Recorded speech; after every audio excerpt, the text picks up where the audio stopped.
Your multiverse mistakes are here! Hello everyone, welcome to What If Belle Accidentally Built a Harem Across Multiverse and His Alternate Girlfriends Arrived at Once movie. Before we start, please go support Justero9 for writing that awesome fanfic. This is the translated version I made. There will be some mistaken character's gender, but of course Belle is a male. Prologue. Hahaha. I love my life. The one who said those words was a certain joke fortune teller. That diviner was Orizas, a minor demon and former member of Belphegor's factions, until he abandoned all that to live adventures. Despite being a weak demon, he had a unique ability that not many demons awakened. The ability to travel between realities and see the future in each of them. It was a skill that wasn't useful for fighting, as he was still weak, but he didn't care. He was happy with that skill. When he awakened that power, he decided to abandon his post as a soldier and left Hell, going up to the world of mortals, something that was already illegal. His goal was to travel and see what different types of life were like, or so it was until he met a certain albino in a certain reality. He remembered it perfectly. He was dating a red-haired werewolf that day, and she approached him to have her fortune told.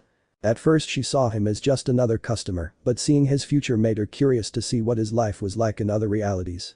And great was his surprise to see that in each reality he had crazy adventures. Perfect. Orizas found his entertainment center. The life of bellcranel in different realities. To be a fortune teller and make all kinds of predictions for him and see how he would change that future.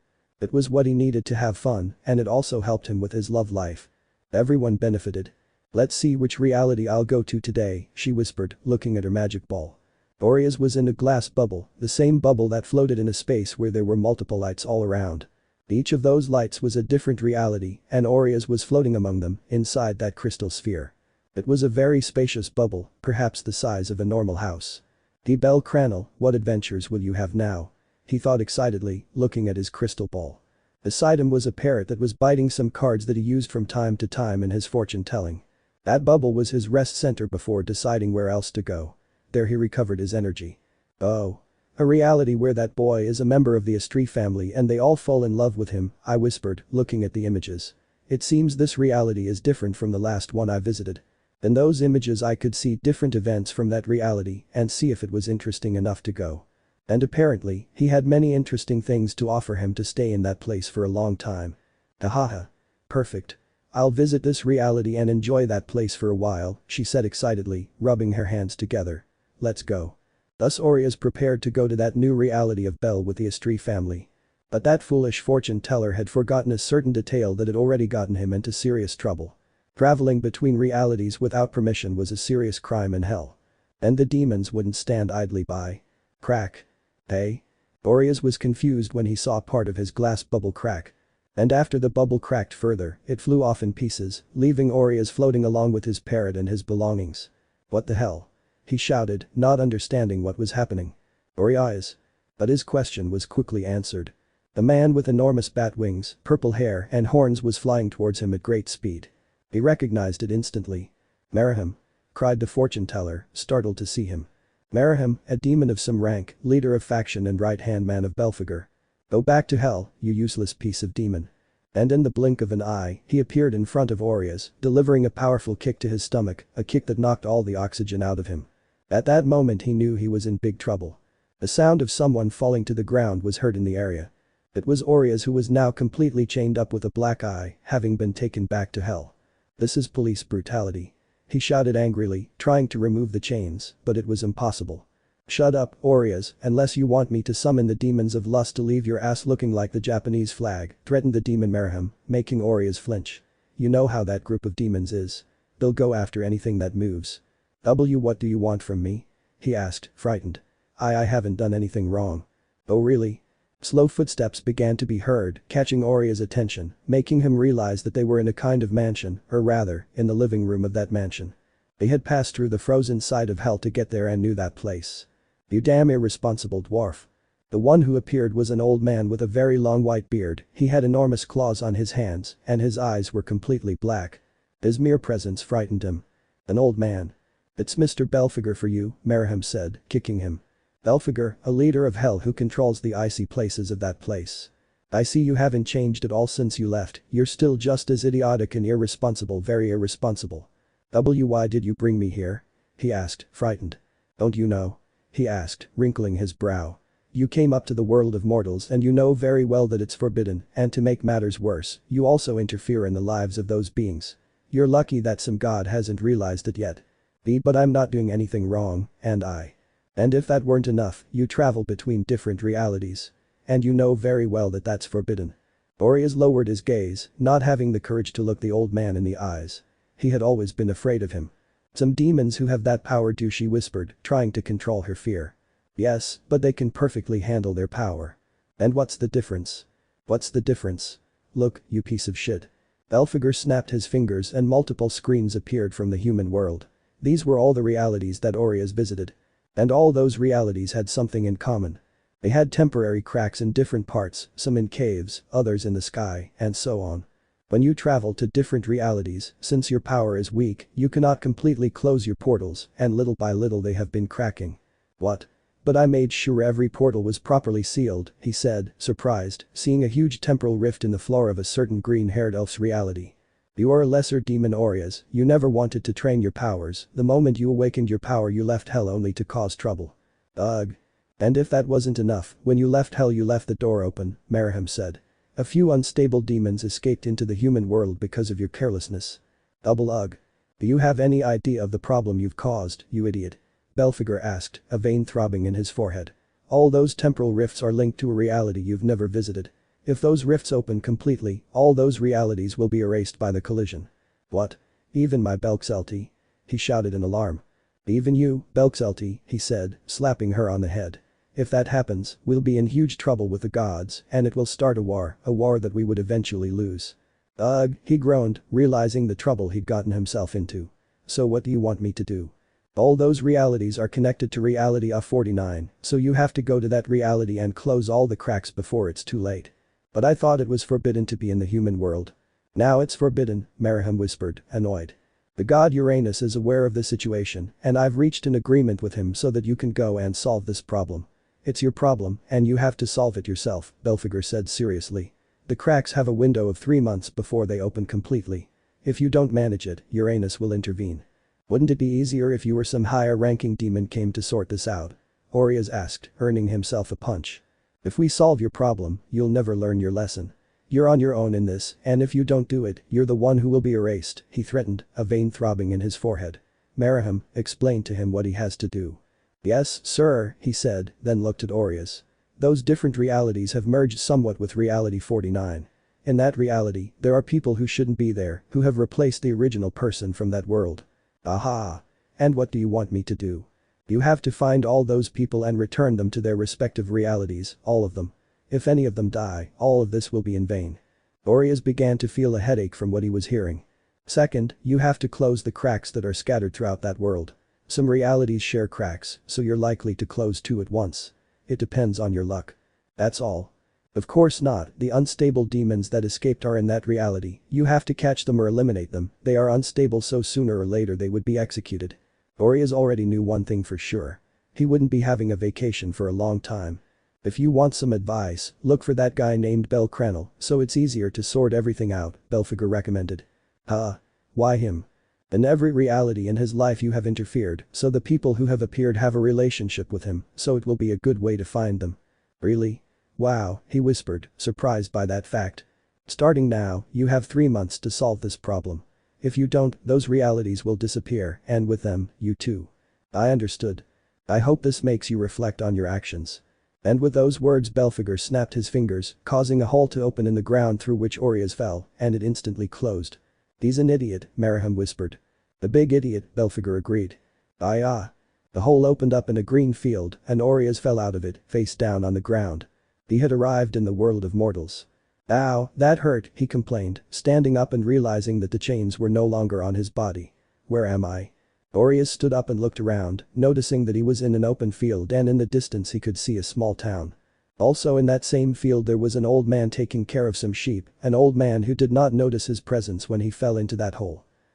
It seems I'm not an Arario, he thought, bringing a finger to his chin.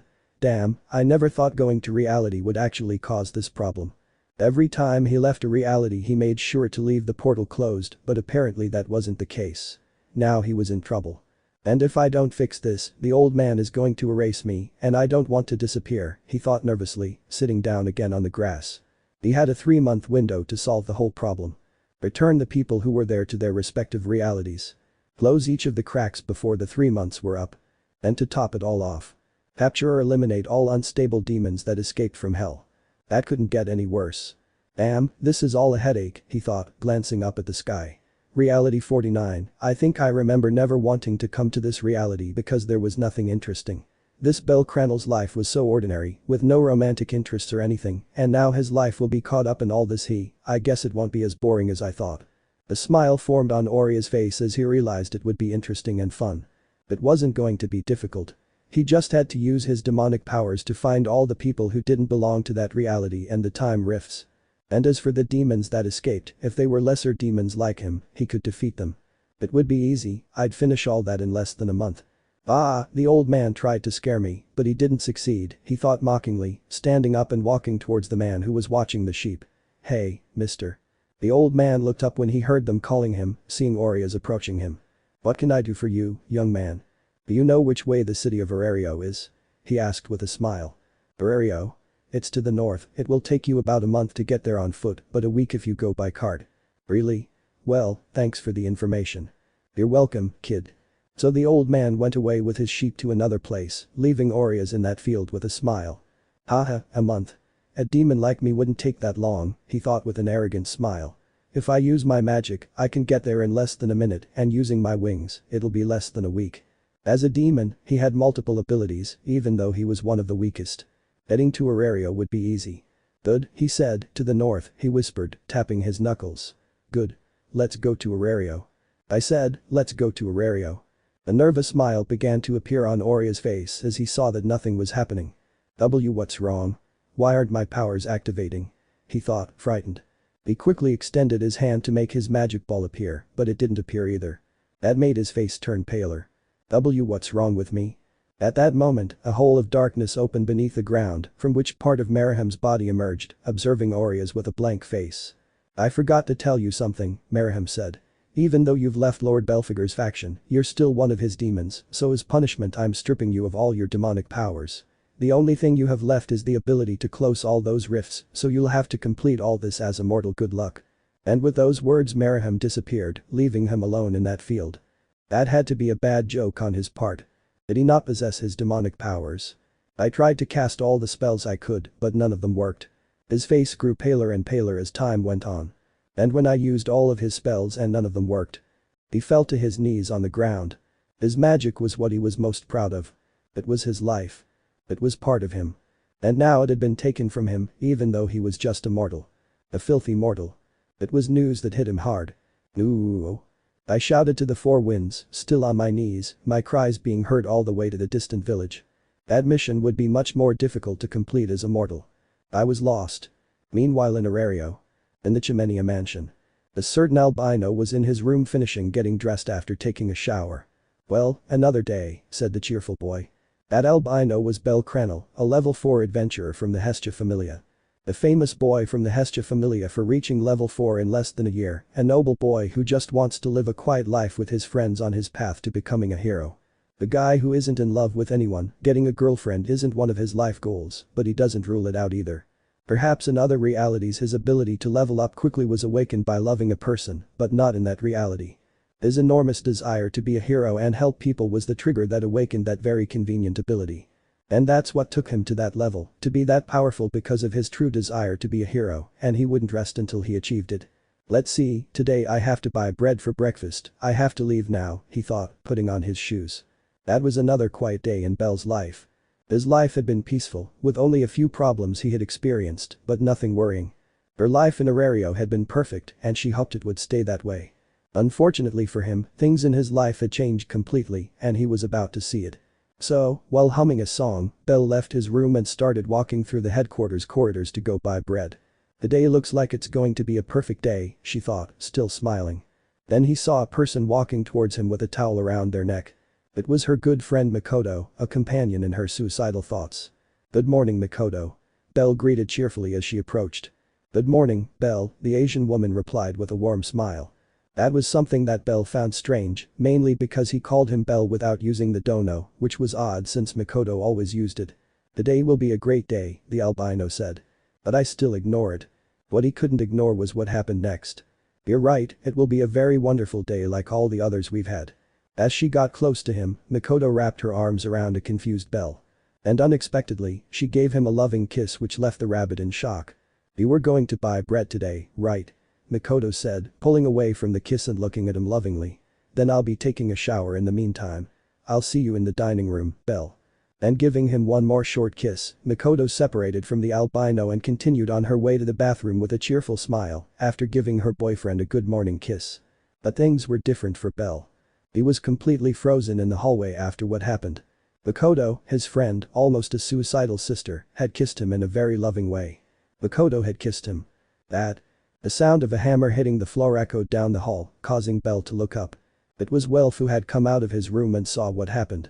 He was also in a state of shock, just like his rabbit friend. "What happened?" they both said at the same time. And that was just the beginning of the troubled life of his quiet existence, a life that perhaps many would envy and others would not.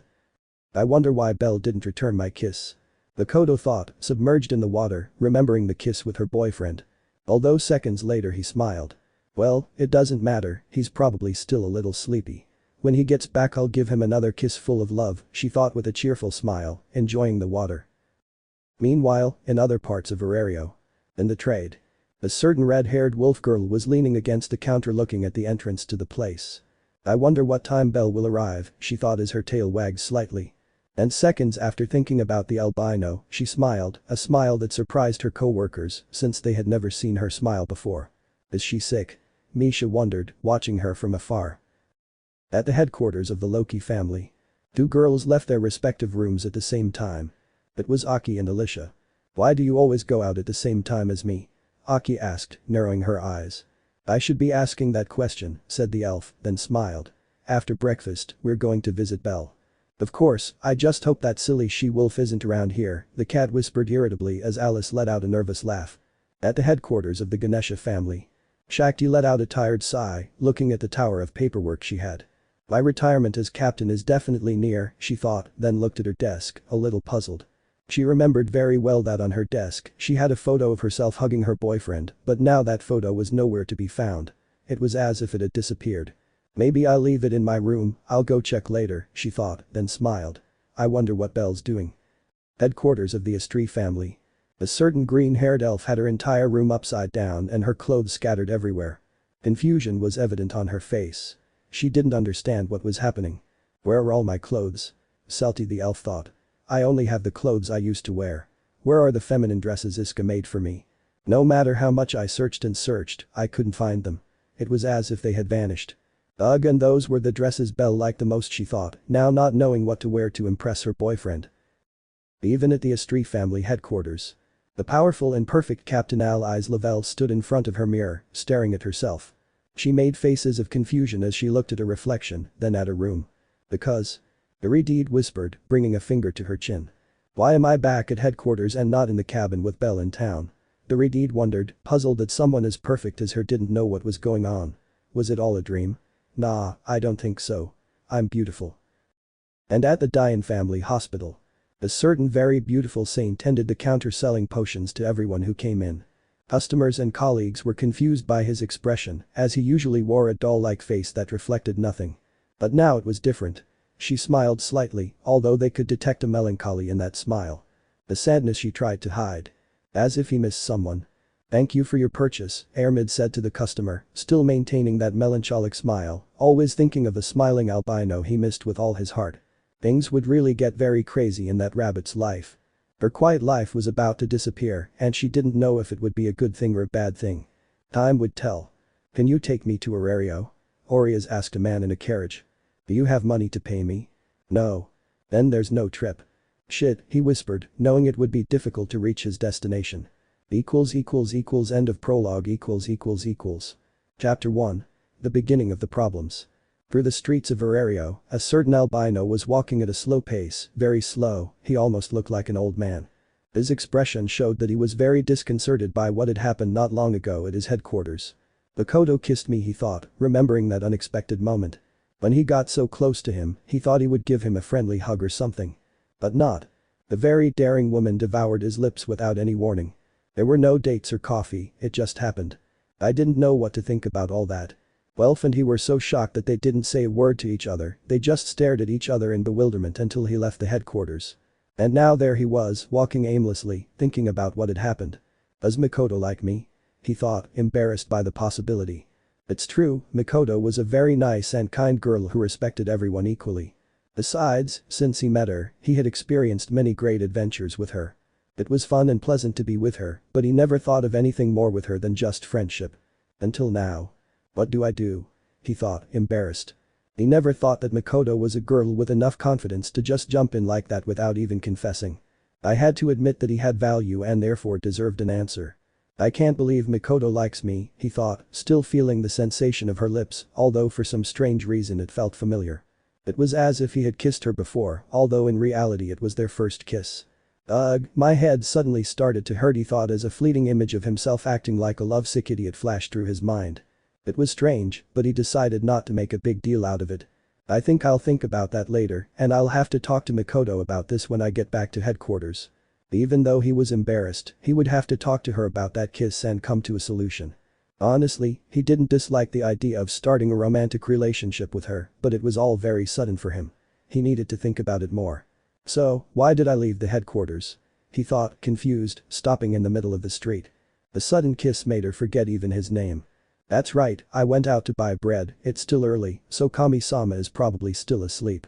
His day had started off crazy, but he could maintain his composure as long as he didn't look Makoto in the face, as he would be embarrassed remembering that kiss. But he was sure that once they talked about it, things would calm down for him. But before buying bread, I think I'll go to the guild to visit Ina-san, Belle thought, starting to walk. I got back from the dungeon late yesterday and forgot to let her know I was there. She must be worried. He knew his advisor and how much she cared for him. Ina had been like an older sister to him since he arrived in Arario. It was good to have had someone by his side who supported him from the beginning. I'll just go say hello, and then I'll go buy some bread. Trying not to think too much about the kiss with Makoto, I walked towards the guild, unaware that there I would experience a much more embarrassing event than with Makoto. Ugh, here comes Bet, thought the albino nervously as he saw the wolf from the Loki family walking towards him. Every time he met him, he would always insult or belittle him, although since he reached level 4 things had become a little calmer, but that doesn't change the fact that he was still hostile towards him. I hope she doesn't notice me, he thought nervously, although it was obvious she would because of his white hair. To his surprise, the wolf didn't even turn to look at him. He just walked past with a silly smile and a bouquet of roses in his hands. My beloved Mia, I'm sure that this time I'm going to win you over, said the wolf, still smiling, as he walked away from the confused albino. Mia-san.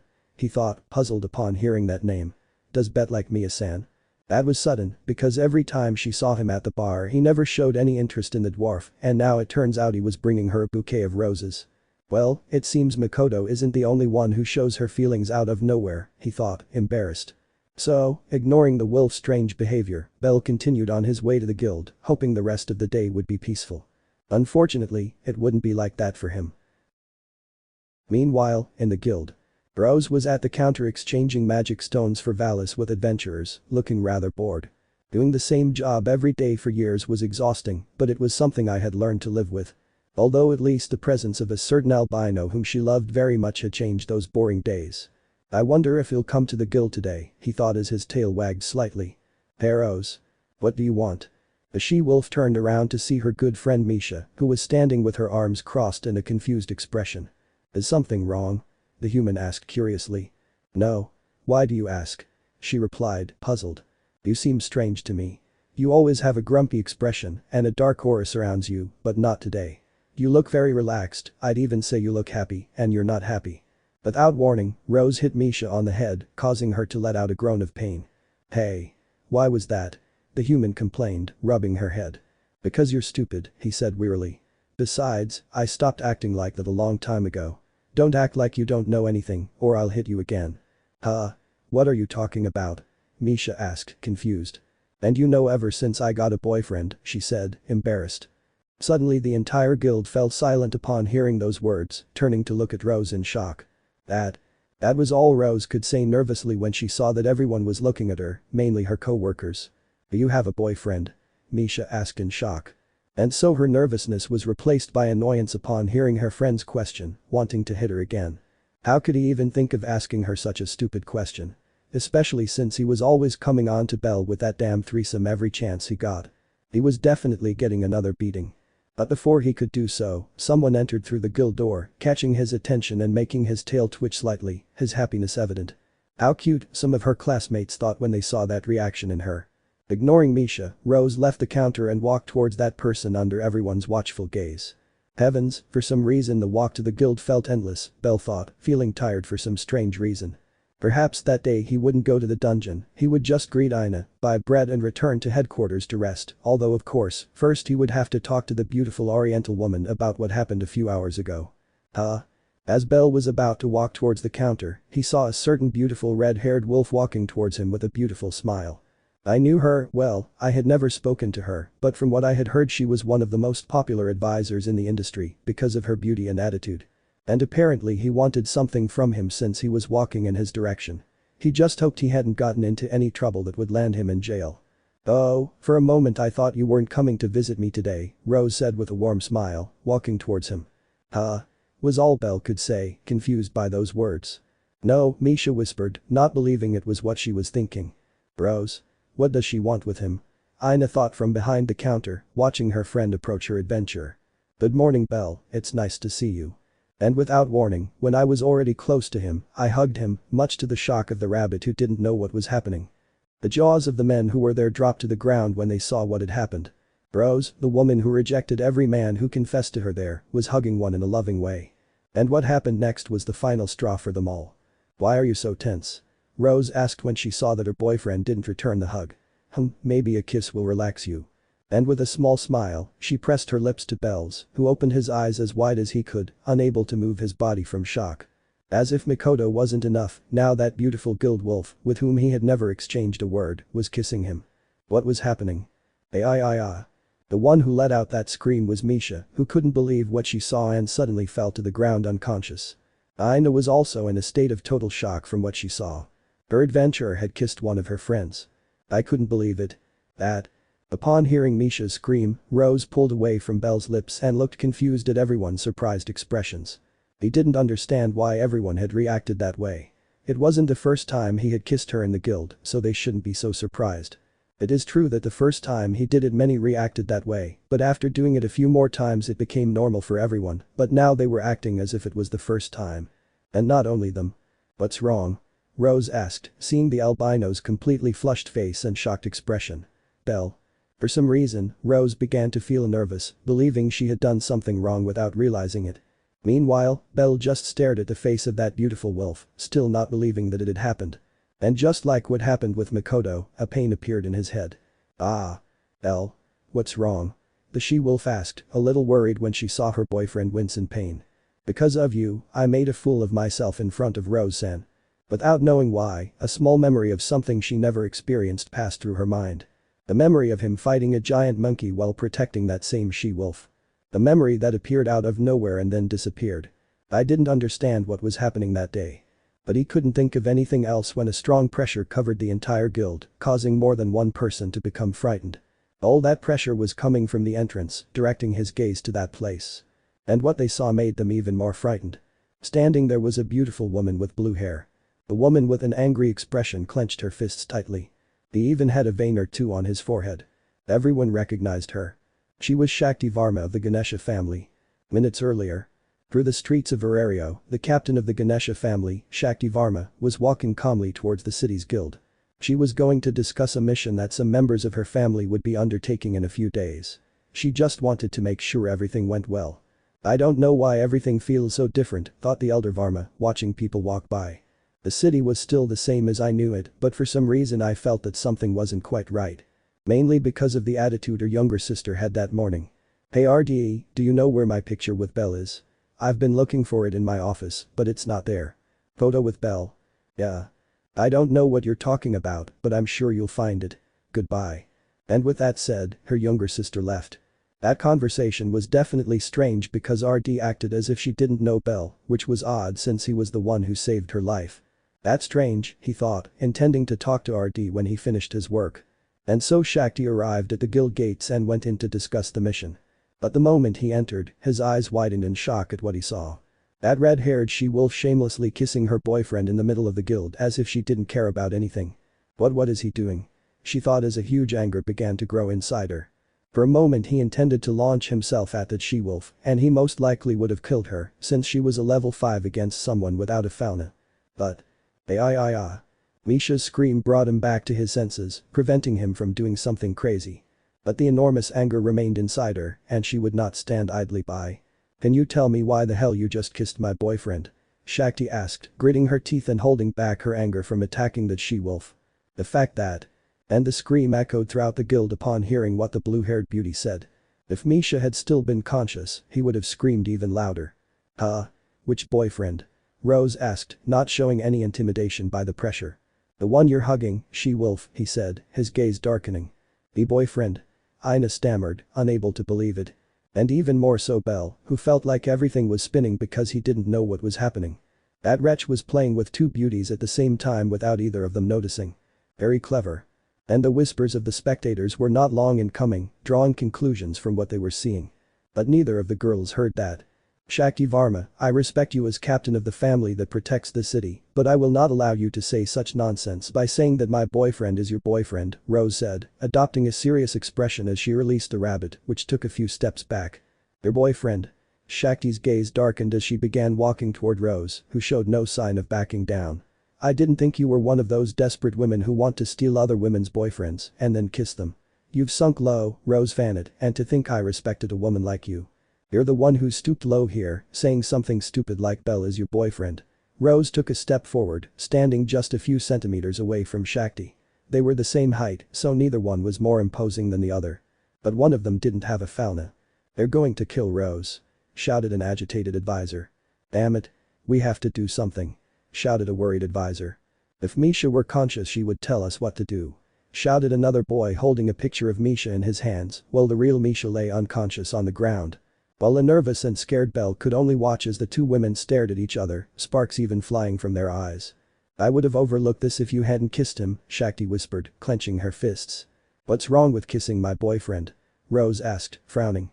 I've never seen you talk to Belle, so why are you bringing this up now? Foolishness. Even if you have a fauna, I'm not afraid of you. As a frightened Ina approached Belle, he had retreated further than them. Belle, what did you do? Ina asked, gripping the albino's shoulders tightly. Were you playing with both of them at the same time? Me too. And Belle, in shock, didn't know what to say. Two beautiful women were fighting over him, each claiming to be his girlfriend. Girlfriends I didn't even know I had. First Makoto and now the two of them. What was happening that day? Fix this, Belle. Ina demanded, agitated, feeling the air grow heavier. Or they'll kill Rose. Me too. Ladies. At that moment, an elf advisor approached them both, trying to calm them down. Haven't you considered that bellcranel is playing with? Shut up. They both shouted at the same time, glaring angrily at the elf. Belle isn't that kind of man. The elf just backed away, frightened and intimidated by the two of them. You're the homewrecker here, thinking you have something going on with Belle, Shakti glared at her again. And stop talking like he's your boyfriend. I've shared so many moments with him, and I won't let you ruin what we've built together, she whispered, placing her hand on her chest and feeling a necklace with a photo she always wore. It angered her that this human came along saying that Belle was her boyfriend. I had lived so many happy moments with him, only for someone to come along and want to ruin it all. Since Belle came into her life, everything had been better for her, and she was going to do everything possible to protect that relationship that she loved so much. And the same applied to Shakti. I had lived through so many moments with Belle in the war fighting together. He even almost died in her arms. Remembering that always caused her pain. Their relationship began slowly but surely and has continued to this day. They even had plans to buy a house to live together. I wouldn't allow all of that to be ruined. Belle. Make it clear to this she-wolf that you have nothing to do with her, Shakti said, turning to look at her boyfriend. Belle. Make it clear to this human that you are my boyfriend and nobody else's, Rose demanded, turning to look at her boyfriend as well. Hey?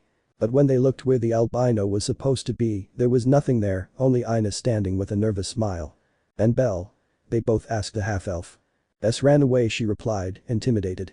A tick appeared in both women upon hearing that answer. They loved him very much and wanted to believe in their boyfriend, but he did not cooperate to deny all of that. What they least wanted to believe was that he had been playing with both of them the whole time. What made them not believe in such a thing was that nothing matched up in their stories, mainly because they never saw their boyfriends interact with each other in their respective love stories. Something wasn't right and both women suspected it. But one thing was clear to them. They didn't like the girl in front of them at all. Meanwhile, with Belle. He was running with a pale face through the streets of Arario after what had happened. What's going on? I didn't understand anything at all. And it had all started in the morning with Makoto's sudden kiss, a kiss that, although it took him by surprise, he had to admit that he found it cute that the Oriental girl had feelings for him. But now that two more girls have appeared out of nowhere claiming to be his girlfriends, all that has been erased. It was too strange that everything had happened out of nowhere that day. He went to the guild multiple times and occasionally made eye contact with that beautiful she-wolf who always ignored him. And the captain of the Ganesha family, when he was involved with the Ishtar family matter, was questioned by the blue-haired beauty to find out what happened, and all that time she acted professionally, as if she had never spoken to him before. And yet now those two girls were in the guild fighting and saying that he was their boyfriend. I definitely didn't understand what was happening that day. As he ran, Belle passed by a certain beautiful Redeed who had gone out for a walk, trying to clear her mind a little since very strange things had happened at her headquarters.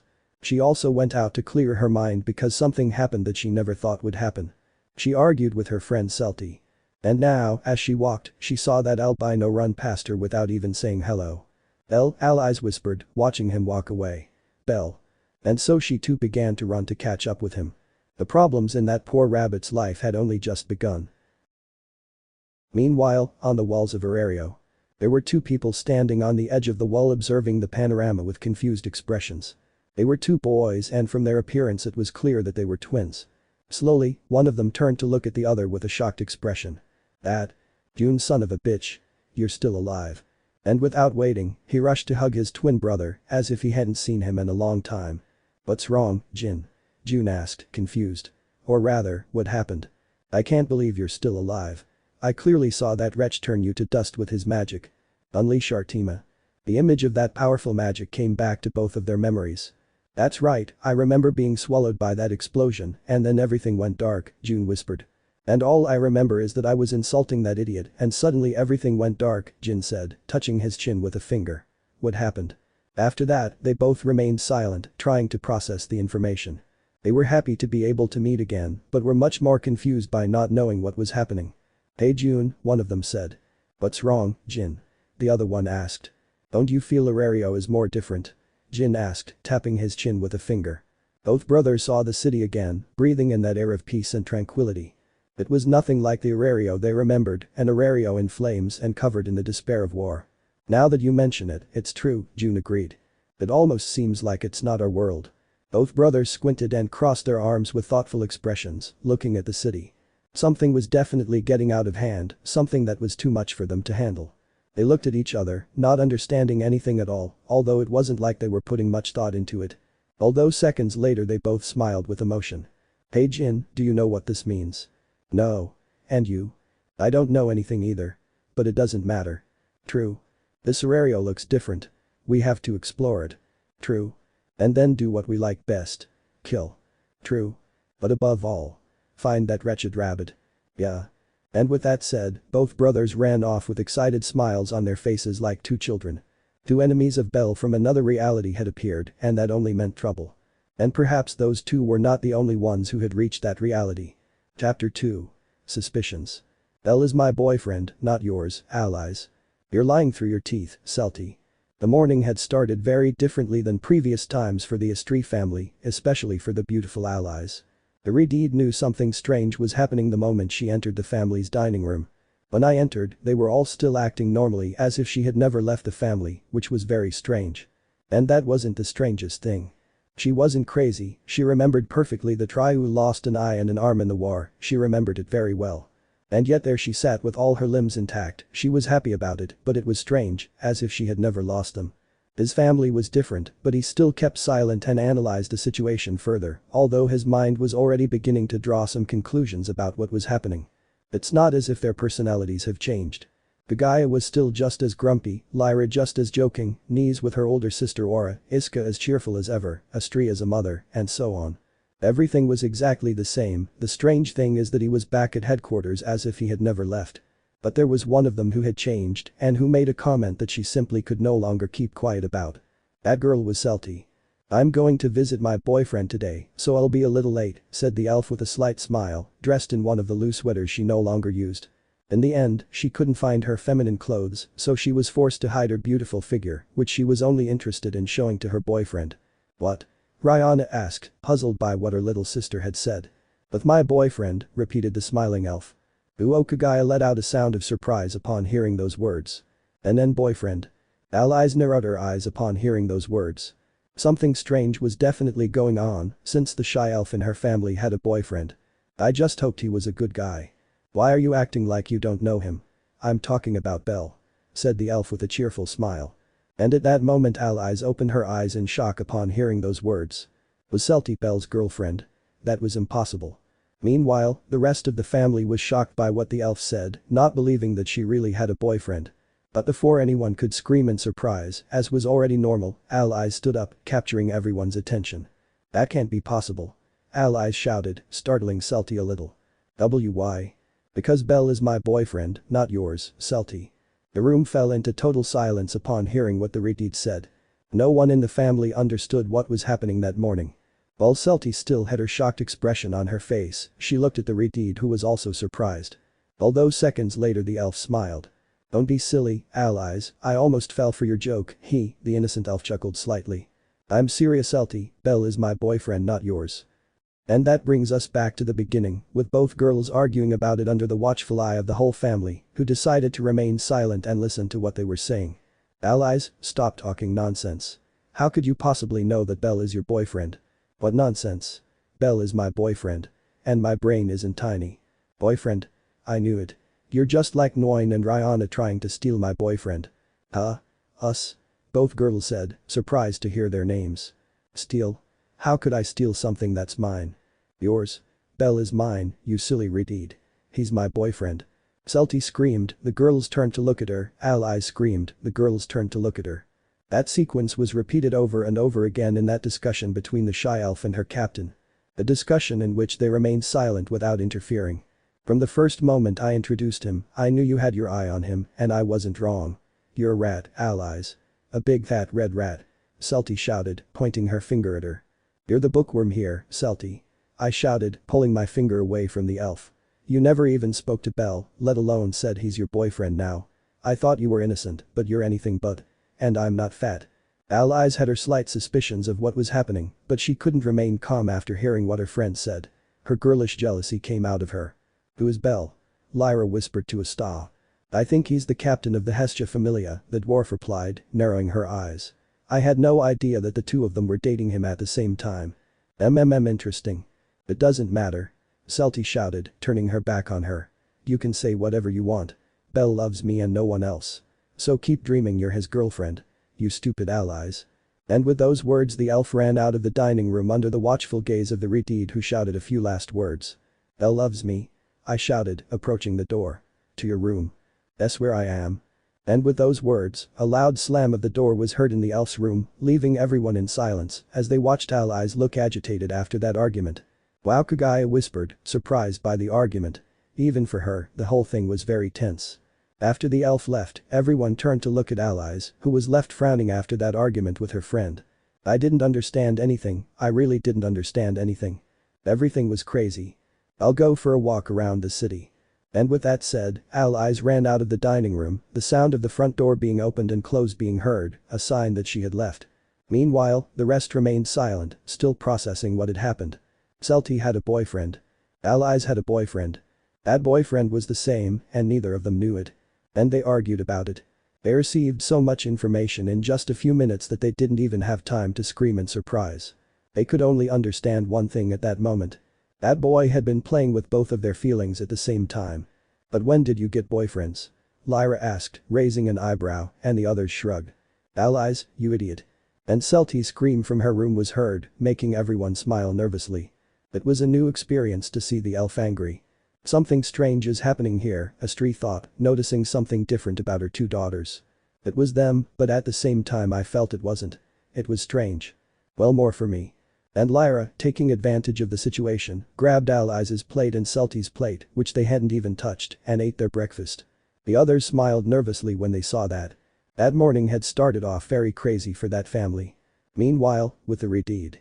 Through the streets of Verario, or rather across the rooftops, a white blur and a red blur were running. They were Belle and allies. The latter had left the headquarters to clear her mind after the argument she had with her elf friend. But she didn't get to think for long, as she had only walked a little way when she saw the source of the argument pass by without even greeting her. That's how he decided to follow him and find out what the hell was going on. I needed answers as soon as possible. And Belle, well, he was scared when he saw that the redeed had started following him. Why is the captain of the Estrie family following me? The albino thought, looking back to see that she was still following him. I haven't done anything wrong. The police were following him, so Belle thought they were following him because he had committed some crime. Was she following him because he was cheating? But she didn't even know he had 2 girlfriends. He was the victim. I just wanted to buy bread today. Am I asking for too much? Makoto kissed him. Rose Vanet, the most beautiful and popular advisor in the guild, kisses him and calls herself his girlfriend. The captain of the Ganesha family, Shakti Varma, argues with said advisor because she was also his girlfriend. And now police chief allies Lavelle was following him. That day couldn't have been crazier. What else was missing? That some girls from the Loki family would appear and also say that they are his girlfriends. Kami-sama, I'm sorry, but I don't think we'll be having bread and coffee today, he apologized mentally, starting to run faster. Belle. Allies shouted as she saw the albino walking away. The redeed didn't understand why her boyfriend was running away from her. It almost seemed as if he was afraid of her. Something very strange was definitely happening, starting with the fact that I was in Arario again and because of the crazy things Zelti said. It was as if they put their world and other worlds into a sphere and shook it so that they all merged together. At least that's how she saw it. Belle, stop. Allies shouted, running even faster. I'm ordering you two as the highest authority in the city. People just stared in confusion as those white and red blurs passed across the rooftops, not understanding what was happening. Isn't it the captain of the Estrie family following Rabbit's feet? Yes, it seems that boy got himself into a real mess. These were the comments some people made as they saw them pass by. Comments that a girl overheard who was surprised to hear the nickname Belle. Bunny feet. Wasn't he neckbreaker Rabbit? She thought, bringing a hand to her chin in confusion. When did they change that Rabbit's nickname? Suspicious. Back to Belle and allies. Should I give up? Belle thought nervously as he saw that the redeed was persistent in following him. Perhaps the best thing to do was to turn himself into the authorities and pay for the crime, a crime he didn't know what it was, but they had to follow him for some reason. Ugh is the best, that's how I ended this. Having made his decision, he stopped on a rooftop and turned to look at the redeed. I give up. He shouted, raising his hands. But don't make me ugh. Belle didn't even finish his words as the redeed knocked him down, leaving him lying on the roof with her on top of him. I finally caught you, you idiot, allies whispered, a little out of breath after running so far. Can I ask why you were running away from me? Belle only saw the face of that redeed, noticing her brow was slightly furrowed because she had run away from her. Hey, aren't you trying to take me to jail? Belle asked nervously, a little embarrassed by the proximity of the beautiful redeed's face. Huh? Why would I take you to jail if I was the one who got you out? Well, it was RD, but I helped too. What? What's wrong? I don't know what you're talking about. Allies' expression was slightly disconcerted upon hearing Belle's words. Something very strange was definitely happening. He ran away from her and now acted as if he didn't know what happened in the past.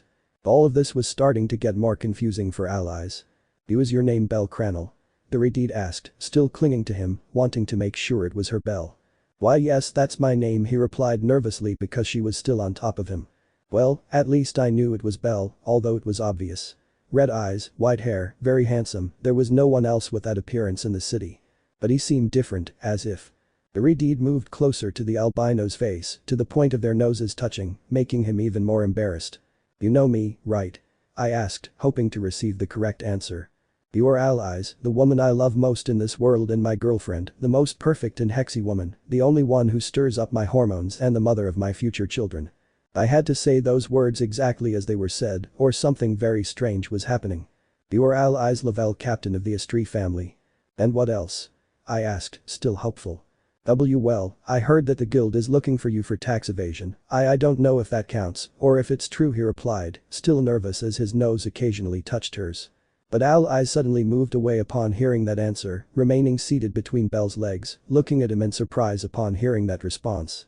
Meanwhile, the albino felt increasingly nervous as the redeed sat near that area. "Don't you remember anything? Don't you remember me?" Allies asked in shock. Remember what? The training with Miss Althea, you and I helping the king defeat that dragon, leaving the city to live a quiet life together, our whole love story. I don't know what you're talking about, he replied nervously and at the same time confused by all those words. The love story. His only love story was with his shovel in his old village. He spent every day with that tool and grew fond of it. Meanwhile, Allies felt a pain in her heart upon hearing that he didn't remember her. I didn't understand what was happening, but I was sure of one thing. Her beloved Belle had lost his memory. He didn't know how, but he lost his memory. And not only him, but his whole family too. And Celti, with her schizophrenia, believing that he is her boyfriend. But it also didn't make sense that Ryu had his arm and eye back. It seemed as if he had never lost them. Something very strange was happening. It seemed that this was not his world, or at least he was in a place with many changes. A place with a different history. Everything was starting to make sense in his mind. There was no other explanation for all those strange events. But it didn't matter. The only thing that mattered now was that her boyfriend didn't remember her, didn't remember his perfect and beautiful girlfriend. Don't you remember me? Allies whispered, still on top of him. I had to make him remember her. The one I have to remember? He asked, still nervous. That day was really strange. Now that Redeed was coming along saying she didn't remember their love story together. He felt embarrassed around Mikoto. He felt nervous around Shakti and Rose. But now everything was strange to him. What was happening that day was not normal at all. It was as if a superior being took him and placed him in a different world. It was the only explanation I could find at that moment. Belle and Allies had the same suspicions in their minds. They were the best couple for a reason. If you don't remember me, then I'll make you remember me. This MHMMM. And the inevitable happened. His lips were taken by that Redeed, the taste of strawberry reaching him. In a single day I kissed 3 different girls. Was that the day to abuse her lips? Because if so, I would immediately go and find the goddess Demeter. His grandfather would be proud. Now you remember me? Allies asked, blushing slightly as she pulled away from the kiss.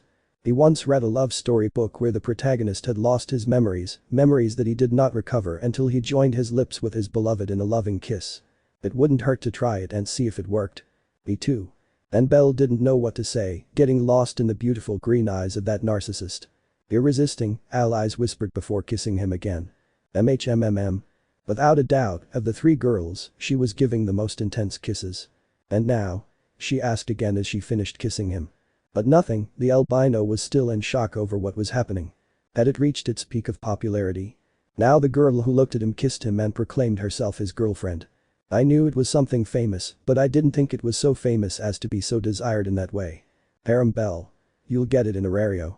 His grandfather's words about the doomed harem came to his mind. Perhaps the old man wasn't so crazy after all.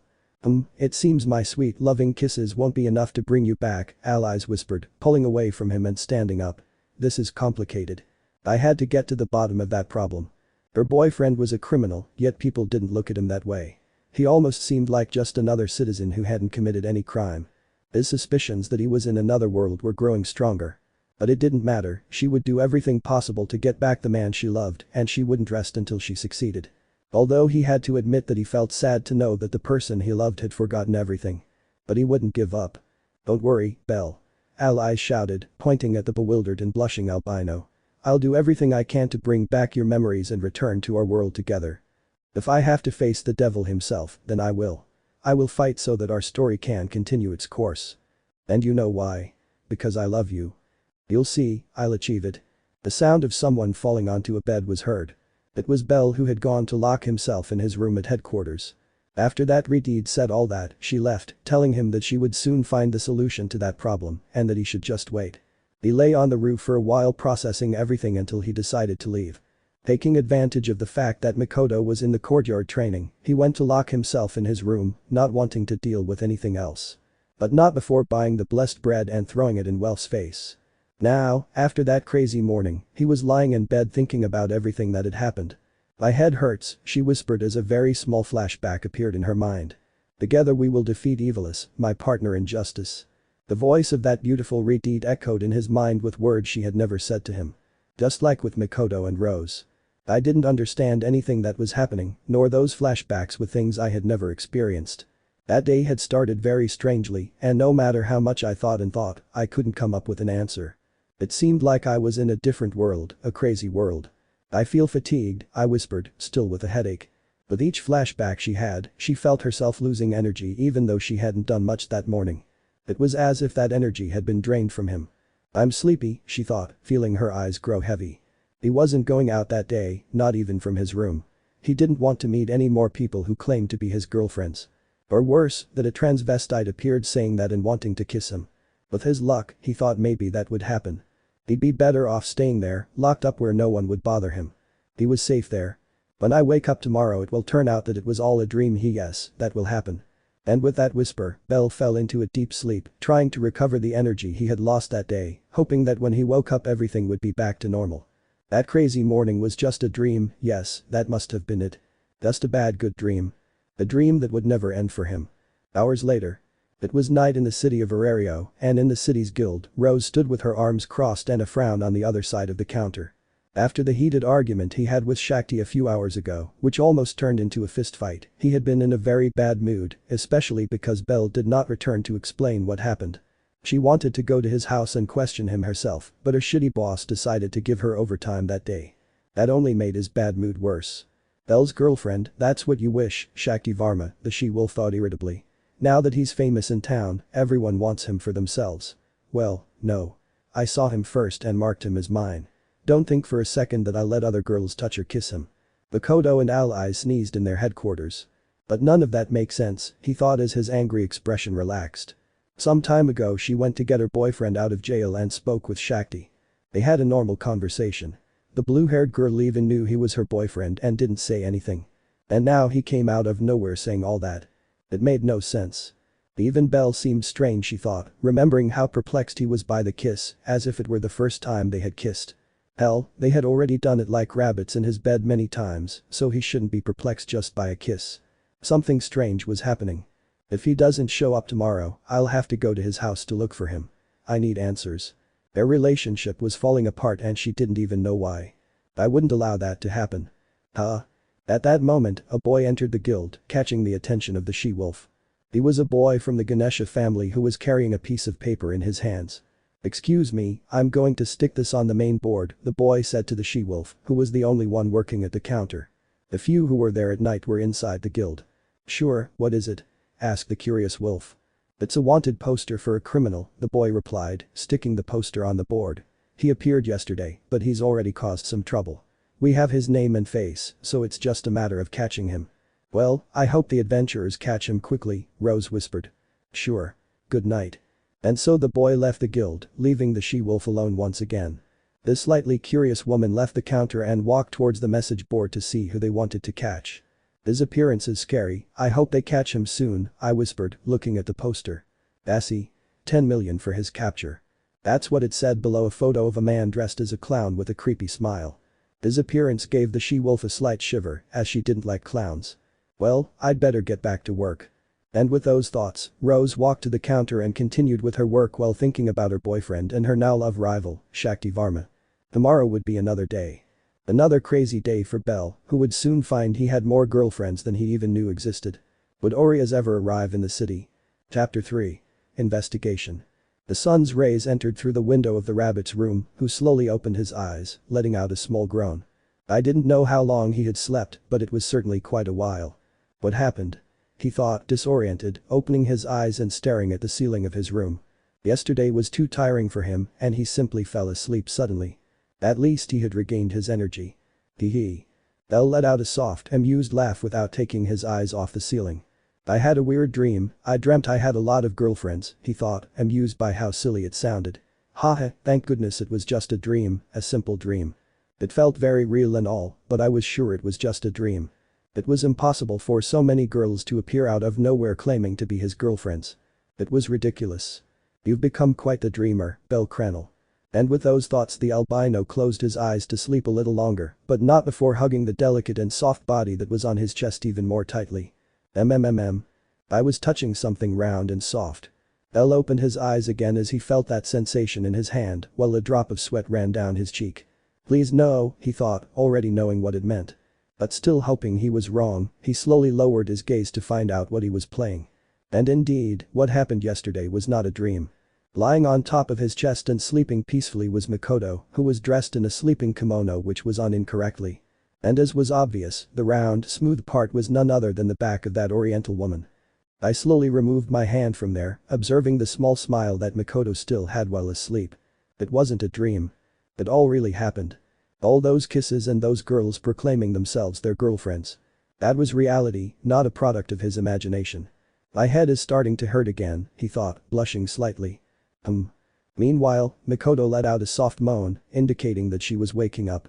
Makoto, Belle whispered, watching as the girl opened her eyes while sitting up on the bed, or rather on his lap. Part of her kimono fell slightly from her shoulders, barely covering the upper part of her body. Belle's face turned even redder when he saw that. "Good morning, Belle," the Asian woman greeted with a beautiful smile. "I slept very well last night." His day had barely begun, and it had already started with everything for the rabbit. She didn't even want to imagine what the rest of the day would be like. And maintaining her beautiful smile, Makoto approached the albino with the intention of sucking out his soul again. Wait. But before she could, Belle grabbed her shoulders, preventing their lips from touching. What's wrong?" she asked, surprised that he had rejected her sweet kiss. While Belle just watched her nervously, some would probably call him a prince for rejecting the kiss of the Oriental beauty, but he understood absolutely nothing. Yesterday was absolutely crazy, and it looked like today would be more of the same. She didn't need kisses, she needed explanations, after whatever had to happen, happened. Makoto. "Yeah? Why are you sleeping in my room on top of me?" he asked, embarrassed, not before taking both sides of the girl's kimono and pulling it up so that she was covered. "I didn't want any distractions during the conversation." "Why? You yourself told me I could sleep in your room whenever I wanted," she replied, confused and a little embarrassed by the albino's gentle action. "Does it bother you? Or is it because I didn't give you your good morning gift?" "A good morning gift?" he asked, surprised. "And sometimes you in the mornings down there and I." "It's best not to explain anything," he pleaded, embarrassed and not wanting to know what Makoto would say. Judging by her expression, it was surely something very embarrassing. "But did I give you permission to enter my room? Don't you remember?" she asked, surprised by her boyfriend's behavior. In fact, she was confused since yesterday because the rest of the family was surprised when she said that Belle was her boyfriend. Hestia and Lily called her a liar, and the Oriental woman didn't understand why, although it wasn't very strange to her, knowing how angry they both were when Belle fell in love with her. The one who confused her was Welf, who acted as if he knew nothing. Perhaps it was a joke on his part, as I couldn't see any other explanation. "Makoto, can I ask you a question?" "Sure, as many as you want." Am I your boyfriend?" I asked, dreading the answer. "What kind of question is that? You're obviously my boyfriend," she exclaimed with a beautiful smile. Meanwhile, Belle restrained himself from slapping himself in the face. She suspected it since yesterday's kiss, but today all her doubts were cleared up. The Oriental woman was part of the harem that he didn't even know he had. "Belle?" she called, surprised by the albino's attitude since yesterday. Were they side effects of that potion? Although it was impossible, it had been a few months since those effects disappeared, so it was unlikely anything would happen now. While Belle continued to draw his conclusions in his mind. "My theory that I'm in another world is making more and more sense," he thought, since it was impossible that girls he didn't even know were saying they were his girlfriends. In fact, it was possible. In a world full of gods and magical beings, it wasn't unusual for something like this to happen between different worlds and so on. Now the question was, who put him in that situation? Because that person was definitely going to get a good beating. That is, assuming someone caused that. Although the other option was that he has reached his peak of popularity and girls are still attracted to him. But it was impossible for something like that to happen, so it absolutely had to be the first option. "Belle, is something wrong?" Makoto asked worriedly, bringing her face closer to her boyfriend. "Are you sick?" "Makoto, you see, Belle tried to tell the Asian woman that he wasn't her boyfriend and that she was completely wrong, but when he saw that sparkle of happiness in her eyes and on her pretty face, the words got stuck in his throat. It seems that she fervently believed that he was her boyfriend, just like the other girls. I didn't want to break her heart and make her sad because of my words. I didn't have the courage to do it. Besides, he felt he would have a problem with Makoto if he told her that now, since he had absolutely nothing to do with her. The best thing would be to investigate what was happening and see if there was a solution to all of that. Besides, there was a good chance that Makoto wouldn't believe his story if he told her what was happening. "Nothing, I just remembered I have something important to do and I have to go." She couldn't hurt the heart of the one she considered her best friend, so for the moment she would avoid her a little until she found out what was happening. That was the best solution in his mind. "Okay, I'll sleep a little longer in your bed. I trained late yesterday and I'm still tired, she laughed sweetly, watching the albino stand up. Rest as much as you want, I'll be back late, he said, walking towards the door. Are you just going to leave like that? Belle stopped upon hearing those words from the Oriental woman, turning to look at her and seeing that she had a slightly sad expression. Aren't we going to give each other our good morning kiss? Me too. You didn't return my kiss yesterday. Don't you like my kisses anymore? The door to her room was closed as Belle left with an embarrassed expression after giving Makoto a goodbye kiss. In the end, I had to do it, he thought, blushing deeply as he remembered Makoto's happy smile before closing her eyes again. Ugh, I need to figure out what's going on quickly. I didn't know what was going on, but I wouldn't rest until I got to the bottom of the whole thing. Ugh. Belle let out a groan of annoyance as he felt a slight pain in his head. Give me your little thing. A strange flashback of him composing a song together with Welf came to his mind. The song I didn't remember writing. I definitely need to find out what's going on. Grrrrrr. But before he could do anything else, his stomach growled, reminding him that he hadn't eaten much since yesterday. I have to eat if I want to start this investigation, he thought, touching his stomach. Apparently the rest of his family was still asleep since it was Sunday and he didn't really feel like cooking. She would go out for a light breakfast before starting her investigation. I just hoped I wouldn't run into any other girlfriends there. But first I'll take a quick shower. And with the decision made, Belle headed towards the showers to freshen up and then left his headquarters to have breakfast. Little did they know that a problem much worse than a girlfriend was about to arrive. Headquarters of the Estrie family. Hey Celty, what are you doing? Nese entered the headquarters room and saw the elf sitting on the sofa with a spoon in her hands. That spoon had a face drawn on it and a kind of red wool stuck on top, functioning as hair. The same spoon which he put into a jar full of water and pickles. My friend Allies will receive her punishment, replied the elf, turning to look at the wolf while moving the jar with the spoon inside. Are you casting a spell on Allies? Nese asked, with an anime-style sweat drop, looking at a book about voodoo on the table. They're just harmless spells meant to bring bad luck during the day, the elf whispered, lowering her gaze. Ah. Nese just sighed as she sat down next to the elf, whose eyes were slightly glassy. Celty, you don't have to do this. Allies is my friend, and yet she did this to me, she whispered, taking off her glasses to wipe away the tears that threatened to spill. It hurts that she wants to take Belle away from me. I thought things were okay, but they're not. Nese just patted the elf on the back, trying to cheer her up. I'm sure there must be some mistake in all this, Allies would be incapable of hurting you, the wolf said with an older sister's smile. But she said that Belle is her boyfriend and she seemed sure of what she was saying. I feel like she betrayed me. I expected it from Noin, but I never imagined it from his captain. Listen, Celty, I had no idea you two were dating the captain of the Hestia Familia. In fact, you kept it very well hidden, but I don't think either of you is to blame. I think. Wait. Before the she-wolf could continue speaking, Celty interrupted her with a confused expression. Captain of the Hestia Familia? Who is the captain of the Hestia Familia? She asked, confused and thinking she had misheard. Well, that boy named Belle, you say he's your boyfriend, so you should know, the she-wolf replied, puzzled. Belle does not belong to that family, he is part of the Freya family. Nese raised an eyebrow upon hearing those words. Oh? As far as I know, that boy has always belonged to the Hestia family. On Nese, when I introduced him to the family he confessed himself that he was part of the Freya family, you already know that. What are you talking about? You never introduced us to that boy, I don't even know him. Hey? Celty opened her eyes in surprise upon hearing those words. In fact, I only know that guy from the posters the guild puts up every time there's a level up. If it weren't for that, I wouldn't even know his name. Celty was perplexed to hear that. Are you saying that no one in the family knows Belle? She asked, puzzled. Nobody, I think only you and Allies know about him since you're his girlfriends, and I still say they hid their relationship very well since we never noticed.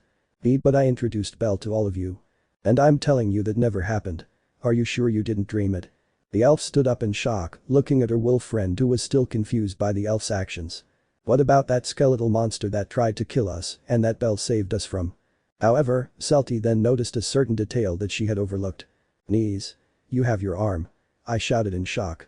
It's true. Noin has his eye too. Of course we should have it, why shouldn't we? The she-wolf asked, raising an eyebrow. And what monster are you talking about? The monster that almost killed us on the 30th floor when we were going to catch the Rudder family. Oh? No monster ever appeared. Don't you remember? She asked again, increasingly confused. The Rudder family set a trap for us with bombs, but they made a mistake and the bombs didn't explode. They dropped like flies when their plan failed. They're all in jail. Celti was shocked to hear that, taking a step back. That's not how it had happened. Knees had just told him a completely different story. Are you okay, Celti? The she-wolf asked worriedly. Me too. She didn't think about it yesterday, but it was really strange that allies would suddenly say that Belle was her boyfriend, but she didn't think about it because of the jealousy she felt. But now that he was talking to Knees, he noticed those details that he had initially ignored. Hey, is something wrong? Knees asked again, standing up. Do you know where Allies is? Allies? I think she's in the library. Why? But the elf did not answer, she just ran away the moment she heard the answer. Hey Celti, wait. Good heavens, he's gone. The she-wolf crossed her arms, confused by her friend's strange behavior and even more so by the strange stories she told her. Something strange is happening, he thought, not understanding anything at all. Meanwhile, Celti ran through the halls of headquarters in search of the library. After hearing what the wolf said, she really wanted to go talk to Belle, but first she would talk to her rival, Allies Lavelle. She had to ask him some very important things before going to meet her boyfriend. If that was what she believed, then that was a very big problem. Allies. Upon arriving at the library, she slammed the door open and shouted the name of her narcissistic friend. And as Nee said, there she was sitting reading a book, although she put it aside when she heard her name. Celti, the Redeed whispered, looking seriously at the elf. She copied this action as well. The resentment from yesterday's argument was still present. I need to talk to you, he said, taking a step forward. Oh, now you want to talk to the fat red rat. Ugh. Although she didn't show it much, those words did affect allies. She, someone who loved her perfect body, to be called fat was a very low blow. And I wouldn't let it go, I would strike back at that little elf. Come on allies, don't be so resentful. Me, bitter. Please, Celti, I'm not like that, she said, standing up and smiling. It was obvious that she was hurt, very hurt. But I didn't go there to fight. I had to talk about that very important issue with my rival in love. I have something important to ask you, said the elf, already having in mind all the questions she would ask. That was a very serious problem if it turned out to be true. Before anything else, I'd like to tell you something, the Redeed interrupted. Big, fat, red rat. No one called her that just like that. Allies would get a revenge on that elf. And he already knew where to hit. Then speak quickly, what I want to tell you is important. I saw Belle yesterday. Hey? Celti's worried expression changed upon hearing the mention of the albino. Meanwhile, Allies crossed her arms with a mocking smile. I would make it clear who owned that rabbit's heart. Allies, the least resentful of the family. Yes, I saw him yesterday on the street when I was taking a walk, we chatted a bit and after chatting for a while, guess what? I kissed him, although it was obvious, Belle is my boyfriend, so I have every right to kiss him whenever I want. The elf's expression darkened completely upon hearing those words. Any intention of wanting to have a quiet chat with her captain went down the drain upon hearing the word kiss. Now his violent side, which he learned at the Freya family headquarters, began to emerge. Say that one more time, the elf whispered, clenching her fists. Allies just smiled proudly when she heard that. She didn't want to upset her elf friend, but she brought it on herself by calling her fat. Now he had to face the consequences. But there was something the Redeed didn't know. That was not the innocent, shy, and weak Celti of her world. I said I kissed Belle, got it? Without waiting any longer, Celti ran towards the Redeed and lunged at her, punching her twice in the face. Hey Celti, wait. Allies shouted, surprised that the shy elf would do that, receiving another punch to the face that shut her mouth. You kissed Belle. Well, now you're going to kiss my fists. Celti yelled, yanking Allies' hair hard. You disgusting rat. Celti, stop. In the struggle, both fell onto the table, which broke in two. But even though they were on the ground, they didn't stop fighting, starting to throw punch after punch at the Redeed's face, who, due to the shock, couldn't defend herself in time. The family courthouse had become a battleground for those two girls. Meanwhile, at the city market. A certain elf and a certain catgirl were walking together doing some shopping. They were Aki and Alicia, who were buying certain ingredients because they wanted to cook something together today. I wonder why Belle hasn't come to visit us yet, Alice whispered, sounding a little discouraged. He must be busy with his new headquarters, remember he won it not too long ago, the cat recalled with a small smile. I know, but I miss him. I agree. Although it was somewhat awkward at first, they had both managed to get used to sharing Belle as a boyfriend. They never thought that would happen, that they would share a boyfriend, but there they were, dating the same guy. And although it was somewhat difficult, they managed to get used to that three-way relationship and go on dates at the same time. Although they sometimes did it separately to have a little privacy. Should we go and visit him? The elf asked with a slight smile. It's been a few days since we last visited his headquarters. We can go and prepare lunch at their headquarters, I'm sure they'll like it, Aki agreed, a little excited. But that disgusting wolf will be there too. Lyle, I don't trust her living under the same roof as him at all, the elf whispered, narrowing her eyes. But no matter what she does, Belle will never listen to her since he's not very loyal to us. And as she said those words, Alicia crossed her arms with a proud smile. Did you hear that? They say bellcranel kissed guild advisor Rose Vanet yesterday. Oh really? Aki's ears and Alicia's ears twitched when they heard those words. The two boys who were talking had their backs to each other. They say the she-wolf kissed him very intensely yesterday. Wow, I'm so jealous, imagine kissing that gorgeous woman. And not only that, they also say that the captain of the Ganesha family, Shakti Varma, appeared and got very angry because according to her, bellcranel is her boyfriend. Oh? So that means that guy was dating two gorgeous women at the same time? I'm so jealous. Yes, they say Shakti Varma and Rose Vanet almost came to blows over him, heavens, now that's envy. Knowing that guy's luck, he'll surely convince them to accept the threesome with him. Damn, just imagining it is making me even more envious. The guy would have continued talking, but a hand resting on his shoulder stopped him.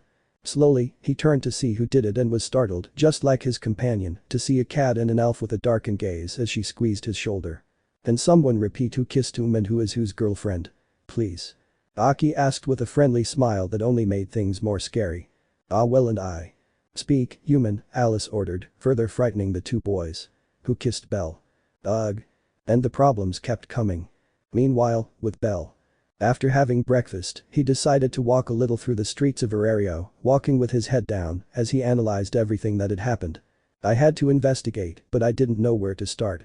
Perhaps if I talk to a god about this, he thought, touching his chin with a finger. They know about almost everything in the world. Maybe they'll have a good explanation for what's happening. But who would I talk to? His goddess Hestia was out of the question.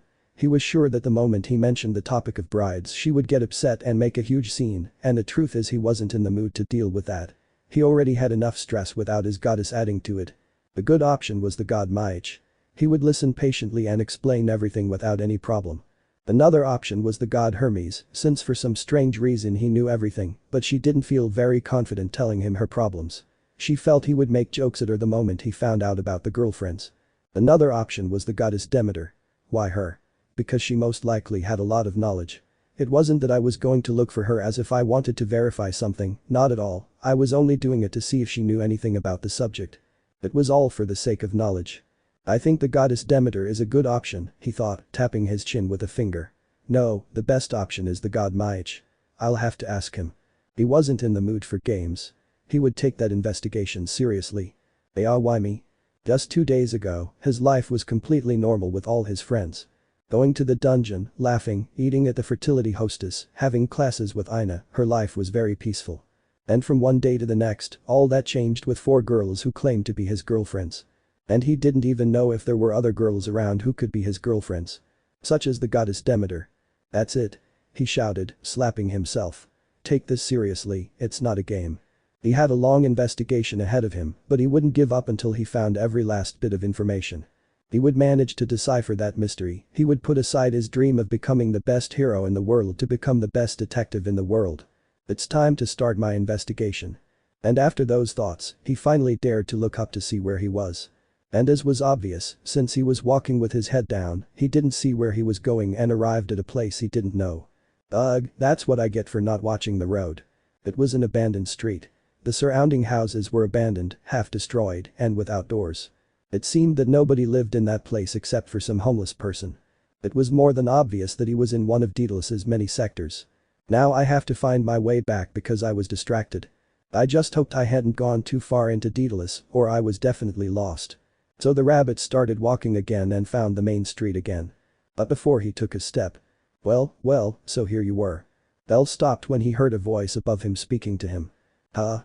Looking up, he saw 2 people standing on a rooftop with a smile on their faces. We finally found you, Rabbit. True. They were the twins Jin and June. And who are you? He whispered, puzzled at not knowing who they were. His first confrontation with enemies he didn't even know he had was about to begin. Chapter 4. Fight. A certain elf was walking calmly through the corridors of the Estri family headquarters. That elf was Ryu, who was heading to the library to read a little. And as he walked, his mind was on a certain event from yesterday. I can't believe Allies and Celti were both dating the same guy, the elf thought, embarrassed by how indecent it sounded. That jerk was playing them both. That was the only conclusion Ryu could draw. That the albino had been dating her two friends without them noticing. Thinking about it made him angry. I don't want to sound like a savage, but I'd like to give that womanizer what he deserves, she thought, frustrated. And yet they both fought over that guy yesterday. It's not worth ruining a friendship over someone who played with your feelings. Ryu felt frustrated by her friend's actions. Fighting over a man and ruining his friendship wasn't worth it at all. But I had faith that they would both reconsider and together teach that womanizer a lesson. Celti and Allies are surely planning a way to get revenge on him. And I'll support them. If there was one thing she really hated, it was unfaithful people, especially if that infidelity was towards one of her friends, in this case too. That guy deserved the worst for messing with them. I was seriously considering forming an alliance with Kagaya to give him what he deserved, since the Oriental girl also seemed somewhat annoyed by it. Celti is probably in the library, I'll talk to her and find out what kind of revenge they'll carry out. And with those thoughts Ryu arrived at the library doors and prepared to enter. But before she could even open the door, it was knocked down, causing Ryu to step back in surprise as she saw a certain Redeed fall to the ground along with the door, noticing that her face had a few bruises. Allies? Ryu whispered, surprised and worried.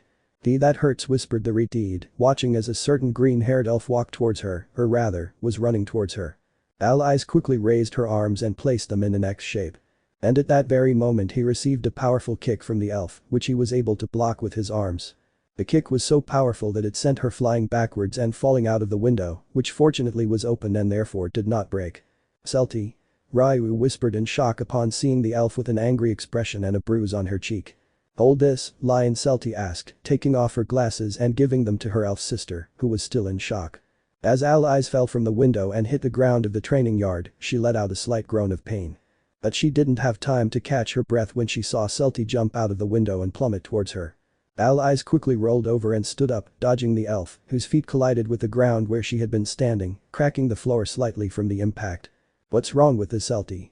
Allies thought in surprise, watching the elf's hair move in the wind while maintaining a serious expression. Since when is she so strong? It wasn't that she thought her friend was weak, since her magic was very powerful, but when it came to physical strength she was weak. She didn't even know any fighting styles. As a mage she was incredible, but as a hand-to-hand fighter she was terrible. However, now it was different, and that was something the Redeed hadn't expected. Since when does he have so much physical strength? Allies thought in surprise as she watched him walk towards her. And his fighting style is so wild and unpredictable. Who taught him to fight like that? And she didn't have time to think anymore when the elf threw another strong punch towards the Redeed, who again managed to block it with her arm and return the blow. Celti agilely dodged that blow as well, and in a quick movement, launched a kick to the lower part of the human, managing to hit her at the cost of receiving a punch to the face. They threw punches, blocked, dodged, and threw kicks. In that training yard, the two were having a spectacular hand-to-hand fight. Meanwhile, Ryu watched the fight from the window in shock, unable to believe what he was seeing. And the rest of the family soon arrived there after hearing the commotion. But what? Kagaya whispered, surprised to see Celti and Allies fighting hand-to-hand. The elf ducked to dodge a kick and, while she was crouching, used the momentum to launch a powerful hook to Allies' jaw. Fortunately, the Redeed managed to dodge her at the last second. What he did not dodge was a blow to his stomach, which he was unable to avoid because he was concentrating on that hook. But before the elf could pull her arm away, Allies grabbed it tightly and began to spin her around without letting go, then threw her forcefully towards a tree in the yard. The girls watched the fight with their jaws agape. Is that Celti? Rihanna asked in shock, not believing that was her sweet little sister. He's fighting hand-to-hand with Allies, Noin whispered, unable to believe it. Upon impact with the tree, Celti quickly stood up and shot towards the Redeed, unleashing a flurry of punches that Allies was forced to block and dodge, not giving her time to counterattack. Since when is Celti a fighting beast? Lyra asked in amazement. Incredible, whispered Mariu. They knew that Allies could beat her if she had her sword and her magic active, but it was still surprising that the shy elf could maintain a battle like that with the family captain to the point of even landing some blows. Ugh, Allies groaned as she blocked another powerful punch. Her arms were already starting to hurt from blocking so much. And why the hell are they fighting? Asta asked, not understanding anything. I think it's more than obvious, Nese whispered, watching the fight. It's because of the guy they were both dating. The girls frowned upon hearing this. Celti. I'm sorry for making fun of you. Allies shouted, blocking another powerful kick with her arms. Your apologies won't erase the kiss you gave Belle. But he's my boyfriend. If you hadn't come out with that stupid thing, we would be talking about that topic. Astri also looked out the window and just watched seriously as her daughters exchanged blows. I'm surprised Celti can fight like that, the goddess whispered, watching the shy elf dodge a blow to her face. It's incredible, but they're stupid, Kaguya said with a frown. Astri just shook her head slightly, watching as Celti and allies continued throwing punches and kicks at each other. Knees. If Astri-sama. I give you a divine order, go down and give each one a blow strong enough to knock them unconscious. The girls just stared at their goddess in surprise, as it was the first time she had given such an order. But they knew it was necessary. Yeah. The she-wolf jumped out the window and fell to the ground, but neither of them noticed her presence because they were still fighting. I'm sorry about this, girl's knees thought, cracking his knuckles. Allies stopped, looking for an opening to land a blow on the elf, but at that moment she happened to look to the side of her. And when he did, a powerful punch hit her squarely in the stomach, causing all the oxygen to escape from her. Sorry, Allies' knees thought, as she put all her strength into that blow, knowing that a weak one wouldn't knock her unconscious. The Redeed was thrown backwards and fell heavily to the ground unconscious, as she had not prepared her body for such a blow. Celti just watched in surprise, then saw Knees walking towards her. Wait, Knees. I'm calm now. It would be unfair if only allies got hit. I'm sorry, Celti, but hey, you fight really well. Really? The elf asked, a sparkle of happiness in her eyes, upon hearing the wolf's praise. The same brilliance that was extinguished when he also received a powerful blow to the stomach. He also didn't hold back with the little elf, who was thrown backwards and hit the same tree, only this time she didn't get up and remained unconscious. Knees just sighed, showing that she didn't like hitting her friends like that, but she knew it was necessary to calm them down. Ready, Astri-sama? Shouted the wolf still below. Thank you, Knees, the wolf said gratefully, then looked at Ryu and Ryana. Take them to the infirmary. Yeah. Both girls jumped out of the window to take them both with them. Meanwhile, Astri could only watch as her two unconscious daughters were carried and taken to the infirmary. Since yesterday I noticed something strange about them, and now that feeling has increased. I will speak with them privately when they wake up, said the goddess, capturing the attention of the rest of her daughters who were with her. I can't believe Celti and allies acted like that, they're such fools, the Asian woman said, disappointed. No, they are not allies or Celti, at least not ours. The girls turned to look at their goddess, perplexed by what she said. What do you mean? Nguyen asked. First I'll talk to them to confirm my suspicions, she said, then smiled at her daughters. But don't worry, I'm sure everything is fine. We'll just work this out for both of them. If you say so, Lyra said, surprised by those words. But still, Celti could throw some good punches. Exactly. That savage fighting style is incredible, Asta said excitedly. Meanwhile, Astri just stared at the courtyard with a slightly furrowed brow and a single thought on her mind. No, I don't think anyone is foolish enough to play with reality, the goddess thought, crossing her arms. There must be another explanation. And with those thoughts the goddess walked towards the infirmary to be with her daughters at the moment they would awaken. I just hoped it wasn't what I was thinking. Meanwhile, in the street, Daedalus abandons. Belle was standing in the middle of the street watching that rooftop where both twins were standing. But they didn't stay on the roof. They jumped down a few meters away from the albino. I knew you were lurking around here, Rabbit, Jin said with a grin. It was only a matter of time before we found you. True. Belle just stared at the two guys in surprise. They were talking to him as if they had known him all his life, but he didn't even know who they were. We've been looking for you since yesterday, and we finally found you. Did you miss us? June asked as his bloodlust slowly surfaced. But Belle just rolled his eyes at those words and let out a tired sigh while covering his face with his hand. That action confused Jin and June. I bet you're all in love with me too, right? Belle asked, shaking his head slightly. Hey? And the psychopathic smiles of both of them disappeared, replaced by expressions of confusion. In love? There's no need to hide it, I already know everything, I whispered, starting to get another headache. I can't believe I'm so irresistible that I can make both hexes fall in love with me. That? And Jin and June's expressions became more confused the more he spoke. If that's the case, I have to go see the goddess Demeter, all for the sake of my research, she said, covering her face again with her hand. What are you talking about, Rabbit? Jin asked.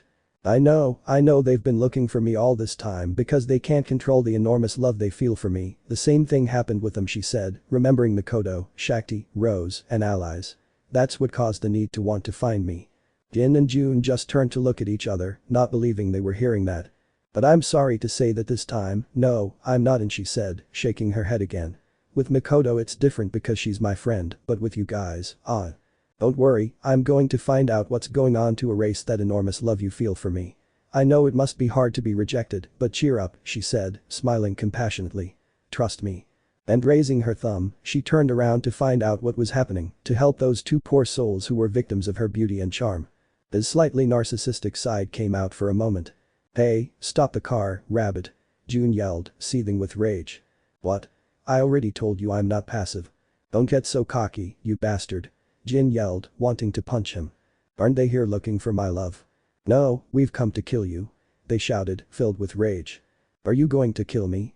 I asked, surprised, before letting out a big sigh of relief. Phew, thank goodness they're coming to kill me. For a moment I imagined something else. Both twins had a strong eye twitch, believing he was just making fun of them. TSK, we'd like to kill you, but we have orders not to, June whispered. Hey? Valletta, she's madly in love with you, Jin said. We saw her yesterday, and she wants you with her. The albino was only more confused by those words. I'm seriously surprised at how madly in love that girl is with you. No matter how much you betray her or hurt her, she doesn't want to kill you. She's obsessed with you, June said, annoyed. He said that this time he would give you the love you deserve or something like that. It doesn't matter, if it weren't for that stupid order you would already be dead. Jin put his hand to his waist and took out the sword he was carrying, an action that his twin brother also copied. Upon seeing that, Belle took a step back, wanting to draw his dagger, but realized he didn't have it with him. I had left her in her room. Damn it, he thought, taking another step back. This scenario is very strange. It's more than obvious that it's not the area we live in, Jin said, swinging his sword. And Valletta knows it too, but she doesn't care. She just wants you. She said she was going to lock herself in a room with you and wouldn't come out until she was satisfied. Belle felt a chill run down his spine upon hearing those words. I didn't know who this Valletta woman was, but I was already scared. Excuse me, I think you've got the wrong bellcranel, Belle said with a nervous smile. I don't know you, much less this Valletta woman. It's no good pretending, Belle, it's you. And after we catch you, we'll go kill your girlfriend, Allies? An image. Only a brief image flashed through Belle's mind. The image of that same Reed that was seen yesterday receiving a fire attack from magic stones thrown by one of those twins and then being left with serious burns. She didn't know why she thought about something she had never experienced, but her brow furrowed at the thought. They will not touch allies. I whispered as her gaze turned empty. Haha, you say you're not Belle, but you're acting like him, June laughed amusedly. This time we'll give you a beating. And with that said, both twins launched their attack with their swords towards the rabbit, who quickly got into a fighting stance. It would be difficult to fight without a weapon, and I didn't even know what level those twins were at. Why did I say that? Belle thought, confused, remembering what he had said a few moments ago. He didn't know why, but something inside him simply made him say those words. It was strange. Ha ha. And both swords came down hard to cut Belle, who jumped back, narrowly dodging the attack. They're fast, he thought, watching Jin arrive at great speed and unleash a powerful slash with his sword. Belle had to duck to dodge it, but the moment he ducked, he received a kick to the face from June, sending him flying.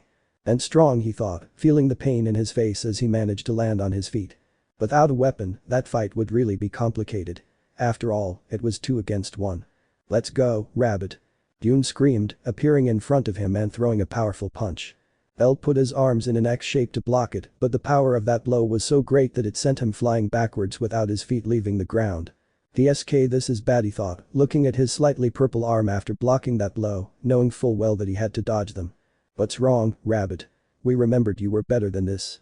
Both brothers launched themselves at the same time, slashing with their swords and throwing rapid punches without stopping. Belle nervously dodged all those attacks as best he could, although it was inevitable that he would receive 1 or 2 cuts on his body. And for some reason I felt that both brothers were holding back from killing him. Ha ha. He received a powerful kick to his ribs, causing him to clench his teeth to contain the pain. What's wrong? You said you wouldn't let us near your girlfriend. Then prove it. And a powerful punch hit him squarely in the face, sending the rabbit flying a few meters and falling hard to the ground. Ha. Meanwhile, Belle just opened his eyes in pain and saw the blue sky. Even so, this is preferable to them being in love with me, she thought with an anime-style sweat drop, enduring the pain. Hey, what's up?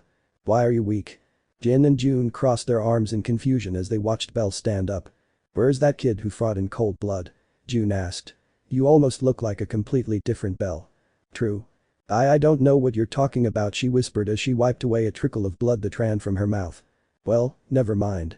Both brothers smiled again, determined to give him the biggest beating of his life before handing him over to Valletta.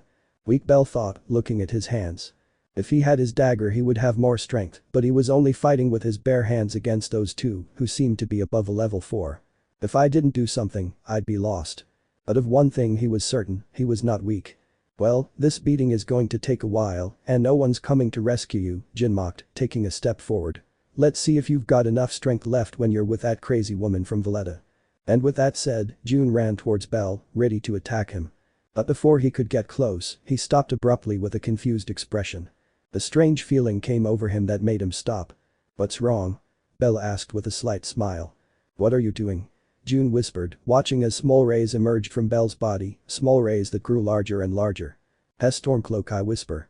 And the moment I whispered those words, a great number of rays covered Belle's entire body, causing the twins to open their eyes in surprise. The same rays shot out in all directions as if they wanted to escape from him. Parts of his hair stood up and seemed to glow as the rays continued to emanate from him. Lightning magic, the twins whispered, surprised by that. Shall we continue? Belle asked with a slight smile. Stormcloak, Belle's lightning magic, a magic similar to Ace and Allies, only he was covered by lightning all over his body. With his magic active, his speed increases greatly and his blows become more lethal, launching an electric shock every time he touches his enemy. The level of the shock is decided by the user, whether he wants to use all his power or less. He can also imbue his weapon with this magic. A very powerful magic for the albino, a magic in honor of his grandfather. But what? Since when do you have lightning magic? June asked, bewildered. And in the blink of an eye, Belle appeared in front of June, who hadn't expected that new speed. Take this. And with that whisper, Belle touched June's chest with the palm of his hand, which made June's eyes open as wide as possible. And the moment the palm of her hand made contact with him. The powerful electric shock struck his body, causing him to scream in pain. Jin shouted, running towards them both, ready to cut Belle with his sword. But in the blink of an eye, he retreated a few meters while lightning bolts shot out from all sides of him. June, are you okay? Jin asked, positioning himself next to his brother. Why yes, the shock was sudden, he replied, breathing heavily as a wisp of smoke escaped him. Damn rabbit, you kept that trick well hidden. Belle laughed as a drop of sweat ran down his cheek. But that powerful magic must consume a lot of mind, and you just spent a lot on that attack. You wanted to knock me out, but you didn't succeed. I didn't expect you to be so resilient, I should have used a lot more magic, but I didn't want to kill you, Belle replied, feeling a little tired from that attack. He couldn't use that magic very well, mainly because he didn't know how to manage his mind in each attack. I needed a good instructor in magic so I could learn to handle it. You're fast, Jin said, raising his sword. But will you be able to defeat us before your mind gives out? Well, I hope so, she said with a nervous smile, knowing that this would be a very complicated fight. He was fighting with two people he didn't even know. He thought the issue of girls in love would be the most problematic, but apparently he was wrong. He just hoped they were the only ones behind him because otherwise it would stress him out a lot. Then let's continue, rabbit, haha. And with that said, both twins launched their attack and Belle increased the power of his beams to face them. That fight on that lonely street had barely begun. Meanwhile, at the headquarters of the Ganesha family. In a certain office, Shakti had been in a bad mood since yesterday. So bad was her mood that no one had dared to approach her, not even her little sister. I wanted to see Belle, but that day there was a lot of work in the family and I couldn't just leave like that. Belle's girlfriend, what a crazy thing to say, that she-wolf, Shakti thought angrily. And on top of that, she dares to kiss him, my boyfriend. He really wanted to punch Rose in the face, but he knew he'd be in big trouble if he did, so he held it all back. Besides, he had Fauna and was level 5. If he didn't control himself, he could kill her, and he didn't want that. Belle needs to give me a big explanation for all of this, I whispered, wanting to know where she knew that she-wolf from. I would quickly finish all the paperwork I had so I could go visit him that night and have him explain everything to me. She loved her boyfriend and because she loved him she believed in him and that he would be incapable of betraying her. That's why she would listen to him to see what he had to say. She was sure there was something wrong with all of this. But that she-wolf stresses me out, I whispered, wanting to strangle Rose for daring to kiss me. He almost slapped her hard yesterday. Knock, knock. At that moment, there was a knock on his office door, catching his attention. Go ahead, she said, taking a breath to calm herself. The door opened and a white-haired girl with a worried expression entered. Is something wrong? Shakti asked, looking at one of the family's executives. Captain. Something happened, the girl said, her expression showing that it was something serious. What is it? Shakti's expression turned serious as she sensed it was a problem. You will have to come with me. In an alley in one of the many streets of Varario. Shakti, Denav and 2 members of the Ganesha family were standing at the end of that alley. The 4 of them stared with complicated expressions as on the floor of that alley there was a large pool of blood along with an amputated hand and half a head. What happened here? Shakti asked, bewildered, since it had been a long time since such a grotesque crime had occurred in the city. We don't know, Denav replied. A homeless person saw this and immediately went to report it to headquarters. Shakti frowned upon hearing that as she knelt down to look at that head. Eyes, what do you think happened? Shakti asked, looking at her 2 other soldiers. How do you think he died? Did they tear him to pieces? One replied, not very sure. No, look at half of his head. The 2 of them stared intently at the head. Being very experienced soldiers, they could endure that kind of scene. One of them looked at him for a few seconds until he opened his eyes in surprise. Exactly, Shakti whispered, standing up. He wasn't torn to pieces or anything like that, someone ate the rest of the body. Denav frowned upon hearing that and the other 2 let out sounds of astonishment. It is clear that part of his head was eaten, as well as the remaining arm. It is similar to when a monster devours an adventurer in the dungeon. Are you saying that a monster is roaming the city? Denav asked. That's impossible, the soldiers spend all their time at the entrance to the dungeon, they would have quickly noticed that a monster had come out and if it had managed to escape, it would have been quickly found. So you're saying someone ate it? One of them asked, puzzled. That's impossible, Shakti denied. The only adventurer who ever existed who ate people was Gluttony and he's already dead. Besides, he didn't just eat ordinary civilians. So? Something worse than a monster is here on the surface, Shakti whispered. Warn the Loki familia and the Estri familia so they are aware of the situation. This is something we cannot ignore. Yeah. Both soldiers left the alley to carry out their mission while Shakti and Denav stayed there. Something worse than a monster? What could it be? Denav asked. Who knows, but for some reason I feel this is a serious problem. Judging by the expression on that part of that person's face, it was clear that they had eaten him alive, a painful death. I also feel a strange energy here, Shakti whispered, observing the alley. It was strange, as if something that was neither person nor monster was there. You could feel that dark energy in the air. Whatever it is, we need to be alert and patrol the city more to prevent another crime like this. Understood, Captain. I'll tell the night watch to be more alert on their patrols. And also call others, we have to collect the remains, clean the alley and find out who this person was to give the news to their family. Yeah. And so Denav also left, leaving Shakti alone, staring at that corpse. Who the hell did this? He thought, frowning. So many options. The monster. The wild animal entered the city. The person who is mentally ill. Or perhaps. A demon. In the Orario Guild. Aina was standing at the counter doing her job as usual. Out of the corner of his eye, he glanced back and saw Rose frowning, doing some kind of paperwork. Seeing that made her smile nervously. She's still angry. I hadn't had the courage to approach the she-wolf since yesterday. She looked very stressed and I didn't want her to take it out on me. But Belle's girlfriend? Since when? The half-elf thought, puzzled. She never saw her adventurer interact with Rose in a way that would make her say they were dating. It was very strange. But Rose isn't one to lie, but it seemed like Belle didn't know what was going on. And to top it all off, Shakti also said that Belle was her boyfriend. When did her adventurer become popular? And even worse, with women older than him. He turned out to be more mischievous than I thought, she whispered, narrowing her eyes. And Belle hadn't even introduced himself to the guild. She was sure he was hiding in their headquarters, not wanting to come out, but she knew that sooner or later he would have to face those problems. When I get back I'm going to interrogate him until I know the truth. I have to know if he's a womanizer or not. And for some reason, he felt that these wouldn't be the only problems that would surround the rabbit. Something told him that this was just the beginning. As always, you're a magnet for trouble, he thought, shaking his head slightly. Then she saw a girl enter the guild and walk towards the counter, causing the elf to adopt a firm and professional stance. Good morning. How can I help you? Aina asked. The girl only looked around the guild for a little while before looking at her. Hello half-elf, I would like you to give me some information. Sure. What kind of information? She asked curiously. Is there an adventurer named bellcranel in this city? I asked, looking directly into her eyes. Aina merely raised an eyebrow upon hearing the name of her adventurer.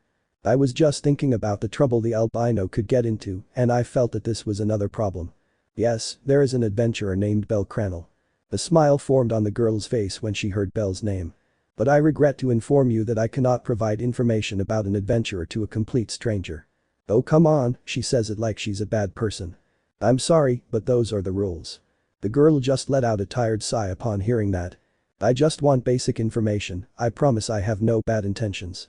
Aina just narrowed her eyes, hesitating whether to believe her or not, but since she only wanted basic information, perhaps she could give it to her. Before we continue, I would like you to tell me your name, that way I will know who I am giving information to. As she said those words, Aina took out a sheet of paper and a pencil, ready to write. My name? You guys in the trade have a serious lack of trust. Please, miss, I'm just doing my job, Aina pleaded, not wanting to argue. Haha, good.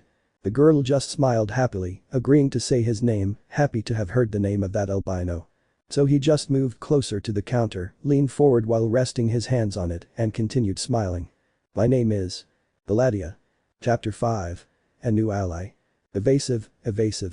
Like lightning, Belle moved from side to side, dodging each of the twins' attacks, and when he had the chance, he threw a punch with an electric shock.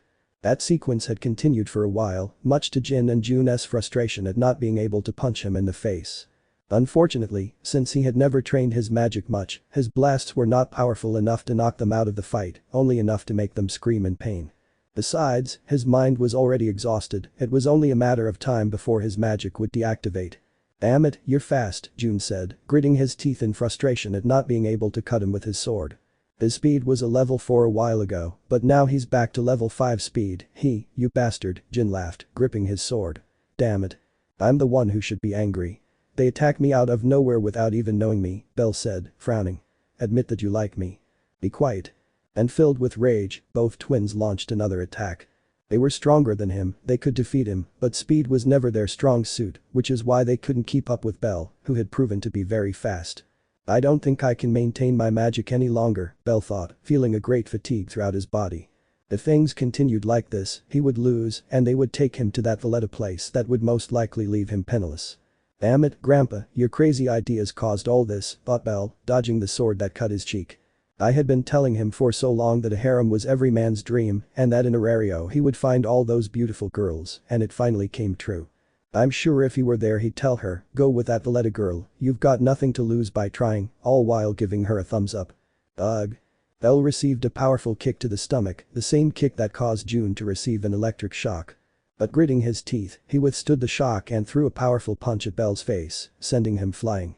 I can't take it anymore, he thought as he received a cut on his chest from Jin's sword, blood beginning to flow. Damn it. His magic was already beginning to weaken, doing less and less damage to those two brothers. It was only a matter of time before he was defeated. What's wrong, Belle? Jun asked mockingly, watching the rabbit gasp for breath, cuts covering his body, his magic slowly fading. Can't go on anymore. Is that all you've got? You're a bit disappointing, to be honest, Jin added. Belle just remained silent as he stared at them, thinking about how to win that fight, but no matter how much he thought, he couldn't come up with anything. Those twins were strong, much stronger than any other enemy I've faced so far. He reached level 2 after falling off a cliff, landing on the 15th floor, where he encountered an irregular minotaur which he defeated, a feat witnessed by the Loki family. He went up to level 3 because he faced the homosexual captain of the Apollo family, he beat the shit out of him live, and in front of the entire audience, that was more than enough of a feat to level up. And after 2 months he managed to reach level 4. His feat. Killing Goliath all by himself without any help. A level 3 killing a level 4 monster was more than enough for his level up. He had always faced enemies who were a level above him, but this time he doubted he could win against them. They were very strong. In the blink of an eye, Jin appeared in front of him with his sword in the air, ready to leave a deep cut in his chest, but thanks to his reflexes, he was able to dodge it by a narrow margin. What he couldn't dodge, however, was a sword which pierced his shoulder, causing him to let out a cry of pain, courtesy of Jun. It was obvious he couldn't win, it was 2 against 1. If it had been 1-on-1, maybe he would have had a chance, but… Ugh. He received a powerful knee to the stomach, knocking out all his oxygen.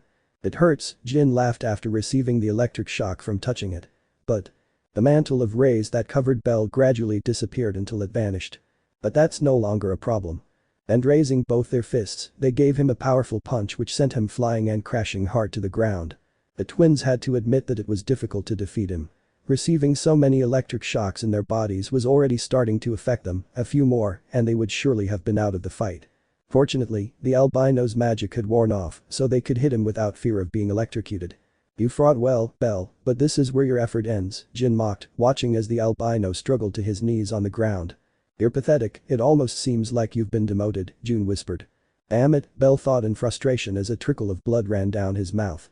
He thought he was strong enough to protect the people he cared about, but those two twins had just shown him that he wasn't. He was far from being considered strong. What's wrong? Do I look frustrated? You're pathetic.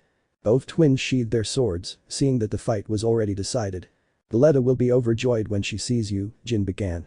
Once we hand you over to her, we can do whatever we want. Her area will become a bloodbath.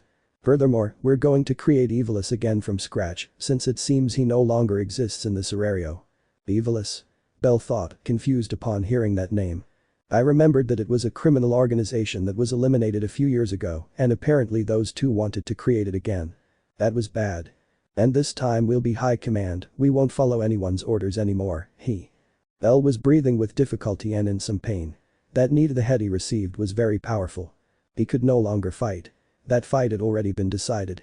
I couldn't even start my research on all this, he thought, frustrated at having lost in that way. He never had a teacher. Everything he learned was on his own. He learned to handle his weapon on his own, as well as his magic, although he still lacked it. Perhaps all the battles so far he had won were due to luck and not because he was strong and talented. Perhaps I should have sought out a teacher, he thought, watching the twin smiles. Perhaps Mia-san, she's strong. Perhaps I could have learned something if I had asked her. Although it was too late to lament, his fate had already been decided the moment he fell to his knees. We're going to beat you up until we're satisfied, and then we'll give you Valletta, Jin said, cracking his knuckles. If he's disgusted by your deformed face, he can put a bag over your head, June added. The person hiding in an alley let out a tired sigh, then decided to come out with slow steps while whispering a few words. That person had seen the fight from beginning to end and had decided to intervene. You were a disappointment, Rabbit. Ha. And so both twins launched their attack to give Belle the beating of his life before handing him over to Valletta. And the albino just closed his eyes, waiting for the punches or trying to make the effort to dodge them. But before they even took a step to attack. The powerful lightning bolt suddenly struck June, who let out a heart-rending scream as he was electrocuted. June.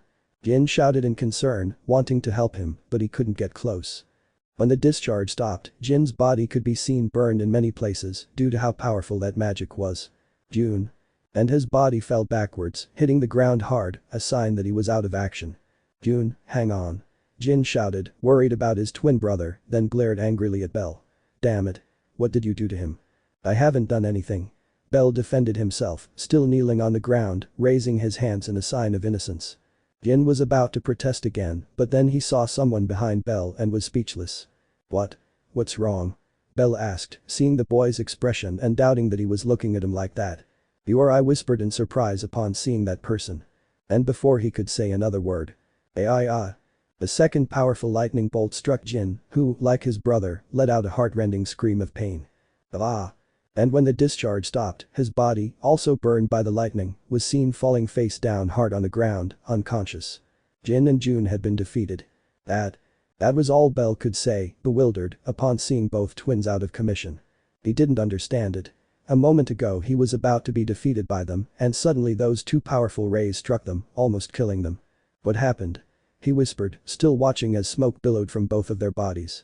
Perhaps it awakened a magic it didn't yet know existed, or perhaps nature was on its side, sending them powerful lightning bolts. But I was wrong.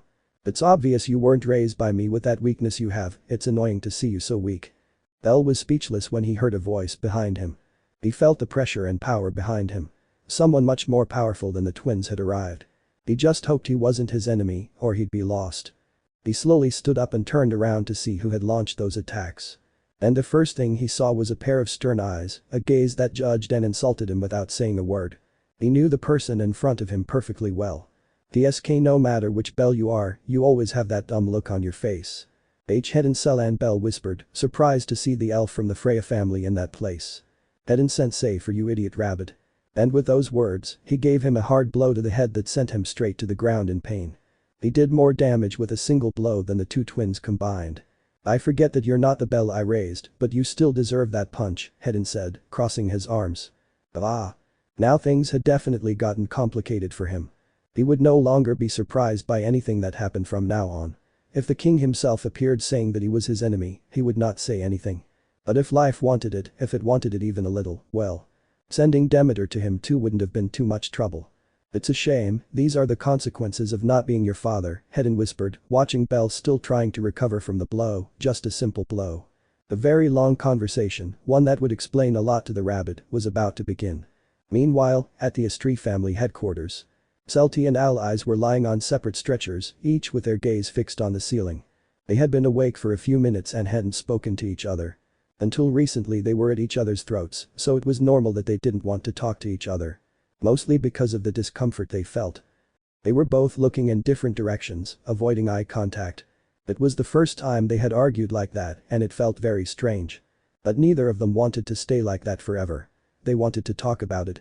And the first to speak was the shy elf. "Why?" Celti whispered. Allies dared to look at her and listen to her voice. "Why didn't you attack me for real?" he asked, turning to look at her with a somewhat uncomfortable expression. "What do you mean?" Allies decided not to understand the question. "You know what I'm talking about," the elf said, lowering her gaze. "You were never serious with me, you didn't use your full strength. If you had wanted to, you could have defeated me with a few blows."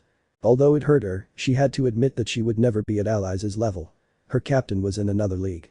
"Even if you called me a fat rat, you're still my friend, I didn't mean to hurt you," she whispered her reply while playing with the sheet. "But I was attacking you with everything I had, I didn't hold back." Celti remembered every powerful blow she threw, when she got jealous she attacked with everything she had, no matter what. "Ask Horn, she knows." And boy, did you do it. "I didn't know you were so strong," Allies praised with a small smile. "I must admit you gave me a hard time at times." "I'm sorry, I let jealousy get the better of me," she apologized, very embarrassed, realizing that she had acted immaturely. "I'm sorry too, I shouldn't have said that to you in the library, I acted like a child." Allies and Celti just turned to look at each other and smiled. "So, do you forgive me?" "Only if you forgive me. Consider it done." After all, they had been friends for many years. Their friendship wasn't going to crumble so easily. Although, of course, the reason for the discussion was still present. "But you're crazy to say that Belle is your boyfriend." "But it is." Before the two could start shouting at each other again, the infirmary door opened and Estrie entered with a small smile. "You'd better control yourselves if you don't want me to call Knees again," Estrie warned, still smiling as she took a seat. "Ugh, I didn't expect that blow, Knees hit me with everything he had, he didn't even give me time to raise my defense," whispered Allies, still in pain. "Tell me about it, he hit me with everything he had," Celti said, touching her stomach, still feeling the blow. "That's what happens when you let your emotions get the better of you," Estrie said disapprovingly. "May I ask why you were fighting?" "Allies thinks my boyfriend is her boyfriend, but it's a lie," Celti accused. "Sources?" Deepening asked. "I dreamt it," he replied. "What you're saying simply doesn't make sense." What doesn't make sense is what you're saying." Meanwhile, Estrie just watched the two of them argue, still maintaining that smile. It was something new and funny to see the captain of the family arguing with the shy elf of the family. It was something I couldn't imagine. "And what's his name?" the goddess asked her two daughters. "That boy you're dating." "Bellcranel," they answered at the same time, then looked at each other with narrowed eyes. "I understand," the goddess whispered, leaning slightly in her chair. "And this Bellcranel, is he here with us now?" "We're not crazy." They both shouted at the same time, offended by the tone I used. "Haha, sorry." And Estrie just started laughing at his joke while her daughters were a little embarrassed. Why is she acting like she doesn't know him? The two girls wondered, although they already had their suspicions. "I believe you, I can see that neither of you is lying, that Bellcranel guy is both of your boyfriends," she said, stopping laughing but keeping her smile. "Impossible," they whispered, glancing at each other. "How about you explain a little about this Belle? Just tell me one thing. What family does he belong to?" That question was more than enough for Estrie to confirm her suspicions. "I just hoped it wasn't that, or it would be a big problem." Although she also didn't want her daughters to have been cheated on without them realizing it. It was complicated.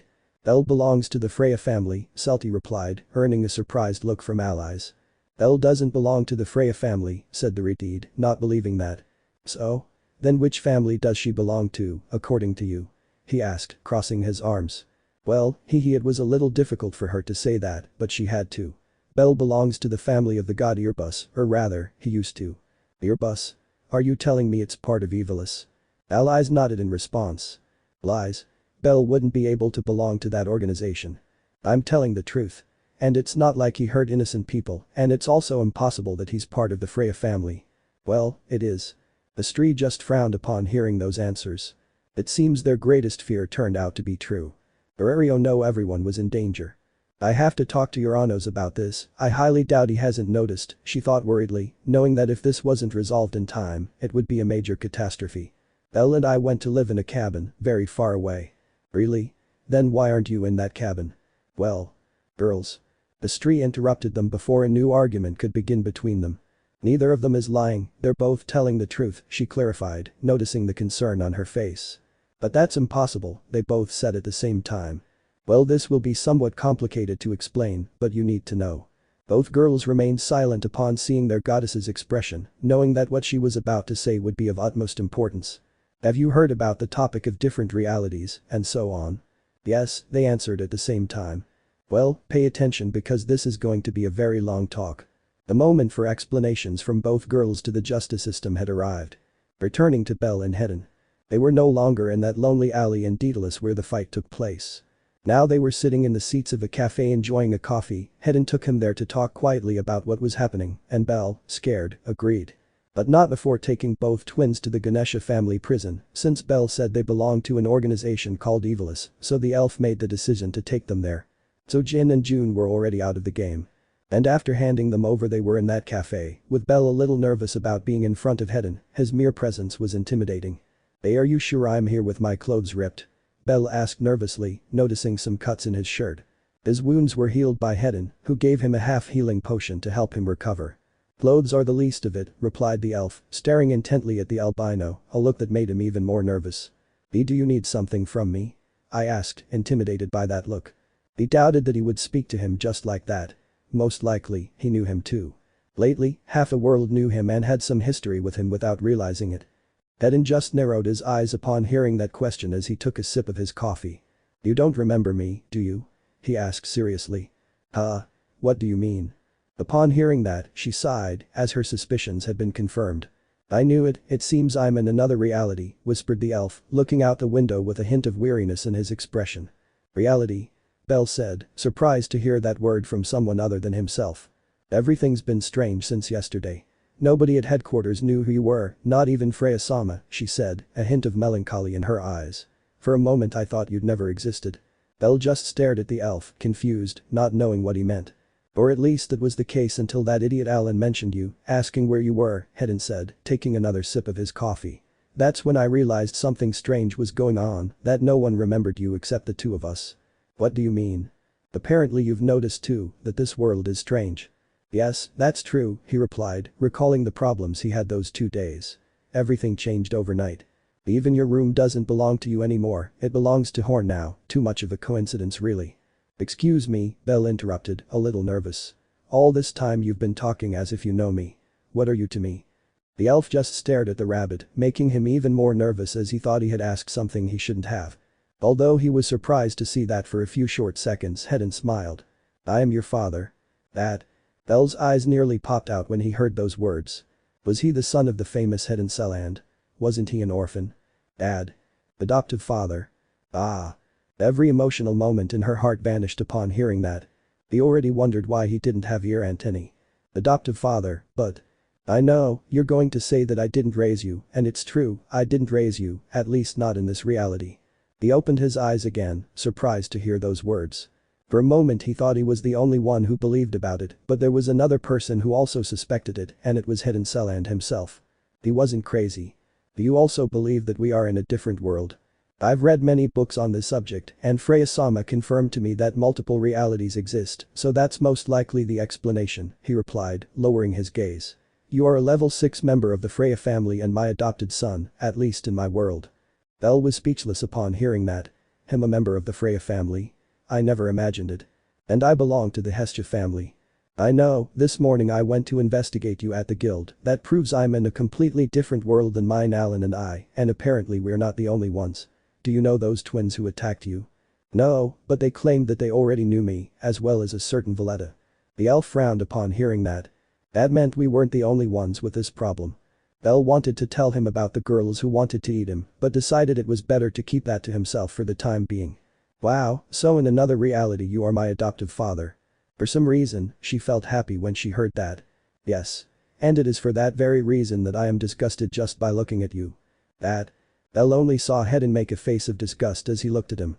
I raised a powerful, vigorous, Herculean, burly, and robust level 6 bellcranel about to evolve to level 7, and yet I have this deformed piece of turd in front of me. Ugh. Belle let out a groan of pain upon hearing those words. It had been a long time since someone had said something so hurtful to him. Are you serious? Those twins weren't anything special, yet they beat you, and it's no wonder you're level 4 here. In my defense, I reached that level in less than 6 months. I know, I saw it at the guild, he said, resting his arms on the table. That means you've only been an adventurer for 6 months. Before those 6 months, did you practice any fighting style? No. You're truly pathetic, this is happening because I didn't raise you. I'm sorry. But I realized something. You also have a great talent here, a talent you're not using to your advantage at all. Hedin crossed his arms, still looking at him. I don't know what's going on or how I got here, but you're still my adopted son, and I'm not going to allow some piece of trash who can't fight properly to get away with this. Your lightning magic is powerful, but you're not using it well. You have a lot to learn. And what do I have to do? Come early tomorrow to the Freya family headquarters, I'm going to train you to go from a pile of trash to just trash. What? But that place. I said you're going, if you don't you'll face the consequences. Belle was already starting to feel scared, just like a father scolding his son. After all, I'm the only master who can train you. There's no one else to teach you how to fight and control your magic, he said, adjusting his glasses. So you'd better introduce yourself. I understood. And while we're at it, we'll also investigate this matter a bit and see if we can fix it, although I doubt it. I feel that all of this is beyond my control. I don't think there is any mortal who can fix something like this. You are someone who has a lot of knowledge, right? Obviously you're a bird brain and you're going to start studying too. It's obvious from your face that you're still ignorant. Hedin felt as if he had adopted Belle again, as if he were raising him from scratch. It was a second chance, so I wouldn't make the same mistakes as in the past and I would take care of him and raise him with more love, and who was I lying to? I would raise him with more intensity to the point of destroying him mentally and physically. There may be more people like those two twins looking for you, so you have to be prepared for anything. See. I'm going to train you so you can face this problem. I'm not going to let you die, I whispered, still looking at him. After that conversation, they both went their separate ways, heading towards his headquarters and Belle wherever the wind took him. That day I had received much more information than I could have imagined. I can't believe that in another reality Hedin-sensei is my father, Belle thought, still unable to believe it. At least with that conversation, his suspicions were almost cleared up. I was in another reality, well, I still didn't know if it was him or them, it was still very confusing. That means those two twins were my enemies from another reality, I whispered, beginning to understand everything. The pieces were starting to fall into place in his mind, but even if he had the answers, that wouldn't solve anything. As Hedin said, the whole matter was beyond the control of mortals. They could not fix something like that. But who did that? Was it a god? As far as I knew, they were forbidden from using their powers, so it was impossible. Something serious must have happened for this to happen, he thought, tapping his chin with a finger. Everything was too complicated for him to find a solution. Fortunately, he was no longer alone. Hedin was now with him, and he too believed in that crazy idea of realities. With him now on his side, he felt more at ease. My dad. He always dreamed of having a father and a mother, but sadly it was never possible. The only one who was always there for him was his dirty old grandfather, who, although he took care of him, wasn't the best of all. Like that day he decided to take a picture when some goblins were about to kill him. Flashback. Grandfather. Little Belle screamed through tears as he watched 3 goblins about to kill him with stakes in the middle of the forest. He had gone out with his grandfather to collect branches for the fire or something like that. Grandpa, they're killing me. Belle shouted in distress as one of the goblins grabbed his foot and the other did a strange dance. Meanwhile, Zeus, camera in hand, observed everything, seeing that it was time for a photo. Wait, miniature, said Zeus, getting into position to take the picture. What a tiny, wretched thing. Help me. That day was captured in that photo as one of the most beautiful moments of his life with his grandfather. End of flashback. My grandfather wasn't exactly the best grandfather, she thought with a nervous smile as she recalled those moments. But despite everything, I still loved him. Hedin-sensei as a father, I wonder what he'll be like. Even though he met him that day, it already felt normal for him to call him Hedin-sensei. It was as if he had been doing it all his life. Although he was afraid at first, he had just realized that it was a very good opportunity to train alongside the elf of the Freya family. He was sure that with him he would become much stronger. If other dangerous people like those two twins appeared, he would make sure to defeat them. However, he then realized a certain detail that he had overlooked. All of them, she whispered. The image of Rose, Shakti, Mikoto, and allies flashed through his mind. They all said they were his girlfriends, although it was clearly a lie, or so he believed until now, after having that conversation with Hedon. Does that mean that they are my girlfriends from other realities? He thought, shocked and embarrassed. That was the only explanation at the time. It just can't be. How did he manage to charm all those beautiful women in other realities? It was impossible, especially Shakti and Rose, those serious and cold women. How do I win their hearts? If the issue of realities was true, then all of that was complete madness. Oh no, he thought, embarrassed, as he finally understood everything. Things had really gotten complicated. I hope no more girls appear, he thought nervously. Although if it's Demeter-sama, uff. Before Belle could think of anything else, a hand landed on his left shoulder, squeezing it tightly. And then another hand rested on his right shoulder, which was also squeezed tightly. Belle sensed danger at his back. So here was our little darling. Did you enjoy kissing Guild Advisor Rose Vanet? Like a robot, Belle slowly turned around, seeing the beautiful face of a catgirl and the beautiful face of an elf, both frowning. It was Aki and Alicia. You'd better explain everything to us, bellcranel, they both said at the same time, bringing their faces closer to the rabbit. Ugh.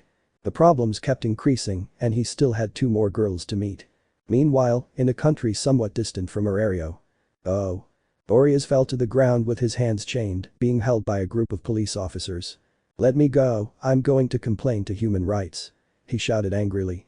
By trying to enter our country illegally, you've gotten yourself into serious trouble, said one of them, arms crossed. While another searched Orizas' pockets, finding a small bag with white powder which he brought to his nose to smell it. Sniff cat litter, I inform. That's not mine, he said quickly, worried. You know very well that we're going to deport you back to your country, right? Where are you from? From hell. Haha, very funny. Lock him up. Yeah. Don't wait. The fate of the world depends on me. If they lock me up, they won't be able to deport anyone else, and they won't be able to impose any more tariffs. Believe me. Poor crazy man, the policeman laughed with amusement, turning his back on Orizas. I have to get to Arario. Let me go. Belle needs me. And so Orizas' cries faded into the distance. Apparently, his arrival in Arario would be delayed a little. Chapter 6. Tears. Thank you for your purchase. These were the words spoken by a certain saint with a very small smile as she handed a box of potions to a customer. That girl was the saint of Arario, Armid, the porcelain doll as many called her, an unattainable girl for all those who were interested in her. She was just someone they could admire from afar, a goddess in the eyes of many. But many people put her on a great pedestal and didn't look beyond her appearance and realized that she was a girl like all the others. Someone who, despite smiling, was silently suffering inside. Since she had lost the person she loved most, he had died by her side while they were talking.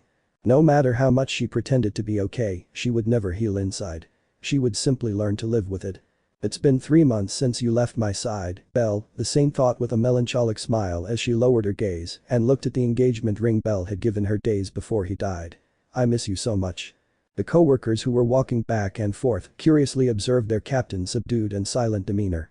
It was strange to see her act like that. Armid was a quiet girl, but she still always gave orders to her companions in her soft voice, whether it was to go and get a box of potions from the storeroom, go and attend to a patient, etc. But since yesterday she had been different, very quiet, more withdrawn, and those sad eyes didn't match the smile she gave to customers. This had worried her colleagues, but they didn't dare ask her what was wrong. They didn't want to seem nosy, so they decided to give her space. Can you cover for me just for a moment? Armid asked one of her colleagues who was passing by. Ah yes. Don't worry. Thank you. Having found her temporary replacement, Armid went into the hospital and walked through the corridors with her head down. Perhaps the other girls who had fallen into that reality had noticed something strange and different on the first day, but Armid did not. For her, everything remained grey and melancholic. Her life had not changed at all since Belle left her side. She had already cried all she had to cry, she had already screamed all she had to scream, she had let it all out. Now all she had to do was move forward, just as she had promised the boy she loved so much. After walking for a few minutes, I arrived at the headquarters bathroom and went straight to the sink to wash my face.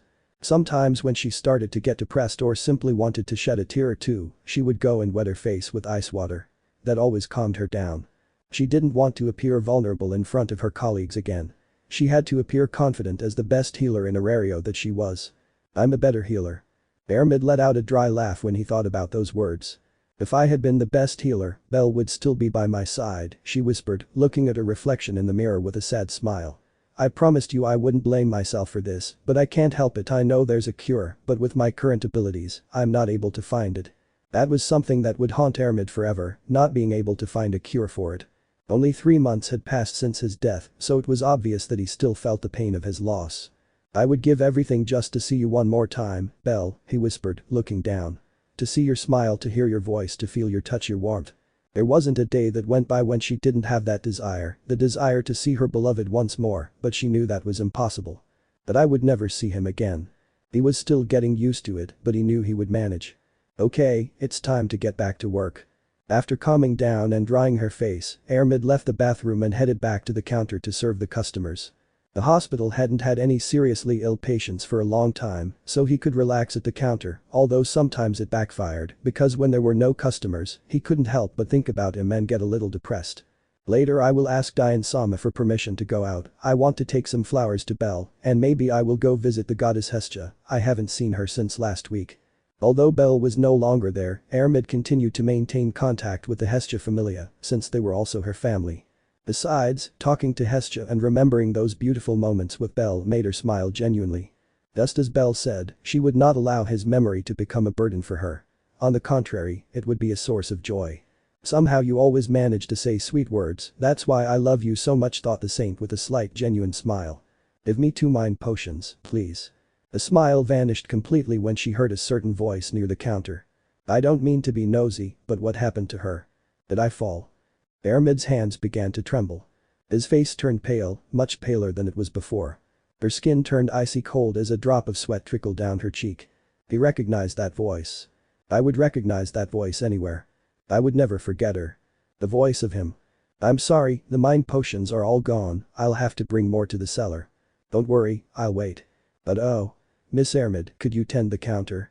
I'll go get the mind potions quickly. Miss Armid. The saint's body trembled. I didn't want to look up. I didn't want to see who owned that voice. His heart was beating incredibly fast, as if he had been running for a very long time. And a buzzing sound echoed throughout his head as he breathed with difficulty. Is something wrong, Miss Armid? But even so. The saint finally decided to look up and see who owned that voice. And upon seeing that person, everything froze. White hair. White skin. The slap mark on her cheek. And those red eyes that were looking at her with curiosity. Ah. There was no doubt whatsoever. She would never forget the appearance of the person she loved. Not even his voice. He. See, Captain, said the girl, frightened, as she took Armid's hand and felt how very cold her skin was. It looked like he had seen a dead person. Is something wrong? And that albino asked a question, a little worried when he saw her. Ah. And hearing his voice again made a lump form in her throat. And an enormous pressure appeared in his chest. I no longer had any doubt. He was. The Belle. It was a faint whisper accompanied by a tear running down her cheek. Some time ago, before the reunion between Armid and Belle. Tell me those rumors are lies, Belle. They say you kissed a guild advisor and the captain of the Ganesha family at the same time. Belle nervously stepped back when he saw that cat and that furious elf in front of him. They've embellished the story, only Miss Rose kissed me, Belle thought, embarrassed, remembering the sweet taste of her lips. Why are you silent, Belle? Alicia took a step forward and brought her face closer to Belle. She didn't want to believe those silly rumors. Her boyfriend wasn't that kind of person. But so many people were talking about it that I began to feel a pressure in my chest. A lot of people are saying you kissed Rose Vanit and that Shakti Varma claims to be your girlfriend, Aki whispered, looking down. Some are even saying they saw you on a rooftop kissing a girl. Wow, these people know everything. Did they happen to know the color of my underwear? Belle thought sarcastically, surprised at how nosy people could be. Please, tell me it's a lie. If you say it's a lie, I'll believe you, whispered Alice, her eyes a little glassy. Belle just watched that with a complicated expression. Perhaps at first he was confused, but now after having that conversation with Hedin, he quickly understood what was happening. That elf and that cat were his girlfriends from another reality. It was the only explanation he could find since he didn't know them at all, although he remembered seeing them with the Loki family. Why aren't you saying anything, Belle? Aki asked, observing the albino's expression. Just an eye, the elf whispered. Belle could only look away. I didn't know them, and because I didn't know them, I didn't know how to explain the situation, unlike Mikoto, who knew how to keep everything under control. Although for some strange reason I felt a pressure in my chest when I saw their faces, which had a sad expression, as if they had been betrayed. I wouldn't make a complicated explanation. I would tell them the truth. All that is true but… Slap. Before Belle could say anything, he received a slap from the elf, who had small tears in her eyes. Idiot. You're an idiot, Belle. I hate you. And with that said, Alicia ran away from the place, leaving Belle frozen, feeling the burning sensation on his cheek. But the cat was still standing there staring at him in pain. So you got bored of me and Alicia, hey idiot. And with that said, the cat also ran away from the place. Perhaps because both their hearts felt hurt, they didn't want to talk about the situation. They just wanted to leave. Furthermore, Belle's expression of guilt made them feel that he had deceived them of his own free will. Belle just stood there with his head down and for some strange reason felt like trash. I don't know them then. Why does it hurt? I whispered, remembering Alicia's tears. AI, and what are you looking at?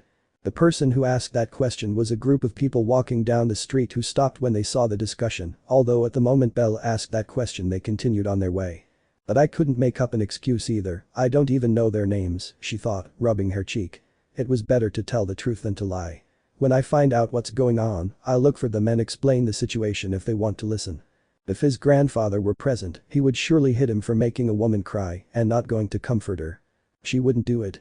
She felt that if she followed them she would get into more trouble, and that was the last thing she wanted. It's for the best, my head already hurts from so many things that have happened today that I just want to rest. Although the sad expression of the cat and the elf remained in his head, making him feel guilty. My life was normal 2 days ago. What did I do to make all this happen? She whispered, looking up at the sky. If things weren't bad, 6 girls had recently appeared claiming to be his girlfriends. His grandfather would surely have an epileptic seizure from the overwhelming joy. The rabbit did not share this joy, as he was hurting the hearts of some maidens who did not know what was happening and who simply felt betrayed. I hope all this gets sorted out quickly so I can go back to living my peaceful life again, she thought as she started walking. Although when he was halfway there he decided to take a detour. He felt very fatigued from the fight he had with Jin and June, so taking advantage of being near Diane's hospital, he decided to buy some mind potions to recover.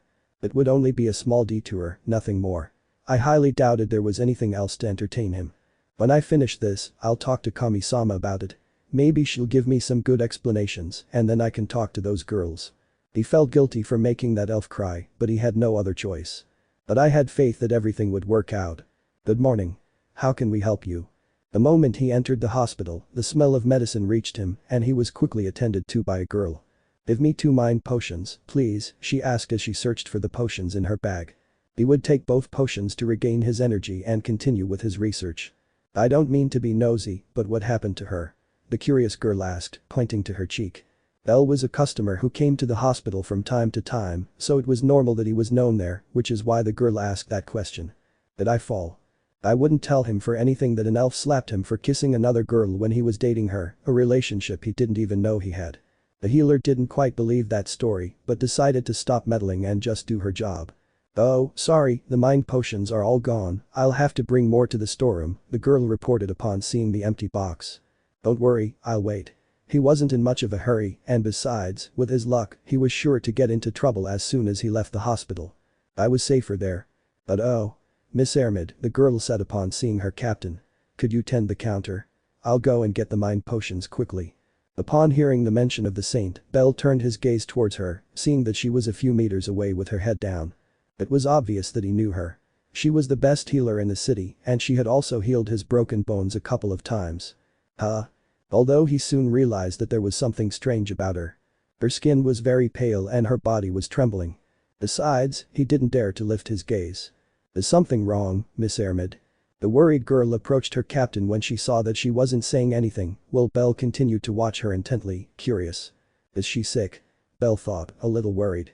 After a few seconds he saw her slowly raise her face to look at him. And when I saw his face. Belle had a strange feeling inside, even more so when he saw her expression.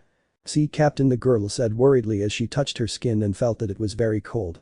The people around stopped what they were doing to watch the saint's strange behavior. She wasn't one to act that way for no reason. Is something wrong? And Belle was encouraged to ask that question, wanting to know what was happening. Ah. And that was the trigger that caused everything inside Armid to collapse. A huge pressure appeared in the albino's chest as he saw a small tear run down her cheek without taking his eyes off her. The Belle. And a faint whisper saying her name with a trembling voice. Captain. The alarmed girl quickly caught Armid, who was about to fall to the ground. She had fainted. Quickly. Prepare a room for Miss Armid. The girl shouted to some healer boys who were there. Yeah. The three of them ran off while the girl carried her captain and ran inside the hospital, leaving everyone worried because they didn't know what was wrong with her. Although Belle was the one most affected. Hey? He was surprised to feel a liquid on his cheeks, bringing his hand to his face to see what it was. They were tears. I was crying. What's wrong with me? He asked, quickly wiping away his tears. Why did I react like that? Why? Their eyes simply made contact and he had that reaction. I didn't understand. Was all of that a product of the whole problem of realities? Ah. Belle let out a rather loud scream as he felt a pain in his head much greater than the previous ones he had experienced. And the enormous fatigue he carried in his body didn't help. My head. Armid, will you marry me? Why are you asking me that question? You know very well how much I love you, just put the ring on my finger. Is something wrong? The healer approached Belle with concern when he saw him clutching his head in pain. Me too. Belle felt another liquid, only this time it was coming from his nose. Hey, you're bleeding, the boy said, seeing blood trickling from Belle's nose. Come quick, a sudden nosebleed can be worrying. See. And Belle simply decided to follow the healer, still processing everything that had happened. Of all the things he had experienced since yesterday, that was certainly the one that had had the greatest impact on him. I didn't understand anything. The only thing that kept repeating in his mind was the image of that girl with a tear running down her cheek the moment she saw him. That image pained him. A while later. Well, I already gave you a checkup and luckily it's nothing serious, the boy said, approaching Belle. It seems you experienced some sudden stress that caused a severe headache, the same headache that made your nose bleed. It's quite common lately, believe it or not. I understand, Belle whispered, sitting on the bed. Even so, I'll give you some pills to help you calm down. If you have a stress attack like you're having now, you can take one to help you. Understood. Okay, you can rest a little longer in the room if you wish. You're a regular patient here, so the payment will be taken from your bank account. No problem. It was a small arrangement Belle had with Diane. There was a time when Belle would arrive at the hospital with something serious and sometimes he wouldn't even carry any money with him. That's why he asked that they always charge from his union bank account, that way he would always be attended to at any time, regardless of whether he had money with him. Fortunately, his bank account was full from all the times he went to jail, so he had nothing to worry about. Belle just sat on the bed with his head down, remembering what had happened not long ago. Belle. She knows me, I whispered, remembering that girl's tears. I had seen her many times in the past and never reacted like this, and yet now. The only explanation for all of that was the same issue of realities, that she didn't belong there. But why was her reaction different from the others? The others either demanded him, proclaimed themselves his girlfriends, or rushed to kiss him. But she just froze as a tear rolled down her cheek when she saw him. Had he done something wrong to make her react like that? I want to see her. He slowly stood up and walked to the door of the room and left. As she stepped out into the hallway, she saw two girls chatting in front of a room. Miss Armid is awake but doesn't want to talk. She's not sick, so I'm worried something bad might happen to her. The best thing would be to let her rest for the moment. She works a lot and perhaps that's what she needs. You're right, I'll come back later to see how it is. Thus both girls moved away from the place, leaving only Belle in the hallway. He walked slowly towards that door and stopped in front of it. I didn't know why, but I wanted to see her again. And gathering his courage, he took the doorknob and opened it. Meanwhile, with Armid. The moment her partner left the room, she just sat on the bed, staring into space. Her gaze was melancholic, full of sadness. Was it a dream? Was it my imagination? She whispered, clutching the sheets in pain. It was impossible for it to be Belle, he died, he would never return. Was her desire to see him so strong that she even had hallucinations where she saw him? She thought she was getting over it, but apparently that wasn't the case. Belle. But a part of her was desperately pleading with her not to be like that, not to be an illusion, for that person to truly be Belle. But she knew that was impossible. He died by her side while they were talking in that dark forest full of fireflies. The moment she cherished in her heart, the last moment she lived alongside the person she loved so much. You left a huge void in me, if only it weren't an illusion. Click. And at that moment the sound of the door being opened reached her. He slowly looked up to see who the person who had entered was. And when she saw that person, her eyes opened as wide as they could, just like a little while ago.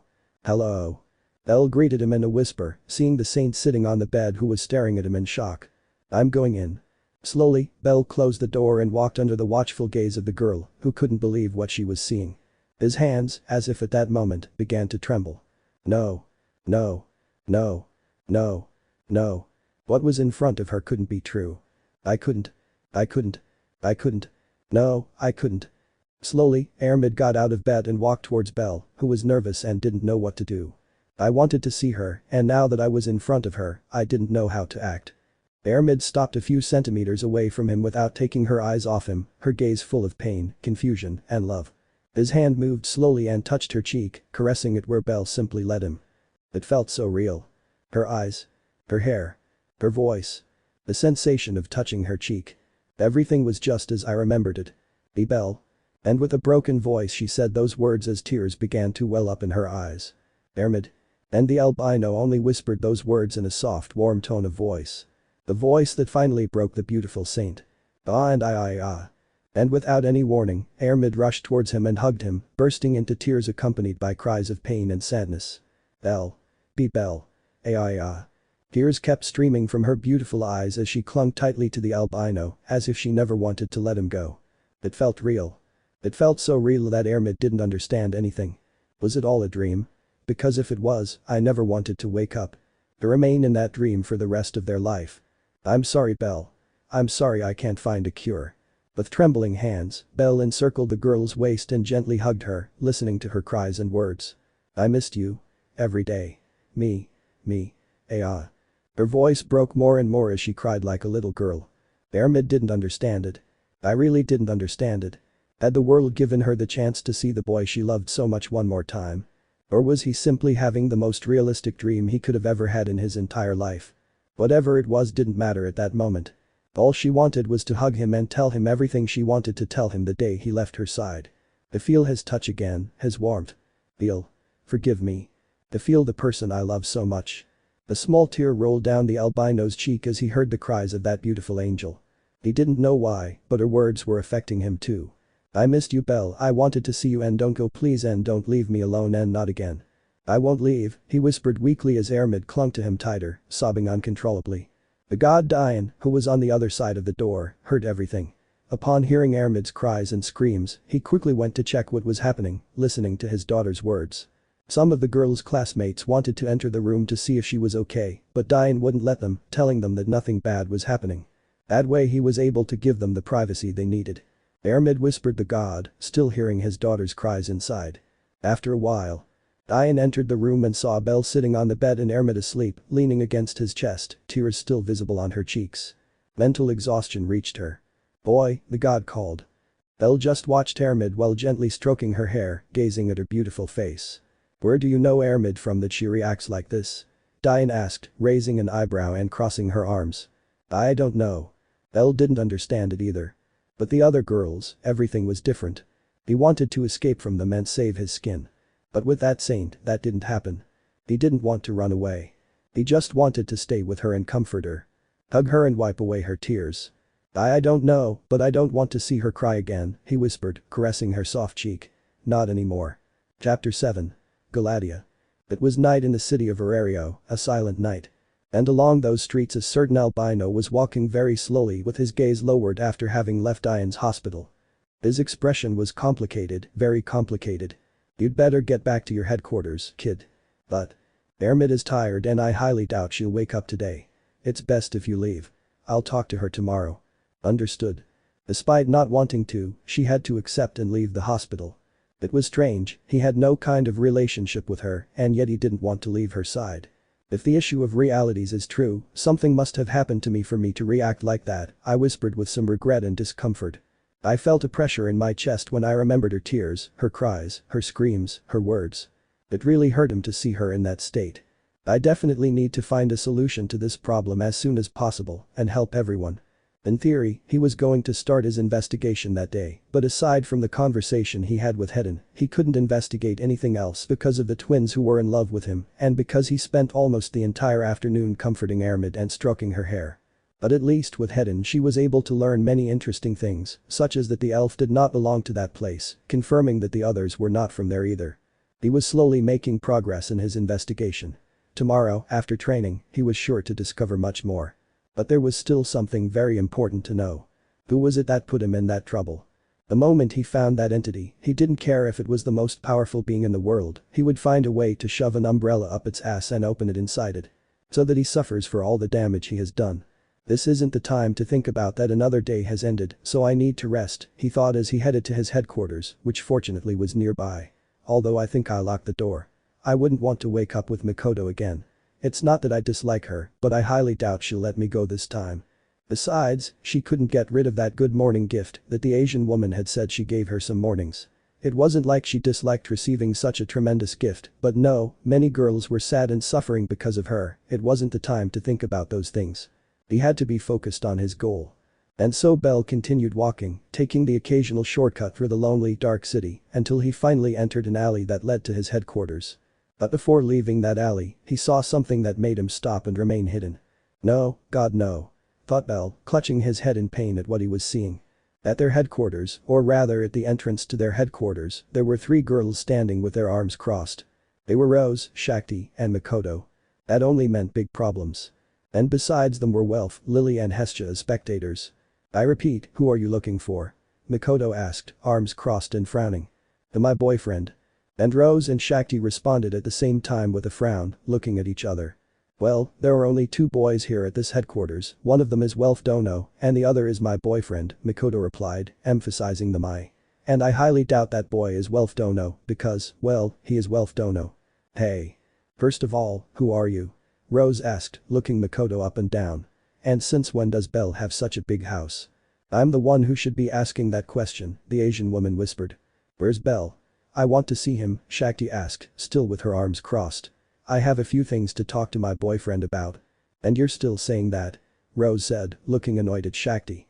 There are plenty of guys in town, find someone else and leave mine alone. To begin with, you two are wrong. Belle wouldn't date 2 older women, Makoto said, looking at them both. You're wrong about that, Makoto, Belle thought, listening to the conversation. Are you calling me old? Rose asked, a vein popping out on her forehead. Well, Sama, do something, Lily pleaded, seeing that things were becoming tense. Ahem, I didn't know my friend was such a Casanova, Well thought proudly, taking a step forward and standing between them. Ladies, I ask that you. Slap. Before Welf could say anything, he received a hard slap that slammed him to the ground. Why are you interfering? Shakti retorted angrily, as the slap was meant for Makoto. She was angry that he had called her old. I'm not leaving here until Belle comes, Rose said, crossing her arms. Well, neither do I, Shakti chimed in. Me neither, because I live here, Makoto said with a frown. Meanwhile, Hestia just watched all of that with her eyes half closed. Oh, I see. Exclaimed the little goddess. So Belle-kun had 3 girlfriends, wow, who would have thought? The atmosphere became much heavier when Hestia said that, causing the 3 of them to glare at each other. Lily had to take a few steps back as she felt she was suffocating in that environment. And Welf was still knocked out on the ground from the slap of a level 5. Belle just watched all of that with a smile. He slowly turned around and went back into the alley. He had decided to leave and not face that problem. I'll find another place to sleep, she thought with a nervous smile. 3 beautiful girls were arguing over him. Some would call it a source of pride, but not Belle. If he had stepped out of that alley, some dancing men carrying a coffin would have appeared. They might have called him a coward, but he decided to save his own skin for that night. I'm still very young, he thought, without stopping walking. Bellcranel. 16 years old. Virgin. 3 kisses with 3 different girls in a single day. Dreams, to be a great hero and die suffocated by Demeter's tremendous personalities, to be happy, optional. And to have a turtle as a pet. He was definitely still too young to die. He had a whole future ahead of him. Even a great warrior knows when to abandon a battle. Some time later. The walls of Arario. The wall of Arario would be his resting place. There he could think things over without anyone bothering him while he decided where to go to sleep that night. Belle let out a tired sigh as he leaned against a wall and looked down at the illuminated city from above. She was sleepy, she wanted to sleep in her comfortable bed, but the last thing she wanted was to deal with more problems. After seeing the tremendous slap that Welf received right in the face, he realized that he would be worse off if he were to appear. The best thing to do was to leave, even if it meant sacrificing hours of sleep. It was the best thing to do. I haven't even had dinner, he thought, listening to the rumbling of his stomach.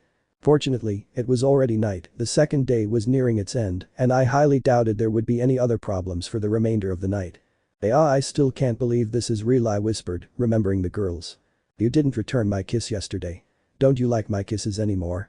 Can someone tell me why the hell you just kissed my boyfriend? What's wrong with kissing my boyfriend? And you know why. Because I love you. Belle, you idiot, I hate you. So you got bored of me and Alicia, hey you idiot. I'm sorry Belle.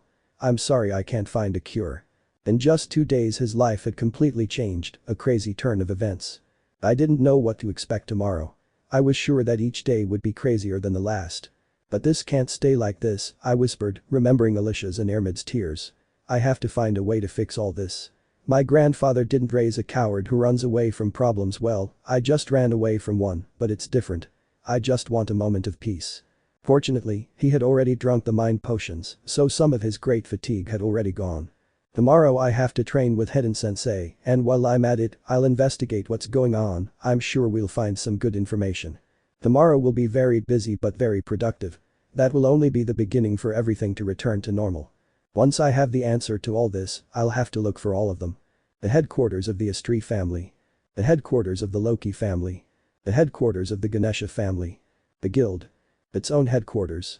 And Diane's hospital. Once I have the answers, I would go to each of those locations to find them and gather them all together. It would be suicidal to gather them all in one place, but it was necessary if I wanted to explain the situation so they would understand what was happening. I swear I'll find a solution to all this, he whispered, watching a bird fly across the dark sky. Probably more than one of them wanted to strangle him before he could explain anything, but he trusted that everything would turn out alright. Well, the best thing to do is go find a place to sleep and. Before Belle could think of anything else, blood started flying everywhere and the unpleasant sound of meat being chewed echoed through the silent wall. His body staggered and he fell to the ground in a pool of his own blood. Body that was decapitated. His head had been bitten off in one bite. They had killed him. Belle jumped in fright after what had just happened. She quickly brought her hands to her head, realizing that she still had it. What happened? He was bewildered to realize that he was still standing on the wall as if nothing had happened. What? I didn't understand it. It all felt so real. His death felt real. A strong shiver even ran through his entire body just remembering that feeling. Hey? Then Belle saw a bird flying calmly through the dark sky. It was the same bird I had seen fly by a few moments ago. Only then did he understand everything. He quickly jumped to the side and at that same moment a mouth took a strong bite where his head had been. If he had taken one more second, he would be dead. No. Not again. Belle thought, knowing that was another big problem. Wouldn't he get even a minute's rest? He quickly got into a fighting position to face whatever it was that wanted to kill him. But when he saw his enemy, he opened his eyes in shock. What? He whispered, bewildered. What was in front of him could not be considered human. She had a slender body, with long arms, with long fingers. The lower part of that thing's waistband was completely black, as if it were wearing pants, although it looked like its own skin. It had 2 large horns on its forehead. A huge smile that sent a shiver down her spine. And the most surprising thing. That thing had no eyes. What was standing in front of him was definitely neither human, nor elf, nor dwarf, nor any other race. Haha, I approached stealthily. How did you dodge my bite? And what surprised Belle the most was seeing how that thing could talk, a mocking tone of voice. It sounded like the voice of a boy who had just entered his adolescence. He can talk. Belle shouted, unable to believe it. If he thought the twins Jin and June were worrying, he had just realized he was wrong. That thing, with its mere presence, frightened him. Haha, are you going to tell me how you dodged my bite? He asked, starting to walk towards Belle, who became even more tense. He didn't even have a weapon. He cursed himself for not having gone to his headquarters to get his dagger, remembering what had happened to him that morning. He was definitely screwed. What are you? Belle whispered, taking a step back.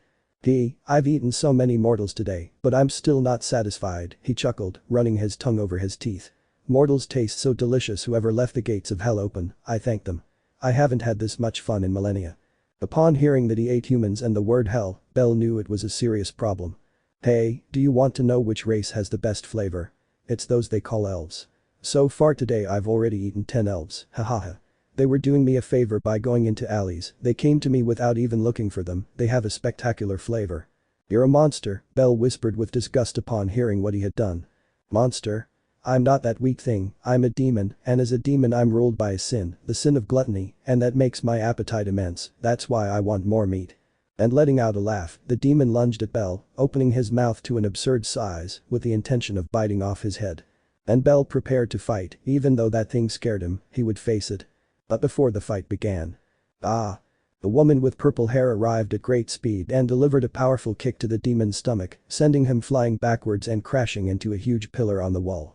Belle just watched in shock as that woman stood in front of him with her back to him while her hair moved in the night breeze. Although at that moment she turned her face to look at him, and it was then that their eyes met. Belle's bewildered expression. And her melancholic eyes, which smiled warmly at him. That woman was Galatea. Belle, the woman whispered, her voice filled with affection, as multiple images flashed through her memory, images of her training a boy with a desire to be a hero. A wish she could not fulfill. "Who are you?" Belle whispered, looking at the woman in puzzlement. But before Galatea could answer, the sound of falling debris was heard, causing her expression to change to a serious one, and she turned to see where she had sent that thing flying. The remains of the pillar flew out, and slowly, that demon walked away, still smiling. Unharmed. He thought, unable to help but be a little surprised at not seeing any wounds on the thing's body. He had hit him with all his might. At least one of his bones had to break into pieces and pierce his skin. But there she stood, still smiling. "What the hell are you?" Galatea asked, noticing that he had no eyes and his strange appearance. "That hurt," he said in his mocking tone, touching his stomach. "I almost threw up my breakfast." "Ha ha ha, cough, ha ha ha." Belle stood up, intending to activate his magic and help the girl who had come to save him. Together, they might be able to defeat him. No. But before he could do anything, Galatea shouted at him, much to his confusion. "Don't get involved, this is not an enemy you can face, you will die in vain," the woman said seriously. "But. Just back off, I don't want to see you die again," he whispered softly as he drew his sword and gripped it tightly. Belle just watched her hesitantly, wondering whether to leave her alone in this. He didn't know her, but he had to be on her side if she ended up saving him. "Hey, what are you?" Galatea asked, pointing her sword at him. "I've never seen anything like you that could talk. What are you?"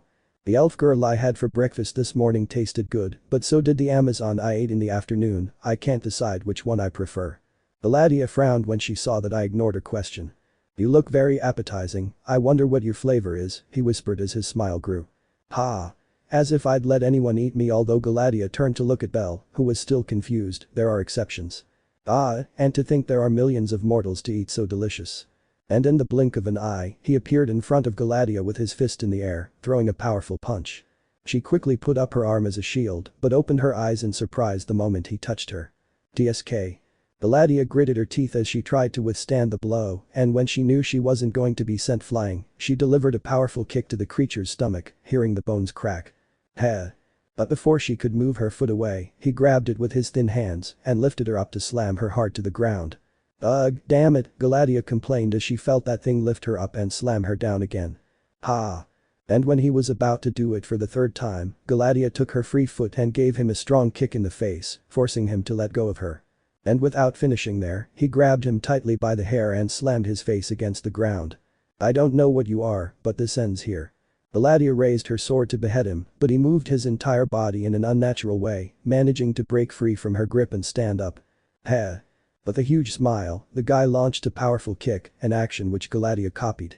And the moment both kicks collided, they created a strong gust of wind in the area, causing Belle to open his eyes in surprise.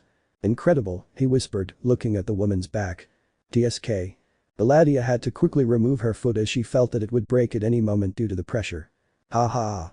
And the demon, striking the ground with both fists, created great destruction, sending pieces of rock flying everywhere, forcing Galatea to dodge or destroy them. And when the stones stopped flying, he could see the demon standing in the crater that he himself had formed by hitting it. "What the hell is that?" Galatea thought, watching it take off at great speed with its fist raised, ready to deliver another powerful punch. At first Galatea blocked it, but opened her eyes in shock when she saw that this blow had much more power than the previous one. She even heard the bone in her arm crack. This time he couldn't keep his feet on the ground and flew a few meters, although he managed to recover in the air and land on his feet. "Oh. You didn't fly to pieces from my blow," the demon exclaimed, seeing Galatea whole. "I hit you with all my might to tear you apart, but you withstood it. Incredible." Galatea just stared at the demon seriously before turning to look at her arm that had blocked that blow. That arm was trembling from the pressure it received a few seconds ago. "I'd say I'm exaggerating," but Galatea turned to look at the demon who was still celebrating. Despite being so thin, his strength is equal to or greater than Fulak's. "What the hell is that thing?" He only realized that through that brief exchange of punches and kicks. That thing had to be at least level 6. But she was too. Haha, ha. The demon stopped celebrating the moment he felt his right arm fall to the ground. Galadia cut it off the moment he threw that last blow. Surprised? Galadia asked mockingly as she saw the smile vanish from the demon's face.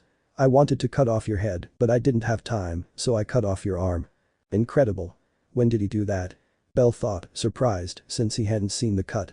If I can't see it, that woman must have been at least level 6 to be that fast. Now you'll tell me what you are? He asked, raising his sword again. I want to know what you are before I kill because obviously I'm going to kill you tried to kill Belle after all. Je. And just as his arm was cut off, another one grew back instantly, as if he had never lost it. That.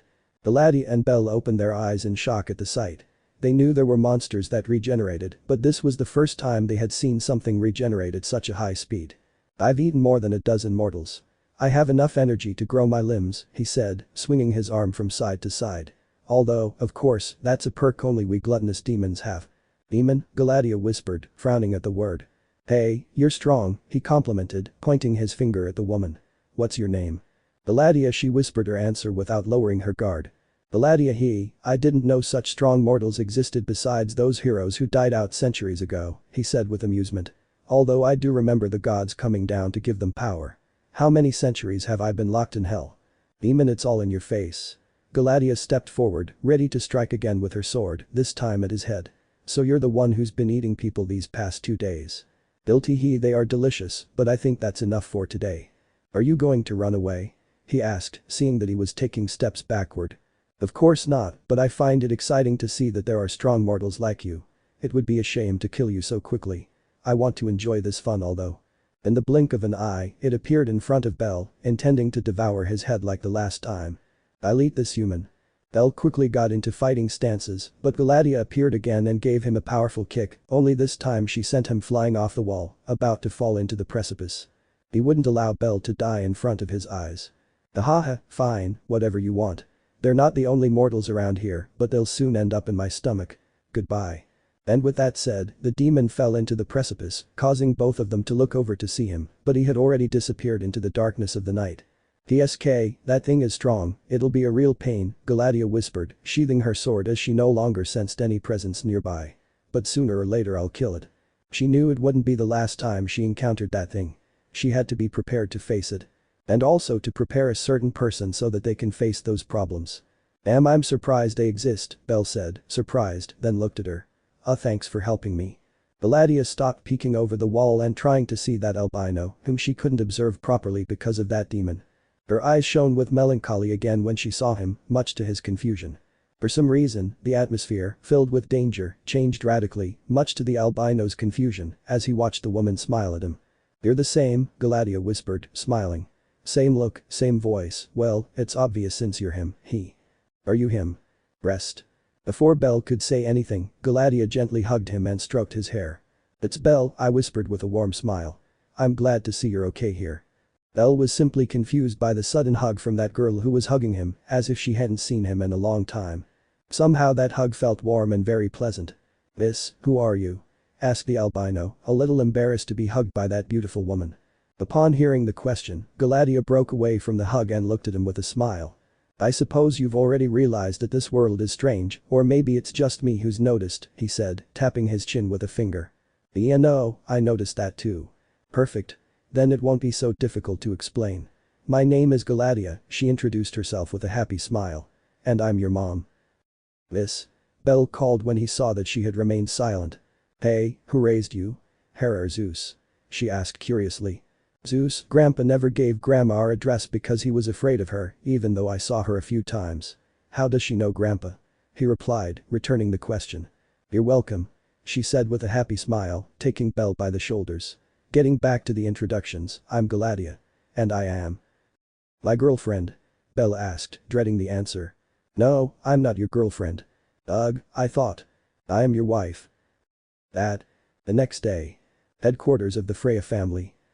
A twitch appeared in Hedon's eye when he saw that Belle did not show up alone at his headquarters. Behind the embarrassed albino was a certain purple-haired woman, hugging him affectionately and looking at Hedon mockingly. You should be dead, Hedon whispered, looking at Galadia with contempt. Ooh, so you remind me of you, grumpy elf, the girl said, stroking her cheek with Belle's. I don't know what happened to me in your world, but I'm more alive than ever in others. The vein appeared on the elf's forehead as he looked at that woman. They both had a history from the past, and apparently their reactions didn't change that reality. Previously, in another reality, they didn't even look at each other because they had no reason to speak to each other, knowing that they would only argue. But this time the exchange of words was inevitable since they shared the same student. "What are you doing here, Galatia?" asked the elf. "I heard you're going to train Belle, but it's no longer necessary since I'm here. Yesterday, a very powerful enemy appeared, so I'm going to train my Belle so he can face those problems. Obviously, I'll be 1,000 times better than an elf dragged along by a goddess who doesn't even pay attention to him." "So? Are you saying you're better than me? An immature woman who still thinks she's a teenager." "Haha, I'm still very young compared to you," she laughed playfully. "Admit it, I'm a better teacher than some simp elf who let his people die for an ass more worn than a dishcloth." "Take back what you just said." "No." The kind of lightning bolt seemed to emanate from both of them, glaring at each other with anger as the air grew heavy around them. And Belle nervously took a few steps back, feeling that at any moment they were going to beat each other up. "Ugh, Hidden-sensei is strong, but Miss Galatia also seems to be strong," he thought fearfully, not knowing what would happen if those two started fighting. "You haven't changed at all, you're still just as hateful and unbearable," whispered the elf, his expression very irritated. It was the first time he had been so irritated in a long time. "And you haven't changed a bit either, you're still just as conceited as all of your kind, thinking you're superior," he said, his smile unwavering, a smile that irritated the elf even more. "What's your relationship with Belle?" "I am his teacher and adoptive father." "Ad ha ha ha ha ha. Adoptive father. Ha ha ha ha." Loud laughter began to be heard in the courtyard, much to the elf's anger. "What's funny? You? Adoptive father? Ha ha ha ha. That's a good one." Galatia slapped the elf on the shoulder, causing lightning bolts to shoot out of it, intending to electrocute her. "Now tell me another joke, haha," she said, wiping away a tear from laughing so much. "You're aware that I'm going to throw a lightning bolt at you, right? Do it, I will also cast my magic the moment you cast yours, and you know very well what my magic is like." They were both about to fight. It was going to be a disaster if they did. But before anyone casts their magic. Belle.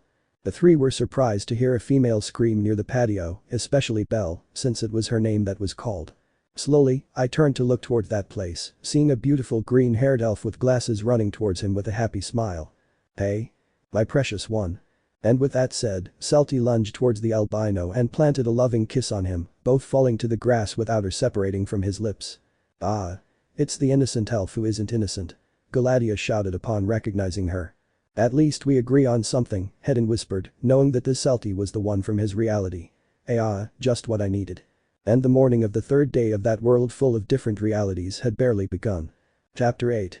Orizas arrives in the city. Dawn of a new day. Slowly and with her gaze lowered, a certain green-haired elf with glasses was walking through the streets of Arario. Her eyes showed that she was confused, very confused after the conversation she had with her goddess and the fat rat. "You do not belong to this reality." Estri's words still echoed in his mind, reminding him of that shocking fact she had mentioned. It's true that she had her suspicions, but having her goddess confirm it was very shocking. How did this happen? Celty thought, with a tightness in her chest. Knowing that in that reality she wasn't Belle's girlfriend hurt her, and the fact that he didn't even know her hurt her even more.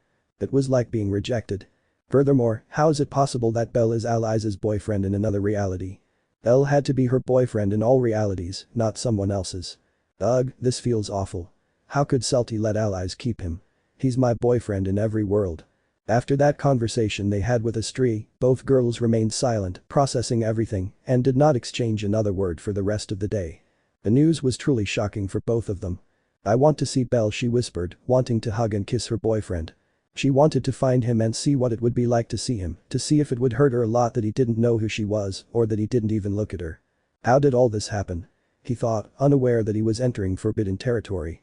Almost no one walked on the streets near the Freya family headquarters. "I don't know how, but it seems that someone, excuse my language, but someone stupid has been playing with reality. That's the only explanation I can think of." Once again, Estri's words echoed in his mind. Surprisingly, she seemed somewhat angry as she said them. Playing with reality was apparently a serious crime, although it was obvious. "I wonder if Belle will be happy to see me, I mean, I'm his girlfriend, so he has to feel something." It still bothered him that she wasn't his girlfriend in all realities, but he hoped that only the fat rat was his girlfriend and that in the rest of the realities, she would have the rabbit all to herself. It was likely, I doubted there were any more girlfriends around. You have to be positive above all else, she thought, clenching her fists. Probably of all the brides, the innocent little elf was the most jealous of all, like any intense elf. That's when he finally realized where he was. His brain was already programmed so that without realizing it, he arrived at the Freya family headquarters. He went to that place almost every day, so without meaning to he went into automatic mode. If Belle is part of the Hestia familia, it's impossible for him to be here, she whispered dejectedly, approaching the fence and observing the training yard. She trained every day in that yard with her boyfriend, so in a way it was a special place for her. Hey? However, he saw something in that which surprised him. From outside he could see his father-in-law arguing with a beautiful woman with purple hair. And about 2 meters away from them was Belle, who had a nervous expression, not knowing what to do. Celtie's eyes lit up when she saw him. It's Belle, it's Belle. And with a beautiful smile of happiness, the elf began to run and look for the entrance to the Freya family headquarters. It had to be his Belle, it definitely had to be him. He was at the Freya family headquarters meeting with his father-in-law. He was her sweetheart. I always knew it. Allies was crazy. There's no changing of realities. She thought with a gleam of happiness in her eyes as she reached the entrance of the mansion, which was being guarded by 2 level 3 guards.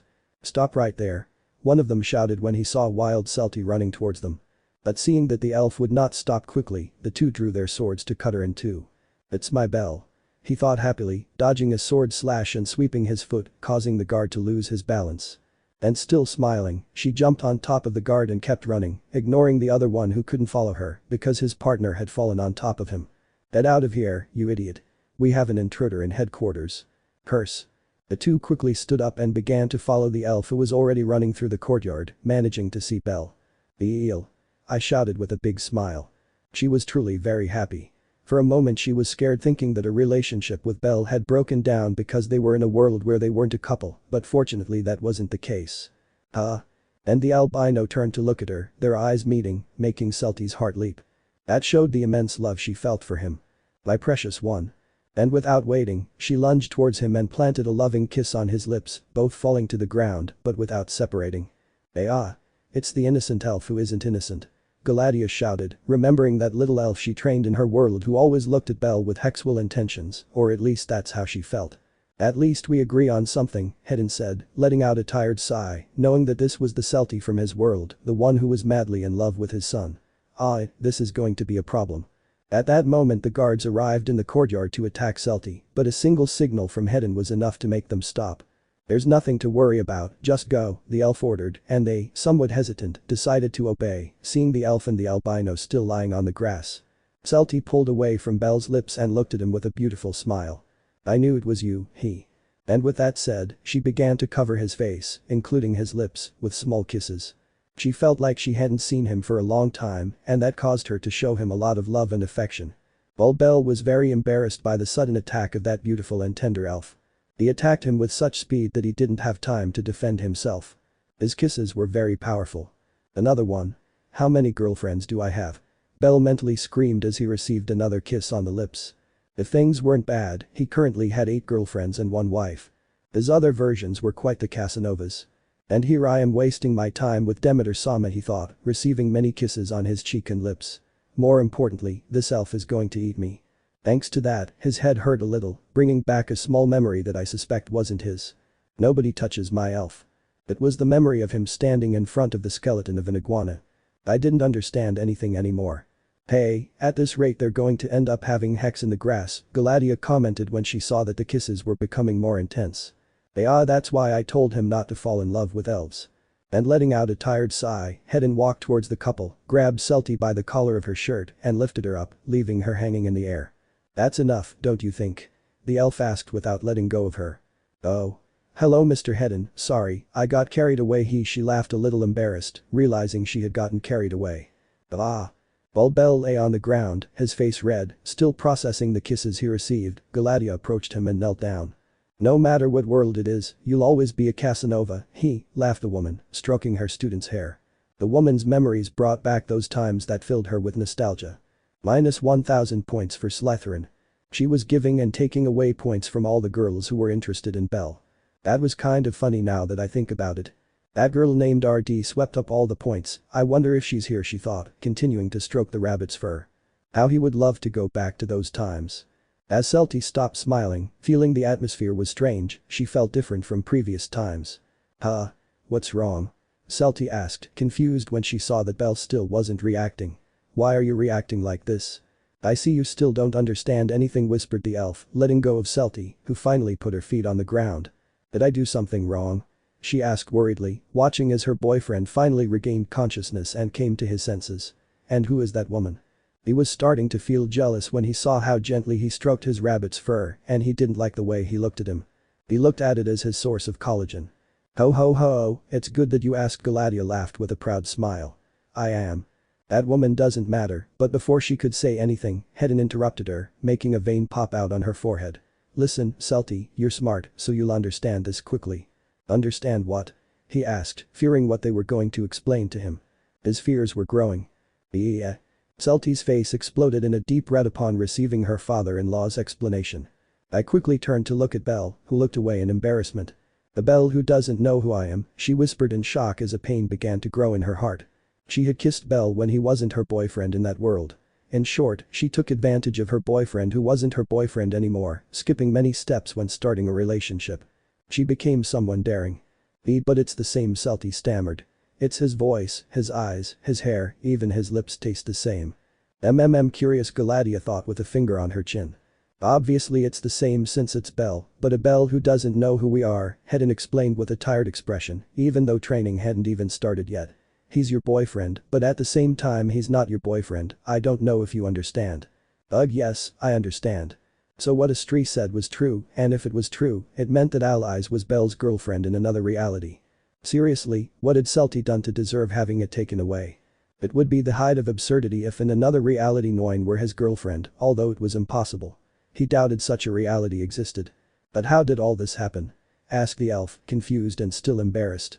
She couldn't get it out of her mind that she kissed Belle when he wasn't her boyfriend there. Thinking about it hurt her. That's what I'm trying to figure out, but I feel like it's slipping through our fingers, the elf replied. So for now, control your impulses until you know what's going on. Ugh, understood. Celti just lowered her gaze, processing everything that had happened. It was truly hard to believe, but Hedin himself had told her, and he wasn't a liar. She was in a world where she and he weren't dating, in short, he's single to other women, she thought, feeling afraid of what that meant. While Galatea smiled with amusement at the sight, it was more than obvious that it hurt her to know that she had to restrain herself, and as an elf, she knew that would be very difficult. The elves had a habit of showing their partner the enormous love they felt, and having to hold that back would be difficult for her. Meanwhile, Celti just watched the albino, who was still embarrassed by the attack of kisses he received. His heart beat with the same love and affection as always, although it was obvious, it was Belle, with the difference that there she wasn't his girlfriend. That was more complicated than I thought. I think it's time to gather information and find out what's going on, Galatea thought, turning to look at Hedin. Hey Hedin. What do you want? The elf asked, frowning as he heard Galatea speak to him. I really didn't know those two got along. I'd like to talk to you in private, he said, crossing his arms and erasing his smile, a sign that what he wanted to talk about was something important. Well, and that was something Hedin understood quickly, he too had a few things to talk about. Upon receiving confirmation, Galatea turned to look at her student and the elf with a smile. We'll move away a bit, meanwhile you can chat, but no naughty hands, got it? Why yes, they both whispered, embarrassed and nervous. Although Belle was a little confused, Galatea was supposed to be his wife, yet she didn't seem upset or jealous that Celti had devoured his lips. For a moment he thought he would slap her, but he only stroked her hair. All that's missing is for him to be unfaithful in his reality and for Galatea to already be used to being cheated on. Okay, then we'll be back in a few minutes. Thus Hedin and Galatea moved away from them to chat quietly, leaving the young couple alone in the courtyard where they remained silent. They turned to look at each other and instantly looked away in embarrassment. This is awkward, they both thought at the same time. Meanwhile, with Galatea and Hedin. They were still in the courtyard but away from the two young men, talking without being overheard. They had a few important things to discuss regarding the current situation, something that was bothering Galatea. Hey, don't you look surprised that Celti devoured Belle's lips? Do you know her? The curious woman asked. Hedin just watched from afar as Belle and Celti sat down on the grass, probably to chat. She's Belle's girlfriend, at least in my reality, she replied, closing her eyes. Oh. Interesting, Galatea whispered, surprised by that fact. And is she his only girlfriend? Obviously, I wouldn't dream of letting that idiot have more than one girlfriend, it's not appropriate, he said, crossing his arms. Why do you ask? Nothing, she said, looking away with a slight smile, glancing sideways at Belle and Selty. Little elf, she managed to have him all to herself. Hedin remained silent upon hearing that, but decided to downplay it. Okay, now let's get to the important part. How did you realize you were in a different world than your own? Galatea asked curiously. It was obvious, nobody at headquarters knew who he was, it wasn't hard to realize that something was wrong. A light breeze passed through the place, moving the hair of the elf and the human. It was a very cool day. Oh, so in your world Belle belongs to the Freya family. Yeah. Interesting, very interesting, I whispered, nodding as I understood everything. And you? How did you figure it out? Hedin asked, curious. She was curious to know how a woman like her had a relationship with Belle in another reality. One thing she knew about all those realities thanks to her goddess was that they all had the same story, they all started at the same point, but as they progressed they took different paths, some stories similar to others and others that, due to certain events, took a completely different course. If Galatea knew him, it's because she had some kind of relationship with him in all the stories, at least at the starting point. It just everything looked so happy, she whispered with a nostalgic smile, much to the elf's confusion. It wasn't hard for me to see that something strange was going on. Only 2 days and the beginning of the third had passed before many people noticed that something strange had happened. Mainly the Loki family with a certain wolf in love. At that moment, Galatea remembered certain words the elf had said that piqued her curiosity. Hey, you said a while ago that I must be dead. Why did you say that? She asked curiously. I think the answer is obvious, he said, letting out a tired sigh. You died, just like your entire family, against a black dragon. They were all eliminated, or at least that's what the guild said. A slight smile appeared on Galatea's face upon hearing that. Wow, so there are realities in which I didn't manage to survive and I died with the others. Rather than feeling sad, Galatea saw it as something normal since in her timeline, she miraculously survived that battle. He didn't find it strange that he had died in other worlds. That's why you're Belle's adoptive father, haha. How did you become his father? Galatea asked playfully. I'm curious to know, someone as grumpy as you. He found me. What do you mean? Belle was a slave and I adopted him. Galatea's smile vanished completely upon hearing what the elf said, changing her expression to one of bewilderment. Slave? He was 5 years old when I found him, he was malnourished and somewhat traumatized, he replied, causing the woman's eyes to widen in shock. That's a lie. I shouted, refusing to believe it. Hera and Zeus would never have allowed Belle to be turned into a slave when he was just a child. Hera and Zeus. What do those two gods have to do with him? He asked, puzzled. His mother belongs to the Hera family and his father to the Zeus family. Both looked up to him as their grandson and even fought over having him. They would never allow him to live like that. Although Hedin was a little surprised by that fact, he didn't find it that strange. Belle had enormous talent, just like all members of the Hera and Zeus family. Perhaps he inherited it from his mother and father. Now he was beginning to understand why Galatea had a relationship with him. He was part of his mother's family. Belle told me that he had a grandfather who is a god, although he never knew who he was. That was Zeus. What happened to him? The little he told me is that his village was attacked, all its inhabitants were murdered, including his grandfather, and he was sold into slavery. That's all I know, the only thing he told me about his past before I met him. Galatea remained silent after hearing that, feeling a pressure in her chest. For a moment, a tear even wanted to escape from one of her eyes, but she held it back. Knowing that about Belle if she hadn't died, maybe. Are you okay? Hedin asked when he saw that she wasn't saying anything. No, yes, I'm fine, she whispered, letting out a sigh to calm herself. I'm fine. I see you're very fond of him. He means a lot to me, she whispered, then patted her cheeks. Let's stop talking about all that and focus on what's important. The best thing for Galatea was to change the subject to try to calm down. She had already received a lot of information for the time being. And what would that be? You said you were going to train Belle, right? I'm a better teacher than you if your intention is to take my job. Yeah, whatever, he said dismissively. Well, I was thinking Belle could stay and live at your headquarters from now on. Hedin raised an eyebrow upon hearing what the woman said. I've noticed something, I whispered, frowning. You, that elf, me, is there anyone else connected to Belle? Alan from my family and some twins who attacked him yesterday morning. Twins? They are no longer important since they are in jail, but a certain woman named Valletta is after him. Galatea clicked her tongue upon hearing that. You're smart, I'm sure you already realized what that means. Hedin just adjusted his glasses, looking at the albino. For the moment, everyone who isn't from this world has some connection to Belle, he replied, and Galatea nodded. In short, there might be something dangerous behind him. Yes, and I'm praying that certain people didn't show up here, Galadia whispered, thinking of an elf, a big muscular man, and a smiling fellow. Last night we encountered something otherworldly and very powerful. Something that is not of this world. I'll explain later. What I mean is that Belle would be safer at your headquarters for the time being while we investigate what's going on. We can train him here in the meantime.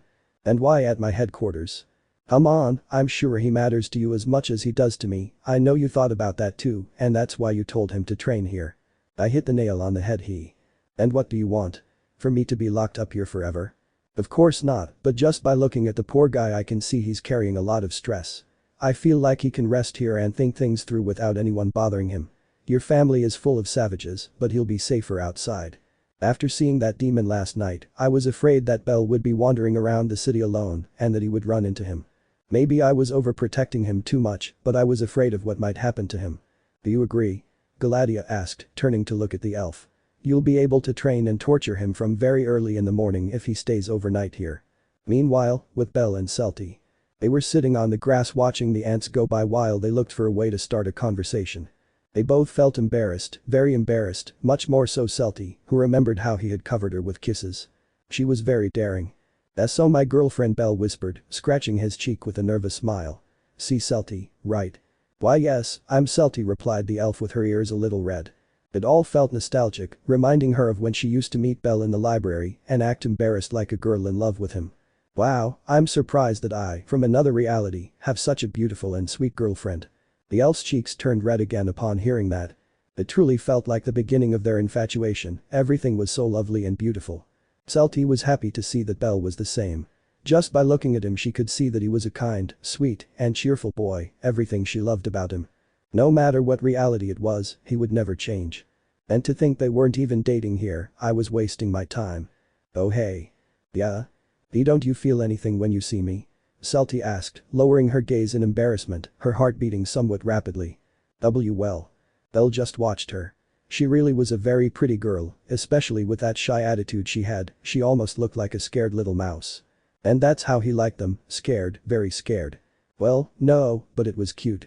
Well, I have a strange memory. What do I remember? She asked curiously. Be facing a skeletal iguana trying to protect you or something. Celti's eyes widened in shock upon hearing that.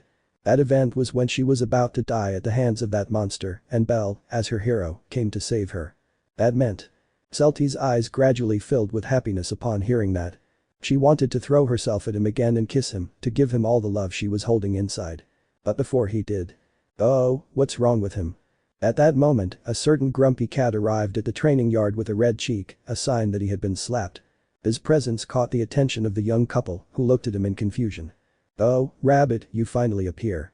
For a moment I thought you were dead.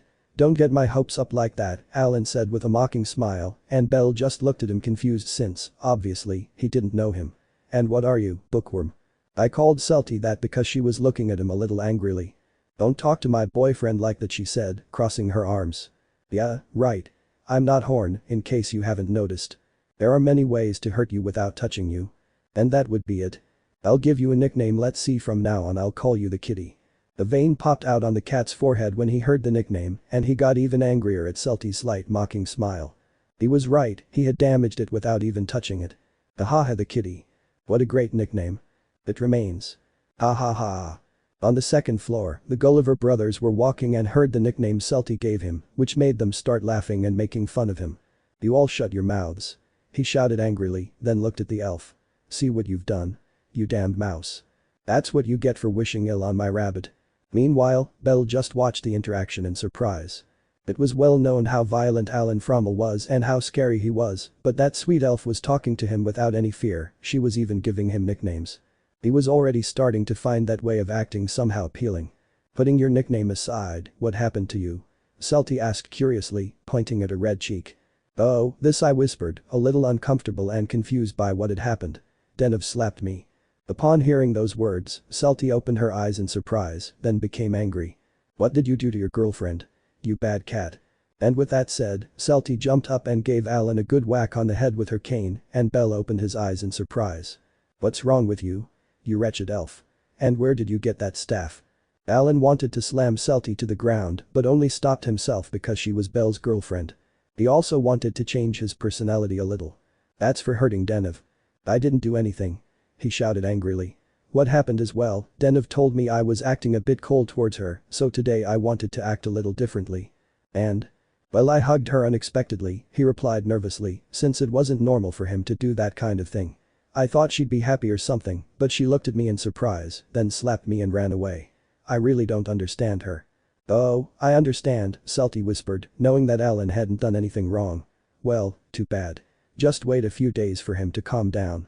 He'll surely forgive you. Great advice, I whispered sarcastically, then looked at Belle. And what about you? I find it strange that you're not making your usual taunts. Oh, well, Before Belle could say anything, Galadia and Hedin returned to where they were after their conversation. Good. Attention audience. Galadia shouted, clapping twice to capture the attention of her 3 spectators. And who is this? Alan thought, puzzled. After talking a bit with this elf, we've come to a small solution while we investigate this whole matter. And what would that solution be? Belle asked curiously. Belle, from now on you will train and live here. That? But the idiot already lives here, Alan whispered, puzzled. There are still things you don't understand, Salty whispered to the cat. Why do I have to sleep here? Belle asked, confused. My family is going to worry. Although it didn't seem like a bad idea either, after seeing Shakti, Rose, and Makoto arguing, he realized that it wouldn't be the only time they would come looking for him. If they saw him, they would kill him.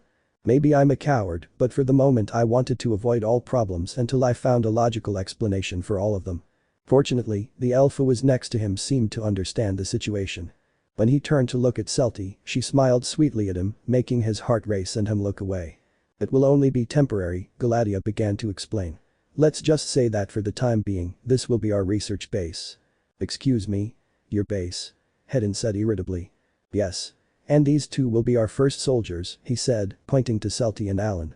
You will also help with the investigation. Yes. I'll help in any way I can. Celti accepted without hesitation. Can someone tell me what the hell is going on?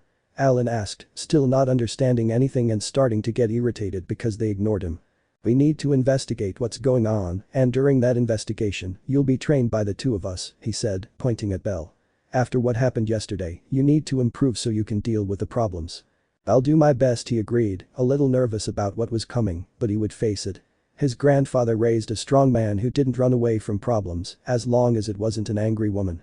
There will probably be problems in the city from now on, so we have to be alert for any situation. Galadia began pacing back and forth, as if she were a military officer training her soldiers. Why is she talking like she's the boss? Hedin thought, annoyed. From now on, the days will be very busy. We have to be prepared for everything. After a while, Hedin was keeping his distance from Alan as he was reluctantly explaining the situation to him. Galadia had left the headquarters saying that she had to investigate some things first. And Belle and Celti were chatting in the same place where the meeting took place. Hey Celti. Yes. What's wrong? Can you keep this a secret? You know, I'm staying here, she asked with a nervous smile. For some reason, I felt that Welf would understand my situation and why I didn't show up at headquarters. He didn't like the idea much, but he preferred to be there than to run into some of the girls and hurt them more by not knowing what was happening or how to explain the situation to them. Armid, Aki, and Alicia came to mind. Probably if he appeared before them again, he would do something to hurt them again because they didn't understand anything. It was the best option at the moment. Yes, it will be our secret, and Celti smiled sweetly as she said those words, embarrassing Belle once again. He really thought she was a sweet and cute girl. She made his heart race easily. Celti. Yeah? What do you think about all this? Of all this? Yes, about the things that have been happening lately. She must be just as confused as he is. Yesterday he didn't even know her, and now he was talking to her about his problems. Not to mention that she was also his girlfriend in another reality. Well. Celti stood on her tiptoes and stole a quick kiss from the rabbit, who was perplexed. This is what I think, I whispered, blushing slightly but with a smile. You're my boyfriend Belle, and that won't change, she said, smiling sweetly. I'll help make everything go back to normal, make everything like it was before. Abandoned streets of Daedalus. Ugh. The dark elf slammed into a wall, causing it to collapse. Damn. He slowly stood up, his head was bleeding profusely, and his arm had been torn off. From the rubble of another house emerged another badly wounded elf with multiple wounds on her body. Those 2 elves were the Diz sisters belonging to the reality of Hedin and Celti. Damn monster, Vina whispered hatefully, watching as a smiling, eyeless thing devoured the arm she had just torn off. He was the demon of gluttony. Delicious, she whispered, biting her fingers and tearing them off to start chewing them. Elves are delicious. Amidina said in pain. Ha ha ha ha ha. More. I want more. I want more elf meat. More.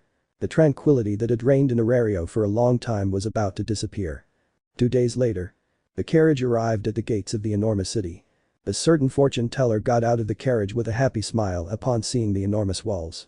It was Orizas who was shedding tears as he finally reached his goal. And I only had to sell my kidney to get here, she said through tears.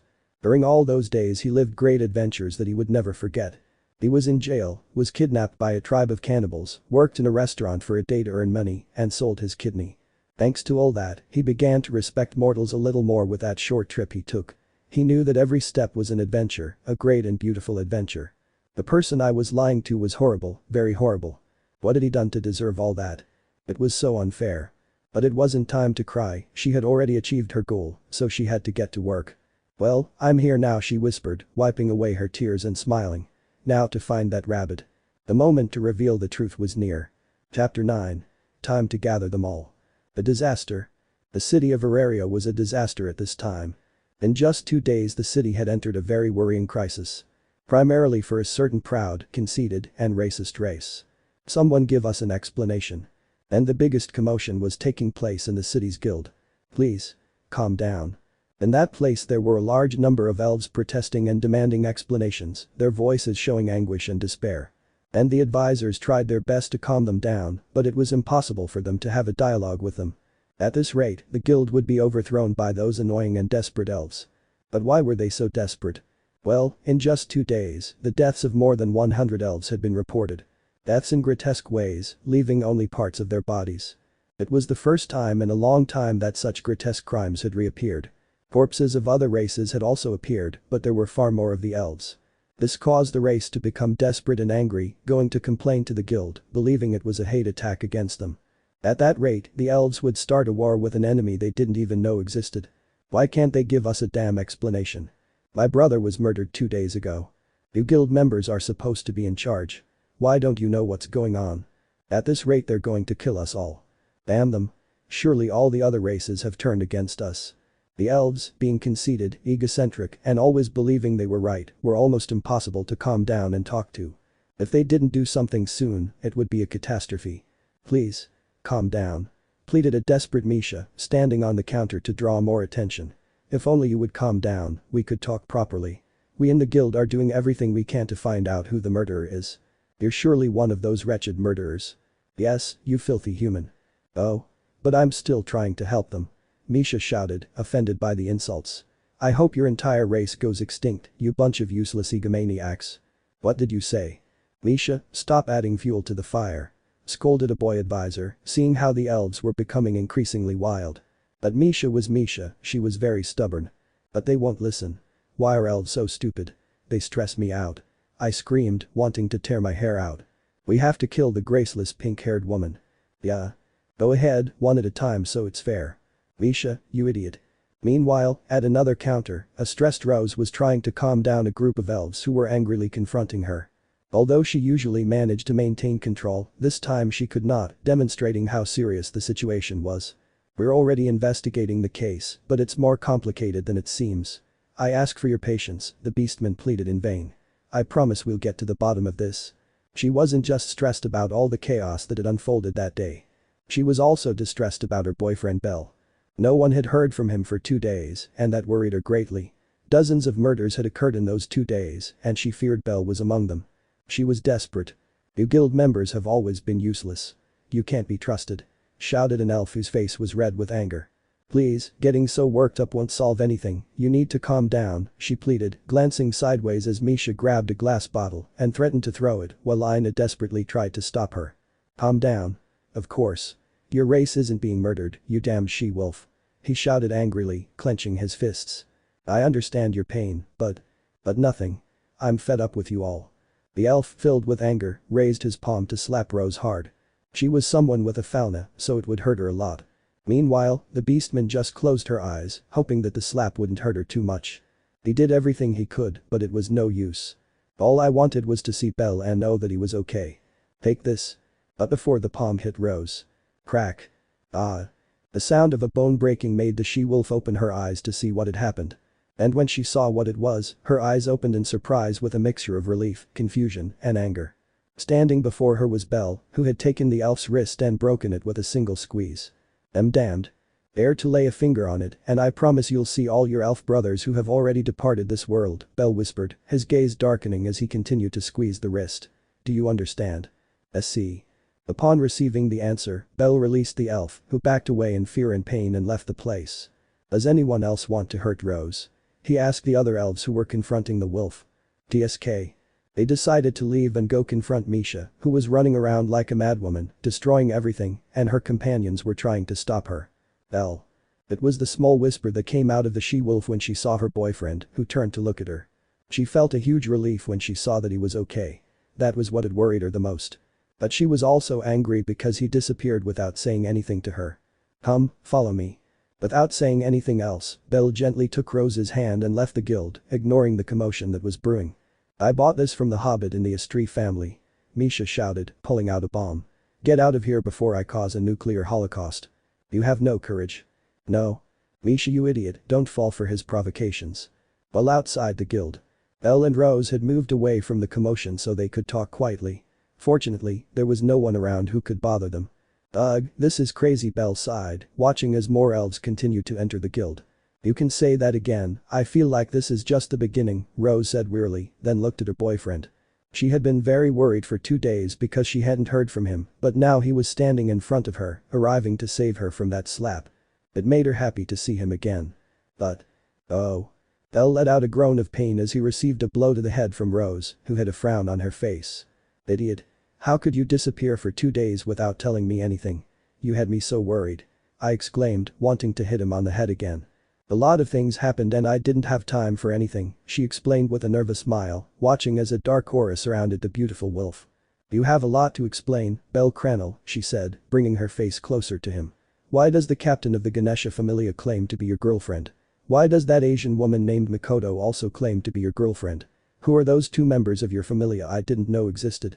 Why is your headquarters 3 times bigger now? What happened to your group that was supposed to explore the dungeon? Explain yourself." "Wait, that's a lot of questions," he said nervously. "There are so many questions because you haven't bothered to explain anything to me." She was already stressed about everything that was happening in the guild, but now she felt even more stressed. Before, when she was under a lot of stress, her beloved boyfriend would come to sleep at her house to have a good time and relieve all the stress. But now not even that, he hadn't even been able to give her a hug. For that reason, his stress was much greater now. "You're not leaving here until you give me an explanation," she said, grabbing his hands to stop him from leaving.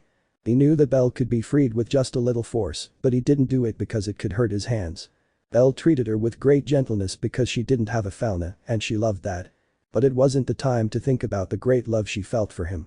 She needed answers. "Well?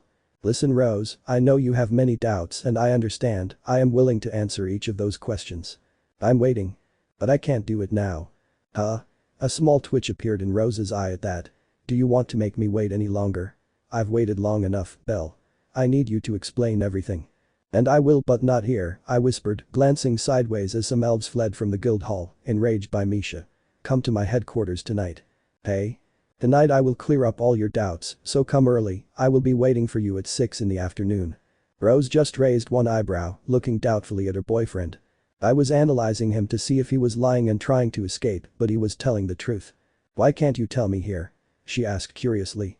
"It's much more complicated than it seems, she replied with a nervous smile. "I wouldn't tell him for anything that it's because he wanted to gather all his girlfriends to explain everything at once. If he says that, he'll surely kill him." "Please, believe me, Rose, today you will have the answer to all your questions," he whispered, taking her hands and gently caressing them. For some reason, doing that felt perfectly normal, although now, thanks to a certain useless fortune teller, I knew why. Almost all his doubts had been cleared up for him. He just needed to explain everything to them and start the mission to fix the problem that he didn't cause, but that he was unfortunately involved in, having no other option but to work on it. Fine, I believe you," Rose whispered, looking down. "But promise me you'll explain every detail. Each one, even the craziest theories of the universe." Haha, good. Thanks to that conversation, some of his spirits had already been lifted and some of his stress disappeared. It seems that what she needed was to see her rabbit to relax a little. Lately, very strange things have been happening that I don't understand at all, the wolf whispered, moving her hand slightly without letting go of Belle's. Misha is acting strange, saying he doesn't know you, and Ina is still surprised by the kiss I gave you, even though I've done it many times before. Everything is so different. Yes, I understand. I promise everything will be cleared up now, trust me. You know that you're the one I trust the most, silly. Hee hee. Belle's heart beat like crazy when he saw the beautiful smile the she-wolf gave him. She really was very beautiful. Then I'll leave now, I'll be waiting for you in the afternoon, and don't worry about that thing that's attacking the elves, nothing will happen to you on the way, I can assure you. I already told you that I trust you. Well, goodbye then. So the albino prepared to leave, but Rose grabbed his hand before he could take a step. You're not leaving without giving me at least one kiss, you owe me one. But nothing, now come here. And crossing her arms around her boyfriend's neck, Rose pulled him towards her and gave him a loving kiss, already missing doing so. HMM. And Belle opened his eyes in surprise as he felt the she-wolf's tongue. It was clear that he really wanted to do that. I just hope that no one they knew saw them doing that. I'll see you tonight, Rose whispered contentedly as she parted her lips. And giving her one last kiss on the cheek, the she-wolf went to the guild more cheerfully, a guild which sounded quieter, whatever Misha had done turned out to be true. What an intense kiss, he thought, embarrassed, still feeling the sensation of her lips.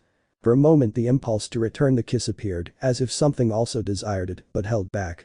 I wanted to explain everything first. Well, I have to continue with this. That was her mission for that day, to gather each of the girls on Galadia's orders.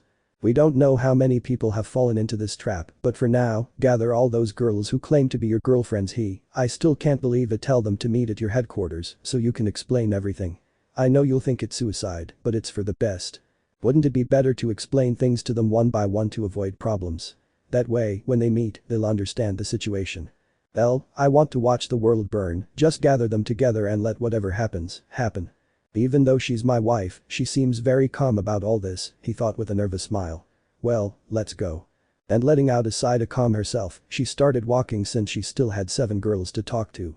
And he already had his next objective clear. Headquarters of the Ganesha family. Ah.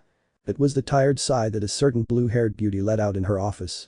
It was Shakti, who was resting from all the stress she had received in recent days.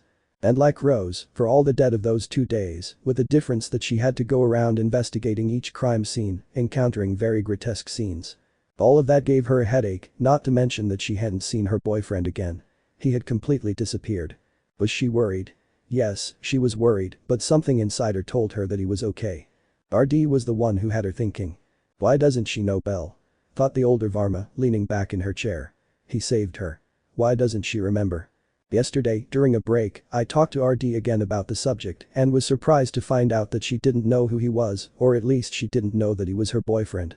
I wanted to investigate all of that and find out what was happening, but because of the murders I didn't have time for anything, and that was starting to get exhausting. Where are you, Belle? I whispered, unable to stop missing him. They had only been dating for a year and a few months, but she could say with certainty that she loved him very much. She still remembered how desperate and sad she felt when she thought Jack had killed her that night, although fortunately she survived. From that moment she knew that Belle was more than a friend to her, that she felt more than friendship for him. And since then all that time had passed, more than a year of relationship where both were more than happy together.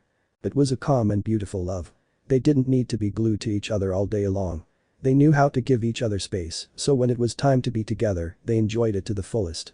But the idea of buying a house and living together still came up. For some reason, they really liked that idea. But all those plans fell apart from that day on, from the day Rose devoured her boyfriend's lips in front of her. From that moment everything changed and his jealous side, which he didn't like to show much, came out at every moment, and even more so now that that Oriental woman who also claimed to be his girlfriend had appeared. Makoto and Rose were already their targets. They were seriously considering putting them in jail for interfering in their relationship. Furthermore, I was going to pass a law that all those who try to steal someone else's partner would receive 20 years in prison. I'm acting like a child, she thought, letting her face fall onto her desk. Belle, you idiot, at least show up to tell me you're okay. Knock, knock. Come in, I said as I heard the door being knocked on.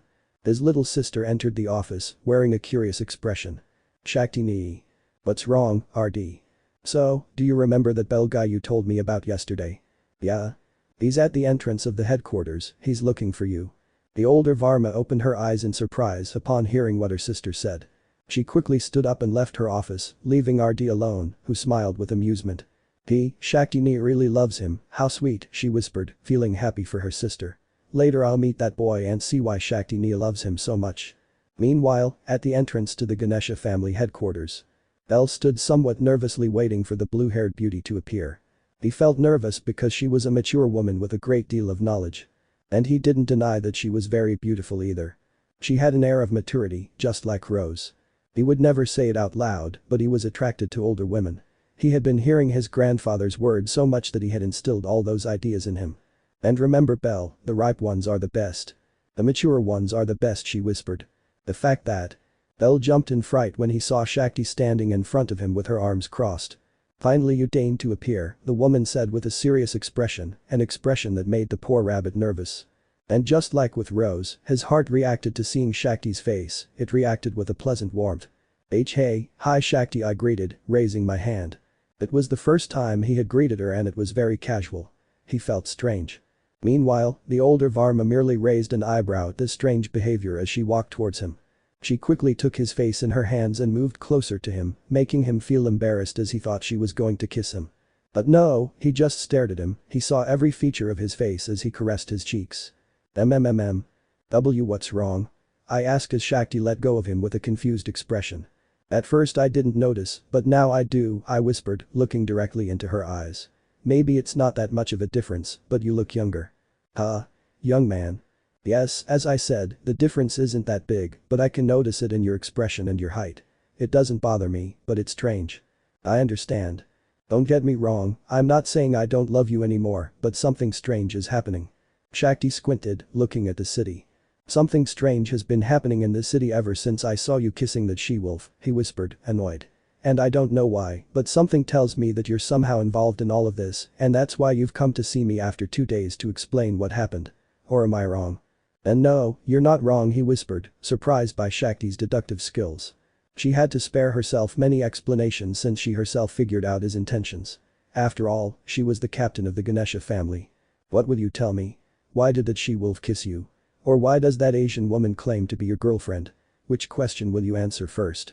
She loved her boyfriend and because she loved him she doubted that he had been unfaithful. She knew him perfectly and knew that he was not that kind of man. But even so, there was something that didn't fit in that story and I felt that the rabbit had the answer. I'll clear up all your doubts, I promise, but not right now. Why not? He asked, frowning.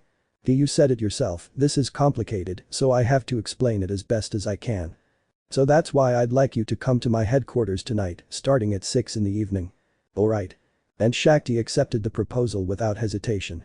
She trusted him and felt that he would truly explain everything in great detail. Although something inside her told her that she wouldn't like what she would hear in that conversation. Really? Belle asked, surprised that she'd agreed so readily. Aren't you going to ask me why it's at my headquarters and all that? I love you, Belle, that says it all, she whispered, a little embarrassed since it was still difficult for her to talk about these things. I'll be with you at 6. Luckily, my schedule will be free by then. Great. And I swear that anything strange you see tonight has a great explanation, so don't get upset. Shakti narrowed her eyes upon hearing those words, which only strengthened her bad feeling. But I would do it. I would stay calm no matter how strange things got. Okay, I promise not to get upset. Thank you. I'll leave you now, I'm sure you have a lot of work to do. Belle started to take a few steps back, but Shakti grabbed his hand, preventing him. Wait, she whispered, a slight blush rising to her cheeks. Maybe this is all weird and I don't understand anything, but that doesn't mean you can just say goodbye like that. Me too. Besides, it bothers me that I didn't kiss you after that she-wolf kissed you. Your lips belong to me. And with that said, she drew Belle towards her and planted a sweet kiss on him, much to the surprise of him and the guards who were watching the interaction from afar. He was kissing Shakti Varma. The Shakti Varma. That woman was very popular in the city and he was kissing her, or rather, she was kissing him. His grandfather would be crying if he saw him right now. The explanation you give me tonight had better convince me, Shakti warned, pulling away from the kiss. Or we won't have any fun at our favorite hotel. Is that clear? I see. Okay, I'll see you tonight. And giving him one last short kiss, Shakti turned her back on him and left with her face completely red from what she had just done. She still found those topics very difficult and made a great effort to act like a mature and serious woman. But it was worth it to see his reaction. When did I fall so deeply in love with him? she thought, entering her headquarters and closing the door, leaving the guards in shock. Belle just stood there, still remembering the sensation of Shakti's lips. They were sweet. They taste like apples, he thought, remembering the flavor. Perhaps a special shine was added to give it that flavor, he wasn't sure, but he liked it. Well, for the moment everything went well, there are still 6 more girls to come. And letting out a sigh to calm herself, she began to walk away from the Ganesha family headquarters.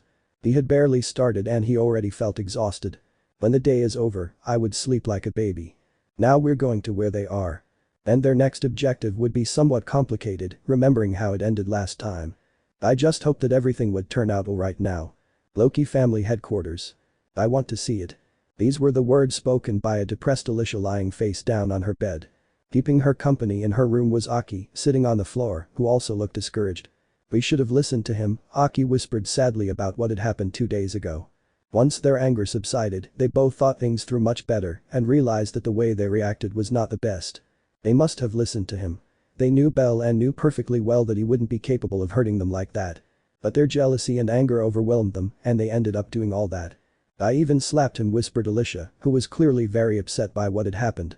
I wanted to cry, in fact I had already cried that day, but now I wanted to cry again because of the guilt I felt. We didn't even give him a chance to explain anything, we just insulted him, the cat whispered, looking down. They had experienced many things together since they met. So many beautiful moments were being ruined by an event that most likely had an explanation, but that they refused to listen to. Now they regretted their actions. What if that Rose girl was the one who kissed Belle? Alicia asked. He's been really popular lately, so it's normal that girls are trying to take advantage of him. And instead of protecting him, we've left him at the mercy of all those women, Aki whispered, remembering that they hadn't seen Belle for 2 days. We're such idiots. Alicia cried, covering her face with a pillow. I want to see him, but I'm so embarrassed after what I did. I hit him so hard. And I took for granted something that most likely isn't true, said the depressed cat, recalling the last words he had said to her.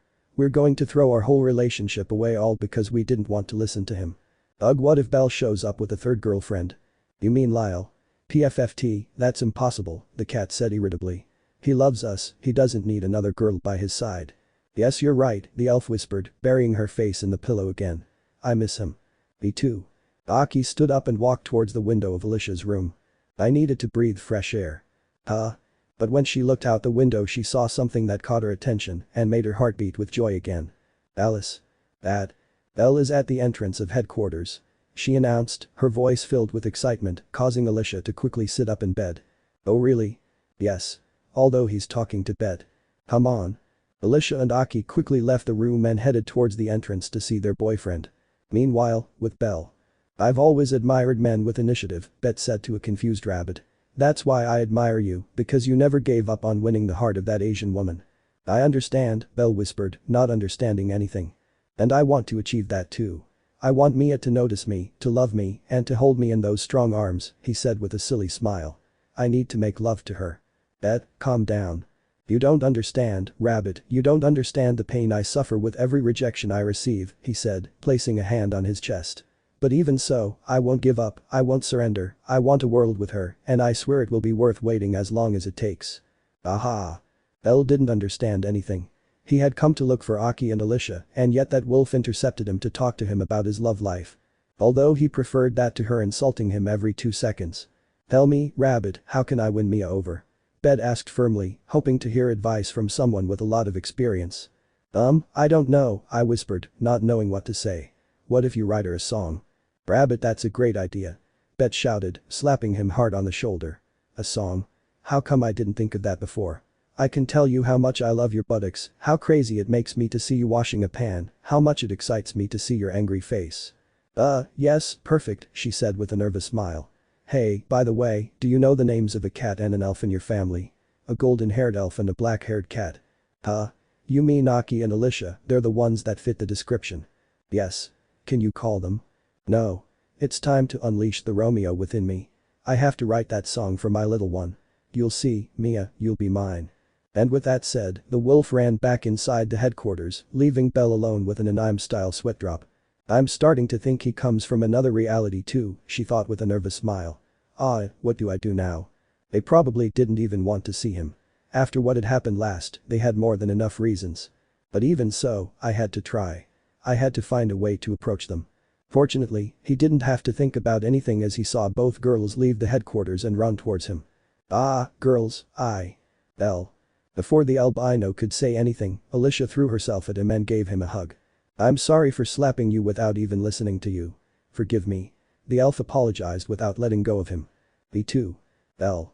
Then the cat spoke to her, turning to look at her and seeing how she nervously looked away. I'm still a little angry with you about what happened, but I know very well that there's an explanation for all of this, she whispered, stroking his arm with her other hand. Even so, I'm sorry for my reaction that day, but I had my reasons for being angry. Girls, Belle whispered in surprise, without Alicia moving away from him. You see, What's wrong? The elf asked in a soft tone of voice. I am willing to explain everything to you. Then go ahead, we're listening, Aki said, crossing his arms and trying to hide the slight annoyance he felt at Alicia not stopping hugging him. She wanted to do it too. I'm going to explain everything but not here, he explained, making them both look at him confused. Why not? Asked Alicia, pulling away from the hug. You see, things are more complicated than you think, and I need to explain it as clearly as possible, he replied, nervously scratching his cheek. That's why I'm asking you to come to my headquarters tonight starting at 6 o'clock. The two girls looked at each other, a little confused. From the tone of voice I used, it was clear that everything was more complicated and worrying than they thought. They were even beginning to believe that their worries weren't the real problem. There was something much bigger there. I don't know what's going on, but I'll go, Aki agreed without hesitation. Our family is helping in the search for the mysterious elf killer, but luckily we both have the day off today. Alicia, Don't worry, the elf smiled warmly. Nothing will happen to me. That assassin won't reach me. Besides, it's at 6 in the evening, the streets are very busy at that time, we'll be fine, Aki said, seeing her boyfriend's concern. Okay, thanks for wanting to listen to me. But you'd better make sure your explanation convinces us, or you'll be in serious trouble, Aki warned, making him smile nervously. I promise you that every question will be answered. And with that said, Alicia approached Belle and gave him a short, shy kiss on the lips. Aki then approached her and also gave her a short kiss on the lips, leaving the rabbit embarrassed. And see you later. So both of them turned around and entered the headquarters much calmer after having spoken with him, leaving Belle alone at the entrance. At first he didn't understand why they both claimed him that day, as if they were both his girlfriends at the same time. But thanks to a certain fortune teller, he got the answer to that. Both of them were dating him at the same time in his reality. I still couldn't believe it. We're already halfway there, he thought, trying to control his heart. There were still 4 more girls to come, and all of this was proving very difficult and embarrassing for him. He felt like a complete womanizer. He just hoped the girls would believe him and not crucify him that very night. Okay, let's continue. Meanwhile, on the second floor of the Loki family, a boy had observed everything in shock. Ayaki Shiral whispered, unable to believe it. And not only her, but Alicia too, Cruce said, nodding slightly. Who would have thought they shared a boyfriend? Interesting, very interesting. Rawl's heart shattered as he collapsed to the ground, and Cruce could only bring his hand to his chin. Interesting, very interesting. Headquarters of the Estrie family. I know you're hiding something, Celti. I'm not hiding anything. In the hallways of the Justice family headquarters, a conversation was taking place between 2 girls. They were allies in Celti. Don't lie to me, Celti, I know you know where Belle is, accused the Redeed, arms crossed. Nope, I don't know anything, and Celti shook her head, looking away. They had started that conversation an hour ago, a conversation that seemed to be leading nowhere. Yesterday I went to look for Belle at his new family's headquarters, and it turns out he's been missing for 2 days. I told you this, and for some strange reason you didn't seem bothered. That's very suspicious, Ally said, narrowing her eyes. I'm sure you know something. And I tell you I don't know anything, how would I know where Belle is? I don't know, maybe your Yandir side took control and you kidnapped him, keeping him locked in the basement of an abandoned house, she accused, pointing her finger at her. What? I wouldn't be capable of that. Celti, offended, smacked the Redeed's finger. And get those fat fingers off my face. I'm not fat. Let's just say the little elf and the narcissistic captain couldn't get along. This is surprising since their relationship was always very healthy, full of camaraderie and a lovely friendship. But thanks to a certain albino, that lovely friendship had gone on sabbatical. Where is Belle? Don't know. Peeking out from a corner was Estrie, who let out a tired sigh when she saw that the 2 of them kept arguing. Even though I've explained everything to them, these girls are still the same, she thought, shaking her head slightly. I never thought they'd become rivals like this. For a moment she thought or hoped that they would both make peace, that they would share the boyfriend or something like that, just so that the argument would end once and for all. But no, they were both too selfish to want to share the boyfriend while having those kinds of arguments every day. I'm grateful it's just the two of them. I don't want to imagine what it would have been like if all the girls were in this situation, she thought nervously, imagining the war that would break out between them all. Fortunately, it was just the two of them, the most calm members of the family. If you don't say it right now, I'm going to report you to the guild for kidnapping, allies threatened. Ha. Right now the law is in favor of the elves so they won't do anything. Ugh, well played, sly little elf. No please, call the police, they're killing me. At that moment, a loud shout was heard from the entrance of the headquarters, interrupting the discussion between the two girls. They quickly looked out the window and saw Belle at the entrance, being held by Nisa's hands and Ryu holding his feet. Both of them pulled towards them, stretching the rabbit's limbs, which let out squeals of pain. And in the middle of all that was Kaguya with her katana raised high, ready to cut him in two. This is for playing with allies and Celti's feelings, the Oriental woman whispered, her gaze darkening. Ooh. Allies and Celti screamed in concern at the same time, jumping out of the window and running towards the entrance to save the rabbit from being sacrificed. Nise and Ryu, seeing that both girls were running towards them, let go of Belle, who fell to the ground, and Kaguya sheathed her katana. Don't kill him. Allies shouted as Belle quickly stood up and hid behind her, much to Celti's jealousy. BFFT, we weren't going to kill him, I just wanted to cut him in two, Kaguya explained calmly. That's the same thing. Celti shouted. Ah, we just wanted to give that womanizing idiot a real scare, Kaguya said boredly. How can you continue to side with him even though you know he's playing with both of you?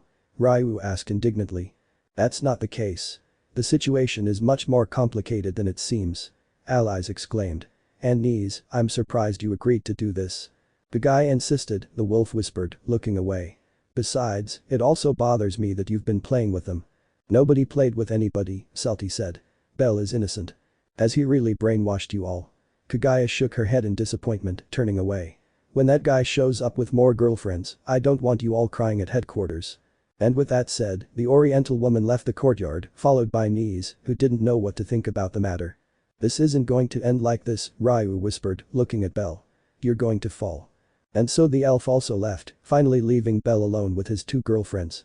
Phew, I felt like I wasn't going to make it, Belle sighed in relief. Are you okay? Did they hurt you? Celti asked, approaching her worriedly. Well, I feel taller. After the growth spurt he had, it was normal for him to feel that way. Don't worry, Belle. You're here with me now. I won't let anything bad happen to you. Allies said, hugging him. Just don't leave my side and you'll be safe. He's better off with me. Celti took Belle's hand and pulled him towards her. Nothing will happen to him with me. Let's not start again, Celti. You were the one who started it, allies. Belle was left with a blank face after the interaction. Apparently they were already somewhat aware of the issue, at least Celti was, since Hedon had explained what had happened, or at least what he understood. And allies also seemed to understand the situation, or so she wanted to believe. Girls, just a moment. Belle asked, making them both stop talking. For some reason I felt that it would be a little easier to talk to them with Celti because I had already spent some time with her and with allies I felt a kind of comfort that I could talk calmly with her. I know you both have a lot of questions right now, Belle said, looking at them both. That's why I'd like you to come to my headquarters tonight starting at 6 o'clock. I'll explain and answer all your questions. Celti knew nothing about what was happening. Yesterday, when she was at the Freya family headquarters, she only saw Alan and Galadia bringing in a man tied up who kept shouting for them to save him. She wanted to stay and find out what they would do to that man, but Galadia told her to return to her headquarters, that she would soon receive an explanation of everything. For some reason, she felt that this man had something to do with it and for that reason, Belle had shown up at headquarters to bring them both together. Celti still believed that Allies was the only girlfriend besides herself that existed. Can you meet at my headquarters? Belle asked hopefully. Of course. I'll be there. And fortunately the lively Redeed accepted the invitation without hesitation. I still had many doubts, but I felt that Belle would clear them up that day. I'll be there too, I feel it's something very important, Celti agreed, believing that they finally had the solution to the problem when in reality they only had an explanation of the problem. Thank you for agreeing, girls. I promise everything will be cleared up tonight, Belle said, relieved that they had agreed. It was easier to convince them than he had expected. I trust you, so it will be so, Ally said, approaching him. Now we have to kiss. Excuse me? Belle isn't going to do that, Celti said, stepping between the Redeed and him, preventing her from getting close. Oh come on Salty, Belle is my boyfriend. Let's not start this again. As they began to argue, Belle slowly walked backward until he left the headquarters. He wouldn't dare kiss one of them in front of the other, not even if he did. If he did, it was more than certain that a fight would break out between them. The best thing to do was to withdraw, avoiding those problems. Fortunately, everything would be explained now, and I had faith that things would calm down between them, or at least that's what I believed. Okay, there are only two left. And with those thoughts, Belle began walking towards his next goal. He was getting closer and closer to the decisive moment. Headquarters of the Hestia family. Hello. Belle nervously greeted Mikoto, who was watching him seriously with her arms crossed. They were both in the family's training yard, where he found Mikoto swinging her wooden katana with great fury, splitting the dummies in two. Belle felt scared when he saw that. You finally appear, Mikoto whispered, narrowing her eyes. P.S. Sorry for disappearing for 2 days. Peeking out of the window that connected to the patio were Hestia, Lily and Welf, listening curiously to the conversation. I think a couple's fight is about to start, Welf whispered. This is going to be intense, Hestia whispered. Lily still finds all this strange. While the couple continued to stare at each other. Mikoto, let me explain the situation to you. You don't need to explain anything to me, I already know what's going on, the girl said without changing her expression. Huh? Really? Belle was somewhat taken aback by that. Had Mikoto discovered the whole issue of realities on her own? Yes, I understand everything now, I whispered, nodding slightly. Those girls from that night, they're victims of another love potion. That? And Belle was even more bewildered to hear that. Love potion? Yes. She shouted, clenching her fists. I'm absolutely certain that the god Hermes recreated that love potion and gave it to those two women who saw you. Love potion? Welf whispered, puzzled. I don't know, but if it's about Hermes and potions, I believe it, Hestia said, already knowing what he was like. That's the only possible explanation. It doesn't make sense that two grown women would suddenly appear claiming to be your girlfriends. They're victims of another love potion. In Mikoto's mind, all of that made sense. The last victim was Bet, and she wouldn't be surprised if Hermes hadn't learned his lesson and was still playing those games. I almost feel sorry for them, Mikoto whispered, shaking her head slightly. They've set their sights on a guy who already has a girlfriend. It's best if you stay hidden at headquarters and wait for the effects of those potions to wear off. That way, the effects won't be so strong. Mikoto and no, that's not it. I didn't even know what I was talking about. Love potion. Did that even exist? Of course it is. It's the only thing that makes sense. And do you know what the solution is? Which? Let Hermes return to heaven once and for all. She shouted, clenching her fists with determination. I support the idea. Hestia shouted, although she immediately received a blow from Lily to shut her up. What? No. The god Hermes has nothing to do with it. He cried desperately. I didn't know what Mikoto was talking about, but I didn't want an innocent person to be blamed for something they didn't do. Belle, you're too good, and that's why I love you, but it's time that God paid for all the harm he's done. Although I must admit that thanks to the love potion, you and I are a couple, but he can't keep playing with people's feelings. No more. Justice. Hestia wanted to scream again, but Lily stopped her. Mikoto, I don't know what you're talking about, but you're wrong, he said, taking the girl by the shoulders. There's an explanation for all of this. Really? What explanation? Listen Mikoto, come to my headquarters tonight starting at 6 in the evening, I'll explain it to you then. But I already live here. Alright. He had been repeating those words on autopilot all day, so he completely forgot that the Asian woman lived there. Okay, then wait for me in the living room at 6 in the afternoon, I promise that every one of your questions will be answered. All of this is very strange. You've been acting weird for days now, but I'll trust you. Mikoto took Belle's hands and smiled. Thank you Mikoto. Come here now, it's been 2 days since I last kissed you. And without further ado, Mikoto joined her lips with Belle's in a kiss full of love. They're kissing. Mikoto wasn't lying. Hestia shouted in shock.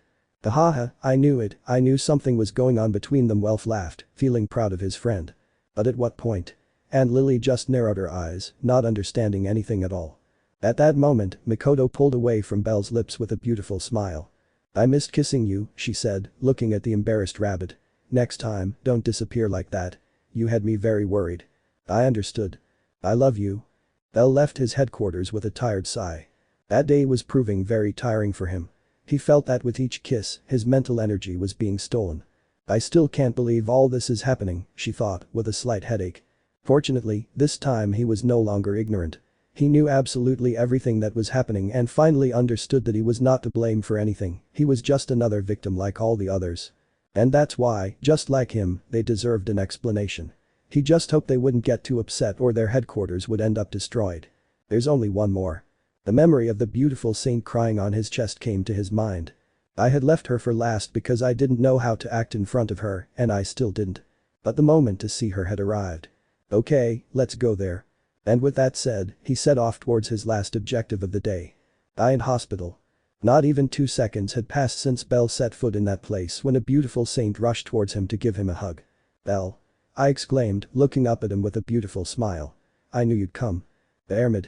Seeing that expression on the saint's face caused her to receive a critical attack. She looked so beautiful.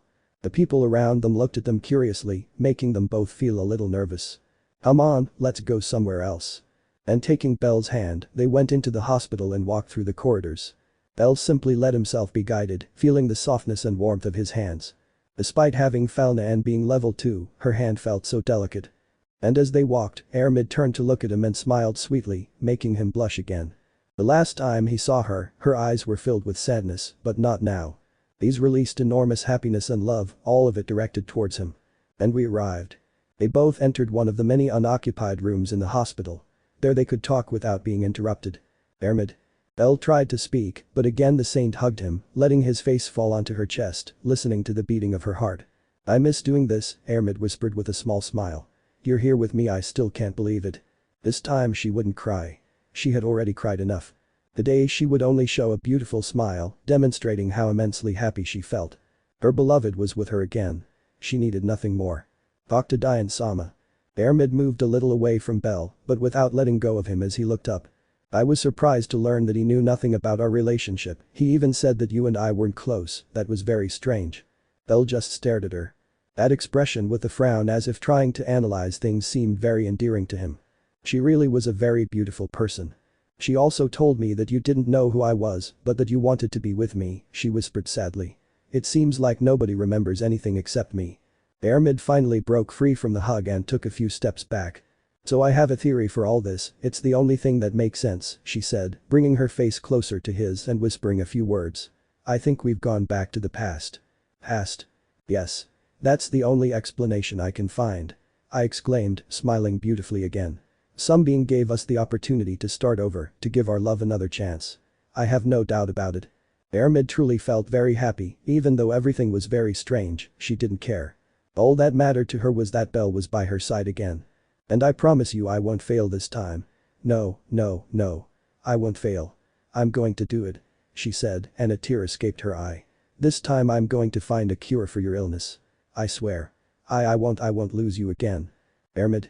And when I find that cure, we'll do what we've always wanted. We'll get married, live together, have a beautiful family, we'll be happy, that's why I. When Belle saw that Armid had started to cry again, he hugged her and began to stroke her hair. "I still can't believe you're here with me, it's like a dream come true. I love you, Belle, I love you so much. You have no idea how much I love you," I whispered, looking up at him with a beautiful smile. "And because I love you, I swear that this time I'll be able to defeat this disease. Together we'll do it, Armid. Now I want to remember those moments." Armid stood on her tiptoes a little so she could join her lips with Belle's in a sweet kiss, filled with the enormous love she felt for him. A kiss full of love and affection. Something I had missed doing. To feel the lips of the person I loved so much. "I love you," Armid whispered as she broke the kiss. Sorry.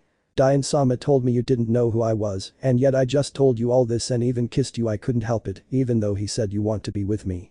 Our love is too strong to disappear." After hearing such beautiful words. Seeing the immense happiness she had. Belle began to doubt. Hesitating to tell her the truth. I was afraid of hurting her. But. Like everyone else, she too had the right to know the whole truth. To know every last detail. "Armid. Yeah? Tonight come to my headquarters." "Huh? Why?" "There's something I want to tell you, something important about all this." Minutes later. Belle was sitting on a bench in a somewhat lonely city street, looking down. Armid, although she didn't fully understand what was happening, accepted the invitation with a smile, saying that she wanted to see the goddess Hestia. She really looked very happy, an expression full of happiness and excitement. I felt a pressure in my chest at the thought that that smile would be erased again upon hearing the truth. Armid, I whispered, still remembering the softness and sweetness of her lips, accompanied by a small memory. No matter how many times I am reborn, I will always fall in love with you. No matter how many centuries pass, I will find you again and I will do stupid things to get your attention and make you fall in love with me, I promise you, Armid. Belle sighed after remembering that and looked up at the sky. Are these your memories? He thought with a melancholic expression. It was painful, even though he hadn't experienced any of it, he could still feel the pain. And at the same time, deep love. Ah. Belle let out another sigh and slapped his cheeks. This is not the time to get melancholic, I have to prepare everything for tonight. I had already notified all the girls, now I just had to wait until nightfall and tell them everything. Fortunately, they were all somewhat close to their headquarters. The only ones who were far away were Rose and Armid. For that same reason, I had made a request to Galadia and Alan. Galadia would watch Rose from the shadows until she reached her headquarters, and Alan would do the same with Armid, albeit reluctantly. That way nothing bad would happen to any of them. After that demon had been attacking the city, she was afraid something would happen to them since out of the 8, they were the weakest, especially Rose who had no fauna. It's time to be a man and face everything properly, he whispered, adopting a serious expression. Would it be difficult? Yes. Would he shit himself from fear? Probably. But even so, I wouldn't back down. At night they would all know the truth once and for all. I didn't know what their reactions would be, I just hoped they would remain calm. And after that I would seek a solution to the whole problem with the unfortunate person responsible. Let's go there. And with those thoughts, Belle stood up and began to walk. Thanks to Hedon and Galadia's hellish training, I felt I could handle it. I wouldn't back down. I could handle it. He would only stand in front of them to talk and let God's will be done. Kami-sama, I trust in you. Minutes later. Belle was sitting on a bench in a somewhat lonely city street, looking down. Armid, although she didn't fully understand what was happening, accepted the invitation with a smile, saying that she wanted to see the goddess Hestia. She really looked very happy, an expression full of happiness and excitement. I felt a pressure in my chest at the thought that that smile would be erased again upon hearing the truth. Armid, I whispered, still remembering the softness and sweetness of her lips, accompanied by a small memory. No matter how many times I am reborn, I will always fall in love with you. No matter how many centuries pass, I will find you again and I will do stupid things to get your attention and make you fall in love with me, I promise you, Armid. Belle sighed after remembering that and looked up at the sky. Are these your memories? He thought with a melancholic expression. It was painful, even though he hadn't experienced any of it, he could still feel the pain. And at the same time, deep love. Ah. Belle let out another sigh and slapped his cheeks. This is not the time to get melancholic, I have to prepare everything for tonight. I had already notified all the girls, now I just had to wait until nightfall and tell them everything. Fortunately, they were all somewhat close to their headquarters. The only ones who were far away were Rose and Armid. For that same reason, I had made a request to Galadia and Alan. Galadia would watch Rose from the shadows until she reached her headquarters, and Alan would do the same with Armid, albeit reluctantly. That way nothing bad would happen to any of them. After that demon had been attacking the city, she was afraid something would happen to them since out of the 8, they were the weakest, especially Rose who had no fauna. It's time to be a man and face everything properly, he whispered, adopting a serious expression. Would it be difficult? Yes. Would he shit himself from fear? Probably. But even so, I wouldn't back down. At night they would all know the truth once and for all. I didn't know what their reactions would be, I just hoped they would remain calm. And after that I would seek a solution to the whole problem with the unfortunate person responsible. Let's go there. And with those thoughts, Belle stood up and began to walk. Thanks to Hedon and Galadia's hellish training, I felt I could handle it. I wouldn't back down. I could handle it. He would only stand in front of them to talk and let God's will be done. Kami-sama, I trust in you. Hours and hours later. Room of the Hestia family headquarters. Seated on the sofas in that room were all the girls Belle had spoken to that day. And the atmosphere felt very heavy, too heavy, as they exchanged sharp glances. And standing in front of them all was Belle with a nervous smile, feeling the air cut her neck. Belle, can I know who all these women are? Rose asked, glaring at Shakti. I'm the one who should be asking that question, said the elder Varma, returning Rose's gaze. What is this she-wolf doing here? Sweetie, what does this mean? Alice asked with a sweet smile, glancing sideways at Selti. Yes, my love, what does this mean? Aki asked, also smiling sweetly. Sweetheart. My love. Huh?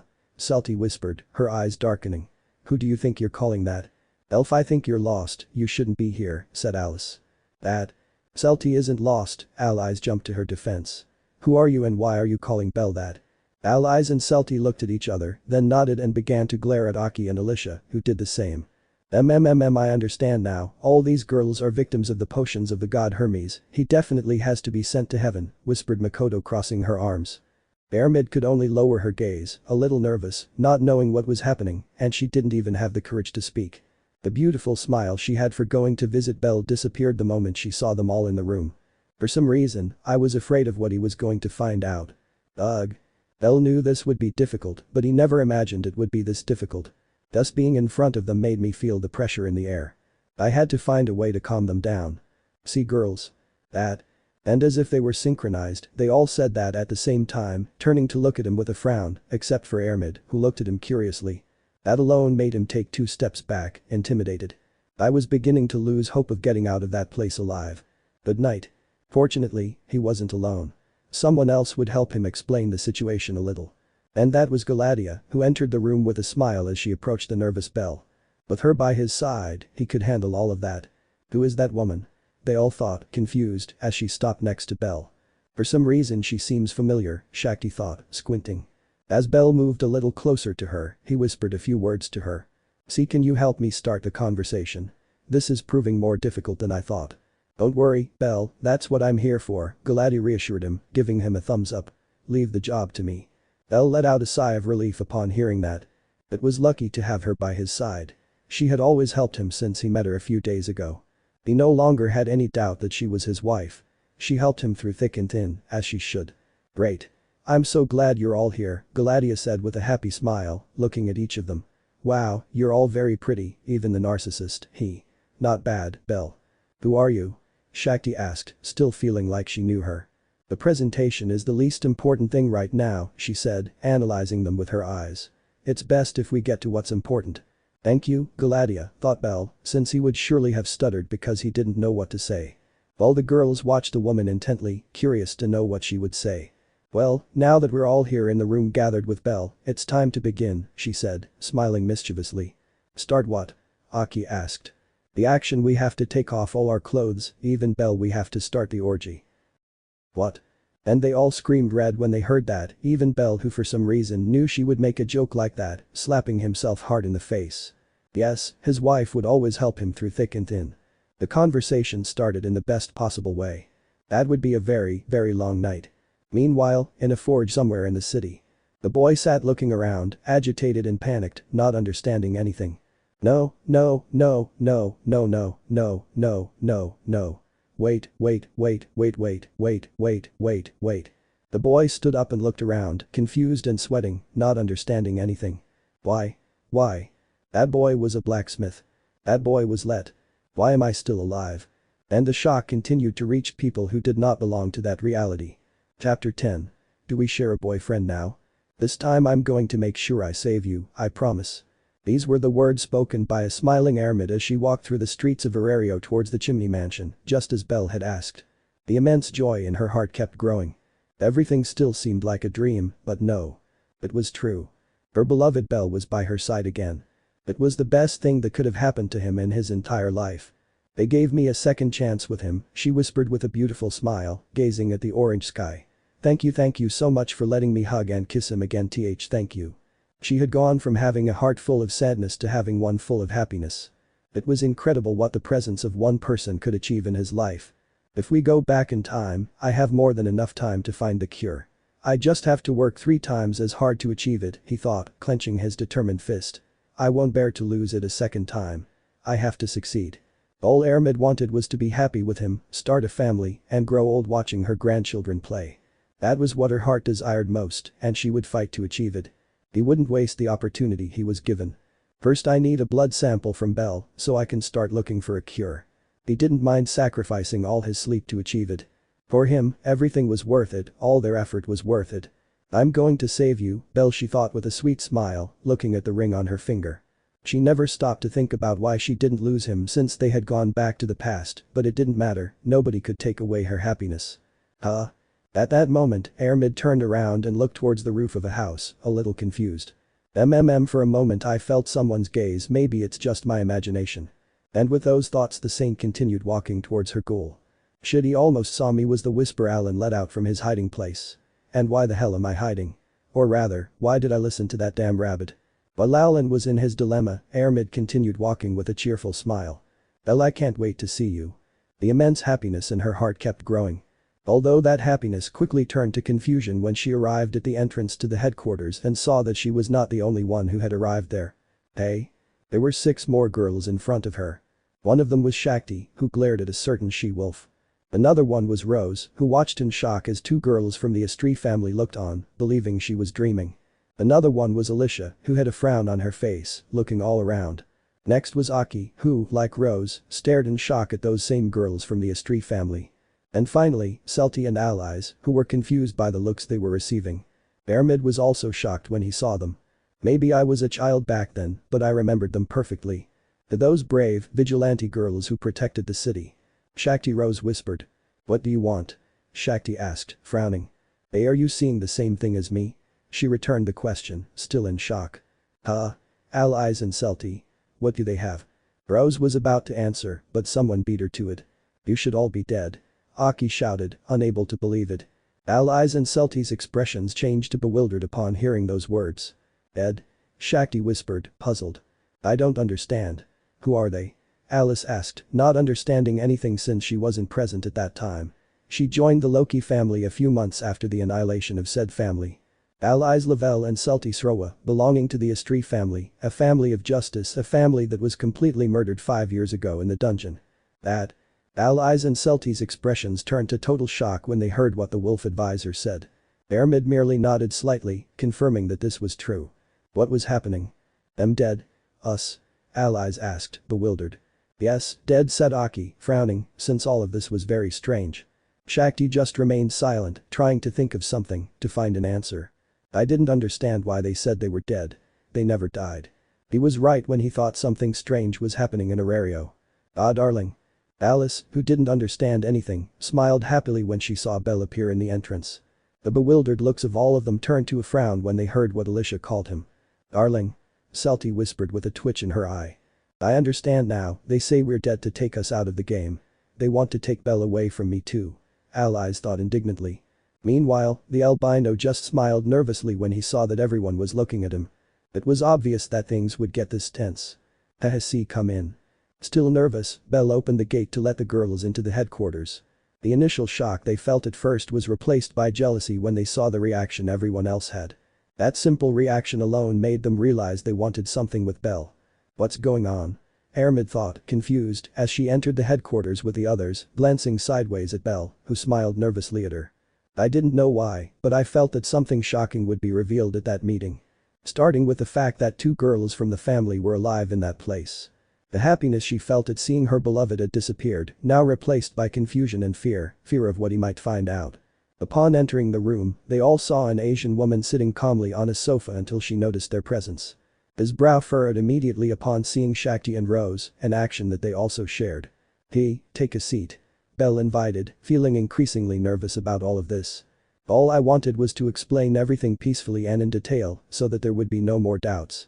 And after that, see how to solve all that since they didn't belong there. Each one had to return to her respective reality. That was the right thing to do.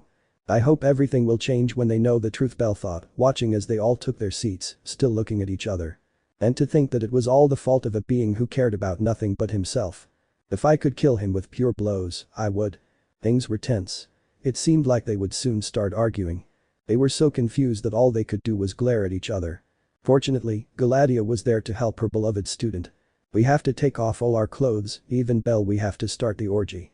Yes, the best help he could have ever received in his life. Why? Belle thought, closing his eyes with a smile, feeling the atmosphere suddenly change. What?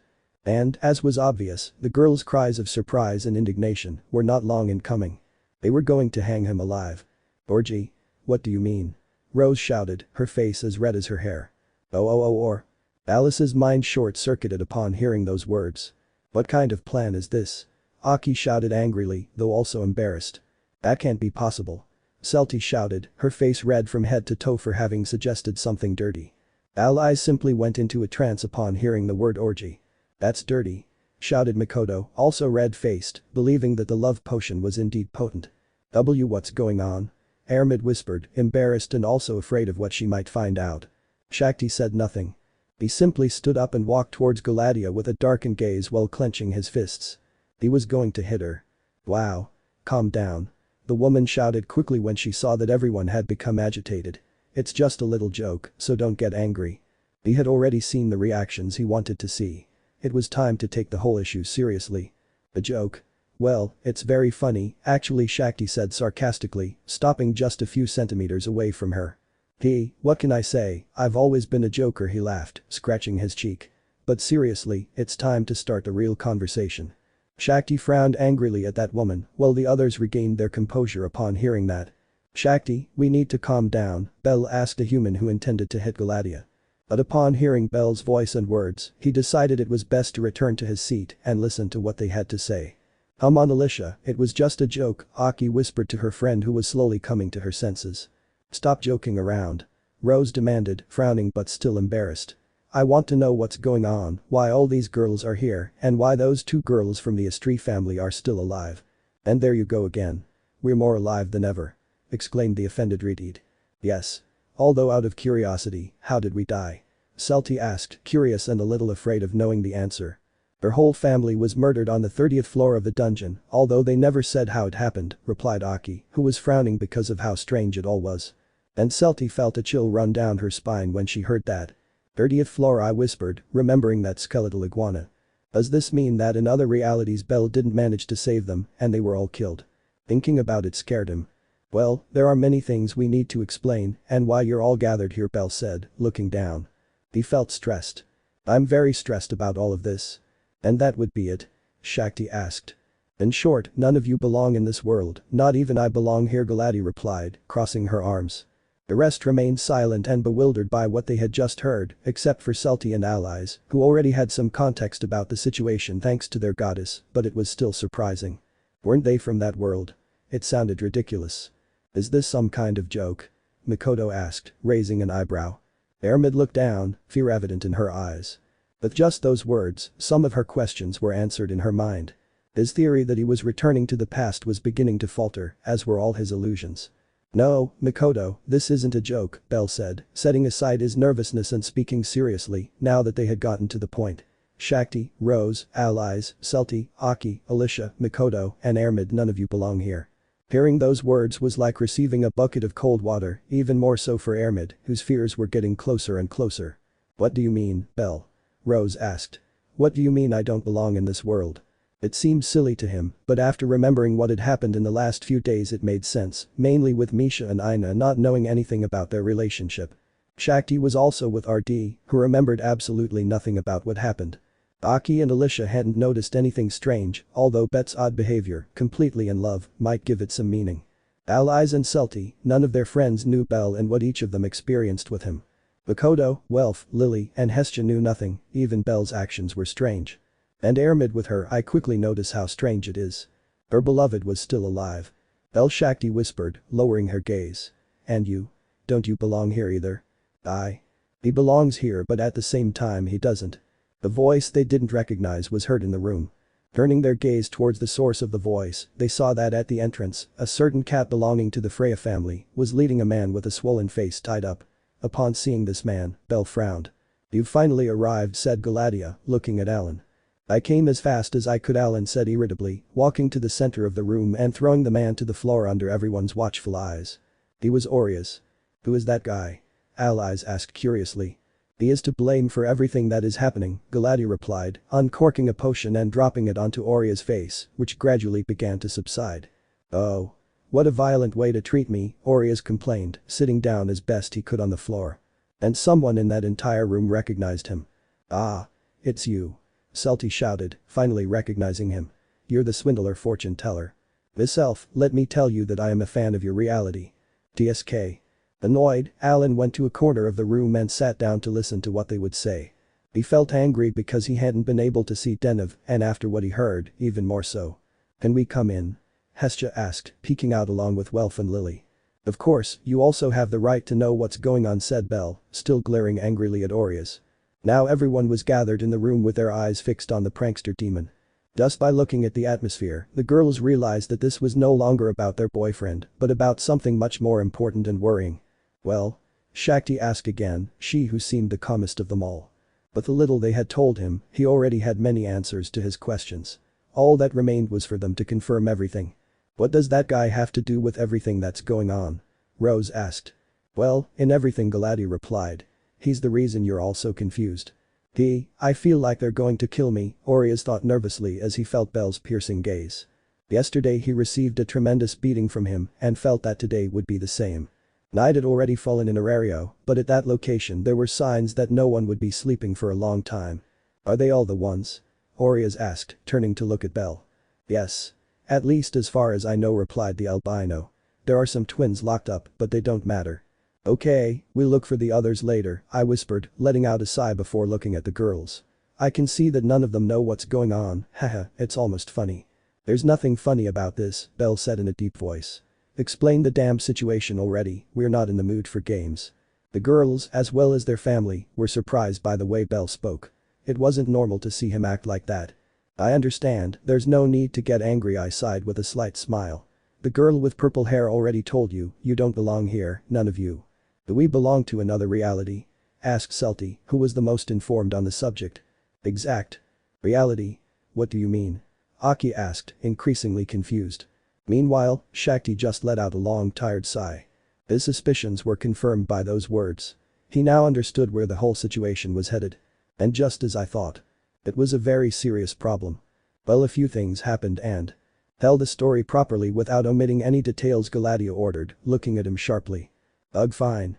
Now that he had no powers, even a person without powers could beat him up, he cursed the old man for that.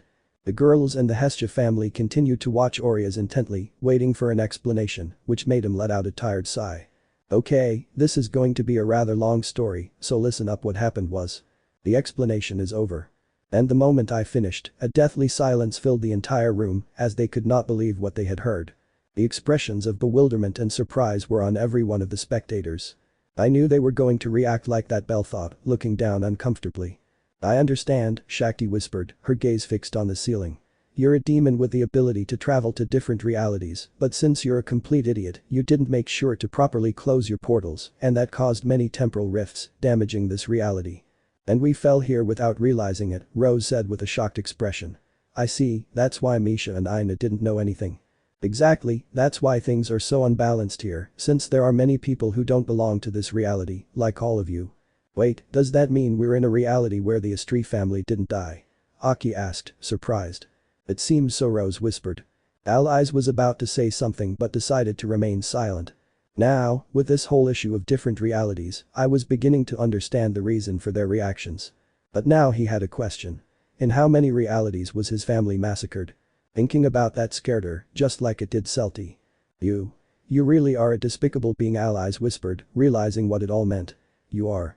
Before she could say anything else, Hestia began walking slowly towards Orizas, her hair covering her eyes. Is something wrong? Orizas asked when he saw that the little goddess was already in front of him.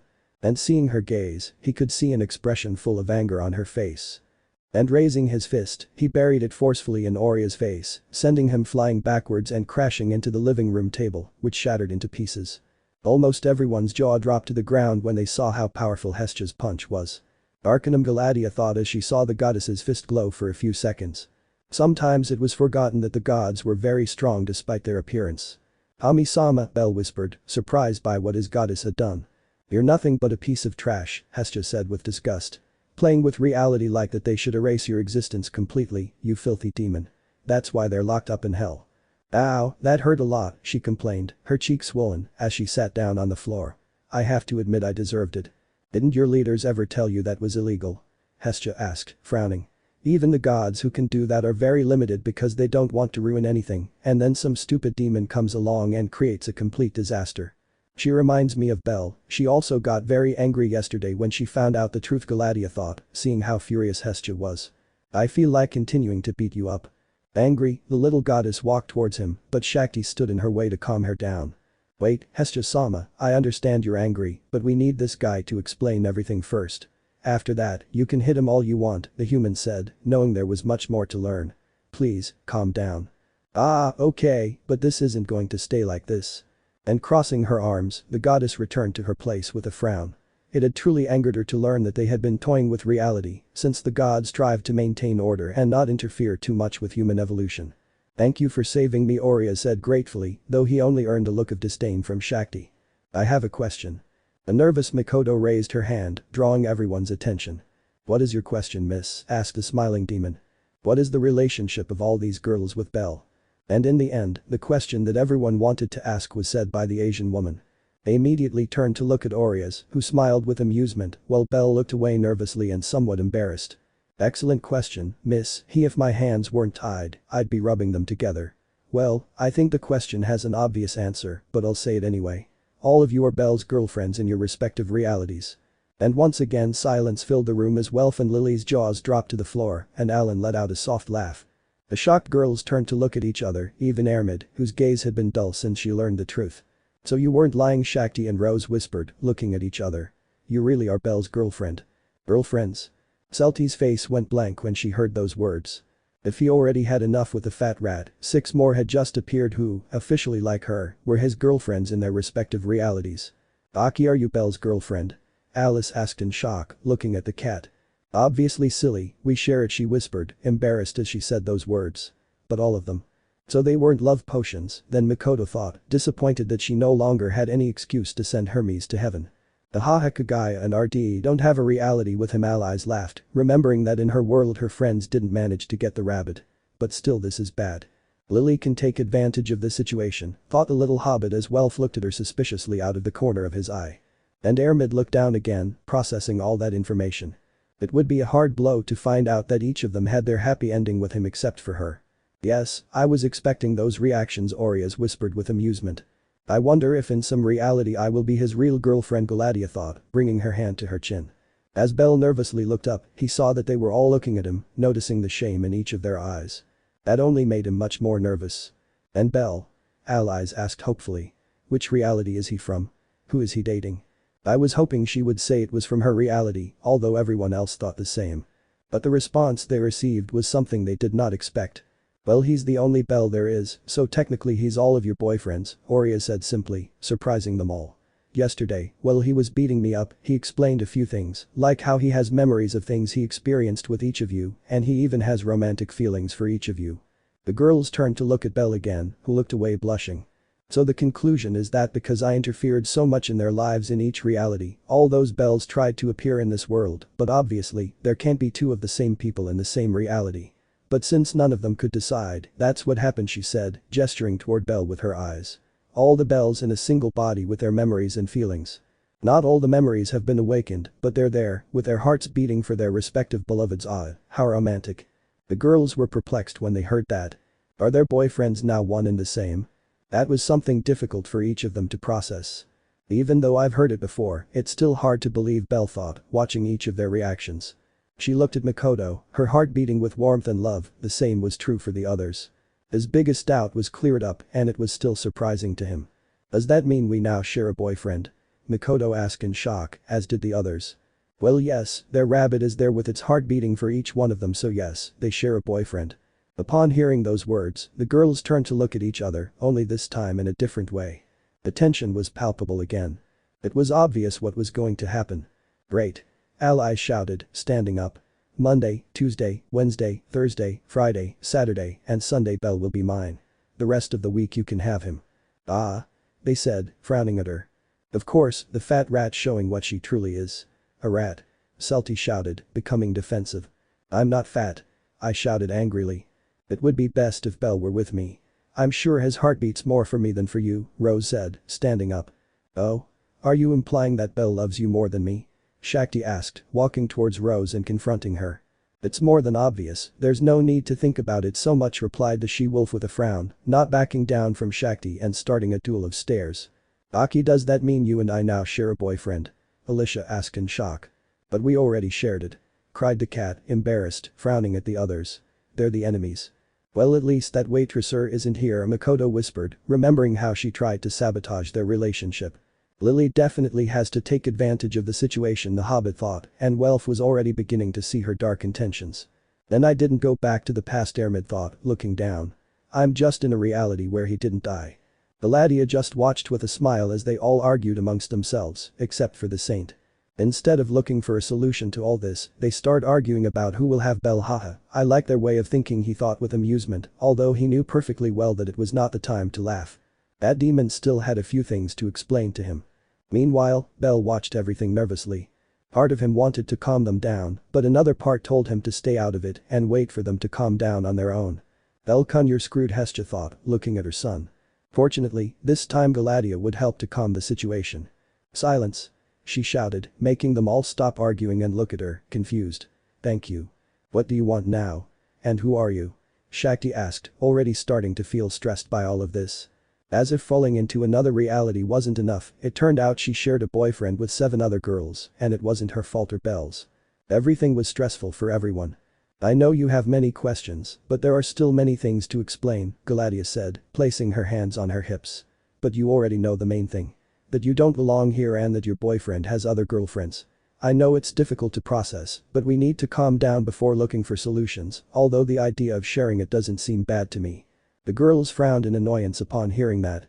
But even so, that's not what's important now, I have a few doubts that need to be cleared up.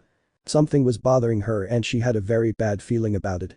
I had a bad feeling that I was about to arrive at that place. The bride's discussion would be interrupted. With a frown, Galadia turned to look at Orizas, who was still tied up. Hey. That. Since you are a demon, Galadia began to speak about what was important.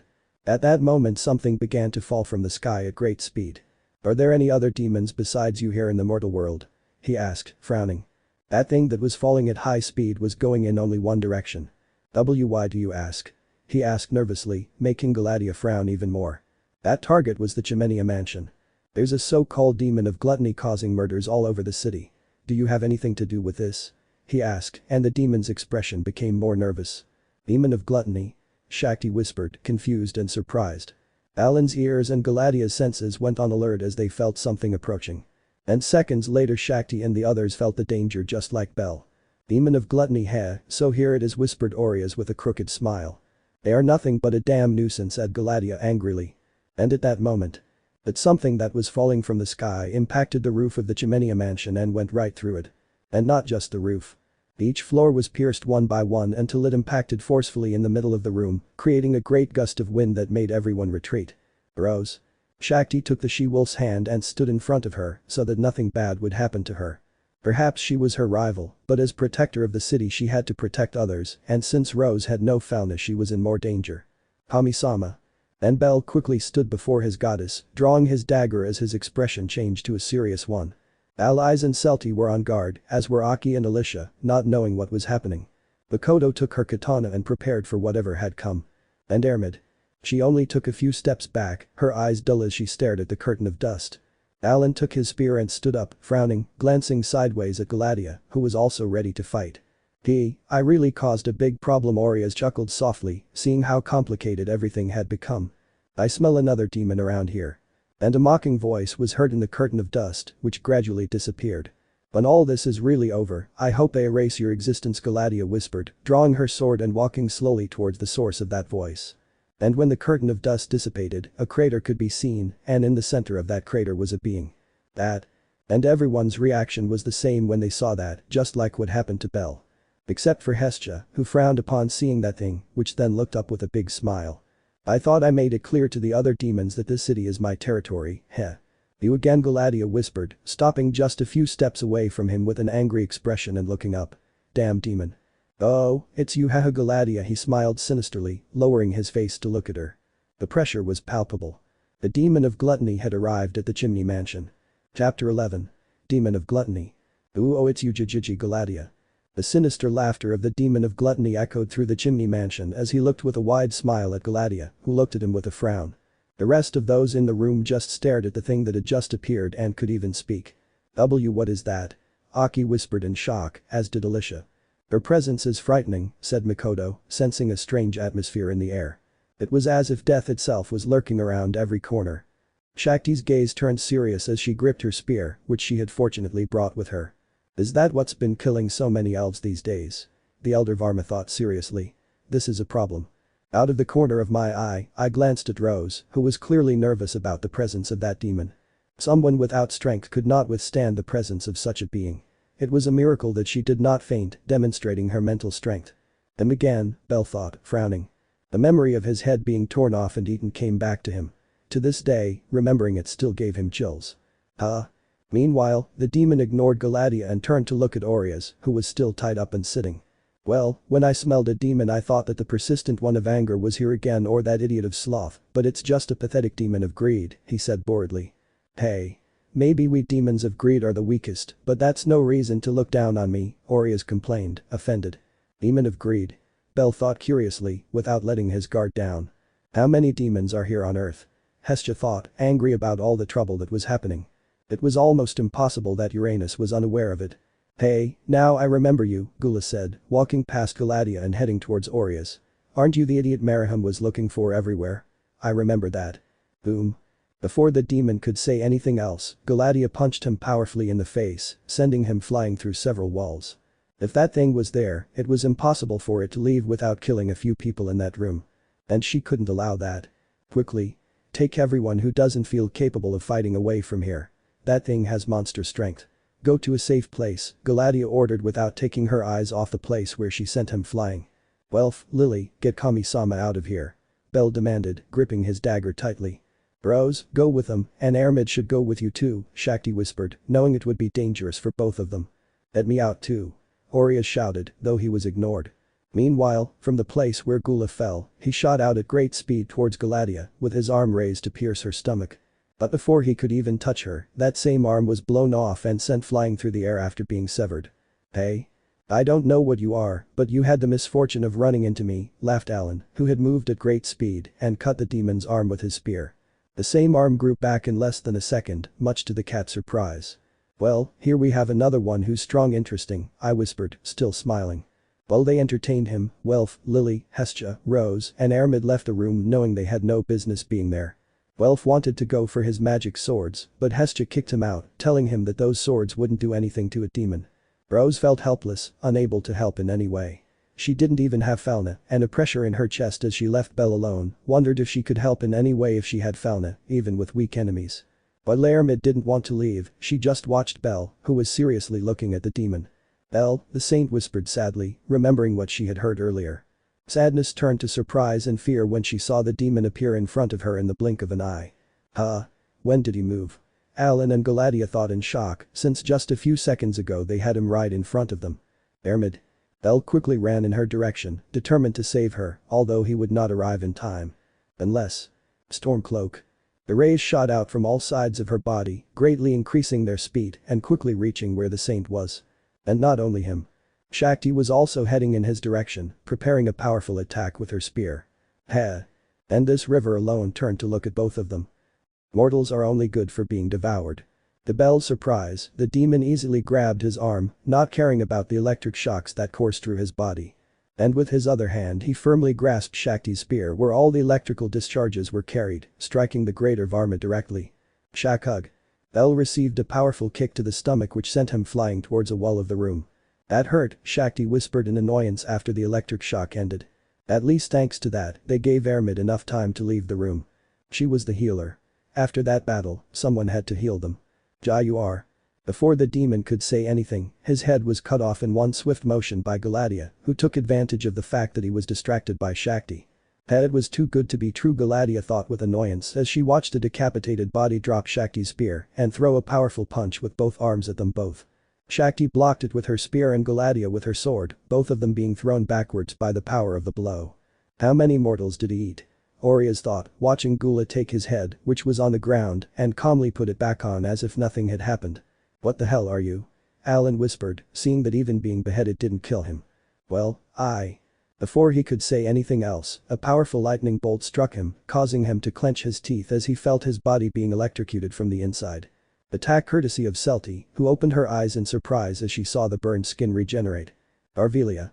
But allies, engulfed in flames, launched her most devastating attack, hitting the demon directly and destroying a large part of the hall and some rooms. I really am incredible, allies thought as she saw how devastating her attack was. Allies, you're destroying my headquarters. Belle shouted as he emerged from the rubble and saw how destroyed the room was. Where am I supposed to sleep if you destroy it? Don't worry, Belle. allies shouted, giving a thumbs up. You can stay at my headquarters in my room in my bed under my sheets and my arms between my. We get it now. Celti shouted, eager to unleash her lightning magic on the retreat. What if you all just stayed inside my stomach? There's room for everyone. From the destruction that allies created, Gluttony slowly emerged, who, as was obvious, was completely unharmed. That made everyone frown. Especially those two elves. They look appetizing. As he said those words, he saw Alicia and Celti, who both felt a slight chill. You will not touch Alicia, Aki said, standing in front of the elf, raising her sword and looking defiantly at the demon. Not even Celti. Allies shouted, stepping in front of the surprised elf. You see, Celti, this perfect captain will always protect the weakest members of the family. I don't need an obese red rat to protect me, the elf said, frowning. Oh, I'm not fat. Of course you are. The demon's enormous smile vanished when he saw the two girls start arguing amongst themselves, caring little about his presence. Then I turned to look at Makoto, who was also looking confused but without letting go of her katana. What? Said the Asian woman when she saw that he wouldn't take his eyes off her. I just realized that I haven't eaten any of those people they call Oriental yet. And you'll be left wanting. At great speed, Galadia collided forcefully with the demon, beginning to pass through several walls of the headquarters and leaving the room. I had to get him out of there. That place was too small for fighting. DSK, that old woman wants to take all the credit. Annoyed, Alan ran in the direction they had gone, followed by Shakti. They were the strongest in that place, they were the ones with the best chances. Belle just clenched his fists in frustration upon learning that. He still had a long way to go, even though it was obvious. Only 2 days had passed since that demon was found. He wouldn't surpass him in power in such a short time. His training was just beginning. Meanwhile, Orizas silently began to spin on the ground to move away from there. Or that was the intention, since Aki put a foot on his back, preventing him from rolling any further. Where are you going? The cat asked, frowning. You're a demon, just like that thing. It probably has a weakness with that annoying regeneration it has. He smiled nervously as he saw Alicia approaching and pointing her sword at him. He must have a weakness, Belle thought, clenching his fist and glancing at Orizas. He must have one. Speak, Alicia ordered, bringing her sword close to Orizas' throat. Well, there's some interesting data out there. Then say it. Well, outside the headquarters. In the training yard. Galadia passed through all the walls without letting go of the demon's face, and the moment she came out into the courtyard, she slammed him into the ground with enormous force, creating a crater. The full moon hung in the sky, bathing the darkness of the night in its light, illuminating the back of Galadia as she gazed at the smiling demon. Is that all? He asked mockingly, extending his arm and then throwing a powerful punch at Galadia. At the last second, he manages to dodge it by rolling on the ground and quickly getting to his feet. Hee. Just as Gula stood up, the cracking of his fractured bones could be heard as they returned to their original position. Alan and Shakti also arrived at the courtyard and watched him seriously, each gripping their spear tightly. The three of them knew that this would not be an easy enemy to defeat, mainly because of its regeneration capabilities. It was a headache. Hey Michi, Galadia called to Alan, who frowned angrily. Don't call me that. Yes, whatever, I know you don't like the idea much, but we have to fight as a team, she pleaded, her eyes fixed on the demon. If it regenerates, we can't give it time to breathe. It has to have a weak point. I hope you agree, girl. I don't mind working as a team, Shakti agreed, swinging her spear. DSK fine, and Alan agreed with annoyance. 3 against 1? That's unfair, Gula mocked, looking at the three of them. Their stupid regeneration is unjust, Galadia insulted, gripping her sword. You shouldn't even be here. You don't belong in this world. And what does it matter if I don't belong here? He said, releasing a murderous aura. Now that I've tasted the flesh of mortals, it's impossible for me to want to leave. And at that moment the atmosphere changed, a sign that the battle had begun again. The demon lunged without warning. A buzzing sound, then a thunderous crash. Its fist slammed into the ground with tremendous force, sending up a wave of rocks that flew in all directions like projectiles. Upon seeing this, the three quickly separated, dodging each of the rocks that were impacting the headquarters, which was gradually being destroyed more and more. You? Kill a demon. Ha ha ha ha. He laughed mockingly at how ridiculous it all sounded. Let's see if you still mock us when you're defeated, Shakti whispered. The larger Varma was the first to attack. Moving at the maximum speed his level allowed, he launched a swift thrust towards the demon's face, but the demon managed to catch the spear with one hand while still smiling. You're strong, girl, he whispered, feeling the enormous force she was applying in that attack. But it's not enough. I don't fight alone, you piece of shit. Hey? Alan was already in the air, staring with sharp eyes at the demon who was still looking at Shakti. So taking advantage of that, he gripped his spear tightly and plummeted down like lightning, his spear spinning towards a single target, Gula's head. The impact pierced his head, the tip of the spear emerging from his jaw, causing him to let out a groan of annoyance. Understand that they cannot. The old witch. That's it, Michi. Galadia appeared behind the demon with a wide smile, gripping her sword and spinning in a lethal dance, charging up great power, she brought him down with enormous force. His sword sliced the monster's back with a deep cut, cleaving through flesh and bone. But that cut he split Gula's body in two. And as was obvious, his body reassembled, twisting his torso in an unnatural way to deliver a powerful punch to Galadia, who flew off and crashed into a wall.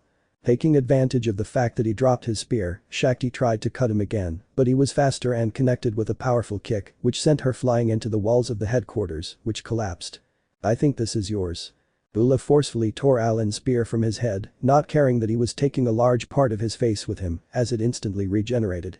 TSK. Alan tried to launch another attack, but Gula wouldn't let go of his spear, and the ground beneath them began to crack from the pressure. Jai. And raising her hand, a ball of dark energy formed within it, launching it towards Alan. The ball of dark energy touched the cat's stomach, and the moment it made contact with his body, he felt as if all his organs were being twisted, clenching his teeth in pain. Ha. Releasing the spear, I connected with a powerful punch to his stomach, followed by a punch to his jaw, finishing with a powerful kick to his left side, which sent him flying and crashing into another wall. He was handling a fight with 3 first-class students on his own. That showed how ridiculously strong he was. I must admit they're strong, very strong, I said, glancing at the 3 places where they'd landed. But it's ridiculous that they're trying to defeat me. It's impossible for a mere mortal to defeat a demon, even if they have Falna, there's not much difference, The debris from the wall where Galadia was going to hit was thrown all over the place, with no sign of the woman. Although in the blink of an eye she was already in front of him with her eyes wide open, the veins in her eyes bulging. And without giving him time to react, I connected a tremendous punch to Gula's face, the sound of the crack being heard in the place. He had broken his jaw. Haha. With a single movement, he readjusted his jaw and, preparing his fist, returned the powerful punch to the woman's face, which she was unable to dodge. His strength is incredible, Galadia thought, feeling her lip split from the punch and thankful that her teeth hadn't flown out. Come on. And without losing her smile, Gula launched her attack. Out of rage, Galadia dropped her sword, so she had no choice but to accept the fight with her bare fists. With the speed of a hungry beast, Gula threw another powerful punch. Galadia dodged with precision, turning on her heel and plunging her right fist into the demon's side, the sound of all his ribs being crushed being heard. That would be reason enough to scream, but Gula just kept smiling as if it didn't hurt him. He seemed immune to pain. So, raising his arm, he brought it down forcefully like a sledgehammer. Galadia caught him with both arms while clenching her teeth from the pressure. The ground beneath his feet cracked from the force. It's been a while since I've had a complicated fight, he thought with a crooked smile. You're strong. Gula shouted, still smiling. That only makes me want to eat you even more. Ha. Galadia laughed as she slammed her knee into his stomach. I'm too good for you to digest, I'm not on the menu. Ha ha. They separated. Black blood flowed from Gula's mouth, although it quickly evaporated. Galadia was panting, blood trickling from her mouth and forehead, but her eyes remained unwavering. A silent fury burned within her, a desire to win the fight. And without thinking, he launched himself again. The fight turned into a hurricane of blows. Punches, elbows, knees. Each impact was an explosion of pure energy. Gula burst into excited laughter, and Galadia couldn't help but smile as the blood flew out. Galadia received a punch to the face. Gula received a punch to the face. The powerful kick to Galadia's stomach. The powerful kick to Gula's stomach. They were both hitting each other with everything they had, but there was a difference. Gula's wounds healed again and he never tired. In contrast, Galadia's wounds remained on her body, as did her fatigue. It was a disadvantage. Ha. And grabbing her face, Gula slammed Galadia to the ground with enormous force, forming a crater that grew larger and larger as he applied more pressure. If he didn't have that regeneration, I would have killed him already, the woman thought, taking Gula's arm, which was holding her face, with both hands. And applying all his strength, he destroyed that arm, the bones protruding through the flesh. The demon was forced to let her go when he saw that she had left her arm hanging by a thread. Not bad, he whispered as his arm reattached itself. This sucks, she whispered as blood dripped from her head. He could feel that more than one rib was broken, although that demon would be worse off if he couldn't heal. Things were not in his favor. Shall we continue? She asked, now that her arm was healed. Although he, like Galadia, had forgotten that there were 2 others fighting. Ugh. The spear severed Gula's arm, who watched as a certain grumpy cat swung his spear. "You won't get all the credit, you old witch," Alan whispered, launching another swift attack with his spear, slicing off the demon's other arm. "You." And it didn't end there. From behind, another spear cut Gula's right foot, who then looked at a certain blue-haired woman with a frown. "It's a mistake to let your guard down," Shakti whispered, launching another slash that caused a large wound across his chest, splattering his dark-colored blood everywhere. When Gladia saw that, she knew it was her chance. So he clenched his fist with great force, the veins standing out all over his arm. And with a huge smile on her face, she shot out of the ground towards Gula with her fist raised. And when he was in front of him, he threw a powerful punch, the most powerful he had ever thrown. It was so strong that Gula's head was ripped from his body, flying into the sky like an American football, while he cursed the three of them. But it wasn't over yet. In a single leap, Alan and Shakti reached the sky where the head was, and both moved their spears at great speed, barely visible. The head was shredded to pieces by their swift attacks, to the point of every piece of meat disappearing as if it were dust, leaving not a trace of it. Upon seeing this, Gladia observed the demon's body, watching as it staggered until it fell backward to the ground, while dark blood was scattered everywhere. That made her sigh with relief. So the trick was to make his head disappear completely, he whispered as Shakti and Alan fell again next to Gladia and saw the demon's decapitated and dismembered body on the ground. They had killed him. "DSK, I hardly did anything," Alan complained, annoyed, since Gladia had launched herself into combat alone, although he had to admit that she put up a good fight. "The important thing is that thing has already been defeated," Shakti sighed, knowing that individually they would never have beaten her. That demon was in a league of his own. Now he wondered if he could have stood up to King Otter, or if he would have been crushed like a fly. He would be left wondering. Gladia just stared at the demon's corpse for a few seconds before looking with an anime-style sweat drop at how destroyed her husband's headquarters was. "And I don't even have any savings in the bank here," I whispered with a nervous smile. "Well, we can always pay for a motel room in the meantime. I think one bed is enough for both of us." "Excuse me?" And Shakti looked at her with a frown, making her laugh. Now that Gula had passed away, they could breathe easy. Although Ellen didn't think that, he hadn't taken his eyes off the corpse. There was something about him that wouldn't leave him alone. He looked at it carefully, observing every detail until he could see one of his remaining toes move for a few seconds. That made him frown. "DSK, listen you guys, this isn't over." "Hey?" Both women quickly stepped back and saw Gula's corpse. As his severed leg grew back, so did both of his arms. In one swift leap he stood up again, watching in amazement as his head slowly began to regenerate, displaying that great smile. This must be a joke, Gladia thought, annoyed, seeing that even that didn't kill the thing. Was he immortal? "Nice teamwork," he mocked, once again completely unharmed. "But you'll have to do more than that if you want to defeat me." An enemy that had regeneration and seemed not to tire. That was really starting to become a big problem. "This time it's my turn to fight alone," Alan said irritably. "I will kill him." "And how?" Shakti asked. "You saw that it regenerates from anything." "DSK." Alan liked fighting strong enemies, but they started to annoy him when they didn't die, no matter how much he attacked them. "Ahaha, keep trying huh?" Ula started laughing but got confused as he was forced to fall to his knees. Looking back, he saw Alicia and Aki, each with their swords in their hands. They had cut the tendons in his feet. Before his tendons could regenerate, a powerful lightning bolt struck him, forcing everyone to retreat as the demon was electrocuted. What? "I hope this one hurt," Salty whispered after casting her magic. And then a certain Redeed, engulfed in flames, ran off and then took a great leap. Arvelia. The powerful sea of flames impacted him, burning his flesh which had not yet regenerated, as well as his tendons. "The bitches," he whispered through gritted teeth, watching as that Redeed smiled mockingly at him. "Now Belle." Allies shouted, jumping back as she hit the ground. "I won't fail today." With his body covered in lightning, Belle ran towards Gula, clutching his dagger tightly. Judging by the color of the dagger, it seemed as if it was concentrating magic there. "Jiu." The demon tried to pierce Belle's chest with both hands, but before he could, those hands were cut off with a clean slash by a katana. It was Makoto who, taking advantage of the distraction, arrived to cut off her hands and give her boyfriend free rein. And now that he had no hands, Belle was able to forcefully plunge his dagger into the demon's stomach. "Ha! That won't make me." Boom. Like a bomb, Belle released all the rays he had accumulated in his dagger into Gula's stomach, sending his body flying into pieces in all directions, his torso hitting a wall which collapsed when it hit him. "Looks like I did do something to you," Belle mocked, seeing the mangled body. "Teamwork." Allies exclaimed, seeing that her plan had worked. Shakti and Gladia watched in surprise, although the latter couldn't help but smile proudly. Well done, the woman whispered, unable to help but recall with nostalgia a certain event as she saw allies jumping for joy. You bunch of idiots, that thing isn't dead yet, Alan scolded, watching as more feet began to grow from the demon's torso. You're not going to accomplish anything with that. Of course, Michi. Celty shouted, much to Alan's annoyance.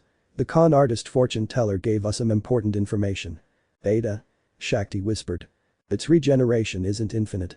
Aki shouted, causing Alan, Shakti, and Galadia to open their eyes in surprise. It can continue regenerating thanks to the energy of all the mortals it has devoured.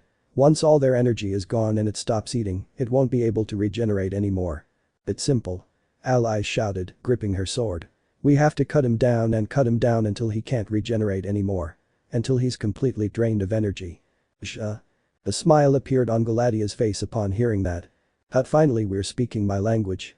They hadn't stopped cutting him since the fight started, so it's very likely that some of his energy has already run out. They had a chance to win. Wow, it was that simple, Alan said, smiling excitedly. I knew I wasn't invincible.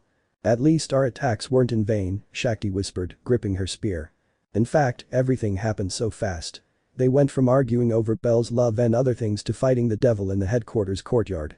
It even sounded ridiculous. Bull emerged from the rubble of the destroyed wall, his legs now fully recovered. Now that the wall had fallen down, the courtyard connected with the city street without that part of the wall dividing it. In short, they could all see outside the headquarters. Knowing my secret doesn't mean you can defeat me, the demon said, smiling again. You can cut me all you want, but your energy will likely run out before my regeneration does. That's what you think, Galadia smiled mockingly. The smile vanished when she saw the demon behind her. And not only her. The expressions of the others also shifted to one of bewilderment. They need 9 mortals to even have a chance, they're truly pathetic, he said, cracking his neck. They can come as many as they want, they'll all die. We demons will always be superior in everything, they are afraid of us, that's why they have us locked up in hell, because nobody can stop us At that moment Gula realized that they weren't looking at him. They were looking behind him. Now that part of the wall had fallen down, they had a view towards the city street. What are you staring at? I asked, noticing how some of them had surprised and confused expressions. Whatever was behind him surprised them. DSK, what do they see so much? Slowly, Gula turned around to see what the others were looking at. And he was surprised to see that there was a person behind him staring at him and he didn't even notice his presence. Alice's eyes lit up, accompanied by a few small tears. Miss Althea. Shouted the Redeed with a smile full of happiness upon seeing her. Upon hearing that scream, the woman turned her gaze behind the demon to see the Redeed, who was still smiling with small tears in her eyes. Seeing that made the woman smile warmly as well. Hello allies. Extra. The Red Rat. Through the streets of Arario, a certain elf and a certain oriental woman were walking, looking all around as if they were searching for something. They were Makoto and Celty. And what are we looking for, Celty don't know? Makoto asked curiously, since the elf had come to her to ask for help in finding something, although she didn't tell her what it was. We're looking for my pet, the elf replied as she picked up a trash can to continue searching. Oh. I didn't know you had a pet, the Asian woman said tenderly. I adopted her recently, but she escaped from headquarters, she explained, frustrated, opening a trash container and searching. And what's your pet like? That way I'll know what to look for. As a friend, she would help Celty find her pet for 2 reasons. 1, because she liked the elf, and 2, because Celty might get sad, and if Celty was sad, Belle would be too, and she didn't want that. Let's see, Celty whispered, thinking of an answer. She looks like allies. Hey? Makoto was confused by that answer. Does she look like allies Dono? Yes. They're identical. They almost look like sisters, she said excitedly. Although allies is much heavier, the resemblance is striking. They even have the same hair color. I understand. A little anime-style sweat drop formed on Makoto's forehead when she heard that. For some reason, he already had an idea of what kind of animal it was. Is your pet by any chance a rat? Yes. How did you know? Intuition. She had heard Celty call allies a fat rat so many times that she didn't need to think too much about a response. We're close to headquarters, so it didn't have to go far. It has to be nearby, whispered the elf, kneeling in front of some grass near headquarters and searching. Makoto only saw that and shook her head slightly. He was no one to judge, besides, he promised to help her find her rat and she was a woman of her word. I'll look in that direction, he said, walking in the opposite direction from where Celty was looking. Of course. If you see a red rat, let me know. Understood. And so began the arduous search for Celty's pet, a very curious pet. All this while being watched by a curious allies from behind the bars of their headquarters, wondering what they were doing. A few minutes later. Celti, I found her. Go. Upon hearing Makoto's call, the elf quickly ran to where she was, seeing the oriental woman kneeling on the ground with a curious expression. And seeing a small red animal in front of her made her smile happily. Yes. It's allies. Celti exclaimed happily, kneeling next to her oriental friend who was still surprised. I thought it was one of your inventions, but it's true, you have a red rat, Makoto whispered in surprise. Of course it's true. She's only been with me a week, but she's already part of the family, she said with a smile, stroking the rat. Isn't that right, playful little allies? The little animal only let out a few small squeaks as it began to walk between the two of them. Now that I look at it closely, it's very cute, said Makoto tenderly as she saw the little eyes. Isn't that right? And I'm really surprised by how much he looks like allies. Or does allies look like him? He thought, touching his chin with a finger. Meanwhile, in the distance, allies watched everything with a blank face, while slowly shaking her head. I don't like you, Celti, she whispered offendedly, then turned around and went back to what she was doing. I would go ask Belle for cuddles to cheer him up. Thus, the search for Celti's pet ended, a search that made Makoto learn something new. That red rats existed. End of the extra. Chapter 12. Gino's Angelus. Silence. That's what was happening that night. Althea was standing in a house observing the stars. Her gaze was melancholic as she watched the city being illuminated by the moonlight. A few days had passed since she opened her eyes and realized she wasn't dead. All he remembered was her in an alley whispering a few words to her nephew in the middle of the war. He massacred Valletta when he found out what she did to Belle. He used up all his energy, leaving him on the verge of death, but with enough energy to speak one last time with Belle. And then everything went dark. And now I was here again in that city which seemed to be at peace. It was confusing, but he didn't get upset. She avoided moving around the city during the day. She didn't want to attract attention since she didn't understand what was happening. He mostly moved around at night when everyone was already resting, although practically all he did was go to the wall and sit down to observe the city. The first time he arrived at the wall it was somewhat damaged, as if someone had had a fight. Without knowing that Galatia had her first confrontation with Gula there. Belle. It was the whisper she let out while standing on that rooftop, looking at the stars. Where could his nephew be? Would he still be alive? That Aurario looked different. You could tell just by looking at it. It wasn't the one that was full of destruction with a huge monster destroying everything in its path. Peace was in the air here. Then Althea heard a loud noise in the distance. It came from a mansion which he could see from where he was. Curious and wanting to know what was happening on the way to that place. For some reason she felt calm, which was noticeable in her gaze. I walk for a few minutes and reach the street that connects to that headquarters, hearing knocks and loud noises. That confused her, and she soon realized that someone was fighting. And then part of the wall collapsed, revealing a strange thing with no eyes and horns. Curious, he approached a little closer and then saw beyond the demon, which made his eyes open in surprise. I looked at several of them, like a catgirl, an oriental girl, or an elf, but I didn't pay them any attention. His eyes fell on a redeed and an albino, both of whom had serious expressions as they stared at that demon. It was Belle and allies. Memories of the past came to her, mainly the training she gave to allies and all her vigilante friends. And when he realized it, he was already behind the demon, capturing the attention of everyone present, who were all surprised. What are you looking at so much? And that thing with a voice that seemed annoying to him, turned to look at it, frowning at its unpleasant appearance. Miss Althea. And then the redeed scream, full of happiness, echoed throughout the training field. Althea stopped paying attention to the demon to look at the redeed and smiled slightly. Hello allies. The confrontation between the demon of talent and the demon of gluttony had begun. Silence reigned once more in the place as they watched the woman. Hey Althea. Galadia's voice unintentionally broke a little when she saw her. Thank you Galadia. The pale Althea, with a faint smile, came back to her. Both of them were sitting in a field near a certain headquarters. Galadia wanted to run towards her but held back, knowing it wasn't the right time. Who is she? Belle thought, confused, although she seemed strangely familiar, as if something inside him was shouting that this woman was very important. At the same time, I felt happiness and sadness when I saw her, without knowing why. She was Aki's shocked thought, remembering how that woman easily defeated Riveria and Gareth without any effort. He was one of the most powerful enemies of the Dark Age. Meanwhile, allies continued to smile happily upon seeing her teacher there. He remembered every training session, every beating, with emotion. How Althea tested her with training to be Belle's partner and how she accepted with an excited smile. "Miss Althea," Allies whispered, wanting to shed a tear as she remembered when Belle gave her the news that she had died, without the opportunity to say goodbye. But Althea continued to carefully observe everyone, especially Belle, who looked at her with confusion. Her gaze turned melancholic upon seeing him, a gaze full of forgiveness and affection. The memory of a small child yelling at him with hatred and another memory of him as a teenager sitting next to him at the headquarters of the Justice family, chatting. Memories I will never forget. But she could no longer see him because someone stood in front of her. It was Gula, who was about 10 centimeters taller, staring at her. "What do you want?" Althea asked coldly, smelling the scent of death that emanated from her. "Hey, why did you just appear out of nowhere without saying anything?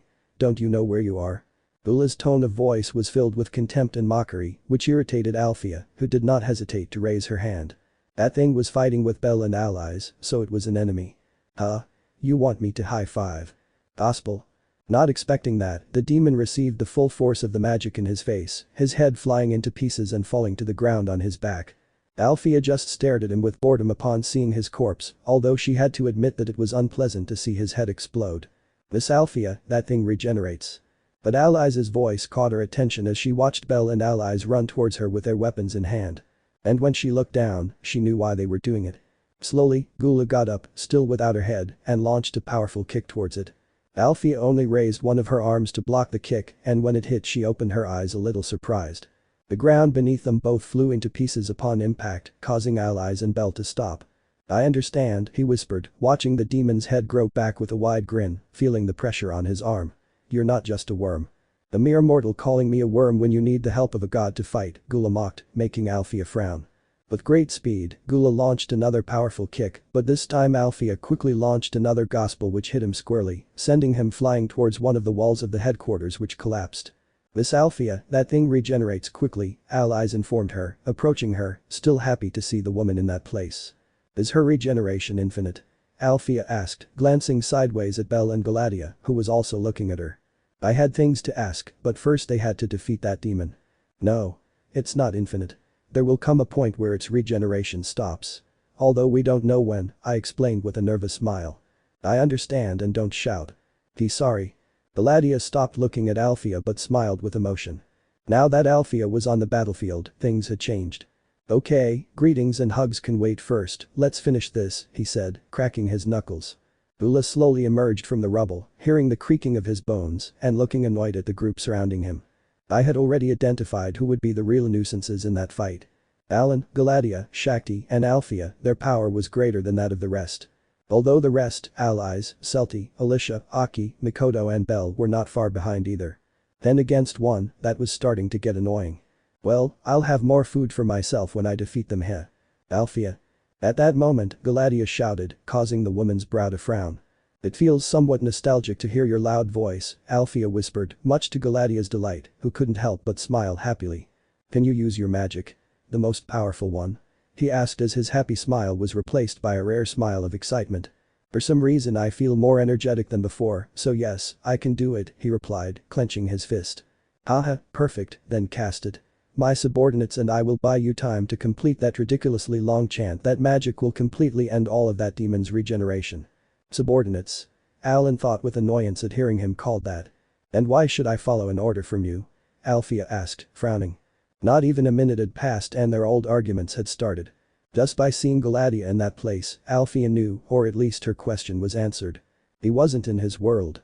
And Galatea, well, she felt extremely happy to be arguing with Althea. "Come on Althea, this demon is really getting on my nerves, with your magic it will be quick heh."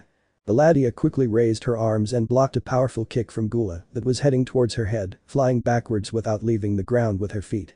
"Enough talk, I'm fed up with it," Gula whispered, deftly dodging Shakti and Alan's spears. Now that they knew her secret, she would avoid cutting her body as much as possible. He had to keep his regeneration at a high level. Meanwhile, Althea just watched as Alan and Shakti had a strong exchange of attacks with Gula, who dodged each one while throwing strong punches. The others wanted to jump in to help but didn't know when to intervene without being cut by Alan's spear, which he moved at great speed, or by Galatea's powerful kicks, or by Shakti's strong cuts. The three of them were having a brutal battle against the demon. Althea watched allies and Belle, seeing how they too wanted to fight, but like the others, they couldn't find a way to join the battle. It seems he doesn't know who I am, the woman thought, remembering Belle's expression when he saw her, a look of confusion as if he didn't know her. Although it wasn't the same with allies. Then I observed the rest of the girls. They were all skilled and strong, but it wasn't enough. They wouldn't help. In the end, he made his decision. Go away, Alfia ordered, drawing the attention of those who weren't fighting. Huh? Alice blurted out. What did he say? Mikoto asked. Tell them to leave, Alfia repeated, watching the fight. Just by looking at you, I can tell you'll be more of a hindrance than a help. With great power, Galatea threw a punch, but this time Gula dodged it, not wanting to lose his regeneration. But then Alan's spear decapitated him and quickly tore his head to pieces. But even without a head, he continued to fight, blocking Shakti's thrusts and launching powerful attacks while his head regenerated. That thing is not something you can face, it will only get in your way. Those words struck a blow to the pride of those who were not fighting. To get in the way, Mikoto thought, gripping her katana. Alice lowered her gaze upon hearing that. This Alfia, allies whispered. Before she could say anything else, the atmosphere changed. Alfia began to whisper a few words. Celti quickly realized that this woman was preparing some very powerful magic, especially because of the vibrations that were beginning to form in the ground beneath her. Something devastating. Allies, Belle, we have to go. Said the elf, taking steps backward. As a mage, she knew how destructive long song magic could be. If they stayed, they probably wouldn't live to tell the tale. Let's go. Aki whispered, not very sure about doing it and more trusting that woman who defeated Reveria and Gareth in her world, which belonged to Evilis. Although with everything that was happening, I didn't even know if it was the same person. Let's go. But before the cat could say anything, Alice took her hand and led her away. Belle. But not before also taking Belle's hand so that he would go with her. As an elf, she was also very knowledgeable about magic and knew the danger that was coming. Belle, on the other hand, despite being dragged along by Alice, did not want to leave that place. I wanted to help. I wanted to be helpful. But. Ah ha ha. Bula threw a powerful punch, just like Galatea, and their fists collided. The ground beneath them both was shattered into pieces by the pressure. Galatea's smile grew as she threw another powerful punch that connected with the demon's face, but his fist also connected with her face, causing them both to back away. With great force, Alan launched a powerful attack with his spear, which Gula caught with his hands. The ground behind him shattered from the pressure, sending rocks flying everywhere. And once again at monster speed, Alan began to launch attack after attack, which were blocked, although some managed to cut him off. The ground rumbled with each blocked attack.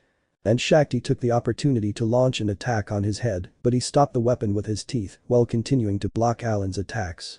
Belle clenched his fists when he saw that. He was strong, he wasn't weak, but compared to them. Belle, I don't know what Miss Alfia is planning, but I'm sure she'll finish off that thing, Ally said, taking Belle's other hand so they could leave. No one wanted to back down. Aki, Alicia, Mikoto, Celti, allies and Belle. The six wanted to stay and fight, but in that battle they had no chance. And that frustrated them. Alfia continued to whisper her magic and the ground beneath her vibrated more. The battle between Galatea, Alan and Shakti against the demon of gluttony was becoming increasingly intense. They needed 4 first-class adventurers to defeat him. They had no choice but to leave. With a frustrated expression, Belle had no choice but to turn around and walk away. I had no other choice. But. There was a thought that kept echoing loudly in his mind. And not only in him. Also in each of them. If at any other time they encountered another demon. They wouldn't leave. They would confront him and defeat him. Alfia closed her eyes when she saw that everyone had already left. There was no reason to hold back. He just had to finish his song. And to put an end to that thing.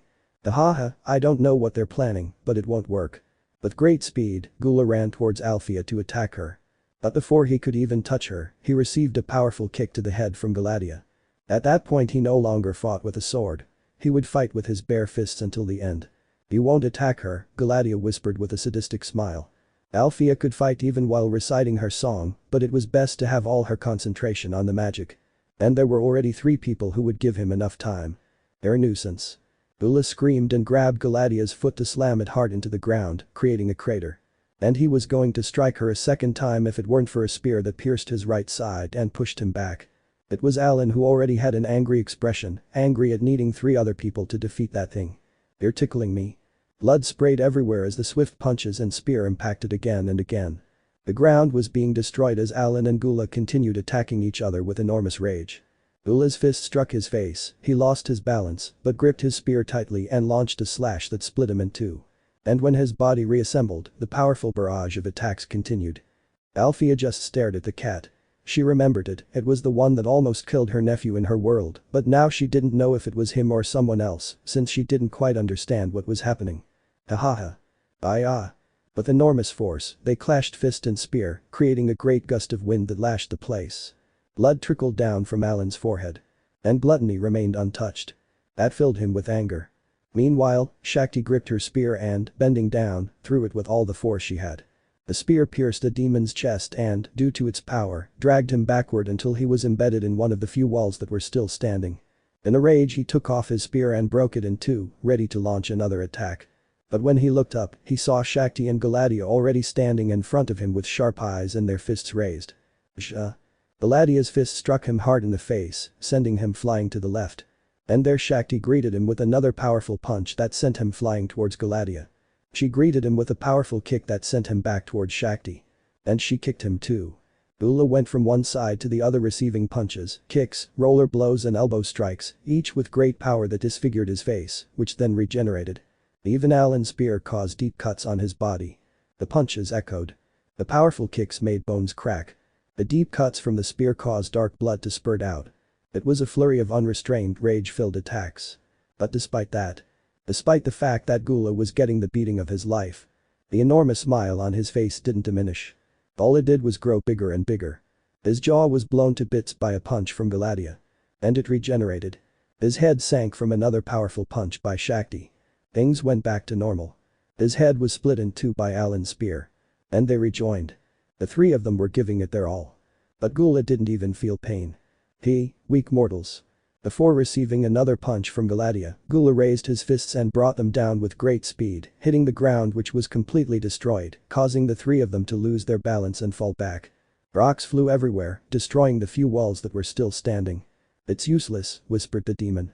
No matter what they did, they would exhaust themselves before their regeneration ended. He would win that fight. The problem was her. The magical power that Althea unleashed was enormous, and that made Gula nervous. Whatever he was planning would be devastating and a problem for him. "I have to kill her," he thought as his claws grew longer. He saw Althea and could see how she was staring at him. And at that moment, everything fell silent. A profound silence. A silence that reminded him of the loneliest places in hell. Gluttony realized it too late. He didn't see the moment when Galadia, Alan and Shakti disappeared from the place. They were no longer there. It was just him and Althea. The demon of gluttony. And the demon of talent. And at that moment it happened. The magic was now complete. Genos. Althea's voice echoed in the silent place as a huge bell appeared above her head while Gula ran towards her with her claws raised to kill her. But the bell moved. And Angelus. I rang the first bell. Gula's body was blown to pieces. The land of the entire place was destroyed. The Hestia Familia's headquarters was consumed by enormous destruction.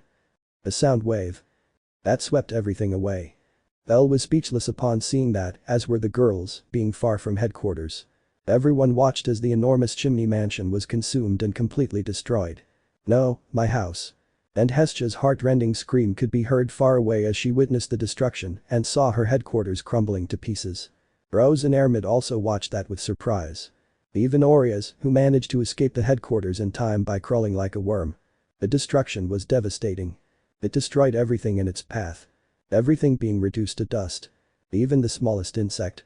But even so. Gluttony continued. From the demon's arm, his body grew back, managing to stand with difficulty, watching as the bell continued above Althea. But the smile she took a step and the second chime rang. His torso was consumed. And instantly it regenerated. Another step. His head exploded. And it regenerated again. One more step. Her body exploded. And it regenerated. And one more step. It was destroyed. And it regenerated. The destruction continued, launching sound waves that destroyed anything that tried to approach. The headquarters had already been completely destroyed. Even the whole street. It was complete madness. Althea frowned. The pressure on anyone nearby would be enormous, to the point of instant death. So that his entire body would disappear. But that demon, despite the difficulty, continued walking slowly towards her. With every step he took, his body was completely destroyed. And with great speed it regenerated, taking another step forward. "And I won't fall," whispered Gula, taking another step as her body exploded. He felt the pressure all over his body the closer he got to her. But he wouldn't get down on his knees. I would continue until I killed her. And I'm stronger. Belladia, from afar, could see that in surprise as she covered her ears from the sound. Despite the enormous sound pressure, that thing kept walking. This must be a joke, Galadia thought in shock. The destruction was growing ever greater, alerting all the people of the city by the loud ringing of a bell. She's here, Freya whispered from the top of her tower, and behind her was Otter, the sound of the bell reaching them. What the hell? Loki leaned out onto his bedroom balcony with a bottle of wine, listening to a bell ringing at the other end of Verario. I am Ganesha, whispered the god standing on the balcony of his headquarters, listening to that sound which, for some reason, despite being destructive, was a soft and calm sound. DSK. On one of the many walls, a girl with spiky pink hair and sharp eyes heard that, making her frown. Althea is here too, he thought with annoyance. Huh? The clown with a huge mallet stopped in an alley upon hearing the bell. A nervous smile formed on her face before she resumed her journey. Wow, what a beautiful sound. That's what a black-haired wolf girl said, standing on a rooftop eating an apple. The bells of my death. I knew it. Let, desperate, began running all over his forge, believing that angels or demons were coming for his soul. It was a sound that alerted all of Verario. Mortals cannot. Ula took a step, getting closer and closer to Althea. He defeat me. The flesh detached from his body and regenerated. He didn't give up. And Althea kept her eyes fixed on him, seeing how he was now only 2 meters away from her. And I am gluttony, I won't fall here. He took one last step, standing face to face with Althea, staring intently at her. Ira defeated me, and yet he still left me the city, even though he was very insistent I have to kill him. He slowly raised his arm with his enormous claws to kill Althea. That fight was over. I'm not going to lose against a human. And with strength under his arm to kill her. And at that moment, the third bell rang. His arm was destroyed. But this time, it did not regenerate. His regeneration had ended. Shit. A shockwave of sound struck the place again, destroying his body into pieces, accompanied by a huge light that illuminated the place, coming from the bell. The echo reverberated throughout the surrounding area. As if a nuclear bomb had fallen. Fortunately, the houses were far from the headquarters, but even so, the closest ones were consumed, which fortunately were empty since people fled upon seeing the destruction. And after so much destruction. So much chaos. Silence reigned. The bell disappeared. And the destruction stopped. There was no trace left of the Chimenia mansion. Neither from the street nor anything. Everything was completely ravaged and destroyed by that magic. There was nothing left. Or maybe so. And Althea's expression changed, erasing the frown from her face. Tired but not showing it, she walked slowly through all the destruction caused by her magic. Every step echoed in that silent place. His gaze lowered as he reached the source of that voice. And there he saw it. The head of gluttony. Even though he couldn't grow another body, he could still talk. Haha. Defeated by a mortal, it's funny. He said with a big smile while Althea looked at him indifferently. I don't know what the hell all that was about, but it was crazy. Who would have thought mortals could do something like that, but it's not through their own merit, it's thanks to God, haha. Her laughter and mocking voice were the only things that could be heard in that area under Althea's watchful gaze. But I still congratulate you, you did it, with the help of your friends, but you did it, he said in a venomous voice. Because individually you never would have achieved it. Althea's expression remained the same no matter how many words she said. But you know what? We demons are eternal, he said with emotion. Sooner or later I'll reappear in hell with a new body. Maybe it will take centuries, but it will happen, and when it does I'll find you. It doesn't matter if they are your descendants or your reincarnation, I will search for you, I will find you, and I will kill you. I have engraved your faces and your presence on my memory and on each of those who were here. Ha. I will kill them again and again each time they reincarnate, and I will eat their corpses. They will live a nightmare for eternity, always being killed by me. They're going to wish. Gospel. Before Gula could continue speaking, Althea threw a gospel at her head, which flew to pieces. And those small pieces gradually turned to dust until nothing remained. Seeing that made Althea sigh. How noisy, he whispered in annoyance. Although there was something he had to admit. That thing was strong. He didn't know where he came from, but his power and regeneration were ridiculous. It took 3 bell tolls to kill the Leviathan, and it took 3 bell to defeat this thing, although that's due to the regeneration it had. But it didn't matter anymore. Slowly, Althea raised her gaze. The walls weren't. The green grass had disappeared. The enormous headquarters wasn't there either. The street had disappeared, and a few houses, fortunately empty, were reached by the sound wave, even though they were far away. Now there was nothing in that place. Absolutely nothing. As if there had never been a huge headquarters there. Everything was reduced to dust. I hope that headquarters isn't important, he thought wearily. Then I hear some quick footsteps coming in his direction. She quickly spotted that place, ready to attack, but when she saw the owner of those footsteps, she stopped. Al. Alfia's words were cut short when Galatia rushed forward to give her a hug. A hug that took the silent woman by surprise. Galatia. I know you're probably not the Alfia from my world, but a smile appeared on Galatia's face as she continued to hug her. I missed you, Alfia. I don't understand anything that's happening. You died for the Black Dragon, and yet here you are. Haha, so in how many realities did I die at the hands of that thing? He laughed playfully without letting go. I'm glad to see you here. Don't expect me to say the same. Haha, I know, but I know deep down you're happy too. As Galatia embraced her, the combatants could finally breathe. Finally, Shakti sighed, sitting down on the floor. I thought that thing would never die. Meanwhile, Alan lay on the ground looking at the starry sky with a grumpy expression. Damn demons. In the distance the rest were approaching, with Hestia and Belle looking at their headquarters in ruins with a blank face, as did Welf, Lily and Makoto. Perhaps there was a lot of destruction. They were left homeless.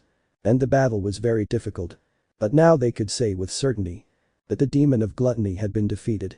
Extra. Boxing between elves.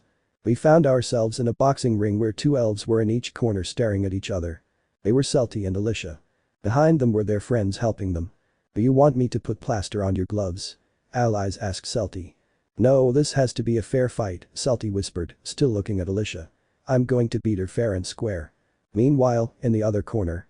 Remember, Alicia, when you want to give up, remember what that elf said. Who is Belle's favorite elf? Aki whispered as Alicia's brow furrowed. I'm going to smash his face, Alicia whispered, tightening her gloves. The tension was palpable as they glared at each other with sharp eyes. And then the bell that signaled the start of the fight rang. Win and prove to him that you are the best elf. Aki shouted loudly. Yes. Alicia shouted, starting to run. Win because I ordered you to. Allies shouted excitedly. Because I ordered it, you shut up, you fat rat. And so Celti also ran out with her guard up, ready to box. Both raised their arms and threw a powerful punch. A blow that connects with each of their faces. But even so, none of them would give up. I won't let you beat Belle's favorite elf. Alicia shouted, throwing a powerful hook which Celti barely dodged. I won't be, I already am. He shouted, throwing his punch. While they were fighting, two girls approached out of curiosity. And what about you two? Nguyen asked, eating a popsicle and watching them exchange punches. Elf things, I suppose, Lyra said with a smile. They seemed excited to occupy the boxing ring that Nies had built in the headquarters courtyard. Come on, Alicia. Don't back down. Aki encouraged, having the water ready when the first round was over. Allies and Celti's new friends are also very lively, Nguyen said with a smile. Well yes, you could say that, Lyra whispered, watching as Alicia punched Celti hard in the face. That's it, damn it. Allies exclaimed, celebrating the blow. Another one. Isn't she supposed to be supporting her? Aki thought with an anime-style sweat drop as she saw allies celebrating Alicia's hits instead of Celti's. The green-haired elf stepped back, and when she was close to allies, she turned around to throw a strong hook that the Riti did not expect, causing her to fall out of the ring. Come on. Fight the one with the gloves. Alicia shouted when she saw that. I was just preparing my super punch, Celti said, getting back into a fighting stance and moving her fists as smoke billowed from her gloves. So you want to finish this in one fell swoop? Alicia whispered, also preparing her powerful attack. Nguyen and Lyra approached the ring curiously, wanting to see the outcome of the fight. It was exciting. Belle likes my kisses better, Celti whispered. That's what you'd like. And with that said, both elves launched their attack to deliver their final blow. And the moment both fists connected on each other's faces, the ring shook. Ouch, was the sound Lyra let out as she saw them both start to stagger from the strong punch they received in the jaw. They're going to fall, Nguyen whispered, watching as their bodies slowly fell backward. But one of them, gritting her teeth, managed to stay on her feet. And the other one fell backward to the ground, dizzy from the blow to her jaw. The champion had already been decided. Yes. Alicia screamed, raising her fists as she saw Celti dizzy on the ring floor. Alicia had won. That's it, Alicia. Aki shouted, happy about her friend's victory. Finish her off, she's still alive. The one who shouted those words was allies to Alicia, who only heard that with an anime-style sweat drop. Aren't you supposed to support her? It doesn't matter. Meanwhile, Nguyen and Lyra, letting out soft laughter, turned around to leave. The afternoon of boxing in the courtyard of the Estrie family headquarters had ended. End of the extra. Chapter 13. interrogation. The sun's rays began to illuminate Arario, bathing the rooftops and streets of the great city in a golden hue, announcing the start of another beautiful day, at least on the surface. Although, well, after the previous night's bell tolls and the devastation they caused, many residents hadn't managed to sleep a wink. The air was thick with uncertainty and fear, with murmurs of concern echoing through the alleyways and squares. Meanwhile, at what was once the headquarters of the Hestia familia, the beloved chimney mansion, a group of men wearing elephant masks walked among the rubble, inspecting every detail with watchful eyes. It was a squad from the Ganesha family, led by a determined young woman. She was RD. "Wow, what destruction," RD whispered, standing firmly at the edge of the enormous crater that remained where the mansion had once stood. "I wonder what Shakti is doing now." She remembered the meeting with her sister after the disaster. Shakti, always so serious, had given her clear instructions. She would investigate certain clues, while RD was to examine the place and eliminate any anomalies they found. Surely this has something to do with Shakti. This is too strange, he thought, as one of his men raised his voice. "Miss RD. There's something here." RD approached quickly, watching as a small piece of what looked like dark, almost gelatinous meat slowly crawled along, leaving a slimy trail on the stones. Without hesitation, the men set fire to the strange piece, watching as it writhed and burned down to ashes that the wind carried away. "I don't know what the hell that was, but it's best not to take any chances," RD muttered, and then, raising her voice, "Come on. Find more of those things and destroy them. Nothing strange should be left here." "Yes, Miss RD." A satisfied smile crossed the young woman's face as she watched her team work efficiently. It was in those moments, when she gave orders and felt useful, that she believed she was a little closer to her dream. "Someday I will be a great captain, like Shakti," she said to herself, as they continued the inspection. The night had been strange, marked by the ringing bells and chaos, but at least there was something to be glad about. No elf had been killed. That calmed the elves down, even if only a little. They were no longer attacking the guild like yesterday, and that was a relief for the advisors. Although, well, there were still one or two elves who still wanted to fight. "What? Is there a problem?" Misha asked, glaring at the elf standing in front of the counter. He was one of those who had given him the most trouble the day before, and now he was back, full of arrogance. "I'm here to remind you not to let your guard down. I'm 100% certain the killer is still at large in the city. Do your job properly, guild advisors," he said in a haughty voice, as if he were actually doing them a favor. Misha clicked his tongue, crossing his arms. "Are you trying to give me orders? I don't even listen to my fat flabby boss, let alone a snot-nosed brat like you," he said with a hint of mockery. The elf paled with rage, his teeth clenched, while Misha watched him with a raised eyebrow, defiant. "Damn pink-haired girl. I have another pump if you want to try it." "Misha, you idiot," muttered a close advisor, covering his face with his hand, embarrassed by the spectacle. Aina, from her spot, looked at them out of the corner of her eye with a nervous smile. Misha never changes," she whispered, seeing that the argument was about to start again. But then her expression turned serious when she noticed something. Rose's seat was empty. Where could Rose be? He wondered aloud, his heart giving him a slight anxious tug. "I hope she's alright. Something must have prevented her from coming."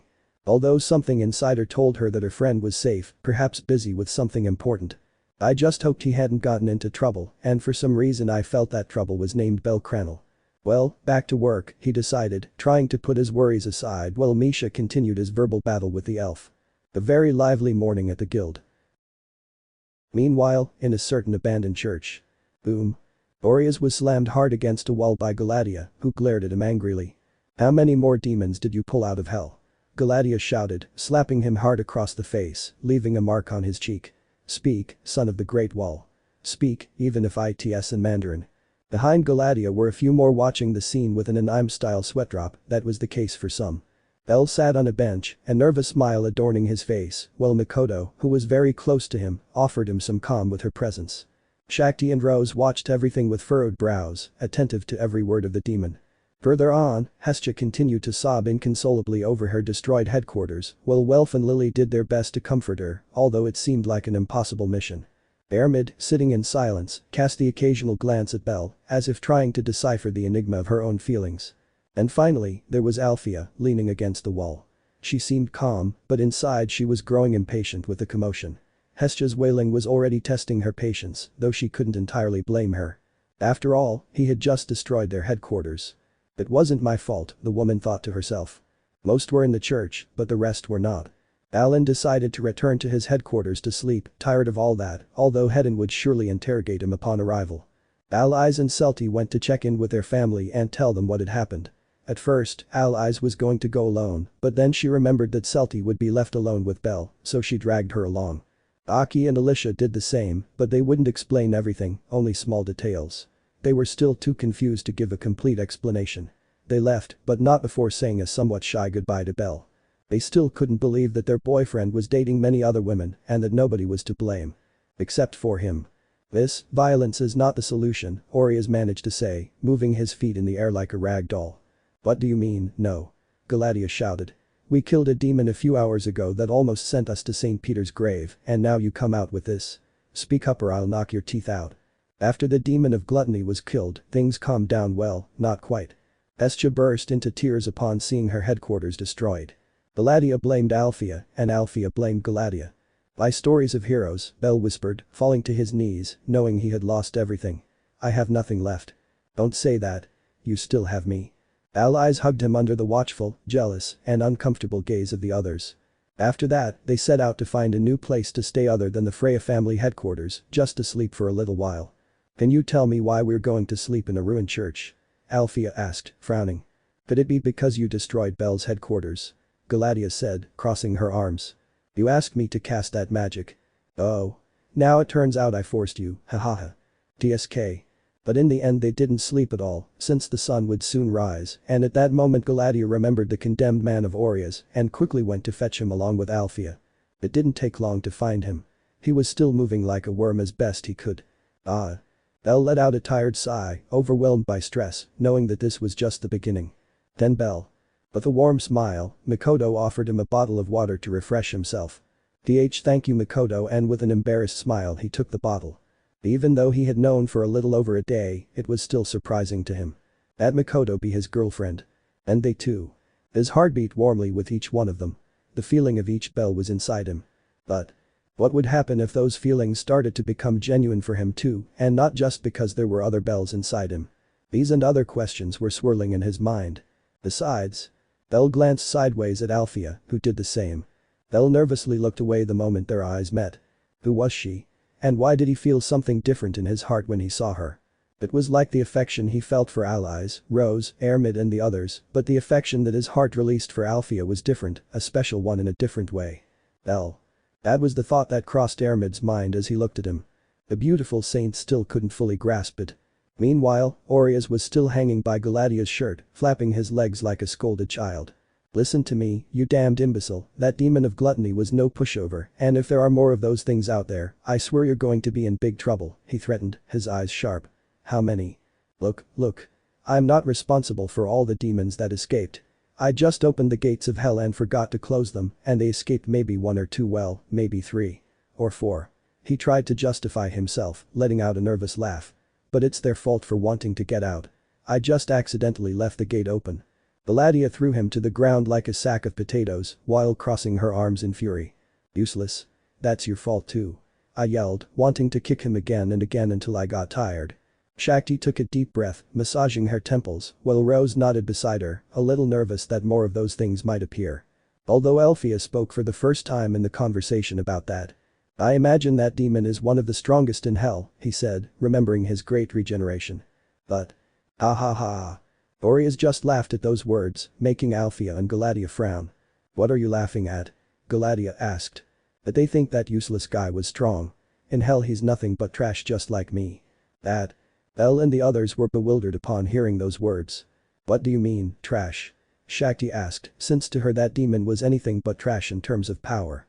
Listen, not to brag, but we demons are infinitely more powerful, he began, hoping Galatea wouldn't kick him. If demons lived in the mortal world, then Gula would be considered worthless because of how extremely weak he is. That information left more than one person stunned. Are you serious? Rose asked.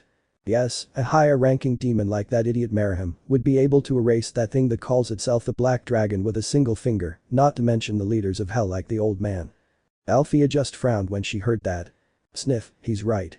The one who said those words was Hestia, who was still crying for her lost seat. That's why you're in hell. Unlike the gods, demons can't seal their powers, which makes them a complete danger to mortals, Hestia explained, wiping away her tears. I don't understand, if demons are so powerful and knowing what they're like, why don't they cause more destruction in the world? Galatea asked, puzzled. Because they can't, the little goddess continued. Even though there are demons who are just as strong as the gods, we are still far more powerful than gods. In a war, sooner or later they would lose and be wiped out, so for that reason they choose to remain in hell doing nothing. They want to keep the peace. Or that was it. Until that piece of that triple son of a b. Hestia-sama, calm down. Welf shouted as he saw the little goddess become agitated and want to attack Orizas. No. If that idiot hadn't shown up, the headquarters I built with so much effort, brick by brick, it would still be standing. To begin with, you didn't spend a single penny at that branch, Lily whispered, a bead of sweat forming on her brow. But you're right, he's the one to blame for everything. And her Welf whispered, looking at Althea, who turned to look at him with a frown, making him startled. The important conversation had to continue. So the greater demons, the elite ones, or whatever you call them, did they escape too? Galatea asked, dreading the answer. No, Orizas said, but he denied it. The major demons are responsible for their actions. The vast majority of unstable demons are of a lower rank and short, the weakest in hell. If we're lucky, all the demons who escaped are of a lower rank, but if a mid-rank demon managed to get out it will be a big problem. Silence returned to the old church because of what Orizas had said. The more words he uttered, the more serious the situation became. We should hang you in the middle of the square with a sign that says hit me, Shakti whispered with a twitch in her eye. I protest. Orizas shouted, raising both hands.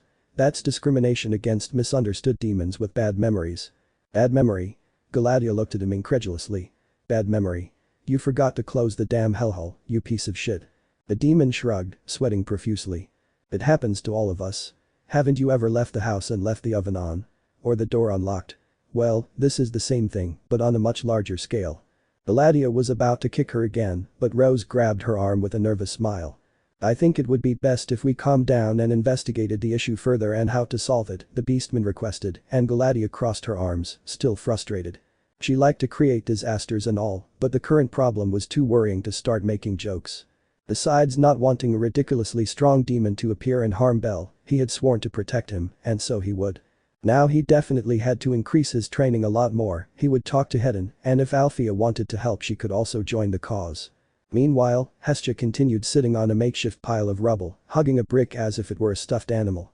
Sniff, my fireplace, my sitting room, my bed, my cushions, she babbled through tears, while Welf and Lily watched her as if they were dealing with an abandoned puppy. Belle just let out a tired sigh about that.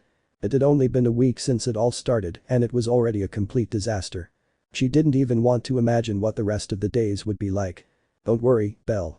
At that moment, Mikoto spoke, catching her attention and noticing the shy smile she gave her.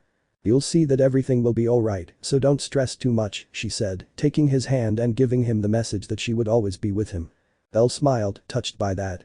Mikoto really was a great friend. Right, now she was his girlfriend, how confusing. While Shakti and Rose watched out of the corner of their eyes, trying to maintain their composure, they were in the middle of an interrogation and couldn't let their jealousy take over. They had to behave like the adults they were. And Armid, although he was listening to the conversation, kept seeing Belle wanting to approach him, but at the same time not. These hurt, thought the saint, seeing a wound peeking out from under his shirt sleeve, and apparently Belle hadn't noticed. As Galatea sighed to calm herself, she approached Orizas again to find out the most important thing of all. The solution to that problem. Very well, you useless demon, enough of this beating around the bush, said Galatea, crossing her arms. Tell us once and for all how the hell all this is going to be solved, and there had better be a solution because if not. Orizas swallowed hard, raising both hands as if trying to calm a wild beast. Hey, calm down, calm down. There is a solution. He began, his voice trembling with nervousness, glancing around as if searching for an escape route, but it was obvious no one would rush to his aid. First, the first thing is to close the temporal rifts that formed due to my carelessness. Where are those cracks? Shakti interrupted, frowning. The demon let out a nervous laugh, scratching the back of his neck. I don't know. Time rifts can appear anywhere. They might all be here in Arario, but they could also be scattered all over the world. It all depends on our luck. A tick appeared in Galatea's eye. Very well, 1. Close cracks that we don't know where they are. What else? Orizas raised a finger, trembling. To capture or eliminate the demons that have already escaped. And where are those demons? Rose asked with a resigned sigh, already waiting for the answer. I don't know either. But they're probably out there somewhere exploring, eating, killing, having a little fun before they get discovered, he chuckled softly, shrugging his shoulders. Galatea was already clutching her head with both hands, muttering under her breath. And 2, hunt demons whose whereabouts we don't even know. Perfect, excellent plan. Belle, from his bench, let his head fall back looking at the ceiling, exhaling deeply, while Makoto offered him water again, as if that could calm the mess they were in. Then three Orizas raised a third finger, a smirk playing on his lips, only making Galatea want to hit him harder. You have to find all the people who don't belong in this reality and return them to their home worlds. What? Althea raised an eyebrow, straightening up at that. Shakti stepped forward, her gaze hard. What are you talking about? Is there more? Orizas nodded with a nervous giggle, stepping back a little as he saw everyone staring at him now with renewed intensity. It is very likely that there are more people out there who do not belong to this reality. Somehow we have to find them and return them to their world. Do you know any way to find them all? Shakti asked. Orizas only shook his head slightly. Well, no, although one clue is that all those people are related to Belle in some way, like all of you who are his partners and those who aren't. As she said these words, she turned to look at Althea, who frowned. For certain reasons that I caused, those people have something to do with Belle. What kind of relationship? Belle asked with a nervous smile, hoping there weren't any other girls out there who were his girlfriends. Although Demeter. I don't know exactly what kind of relationship it is, but believe me, it's important. And worst of all, none of them can die while they're here. Why? Althea asked, her eyes squinting, suspecting what was coming. Because if one dies, the imbalance could cause the cracks to expand faster by losing someone from their respective reality, and it would become increasingly difficult to return everything to normal. The silence was profound. Even Hestia dropped the brick she was clutching. The thud of the impact echoed through the church. Welf and Lily swallowed simultaneously, while Galatea shook her head, wincing slightly.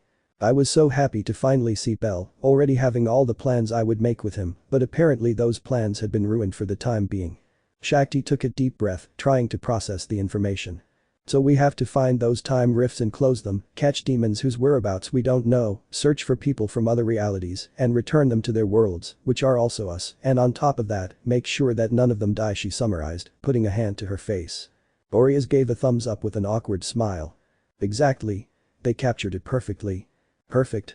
Everything has a solution, and it's very simple, Galatea said sarcastically. There are so many of them that I don't even know where to begin. Some let out a tired sigh, knowing there was a lot of work to be done. And that was just the beginning. After that questioning, they decided to take a short break. Shakti went to her headquarters to tell her god what had happened, as he was sure to be able to help in some way. Rose, on the other hand, decided to return to the guild for a moment to see how things were and to see her friends. Although mostly they both went to walk around a bit and process all the information they had received. Demons, temporal rifts, and more. And most importantly, the fact that they now had only one boyfriend was what they found hardest to accept. They had a lot to think about, and there was also a sense of urgency. The 8 girls would get together and talk about all of that. They would have to agree on what to talk about since it was something very important. While they went out to clear their minds, the goddess Hestia went to sleep in the old bed she used to occupy, which was full of dust, but she was very tired, so she fell asleep hugging the brick. After a few minutes, Welf entered a state of crisis upon remembering that his forge and all his weapons had been reduced to dust, running off to see if anything had been saved. Lily will go see if we have enough money to buy a small house and not sleep on the benches. And the little hobbit went away with a headache, hoping they had enough money. Are you hungry, Belle? At that moment, Makoto, with a slight and sweet smile, asked Belle that question, who looked tired from all the mental stress. Well. You must be starving.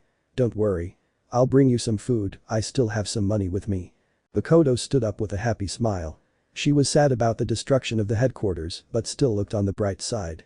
They were all alive. I'll buy pineapple juice and a few sandwiches. I won't be long. And before Belle could say anything, Makoto ran out to buy some food, making him smile slightly. She felt a warmth in her chest from those kinds of actions. Thank you, Makoto, he whispered as he left the church. But then he felt another warmth, this time on his left arm.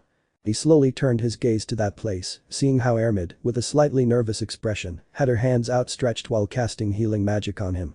Armid. Why, you had a wound on your arm, so I decided to heal it, she explained sadly, watching the wound slowly heal. I see, thank you very much, Armid. The warm smile formed on Belle's face as he said that. Armid's heart skipped a beat when he saw that. Tears welled up in her eyes. It was the smile she loved so much and could never forget. And I will always be with you no matter what, whispered the saint, lowering her gaze. For Armid, everything was complicated too, very complicated. But she couldn't help but feel happy. Armid slowly lowered her hands when she saw that the wound had completely disappeared, but her heart was pounding so hard she could barely control her breathing. It wasn't just exhaustion or even the strain of the last few hours. It was Belle. That boy who had always had the power to soothe her soul, even in the midst of chaos. That boy I miss so much, whom I love so much and still love. All the Belles in one body with their memories and feelings. Not all the memories have been awakened, but they are there, with their hearts beating for their respective beloved. A knot formed in Armid's heart as he recalled Oria's words. My Belle is here with me, she thought, trying to keep the tears from forming in her eyes. He looked at her with kind eyes, tired but full of gratitude. Thank you for being here, Armid, he said in a low voice, almost a whisper. She nodded, unsure of what to say. She had so many emotions bottled up, so many things she longed to say, but right now, he was the most important thing. Only him. I already knew, he wasn't alive, he was still dead, but his soul and feelings were still alive. It was the same Belle that she loved so much, but in that reality she had no relationship with him, but now she had the memories and feelings that she had experienced with him in another reality. It was as if he were still with her. For a moment Armid thought selfishly. That realities wouldn't be fixed and she could continue to be by her beloved's side. He was selfish but. I just wanted to be happy. Why you need to rest a little, she said with a small smile, sitting down next to him and noticing the tiredness in Belle's eyes. Things had been very stressful lately, so it was obvious he was tired. Belle looked at her for a few seconds. He seemed exhausted, his mind and body at their limit. His eyelids grew heavier and heavier, and although he tried to stay awake, his body gradually gave way as he listened to Armid's sweet voice. Without saying a word, he rested his head on her shoulder and fell asleep. The saint opened her eyes in surprise, feeling her entire body shudder. Belle's warmth, his calm breath brushing against her neck, the slight weight of his head, all of it made her tremble, but she didn't move an inch. I didn't want that moment to be broken. Be Belle. Belle? That heartbreaking memory of her calling him and him not responding while he was leaning on her shoulder. The last memory and action with him, and today it was repeating itself again in a different way. It wasn't cold like that night. It was warm and with calm breathing. Tears welled up in her eyes as she remembered that. Her trembling hands gently took Belle's arm, wrapping it around him tenderly. In that instant, she didn't care about the temporal rifts, the demons, or the uncertainty of the future. Only that moment mattered, that boy sleeping on her shoulder, trusting her completely. I will always be with you always, she whispered once more, now more confident, as a silent tear ran down her cheek. And so, in the middle of that old church, Armid remained still, embracing the silence and warmth of that moment, while Belle slept peacefully, unaware that in the heart of that saint, his place had been sealed long before. Meanwhile, Althea, who was still leaning against the wall, watched out of the corner of her eye as a tear rolled down her cheek. He said nothing. Galadia had already explained much of the situation to her and knew that each of those girls had their own history with Belle, as did allies. So he just closed his eyes and left the church to take a walk, waiting for everyone to meet again and think about what to do. Meanwhile, Galadia was tying Orizas to a sturdy church post with a rope so that he could not escape. This is abuse. Shut up. Belle is sleeping and you're going to wake him up, the woman ordered, shoving a rock into his mouth to stop him from speaking. Perhaps the night had been disastrous, but now they finally had a moment of respite to rest and assimilate everything that was happening. And they expected it to stay that way for a few more days. Extra. Friends. Two women were jumping across the rooftops of the city of Arario. They were Althea and Galadia. Not much time had passed since they defeated Gula and it was still night, but dawn would soon break. Both were looking for Orizas, whom they hadn't taken with them. Well, only Galadia was looking for him. Althea followed her to talk to her about what was happening and find some explanation. So, temporary rifts, Althea whispered, pausing on a rooftop next to Galadia. Exactly, the woman said, looking around for Orizas. You and I don't belong here. We each belong to a different reality. Althea wasn't too surprised by that fact, since she had already expected something like that. That's why you're still alive, she whispered, remembering how Galadia died fighting the Black Dragon. Although she wouldn't admit it, her death hurt her. She was a joker and talkative, but she was still one of the few she considered a friend, and seeing her die that day hurt her, even though she didn't show it. But now that annoying woman was standing in front of her, and she smiled at her. He hadn't changed at all. He even looked as young as he did back then. What happened to me in your reality? Althea asked curiously, starting to jump across the rooftops with her. Many things, too many things, she whispered, looking at the starry sky. That doesn't answer anything. Believe me, Althea, it's better that you don't know any of that information, she said with a small smile. Although I must admit I'm a little surprised to see you have a slightly calmer personality. You're always frowning, but not today. I like this version of you. I'm sorry I can't say the same, you're still just as talkative. Ha ha ha. Although they didn't say it directly, the two of them were enjoying that quiet conversation. A conversation between two old friends who met again in a curious way. I see you're very close to Belle. What are you to him? Althea asked curiously. I'm his wife he. Yeah, very believable, Althea said, but she didn't believe those words. Tell me the truth. Are you his? Galatea just smiled, looking straight ahead. I am his teacher, his incredible teacher, she whispered, a glimmer of melancholy in her eyes.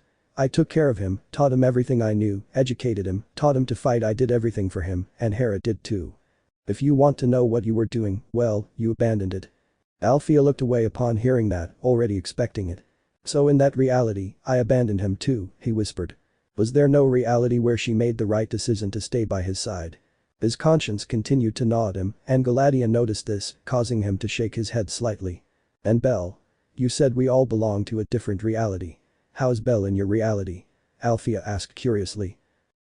I understand. Galatea's silence gave Althea the answer. There are some things that are better left unknown, Galatea whispered with a sad smile. But it makes me happy to see that in many realities, happiness has come into their lives. That makes me very happy. All those girls who were with him. Yes. They are their partners from other realities. Althea frowned in annoyance upon hearing that. The only one he accepted was Allies reluctantly, but he accepted her. Some seemed too old for him, and others didn't inspire any confidence. Ooh, what's that? The look of a jealous ant. Galatea asked with amusement. Shut your mouth, Galatea. Aha, I guessed right. Althea just clicked her tongue and then looked down from the rooftop at a street not far from where the destruction had occurred. Isn't it the type you're looking for? Galatea quickly turned her gaze to that place, seeing how Orizas, still tied up, had his body straight and was rolling like a cylinder. Yes. That's the wretch. Come here. Galatea jumped from the roof to capture him, leaving Althea alone, who crossed her arms. For a few short seconds a slight smile appeared on his face as he watched Galatea kick Orizas. So, another reality, I whispered, gazing at the moon. Could this be a second chance to help him better? I didn't know that, but I would try to enjoy this second chance alongside the people I consider important in my life. You're not going to escape again, you stupid demon. At least for as long as this whole problem lasts. End of the extra. Chapter 14. A short break. A long tired sigh escaped Belle as he wandered aimlessly through the streets of Verario. The sun was already high in the sky, bathing the rooftops in its light, but for the young adventurer, this brought no comfort. His eyes, normally bright and full of determination, looked dull, marked by the weight of sleep deprivation and the worries that constantly plagued his mind. He hadn't slept well, maybe only about 15 minutes, a light sleep full of confused images of what had happened in the last few days and events he hadn't experienced, but probably other versions of, like a vague memory of himself facing off against a black-haired she-wolf in a coliseum or a death battle with a smiling guy in a place that seemed to be collapsing. Everything was confusing in his mind. When he opened his eyes, the first thing he saw was Armid's serene face, or at least that's what her expression showed. There she was, sitting beside him, offering him her shoulder as a pillow while he rested. Throughout his sleep, the saint had remained silent, accompanying him as if her mere presence could alleviate some of the burden he carried, and because she felt an enormous warmth in having him by her side, and Belle felt the same. Although she left shortly after, saying she had to discuss some important matters with her god, Belle could see in her eyes that she didn't really want to leave. Her gaze lingered with a look of worry and melancholy, and her words were barely a trembling whisper. Take care, Belle, please see you later, Armid had said, briefly squeezing her hand before getting up and slowly leaving the church. He didn't like seeing that sad look in her eyes. Of all the girls, she was the only one with a dull gaze. Although there was another one who also had that expression in her eyes, even if they didn't notice. Inside the church, Hestia was still fast asleep, curled up on the bed among some old blankets and clutching the same brick she had taken from the rubble of her former headquarters. She murmured something in her sleep from time to time, as if she were still mourning the loss of her home. Belle smiled wistfully at the sight. Even in moments like these, Hestia managed to look adorable, like a spoiled child who didn't want to let go of her favorite toy. Although it was sad, they went through a lot to have a good home only to be reduced to dust, even though they had no other choice. On the other hand, Mikoto had not yet returned to headquarters, even though she had gone out for something to eat. She knew her perfectly and knew how indecisive she could be, remembering the times when Mikoto could spend long minutes in front of a fruit or candy stand, silently debating which would be the best choice. That is probably the reason for their delay. Actually, his intention was to stay there, sitting on one of the church's broken pews, doing nothing, simply letting time pass, while he organized the ideas buzzing in his head like a swarm. But then Galadia's voice pulled him from his thoughts. "Hey, why don't you go for a walk?" the woman suggested in her usual cheerful tone as she adjusted the knots with which she had tied Orizas, leaving him hanging from a beam like a pinata ready to be hit, even with the rock still in his mouth. "It'll clear your head a bit, and besides, there's no sign of demons right now. Go stretch your legs, get some fresh air, relax. You need to trust me." Belle turned to look at her when she heard those words. "Are you sure?" she asked, a little doubtful. She didn't want to leave if it might be necessary. "Of course," he replied, giving a thumbs up. "What do you think everyone else is doing?" Everyone took a breath. Everyone has to find their own way of coping with this madness, and you're no exception. Go on, walk around for a while, look at the sky, the people, the market, and who knows, maybe you'll even run into one of your girlfriends, and you can chat about this," he added, winking. "Go on, don't make me insist." Belle lowered his gaze, still doubtful. "And you?" she asked in a lower voice. "Don't you need to rest or think about all this?" For a moment, just a moment, Galadia's smile faltered. It didn't disappear, but it did become fainter, more fragile. "I don't need to think about anything," she finally said, approaching him and placing a hand on his head, gently ruffling his hair. "You're here with me. That's enough to keep me from getting caught up in useless thoughts. Now go, Belle, do it for yourself. It'll do you good to relax." The warmth of his palms still lingered as he left the church. He walked with his hands in his pockets, observing the morning bustle of her area around him. "What am I supposed to do now?" he wondered aloud, kicking a small stone on the path. The fingers of one of his hands inadvertently brushed against the spot where Galadia had touched him moments before. He could still feel that warmth, that protective touch, yet so full of an affection difficult to decipher. She's always been like this, he reflected, recalling their first meeting at the wall, the way she protected him without hesitation, the fierce training she had put him through, but also the smiles, the words of encouragement, the shared silences. "What kind of wife acts like this? She takes care of me, she guides me, but there's something in her eyes, something sad, as if she's hiding something she can't tell me." Belle sighed, pausing for a moment at the edge of a fountain, watching the water reflect the sun's rays. "Galadia is mysterious," he murmured. "I need to understand her better, to know what she hides behind that smile." He ran a hand over the back of his neck, feeling the cold sweat of worry. His clothes were dirty, marked by battle and the dust of rubble. He felt sticky and uncomfortable. "Ideally, I'd like to take a bath and change my clothes," but he looked up at the sky, frustrated. "I don't have a house anymore, it's destroyed, and I didn't bring any money with me either." He put his hand in his pocket, as if by magic he might find some coins, but he only found air and a fly. "Great," he muttered. "Not a single valise on me, I'll have to go to the guild and dip into my savings." He frowned. "But we're supposed to be saving as much as we can. Lily's checking if we have enough money saved to buy a house. The last thing I want is to spend more than we need and then find ourselves needing it later." He stood there, in front of the fountain, watching the drop splash, trying to decide his next steps while the city went on its course, indifferent to the chaos that he and his people were trying to contain in the shadows. "It seems you need help." Then a voice was heard behind them. The voice was soft, melodious, a beautiful voice. Belle blinked, frozen in place. A shiver ran down his spine instantly. The young man opened his eyes wider than usual, a glimmer of surprise and a hint of alarm flashing in them. His heart, which a moment ago was beating wearily from lack of sleep, was now pounding hard in his chest. That voice he had so often imagined hearing in a chance encounter, at a better time, not there, not now, not when he felt dirty, defeated, and with the weight of the world on his shoulders. "No," was the only clear thought that crossed his mind, almost like an echo, as cold sweat began to form on the back of his neck. "It can't be her, not right now." Slowly, as if afraid of confirming his suspicions, he turned his face, his body, until he was face to face with the owner of that voice. And then the first thing he saw was not the eyes, nor the smile, but two smooth, imposing mountains that seemed to defy the logic of nature, and that inevitably drew Belle's gaze before he could stop it. Mom was the treacherous thought that crossed her mind, along with the impulse to want to bury her face in paradise. "My eyes are here, little one," he heard the voice, this time tinged with amusement, with a sweet but mischievous tone. The blush spread like fire across Belle's cheeks.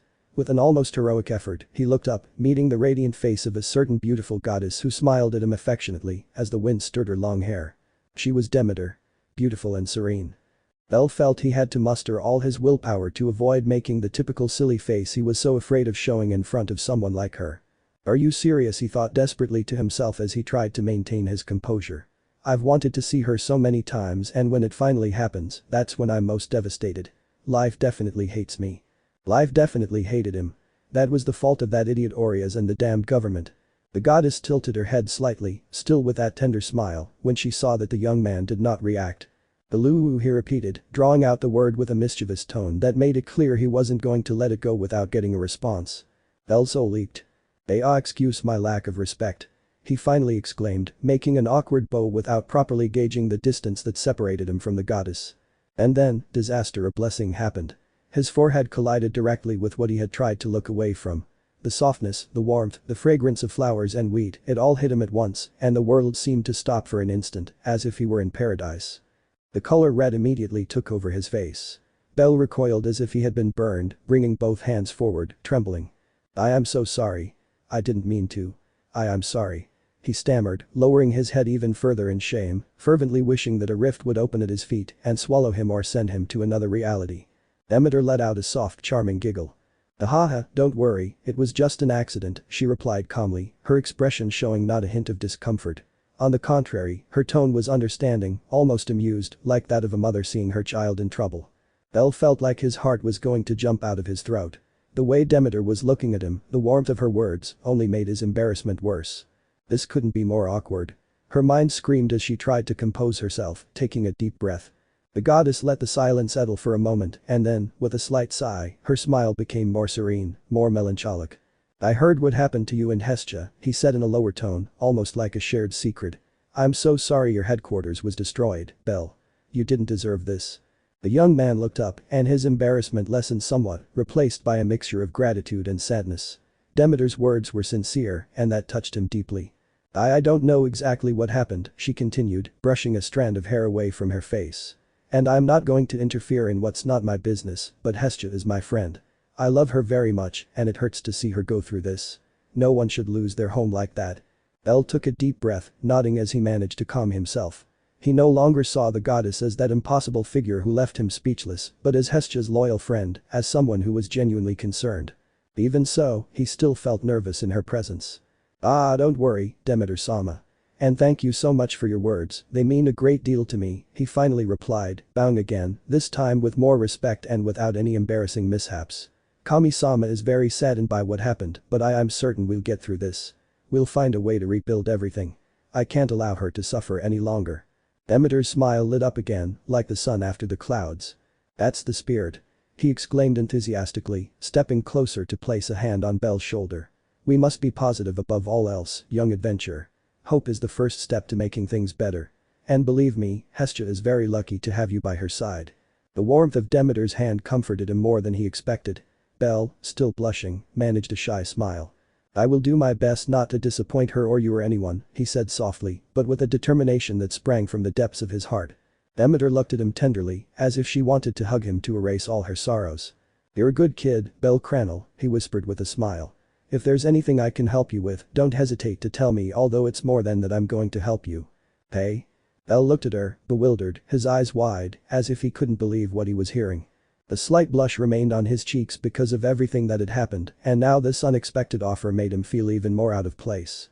He watched as Demeter, with enchanting serenity, slipped her hands into the small leather pouch hanging at her side. The goddess rummaged through the contents for a moment, then delicately pulled out a small bag filled with a few coins. The sound of the valise seemed deafening to him at that moment. Belle swallowed nervously. "Here," she said, extending her hand toward him, the bag dangling lightly from her fingers. "This can help you get into the public showers in Arario, and it'll also help you buy some new clothes. You shouldn't be walking around looking so disheveled besides, I heard you said you didn't want to go around like that." The young man took a step back, raising his hands as if the small object offered to him burned him. No. I can't accept it." He immediately denied, almost in despair. "I can't take advantage of your kindness, Demeter-sama. This would be too much." The goddess let out a soft and charming giggle. Don't worry about it. It doesn't bother me at all," she replied, with a warmth that disarmed any protest. And before Belle could refuse again, Demeter gently took his hand, her fingertip soft and warm, and placed the small bag on his palm, closing her fingers around it in a motherly gesture. Belle was speechless, paralyzed by that contact. His gaze fixed on the bag, as if he didn't know what to do with it, and the trembling of his hand betrayed him. But he stammered, wanting to return the favor, wanting to say something, anything that didn't sound clumsy or ungrateful. Demeter, as if reading his thoughts, anticipated his words, her eyes shining with sweetness. "Hestia is my friend, Belle. "And you're her special son," she said in a softer tone, so sincere it made the young man's chest tighten. "So it's an honor for me to help you. Besides, you're a sweet and kind boy. I like you." Belle's face turned red again. He'd shot up to his ears and he lowered his gaze, unable to meet hers. Thank you for saying that," she murmured, feeling herself turning into a bundle of nerves. Demeter laughed again, that laughter that seemed to make the fields bloom. "Don't be ashamed to accept the money," he continued, leaning in slightly to look him in the eye. "If you like, once you and Hestia have recovered what you lost, you can repay me. Either by returning the money or by working with me on my crops. It will be fun, I assure you." She winked at him mischievously, making Belle feel even smaller under her radiant gaze. "So accept, Belle.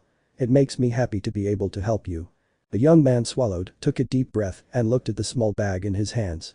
The leather was soft, the coins clinking gently with every movement.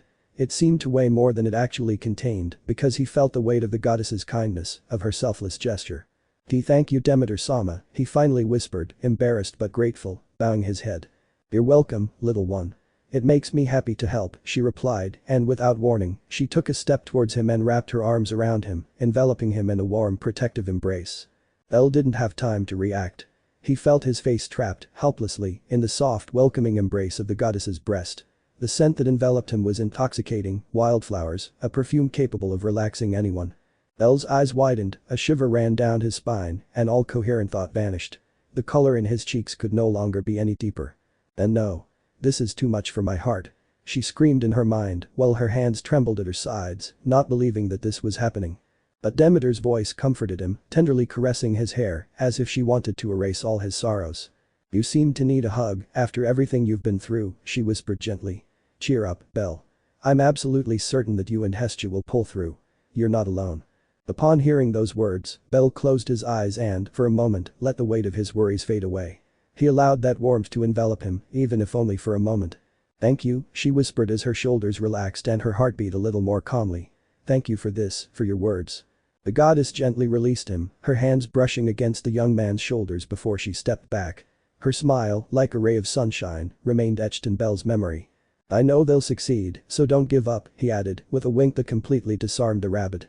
Belle could only nod, still mesmerized, as he watched her walk away, with the grace of a queen of the fields, disappearing into the crowd on the street. The long sigh escaped his lips. The young man stood there, clutching the bag of valise in his fist, staring into space. Ha. And then, without being able to stop it, a silly laugh escaped her, welling up from deep within her chest. She tried to stifle it. She really tried. But it was useless. The feeling of being hugged by her was heaven.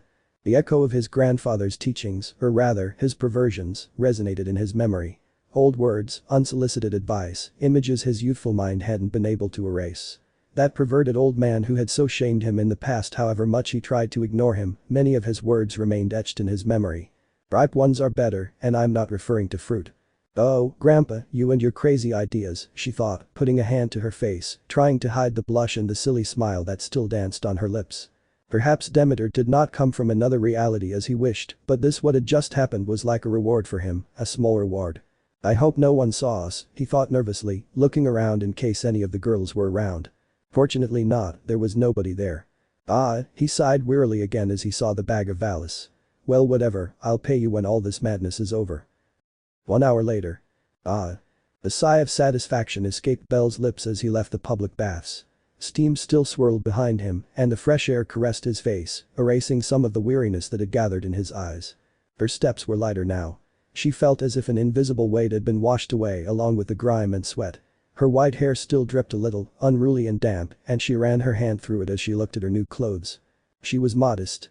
A simple, unadorned white shirt, the kind you could buy for a few coins, and plain, sturdy, practical black trousers. Everything she could find was as cheap as possible, but clean and comfortable. Belle looked at his hands for a moment and then at his reflection in a puddle of water on the ground. He looked a little more presentable, at least. "Well, at least now I don't look like a beggar," he thought, letting out a small, relieved smile. And to his surprise, he still had some of the money Demeter had given him left over. He looked at the small pouch he kept between his belt and his shirt, touching it as if to confirm it was still there. A flash of determination crossed his eyes. "But this I can buy some food," he said to himself, cheerfully. "Kami-sama must be hungry." Just imagining Hestia with her empty stomach and that pleading little face made him decide immediately. He walked down the street, now with a more determined stride. The sun was beginning to set and the bustle of Arario remained alive. Vendors, adventurers and merchants came and went, filling the air with voices and aromas. Although he could hear more than one person talking about last night's disaster, wondering who caused the destruction, he even earned pitying looks from some when he recognized him. But Belle didn't care. He was calm thanks to the shower and wouldn't let that ruin it. Nothing like a good shower, it really helps clear your head, he thought, taking a deep breath, letting the aroma of freshly baked bread comfort him, reminding him that it all started with a blessed loaf of bread. I wonder if I should go back to the church and see if anyone has arrived with information yet, he thought, pausing for a moment and looking up at the sky. The sky was very blue and the clouds traveled slowly and calmly, as if no temporal disaster was happening. We can recover. She told herself, remembering Demeter's words, her warmth. We will manage to have a new headquarters, and a much better one. His eyes flashed for a moment and he clenched his fist decisively. But that spark died as soon as he remembered the magnitude of the problem. But first we have to catch the demons, and I'm sure they're all as strong as a level 7 or higher, his thoughts clouded. And then there are those damn time rifts, we don't know where they are. Their shoulders tensed, the weight of responsibility falling on them.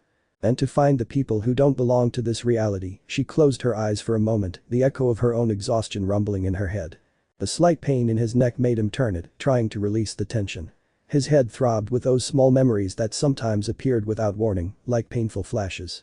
Damn it, she whispered, bringing a hand to her face, trying to soothe the pain, the overwhelm. Everything was so stressful, so overwhelming. Why him? Why did he have to solve that problem? Why of all people did it have to be him? He just wanted a quiet life with his loved ones, and yet now he was caught up in all this mess. And although it wasn't her fault, she felt responsible for returning everything to normal. For them. By allies. By Celti. By Alicia. Horaki. By Rose. By Mikoto. By Shakti. By Armid. They had to return to their worlds and be happy with their respective Belles who were with him. Those feelings that were in their hearts were very strong, showing that each of them loved them very much. They had to come back. But before she could think of anything else, her stomach growled. I'm hungry, he said resignedly, barely smiling. She looked around at the bustle, the life, the city that kept turning even as her world teetered. She decided the best thing to do would be to hurry, buy something for everyone, and return to the old church to think about what to do next. Okay, let's go. The eel. The scream tore through the air and caught him completely off guard. Belle barely had time to blink before he saw, through the crowd, the figure of someone running towards him at full speed. Huh? Hey, wait. He managed to say, raising his hands to try to stop the approaching human whirlwind. But it was useless. The impact was direct, a sharp blow to the stomach that left him breathless, the air escaping from his lungs. Both fell to the ground, Belle on his back, staring at the sky, and the other face down on the cobblestones. For a moment everything was silent, except for Belle's ragged gasps. That hurt, he murmured, trying to catch his breath with a hand on his stomach. The other one, however, sat up abruptly, his face red from the impact, although he didn't even seem to feel it. Belle, you're alive. She exclaimed with relief, her eyes wide and almost on the verge of tears, as she looked at him as if he were a miracle made flesh. Belle stared at him with wide eyes, still lying on the ground, not understanding anything. Huh? What?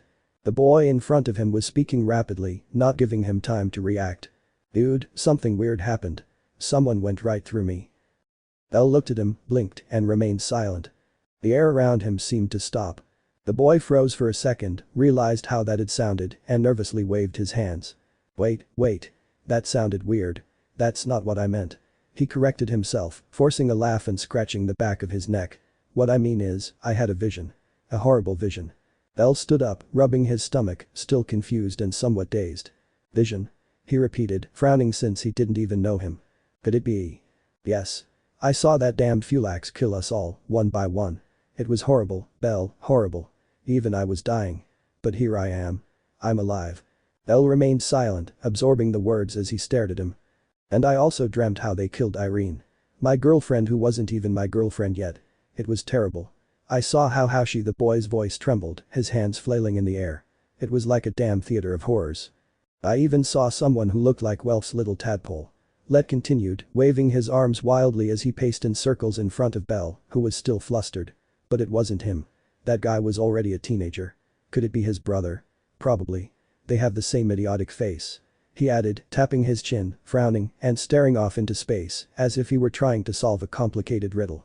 Belle watched him silently, his eyes half closed, feeling the peace he had gained in the last hour crumble like a sandcastle. A nervous tick appeared in his eyebrow. His head already hurt and that wasn't helping. When Let didn't hear a response, she stopped abruptly and pointed at him, almost demanding something. "Come on. Say something," she shouted, her voice rising a tone, panic reflected in her eyes, as if Belle's silence was the most terrible thing in the world. Belle, still somewhat dazed by the sudden commotion, blinked several times. He looked Let up and down. Her face wasn't familiar. Nor was her way of speaking. And above all, where on earth had she come from? Finally, Belle spoke, in an exhausted tone. "Be, who are you?" Let glared at him as if he'd stabbed her in the heart. Her expression of offense was so exaggerated that anyone who saw them would have thought Belle had uttered the worst insult in the world. What do you mean, who am I?" He stammered, crossing his arms and turning his head to the side, indignant. "I'm Let," he declared proudly, as if that explained everything. "Let, your friend Let." But Belle just stared at him with that same blank expression. Not a spark of recognition in his eyes. "Don't you know who I am?" "No, I owe you one." And then, in his mind, the young adventurer began to understand the situation. "Wait a minute, this boy, is he another one of those people who shouldn't be here? That must be it. What else could it be?" He thought, starting to sweat profusely but also somewhat relieved to have found another one of the many people who didn't belong there. In fact, for a moment it even seemed familiar to him, making him feel a certain nostalgia. Let, meanwhile, continued with her frustration.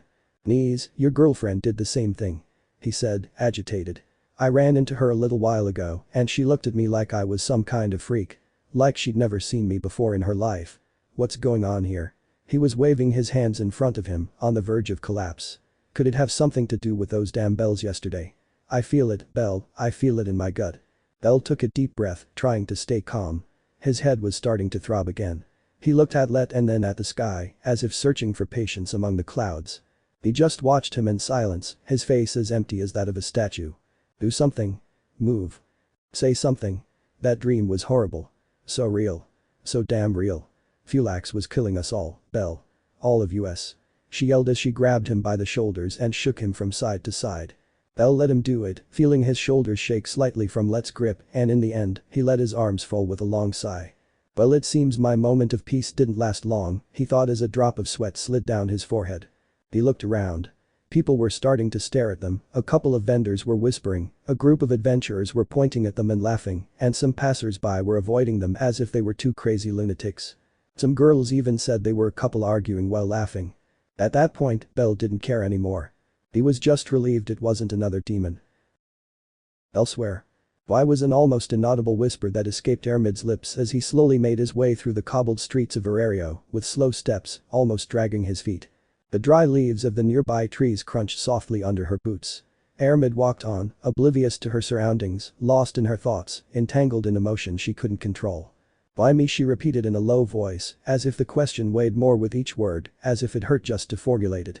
Belle's faint smile remained etched in his memory, like a scene frozen in time. That serene, sweet expression had looked at him as if he weren't carrying the weight of so many problems, as if, for a moment, she was the only one who existed in his world. Armid's heart beat strongly, with that sharp warmth that accompanies longing. That kind of heartbeat that appears when you want to hold on to something knowing it won't last forever. She had missed him so much. More than she could have imagined. The peace she felt when she saw his eyes, when she saw that he was alright, when she heard his voice, had given her back something she thought she had lost forever.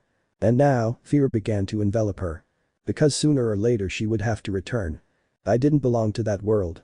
Sooner or later you'll disappear from my life again," she murmured to the wind, feeling her steps bringing her closer to the hospital, but her soul seemed to stop at every corner. But that wasn't all. They were there. The other girls. The other brides. And the worst part wasn't his existence, but how they spoke about him. With that comfortable familiarity. With that warmth only someone you love knows. With happy, proud smiles, even arguing a little about who was better. They all acted so naturally. And there she was, feeling out of place. A piece that didn't fit into all of it. But she wasn't like them. And that's when he understood. They never lost it, he thought, stopping completely in a small, lonely square. Her hands pressed against her chest, trying to soothe the relentlessly growing pressure. Her eyes, until now dry, began to moisten. Not with anger, nor with utter sadness. It was something else. A sharp pang. A bitter feeling. One she hated to acknowledge. "I did lose it," she whispered, pressing her lips together. She remembered the nights in her world. Silent, empty, long nights, nights when she had wished he were there. Nights when she had cried alone, hiding her face so as not to worry others. Nights when she had clung to memories of Belle as if they were her only source of warmth. Meanwhile, in those other realities. They were happy with him, she said, this time more forcefully, though her voice broke at the end. A tear silently rolled down her cheek. Her lips trembled. She wanted to stop. She wanted to swallow that feeling. But it was impossible. I don't want to be alone again, she told herself. But in her heart she knew that this wish didn't have an easy answer. It was unfair. It was so unfair. I didn't want to go back. By them, why not me? It was a broken question, directed nowhere. Armid had saved lives. She had given everything for others. She had suffered in silence, caring without expecting anything in return. And yet, she felt that all of that hadn't been enough for her to be happy with the person she loved so much. It's so unfair, she whispered. Belle. And without being able to avoid it. Even though I didn't want to. Even though I hated that feeling appearing. It continued to grow in her heart. Little by little. That feeling. Was. Envy. Extra. A sister's jealousy. Shakti sat at her desk, the morning light filtering through her office window. Her gaze was fixed on the papers in front of her, though she hadn't read anything in a while. Her mind was too preoccupied. Damn temporal rifts, he whispered to himself, letting the pencil he held tap rhythmically on the desk. A faint echo formed in the silent room, accompanying his thoughts. The captain had spent more than an hour locked in there, trying to organize her thoughts. Upon arriving at the Ganesha family headquarters that morning, the first thing he did was head to the showers. The hot water had managed to wash away the dirt and dust from the previous night's intense battle against the demon of gluttony. However, no matter how much the water washed away the grime, it couldn't erase the heaviness he still felt in his body. The blows she had received during the fight still throbbed in her face. Every time she clenched her jaw, a sharp pain reminded her how difficult the battle had been, and even though she had been healed by Armid's healing magic, the slight ache lingered. After her shower, she locked herself in her office. She hadn't even gone to inform her god. She needed a moment of calm to analyze everything before seeing Ganesha. But what troubled her most wasn't the demons or the cracks. No. It was that other matter that had crept into her mind like a thorn impossible to ignore. Belle's other girlfriends. His brow furrowed slightly as he recalled how Orizas had casually made that comment. I know they're from other worlds, but it's still annoying, Shakti thought, gripping the pencil a little tighter between her fingers. The rhythm of her tapping on the wood quickened. The scene kept replaying in his head, one after the battle. With Galadia smiling, approach her with a curious smile and ask her something. Hey, hasn't your sister RD looked for Belle? Doesn't she have any other memories? No? Why? You're welcome. Hahaha. Shakti had responded with confusion at the time, but now after thinking and thinking, she understood why Galadia asked that. She's also his girlfriend in another reality, he concluded with a sigh, the pencil tapping on the desk as if hammering the truth. My little sister with my boyfriend. The idea was unsettling. A nightmare she'd never imagined. She closed her eyes and massaged her temples, trying to push the image from her mind. But it was useless. Her RD, with her sweet innocent smile, and Belle. No, she couldn't, she didn't want to imagine it. Shakti knee. The door burst open, making her jump slightly. Her heart pounded a couple of times before she recognized the voice. RD, she murmured, trying to sound calm while hiding her start. What's wrong? Her younger sister's smile shone as always, full of energy. I just saw Belle. She exclaimed, almost jumping for joy. The chill was immediate. Shakti felt a cold run down her spine and her breath catch for a second. What she had feared most seemed to be coming true. And what about that? She managed to ask, forcing a neutral smile, although her eyes betrayed her with a slight glimmer of alarm. RD tilted her head, amused, and waved a hand dismissively. Nothing. I just saw him from afar, she said in a sing-song tone. He looked a little down. Did you two have a fight? She asked, her big curious eyes fixed on her sister. Shakti released the breath she hadn't realized she was holding. Relief spread across her face as she relaxed her shoulders. No, RD, we didn't fight, she replied gently. He's probably tired. We had a very hectic night. RD blinked and her cheeks flushed a soft blush, understanding or misunderstanding the comment. Oh. The blush on her face was enough for Shakti to realize the unintentional double meaning of her words. That's not what I meant. She exclaimed, waving her hands in front of her, her face flushed. You know. The thing about the headquarters. Their headquarters was destroyed. RD let out a mischievous giggle, bringing her hand to her mouth. Yes, she said, but then raised an eyebrow, as if she didn't quite believe the explanation. Wasn't it destroyed by something else, Shakti? RD. Where did you learn to talk like that? Exclaimed Shakti, completely blushing. The girl stood at attention, in a military pose, and raised her voice proudly. Nowhere, Captain. She replied, as if she were facing a superior officer in training. That brought a small tired smile to Shakti's face. By the way, I've already eliminated all the anomalies at the site of the destruction. RD said, quickly changing the subject. Shakti looked at her, somewhere between grateful and exhausted. Ah, thank you for your help RD. RD winked at him. You're welcome. I'm going to rest for a while now. She headed for the door, but before leaving, she turned and added, with her characteristic sparkle, oh, and next time, invite your boyfriend over for dinner. I'd like to get to know the guy you love better.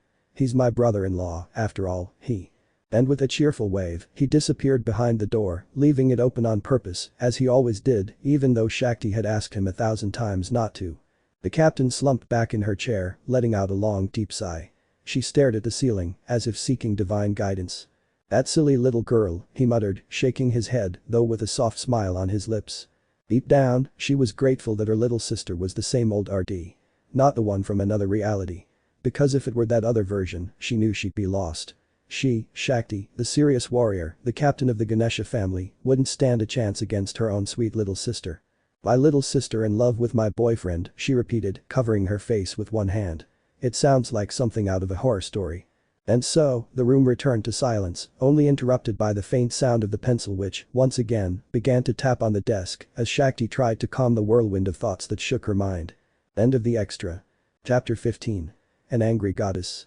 Along the cobbled streets of Verario, two figures advanced slowly, without haste.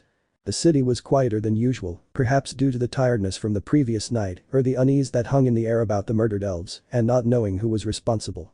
Passers-by glanced at the two people from time to time, but not with much curiosity. One of the boys was clearly recognizable to some. He was carrying a bag of food. Beside him, the other boy had a slightly calmer but confused expression, walking with his arms crossed and his brow furrowed. They were Belle and Let. Somehow Belle managed to calm Let down a slap so that they could both walk and talk calmly about the matter. I understand, Let whispered, nodding slightly after listening to Belle's explanation. Because of a demon, realities are a mess. I don't belong in this world. I'm one of the many who fell here from another reality. That's why you don't know me. Exactly, Belle replied with a slight sigh. Although he had already explained the matter to her, it seemed that Let was only just beginning to accept it, or at least that's what he wanted to believe. Old man, just admit once and for all that Fulax screwed us over and that we've been reincarnated in another world, he said, not believing those words. What you're saying is stupid. Seriously? Belle gave him a sideways glance, incredulous. You don't believe in multiple realities, but you do believe in reincarnations with intact memory and without losing your age. There are many things in your explanation that don't make sense, it's obvious I doubt you, he said, crossing his arms. To begin with, I don't remember entering a portal, all I remember is a spear piercing my stomach and I appeared in my forge. Let opened her eyes with a little surprise upon hearing her own words. And Belle, for some strange reason, felt uneasy upon hearing the words a spear pierced my stomach. It was a strange feeling that she wanted to forget immediately. Now do you believe what I'm telling you? Belle asked, seeing Let put a finger to her chin. It's still strange, but it's starting to seem believable, he thought, frowning. At first I didn't understand anything. He was too upset. Seeing his comrades fall one by one, as well as his beloved, was a great shock. And the fact that he suddenly appeared in his forge as if nothing had happened was something that completely baffled him. It was more than obvious that he was so upset. But now that he had calmed down a bit, he could think better with a cool head. Another reality, she whispered, looking around, still processing everything.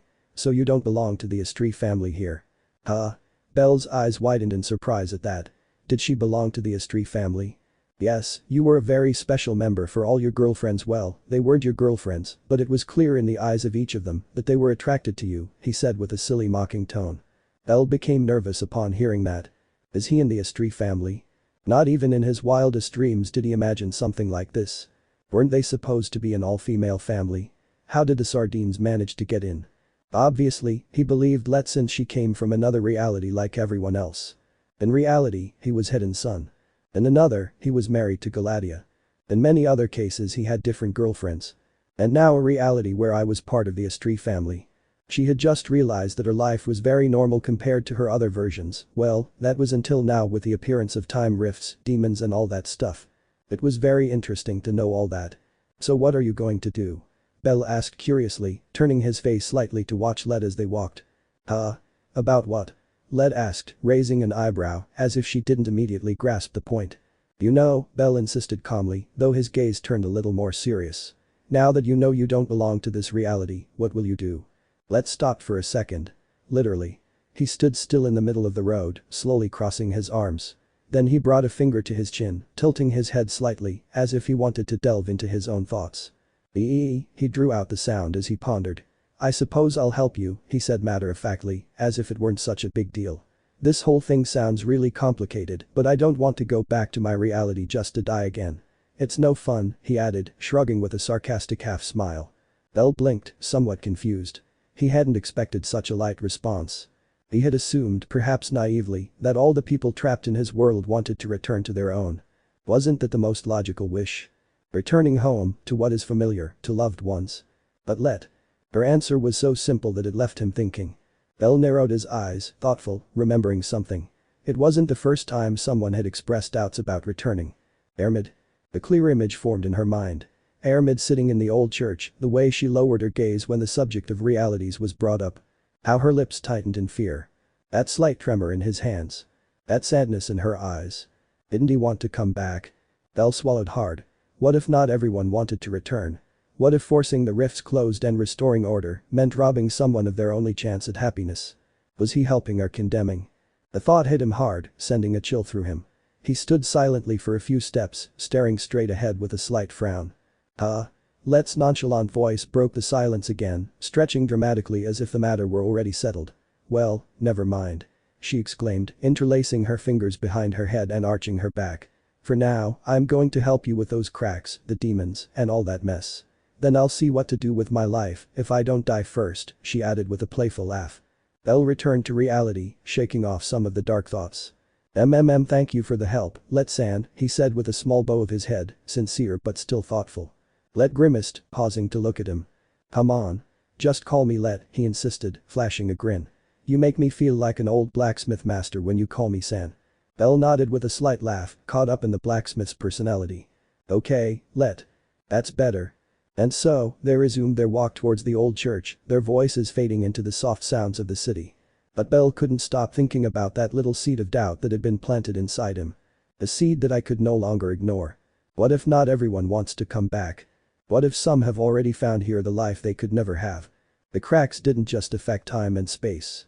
They were also beginning to open wounds and doubts in people's hearts. Everything was proving to be much more complicated than I had thought. Belle.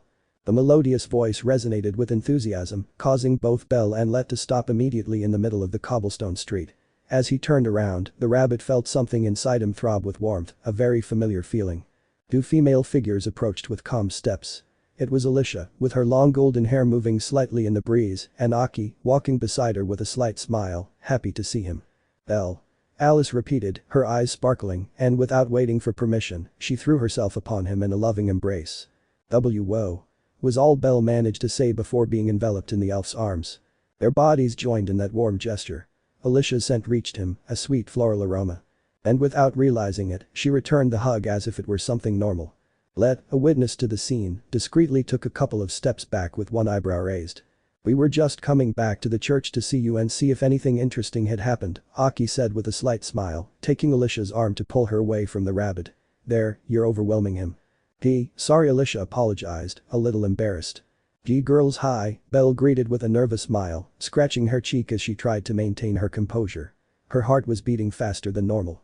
Even though most of her memories were still tangled, her feelings remained completely intact. The affection he felt for both of them was great. He knew it just by listening to their heartbeats. Alicia looked at him sweetly, but a little shyly. Aki did too. They knew that their Belle still didn't remember many things, and the last thing they wanted was to pressure him or add to the stress he was already carrying. So they would be patient with showing affection for the time being. The others were also present, so they had to be alert. What are you doing here?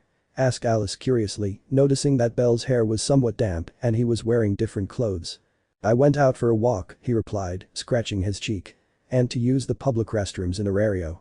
I really needed to. His heart beat intensely for both of them, and it even seemed as if they both shared his love. How the hell did he get two girls to agree to go out with him? And you? I remember you said you were going to talk to the goddess Loki, Belle asked, still a little nervous after Alicia's hug. Aki let out a soft sigh, lowering her gaze for a moment with a certain weariness in her expression. We couldn't talk to her, he finally replied, his voice low and low. She was completely drunk, she could barely stand up, much less have a coherent conversation. Belle blinked a couple of times, surprised.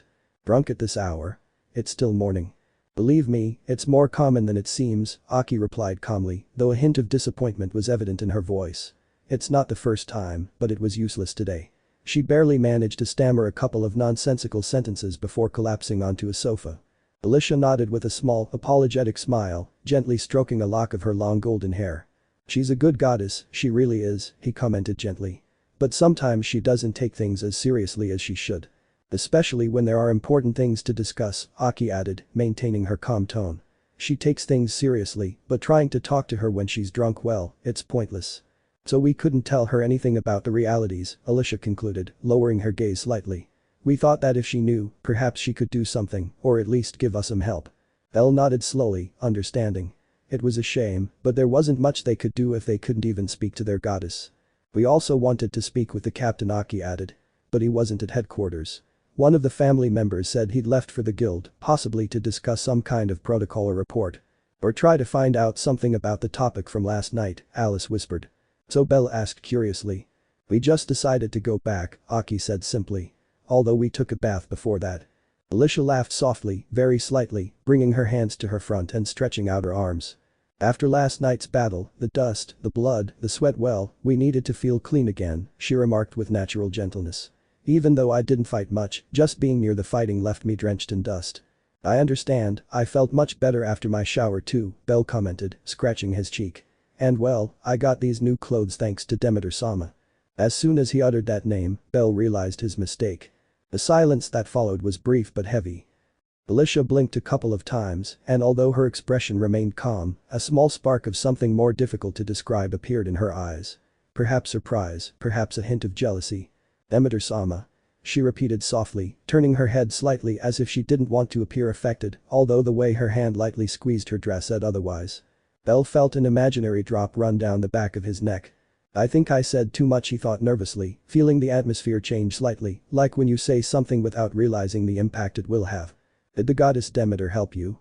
Aki asked calmly, though her tone was lower than usual. Her eyes were narrowed with a slight seriousness, enough to make any guilty party uncomfortable. She didn't want to feel jealous, but she couldn't help feeling that slight discomfort. After all, the goddess Demeter had two great reasons to bewitch her boyfriend. Belle swallowed, aware that he had entered a minefield. Why yes, well, it wasn't anything, really. She just gave me some money because I was dirty and didn't have anything clean to wear, and he tried to explain, waving his hands. It wasn't anything weird, I swear. I wasn't even looking for her. She just appeared. It even seemed almost normal for him to try to give explanations, as if these situations had been an everyday occurrence. Alicia tilted her head slightly, her smile still gentle, but there was something mischievous behind her green eyes. How thoughtful of her, she said softly. I wonder if she helps all adventurers with a hug. You Belle nearly choked on her own breath, her cheeks burning with embarrassment. Wait, how do you know about the hug? Aki and Alicia frowned even more when they heard that. Because the weird guy behind you is hugging himself, so I thought he was giving me that message, and you just confirmed it, Alicia whispered. Belle quickly turned to look at Let, who immediately stood at attention as if he wasn't doing anything. Let, you're not helping. Belle whispered under his breath, wishing he could disappear, but not before giving his friend a good punch. Aki slowly lowered her eyes as she observed the clothes Belle was wearing. Then she looked up again. I see, so this outfit was her choice too, he remarked, almost as if to himself, but clearly enough for Belle to hear. No. It wasn't his choice. I picked the cheapest one I could find. He didn't even look at me when I bought it. Belle tried to excuse himself like a cornered criminal, while Let watched from the side with a raised eyebrow, clearly amused. Alicia laughed once more, this time with genuine tenderness. It's okay, Belle. We know you wouldn't do anything wrong. I don't mind other people helping you, she said, calming her jealousy and remembering that she didn't want to cause him any stress. Besides, since she knew him well, she was incapable of trying anything with a goddess. That's true, Aki added with a resigned sigh. As long as that help doesn't include hugs or sleeping in her lap. That didn't happen. Belle exclaimed, unable to contain himself. Alicia laughed again, now clearly amused. Relax, relax, we're just joking, she finally said, placing a hand on his arm. We're glad you're okay. Belle calmed down a little upon feeling that soft touch, so full of sincere affection. Thank you for believing me. That really felt so normal. Now that you're clean and dressed, Aki said curiously, forgetting about Demeter, what were you planning to do? Well, I was on my way back to the church. I want to see if Makoto has returned yet and also take the food to Kami-sama, she replied with an apologetic smile, showing the food. We were going there too, Alicia remarked. We wanted to see if Galadia or the others had discovered anything new. Let, who had remained somewhat apart, crossed his arms. That's not a bad idea, besides, I want to see what kind of mess is going on there, he said casually. Between demons, cracks, and aggressive girls, there's bound to be something interesting happening. Belle sighed in resignation. I hope everything is calm for once. I doubt it, Aki said dryly. But it's worth a try. Then let's go, Alicia suggested with her usual sweetness. Let's walk together. And with that said, the group of four began walking through the streets of Arario. The gentle breeze played with their hair as they walked unhurriedly, their hearts a little lighter, though they all knew that the calm in their lives never lasted long. By the way, who the hell are you? Aki asked, finally realizing that Let wasn't part of the original group. Me? I'm Let. She said with a lively smile, making a peace sign with her fingers. Ah. And with that simple sound, Aki continued walking, paying no attention to it. Hey. At least put some effort into your reaction. He shouted, offended. Alicia chuckled, approaching Belle and whispering a few words. Who is he? Belle was embarrassed by Alicia's closeness but still answered. Let's just say she's the same as you. Your boyfriend from another reality. No. What I mean is that it belongs to another world, just like you. Alicia just laughed at Belle's reaction, noticing that he was just joking. And Belle smiled too. I hear a pleasant melody, the elf's laughter. It was a sweet and peaceful moment. The moment that was going to disappear upon arriving at the church. Some time later. Belle, Aki, Alicia and Let, after walking for a while, arrived at the church curious about whether something interesting had happened. No sooner had they crossed the church door than the sound of a knock reached them. Are you aware of the mess you caused? A female scream was heard, a beautiful voice but full of anger. Please, that's enough. Shouted a male voice full of pleading. Everyone stopped dead in their tracks when they saw the scene that greeted them upon entering. In one corner they could see Galadia sitting on a bench, letting out some amused laughs. Althea was leaning against a wall with her arms crossed and her brow furrowed. Further back, Hestia and Makoto were observing the same scene with amazement. There were also allies and Celti, who had already returned to the church, both having nervous and astonished expressions. And finally. The goddess Astri. Who do you think you are to play with reality like that, you piece of demonic filth? Astri shouted, slapping Orizas 5 times in a row, who was still tied up. You're supposed to be the goddess of justice. Stop using me as a punching bag. Orizas shouted as he tried to cover his face with his tied hands, though it was in vain. Shut up. And Astri silenced him with another slap. The expressions of the newcomers were priceless because of what they were seeing. Is that the devil? Let asked, feeling disappointed.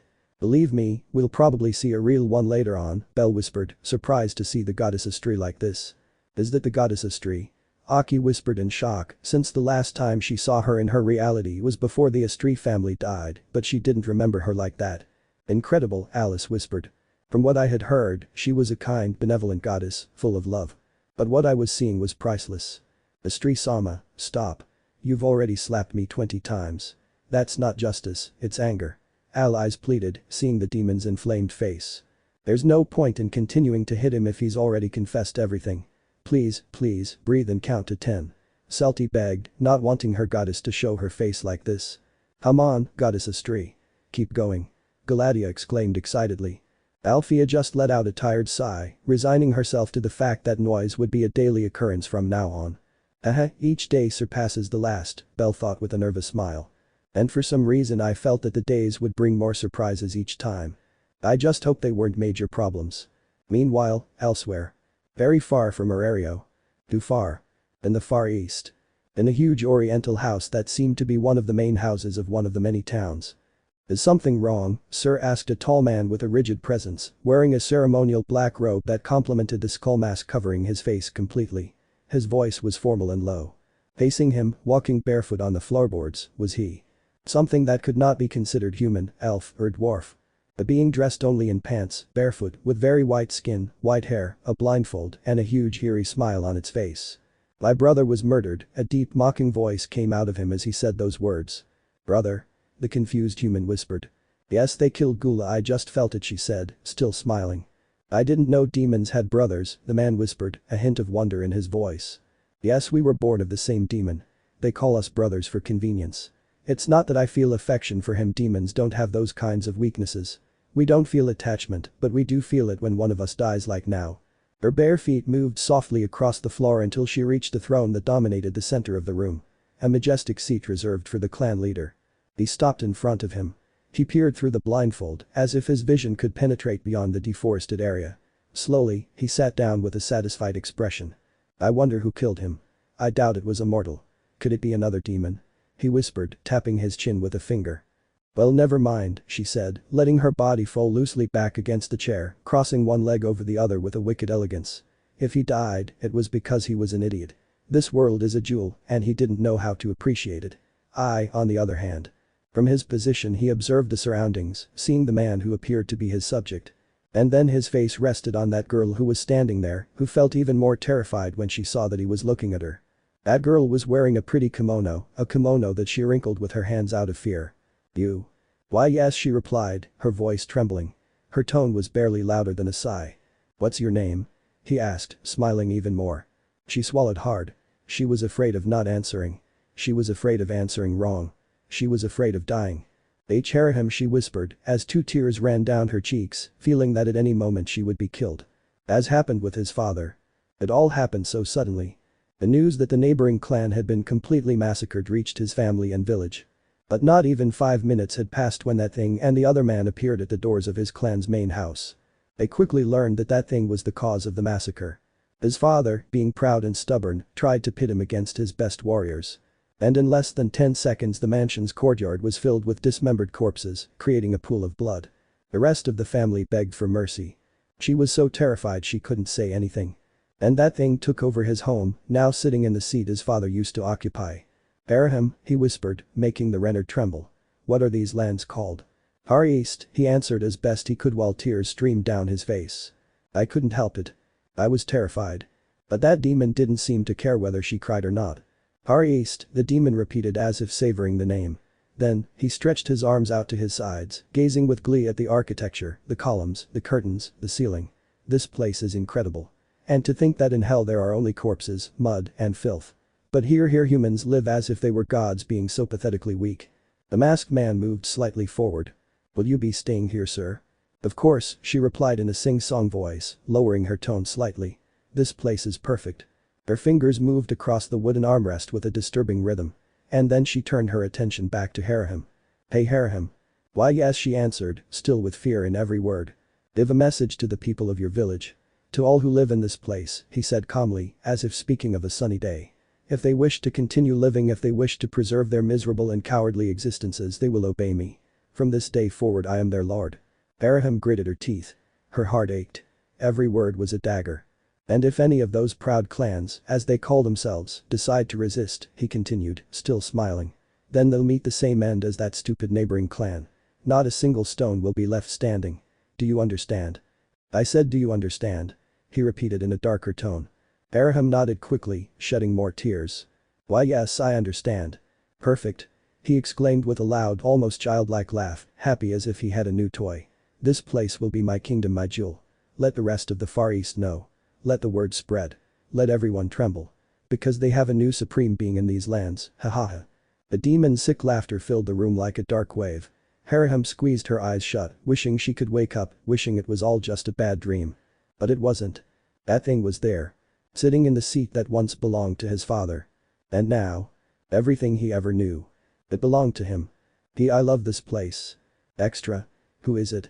The morning sun streamed through the curtains of a modest room at the headquarters of the Astria family. The golden light filtered in softly, illuminating the shelves full of books, a small table with an empty cup, and, on the bed, the sleeping body of a young elf. A tender sound escaped Seltie's lips as her eyelids slowly opened, revealing her beautiful eyes. Her short green hair was a little tousled from sleep, and her glasses rested on the bedside table. She let out a soft yawn, stretching her arms somewhat awkwardly, still wrapped in the warmth of the blankets. It's already daytime, she murmured softly, in that sweet, almost trembling tone that was so characteristic of her. She reached for her glasses, put them on, and let out a small sigh as she sat on the edge of the bed. I need to take a shower, she told herself, and after grabbing a change of clean underwear and a towel, she headed to the bathroom. It was a relaxing shower that fully woke her up. Back in her room, she dried herself carefully and began searching her closet for something simple. Perhaps her loose-fitting sweater, the one she loved so much for being warm and understated. But when they opened the wardrobe doors. Her eyes widened and her voice trembled. What is all this? Hanging before her were at least 15 different dresses, made of soft fabrics, in warm colors, adorned with bows and charming details. Some were more elegant, others were adorable and very feminine. Celty froze, unsure how to react. Where did they come from? She looked at the dresses, one by one, without even daring to touch them. One sky blue dress had small embroidered elven leaves, another bright red one left the shoulders bare. There was even a white one with an open back. Celty swallowed nervously. Could it be allies or was it Iska? She looked suspiciously towards the door, as if she feared that one of her companions might suddenly jump out to see her trying something on. But then, at the back of the closet, almost hidden by the dresses, she saw it. Her loose sweater. "Ah, here you are," she said with delightful relief as she pulled him out and hugged him to her chest. Without further hesitation, she put it on. The garment fit her loosely, covering her even a little past her thighs. She loved the way it draped on her. She felt safe and protected. She sat on her bed, legs together, her sweater wrapped around her like a shield. She glanced again at the open wardrobe, the dresses billowing gently in the breeze. Why would they have left me with this? Do they think I should dress nicer? She gently touched one of the dresses, a light blush coloring her cheeks. Is it because I always wear simple clothes? Curious and somewhat embarrassed, she stood up to get a better look at them. Are these for me? She murmured, her cheeks flushed, gently biting her lower lip. Her elf ears trembled slightly, as red as her face. Would I really look pretty in one of these? Her heart was pounding, and just as she reached up to touch another dress, a soft knock sounded at the door. Knock, knock. She was a little startled by the sudden sound, but quickly calmed down. It was surely allies or Iska to explain the reason for those dresses. Adelante. The door opened immediately and she saw him. The handsome young man with snow-white hair and bright red eyes entered with a broad smile. He wore an open black jacket over a simple shirt and his boots clicked softly on the wooden floor as he stepped inside. Surprise. She shouted joyfully, raising her arms as if expecting a happy reaction. Celty froze. Her lips parted slightly, her eyes widening in surprise behind her glasses. The boy closed the door behind him, still smiling. I knew you'd be surprised, exclaimed the happy boy, approaching her. The mission with Alan ended a few days ago, and here I am. Astri Sama let me in to surprise you, he. Celty took a step back, confused.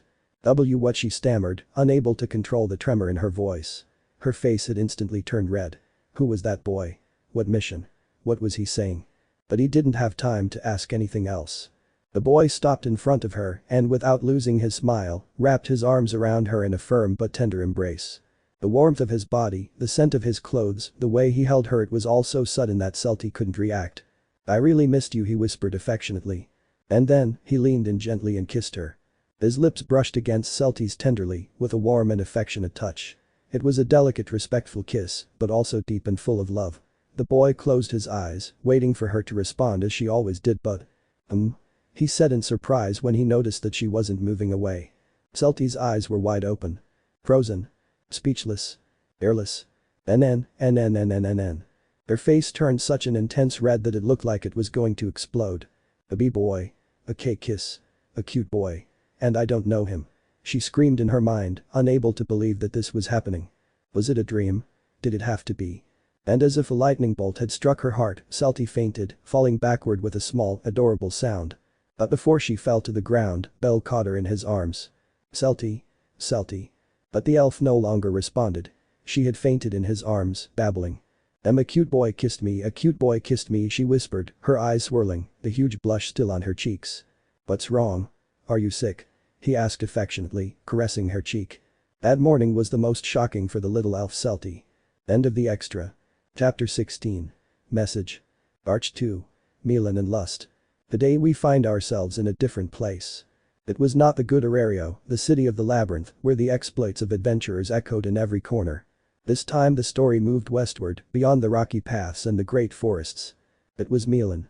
The prosperous port city, known for its famous seafood market, its fragrant canals, and its tranquil life at sea, at least until today. The streets were bustling with activity, fishermen pushing carts full of tuna, vendors shouting their daily deals, women carrying baskets of fresh seafood, and children playing among stalls and wooden crates. But everything seemed to slow down. Almost as if the air changed texture. And then she appeared. A woman with a graceful gait and a stunning figure, she walked with a natural sensuality, as if the world had been made for her to admire. Her short black hair rippled softly in the sea breeze, and two dark horns protruded from her head with great elegance. Her tight-fitting outfit revealed part of her legs, stomach, and a nice cleavage, and although her body was provocative, what was most mesmerizing was the energy she exuded. The kind of heat that didn't burn the skin, but it did burn the soul. Who is that woman?" asked a man standing next to his fiancée, feeling a sudden pressure in his chest. I don't know," replied the young woman, looking in the same direction while blushing without understanding why. It was just a second, a crossroads. The horned woman passed close by them, and although she was already walking away with that seductive smile painted on her face, the feeling did not fade away. The heat continued. The blush intensified. And without saying a word, the two looked at each other, as if a primal spark had suddenly ignited. "To your house?" he asked, his voice trembling. "Yeah, I know." And they ran, literally. Disappearing into the streets as if the world around them no longer mattered. A few seconds later, the door of a nearby house slammed shut, followed by some compromising noises. They weren't the only ones. Almost like a domino effect, other people who had crossed their path began to act similarly. A baker and her employee hurriedly closed the shop. A woman and a man patrolling nearby stopped abruptly, looking at each other with a mixture of doubt and desire. A noblewoman passing by dropped her fan, placing a hand on her neck as she panted softly, then glanced sideways at her coachman with new intentions. Haha, laughed a demonic woman softly, licking her lips as her crimson eyes sparkled when she saw a couple sneak into a dark alley. Although the effect wasn't for everyone. The children continued chasing balls, fishing for frogs, or throwing pebbles into the canal, oblivious to everything. Some did look at the adults with puzzled expressions, frowning with childlike confusion. It seems the little ones are still pure of mind. How adorable," the woman commented, as if she were talking about pets. But the adults, oh, the adults. Laden with unspoken desires, repressed tensions, and unfulfilled fantasies, all those hidden longings boiled over whenever her presence touched their souls. They're overflowing with repressed lust," she murmured with a soft laugh as she walked toward a furniture store, stopping when she saw some sofas on display. How generous mortals are with their impulses. With an elegant stride, she approached one of the sofas, a long, very comfortable black one. Without asking, she sank down with complete authority, crossing her legs with a slow, provocative movement. Instantly, the seller's eyes spotted her from inside the store. "Hey miss. That sofa is on display," he began shouting angrily, walking towards her, but his voice was cut short when she turned her face and winked at him. The wave of heat washed over him. Sweat beaded on his forehead. "I like the sofa, will you give it to me?" the woman asked, with a mischievous smile, tilting her head slightly. "Why yes, of course." The man shouted, his eyes shining and his face flushed red. "Take whatever you want. All of this belongs to you." She laughed. "How sweet," she said, her voice slurring, as she stroked the man's chin with her index fingernail. "Lie down on the ground. I want somewhere to put my feet." "Yes, as you command," he exclaimed before enthusiastically throwing himself to the ground. And so, the demon spread her legs, gracefully placing her feet on the man's back, as if it were her personal cushion. She closed her eyes with pleasure, receiving the waves of desire that floated in the air. A small group of men stared at her from across the street, mesmerized, until one of them murmured. "Are you kicking me too?" he said, earning an elbow from his wife, who nevertheless also seemed to be blushing. "Ha," the woman let out a laugh, savoring the air with her tongue as she felt lust transform into nourishment. "How glorious." Their horns glowed briefly, as if absorbing some of that energy. "I adore mortals, they're so easy to corrupt," she whispered, leaning her head back with an expression of pure ecstasy. "So much repression, so much emotion, so much energy. I believe. I think I'll stay here for a while," he. And with a completely enchanted smile, reclining like a queen on her makeshift throne, the demon of lust settled herself amidst the invisible chaos she herself was sowing. Milan would never be the same again. Meanwhile, in Arario. Beneath the earth, where not even the echoes of the bustling streets could penetrate, absolute silence reigned.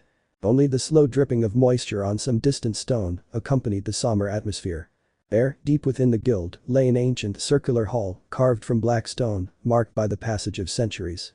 It was a place forbidden to most, hidden even from many gods. At the far end of that silent chamber, upon a worn stone throne, sat an old man with a serious expression. His white beard rested upon his dark blue robe, and his eyes, normally closed in deep meditation, opened slowly and heavily. That man was not just a wise man. It was Uranos, one of the oldest and wisest gods to have descended from the heavens. His presence, always restrained and steadfast, maintained the balance of the very chaos that dwelled beneath the city, the great labyrinth, that living prison of monsters which, without his constant intervention, would have devoured Arario centuries ago. But that morning, his face reflected something unusual for him. Worry. A few meters away, standing silently, was a figure completely covered by a black robe. Neither its face nor its gender were discernible, and its voice often sounded as if many people were speaking at once. Pels, the mysterious sorcerer and son of Uranos, broke the silence upon noticing the change in his god's expression. "Is something wrong, Uranos-sama?" he asked cautiously, not daring to get any closer. The god took a few seconds to answer, as if he were sorting through the visions that troubled him. Finally, his voice was low, hoarse with age, but firm. "Yesterday the demon of gluttony was eliminated," he began, narrowing his eyes. "I felt it. Its energy completely vanished. It was a clean release." "So should this be a cause for relief?" Fels asked, though she already knew that if Uranus looked restless, the news was anything but good. The god slowly denied it. "No. Because that defeat left a void. And that very night a new dark presence emerged," he said, slowly placing both hands on the arms of his throne. "I feel it. A different energy but no less dangerous." Fels raised his head, alert. "Where?" "In Milan," Uranos replied bluntly. "For the past few hours, that city has been emitting a pulse of distorted energy. A dangerous combination of allure, desire and something deeper." The old man closed his eyes for a moment as if trying to clarify something further. "The latent lust of power that contaminates hearts, that distorts the will. It is not simple magic. It is the power of another demon." Fels remained silent. The word lust was enough to understand him. "So another one has already appeared?" he asked. "Yes, and I fear that Milan is not the only point of appearance," Uranos replied heavily, slowly opening his eyes as his voice grew deeper. "Although they are far away, I can perceive two more sources. One, far to the east in the Far East region. Diffused still, but present." "And the other one?" Fels asked, though he already dreaded the answer. "To the north," the god confirmed, frowning. "Far to the north. I sense a small, almost imperceptible, but distinct vibration. Like a seed waiting to sprout. If I am not mistaken, it's coming from Tilskira, the land of the warrior Amazons." Fels lowered his head. "Three energies. 3 possible demons. This is getting more and more complicated," Fels whispered to himself. Uranus let out a long sigh, heavy as the stone that surrounded him. "Very complicated. And the problem is even bigger. The demon Belphegor sent hasn't closed a single temporal rift yet. On the contrary, energies are in chaos. Realities keep opening up, and they're no longer just gaps, there are entire fragments of other worlds seeping into this one." Fels felt a chill. "Are you saying that realities will collapse? If order isn't restored soon, yes. Destinies will become so intertwined that even we gods will lose control," Uranus declared. "It's no longer a question of whether it's dangerous. It's a question of how many days we have left before the thread snap completely. I could go and close the rifts myself, but I can't abandon this place, and the demons won't interfere since they don't care. They'll just leave the job to the one who did all this." The silence returned, heavy, overwhelming. Until the god spoke again, with a firmer voice. "Fels. Yeah? Go and bring the demon who was with them. The one who's collaborating. And bellcranel." "To Belle?" Fels repeated, barely containing his surprise. "That boy is more involved in this mess than he realizes. He's been a witness. He's been a conduit. He's been a catalyst. Many people from other realities are connected to him, if not all of them. He can help with all of this." Fels nodded silently. He couldn't argue with that logic. "Just the two of them?" Uranus gently denied it. "I sense the presence of Astri and Hestia near them. Let them come as well. I know them, and I know they likely want to come too, and this problem concerns them as well." Fels gave a slight bow. "Understood." And with a slight twist of his cloak, the mysterious hooded figure vanished into the shadows, as if he had never been there. Uranus remained silent for a long while longer. His fingers tapped slowly against the throne, as if counting time in invisible pulses.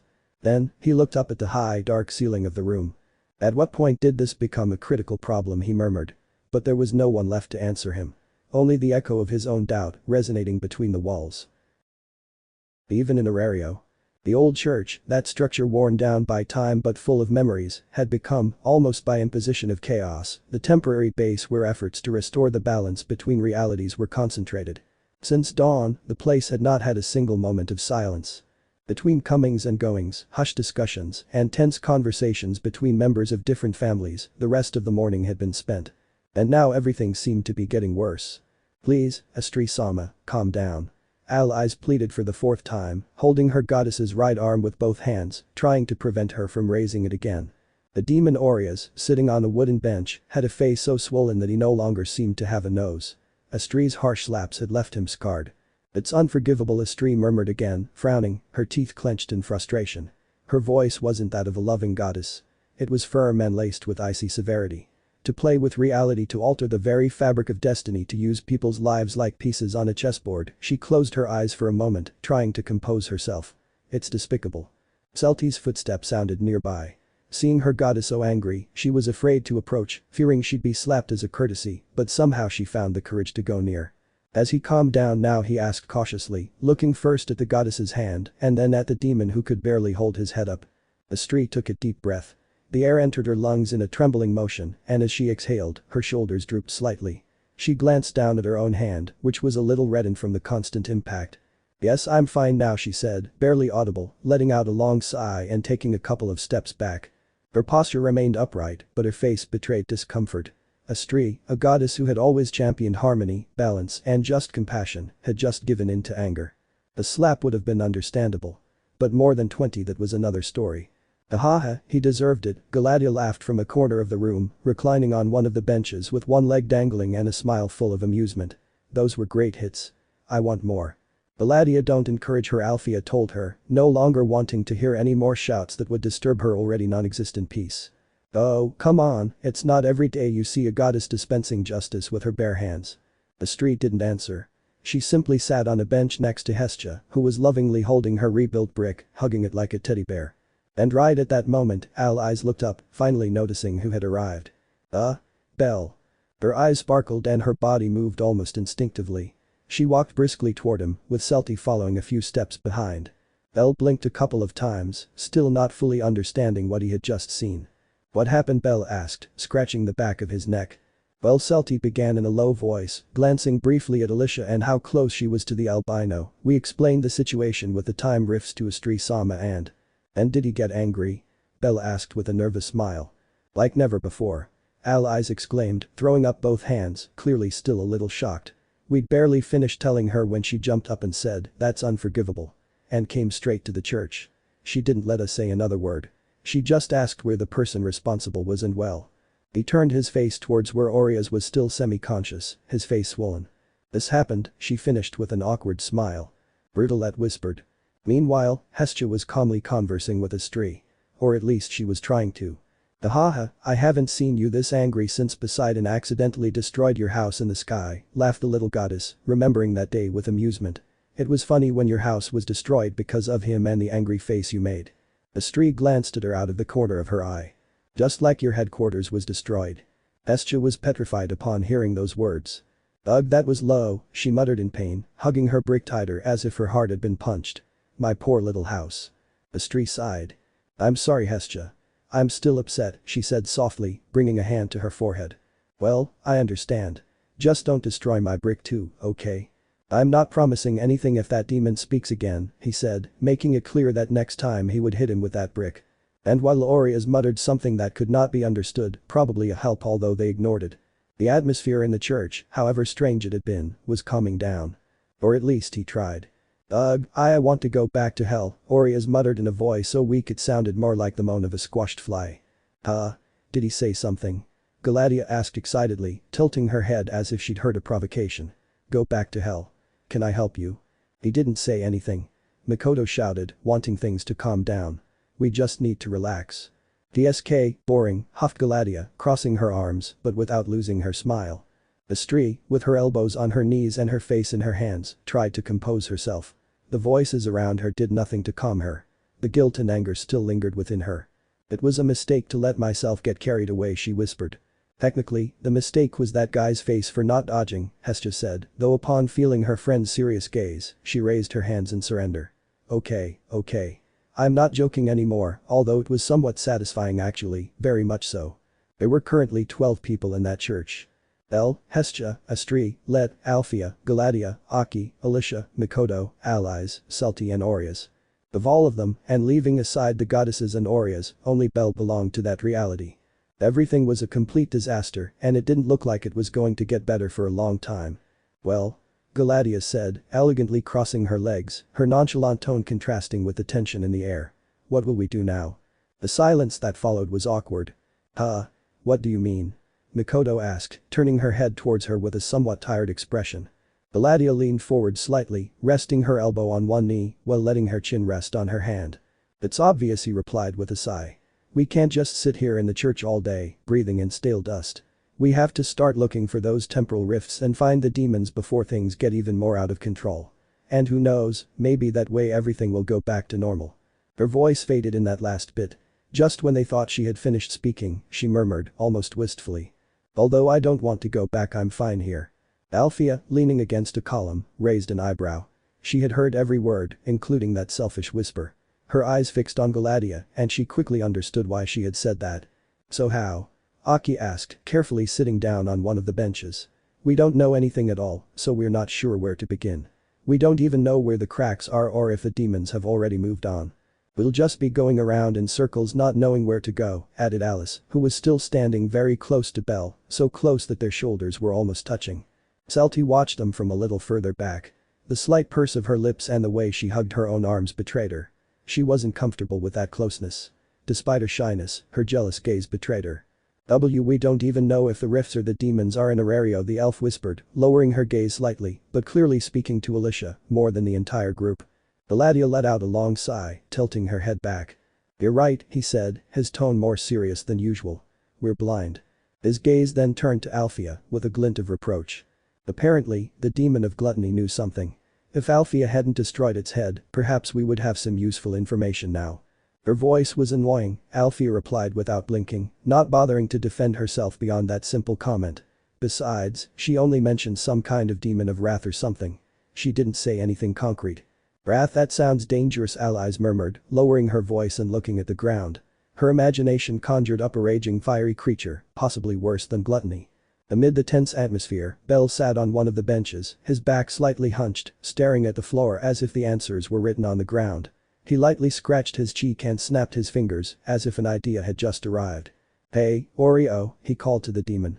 I'm Orizas," he corrected himself as best he could. "Can you sense when a crack is nearby?" Belle asked curiously. There was a short pause, and then Orizas nodded weakly. At that moment, Galatea spun around to face him. Her eyes sparkled as if she'd just won the lottery. She leapt from her seat with excitement and placed a hand on her chest, looking at Belle as if he'd just made the most brilliant statement of the century. "Ooh, I understand," she said with a smile. "So clever, that's why I like you." Belle blushed with embarrassment upon hearing those words, lowering his gaze as Galatea let out a tender laugh. The rest of the girls frowned upon hearing those words, even Althea. "What do you mean?" asked the little goddess Hestia. "Well, Belle's planning to use that thing," he nodded toward Orizas, "as a living compass to detect the rifts. And it's a brilliant idea," he explained enthusiastically. "No matter what reality he's in, Belle's always an amazing kid." "Out of curiosity, how old are you exactly?" Aki asked, narrowing her eyes and speaking in a drier tone than usual. Galatea turned towards her with a flirtatious smile. "That's none of your business, kitten," she replied before turning back to Belle. "The point is, their plan is solid. At least we have a direction to start from, don't we?" "I suppose so," Mikoto murmured, though she seemed reluctant to trust that demon after everything he had done. Salty, who had remained silent, looked again at Alicia. Then at Belle. And back at Alicia. Her brow furrowed slightly more, but she said nothing. And Let remained silent throughout the conversation because he didn't know what to say. "We could test it," Ally suggested, speaking again. "We could walk around the city or take it to the outskirts of Arario and see how it reacts to any disturbances. That way, at least we'll know if it's viable. And if that doesn't work, we can always hit him again," Galatea whispered softly, but not so softly that Orizas couldn't hear her. The demon shuddered. Belle rubbed his forehead, feeling that they were finally making progress, however small. There were still too many loose ends, too many unanswered questions, but at least they had a starting point. They could start finding all those cracks.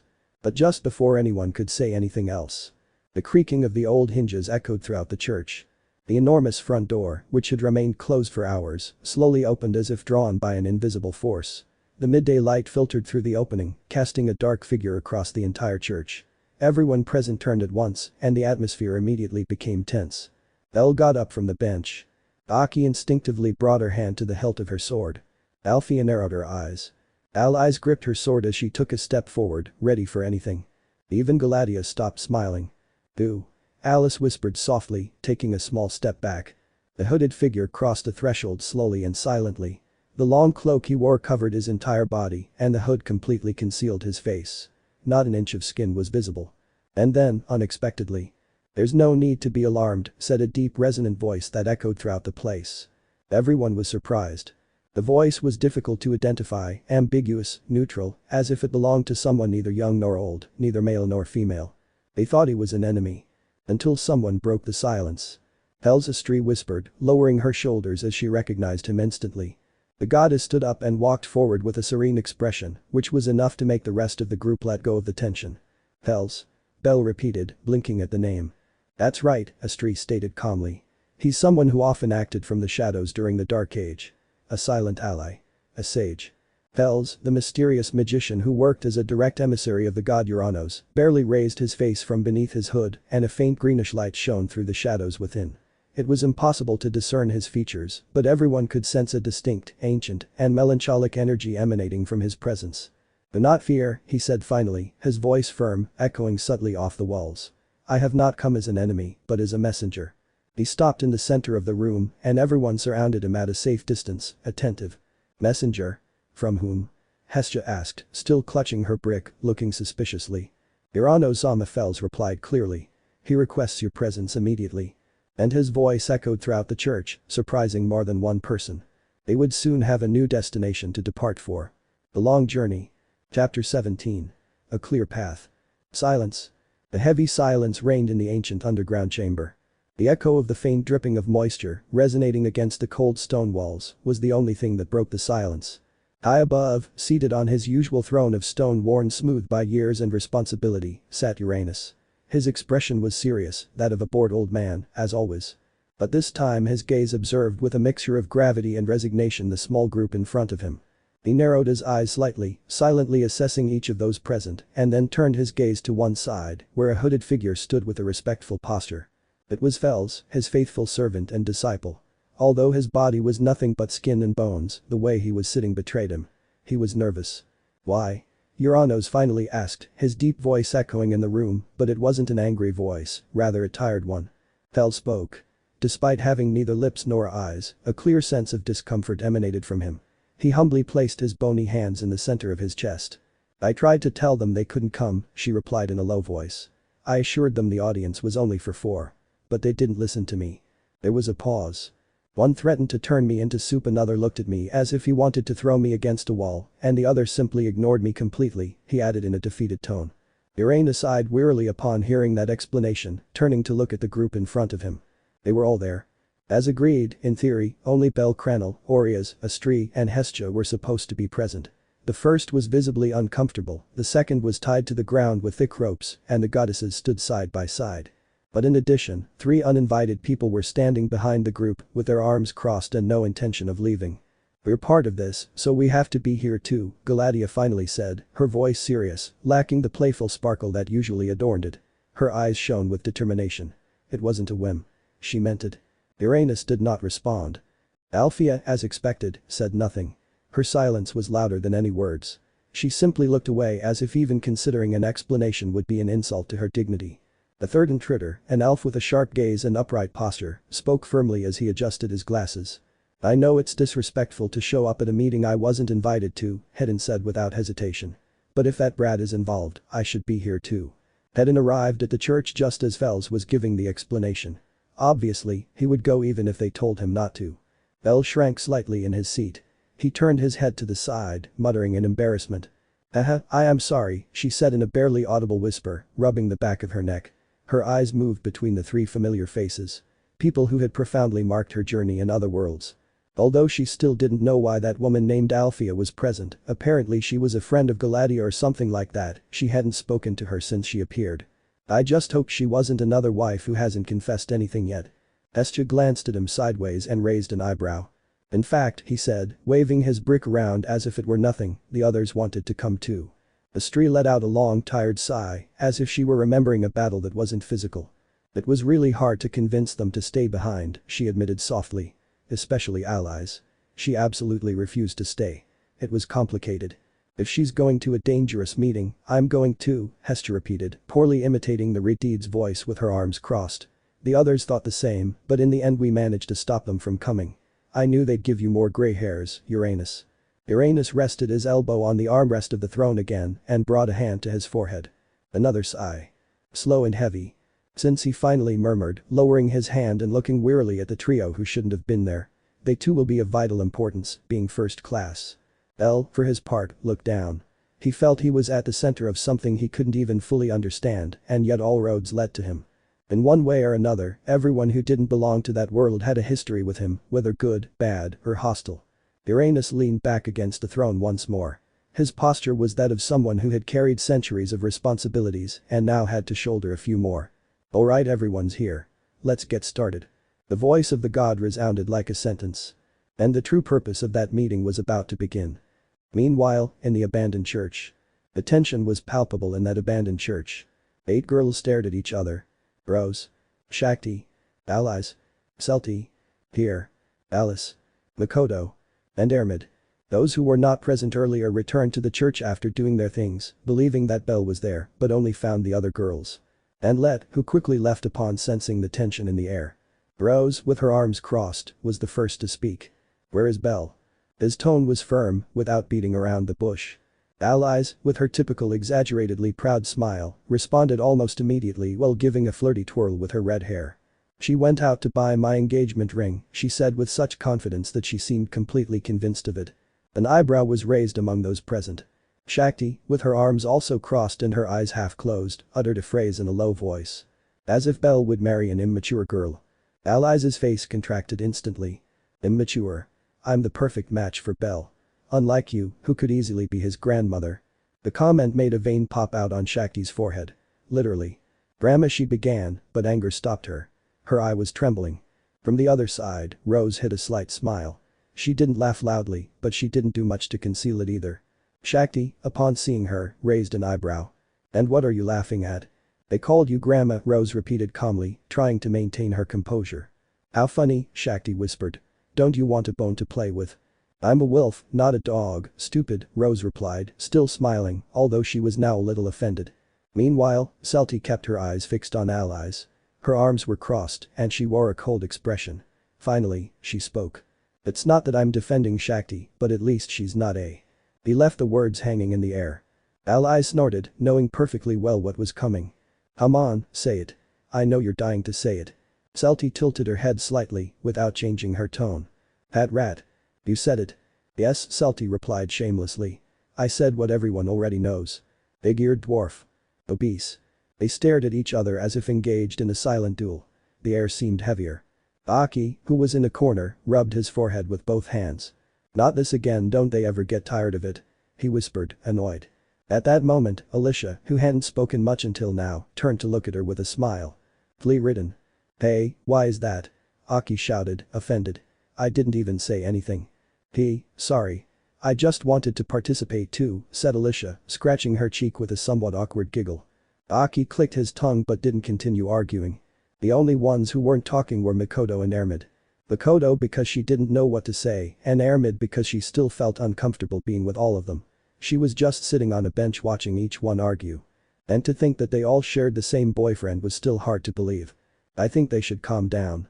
The voice was soft, like a breeze in the middle of a storm. They all stopped. Even Allies, who was about to make another sarcastic comment. Armid, still seated on the pew, spoke for the first time since they had returned to the church. Her head was bowed, her hair falling to the sides of her face, obscuring the exact expression in her eyes. No one is to blame for what's happening, she said slowly. Not for the chaos, not for the cracks, not for us being trapped in a world that isn't ours. He took a gentle breath, as if it were difficult for him to continue. But if we start fighting amongst ourselves, then what's the point of everything we're doing? We're supposed to be meeting to fix this, not to fight. The others watched her in silence. Even Shakti, who still had her arms crossed, lowered her head slightly. We're all here because in one way or another, he matters to us, Armid continued softly. Belle gave us something. Hope, strength, a reason to fight and love. But the truth is, if we keep measuring each other up, insulting each other, believing that only one of us has the right to be by his side, then we're going to lose something even more valuable by not thinking things through. If another demon appears, will you argue like this? When Belle needs us, will you fight amongst yourselves? She finally looked up. Her eyes were a little moist, though she didn't seem to have been crying. She was simply overwhelmed with emotion she'd been holding in for a while.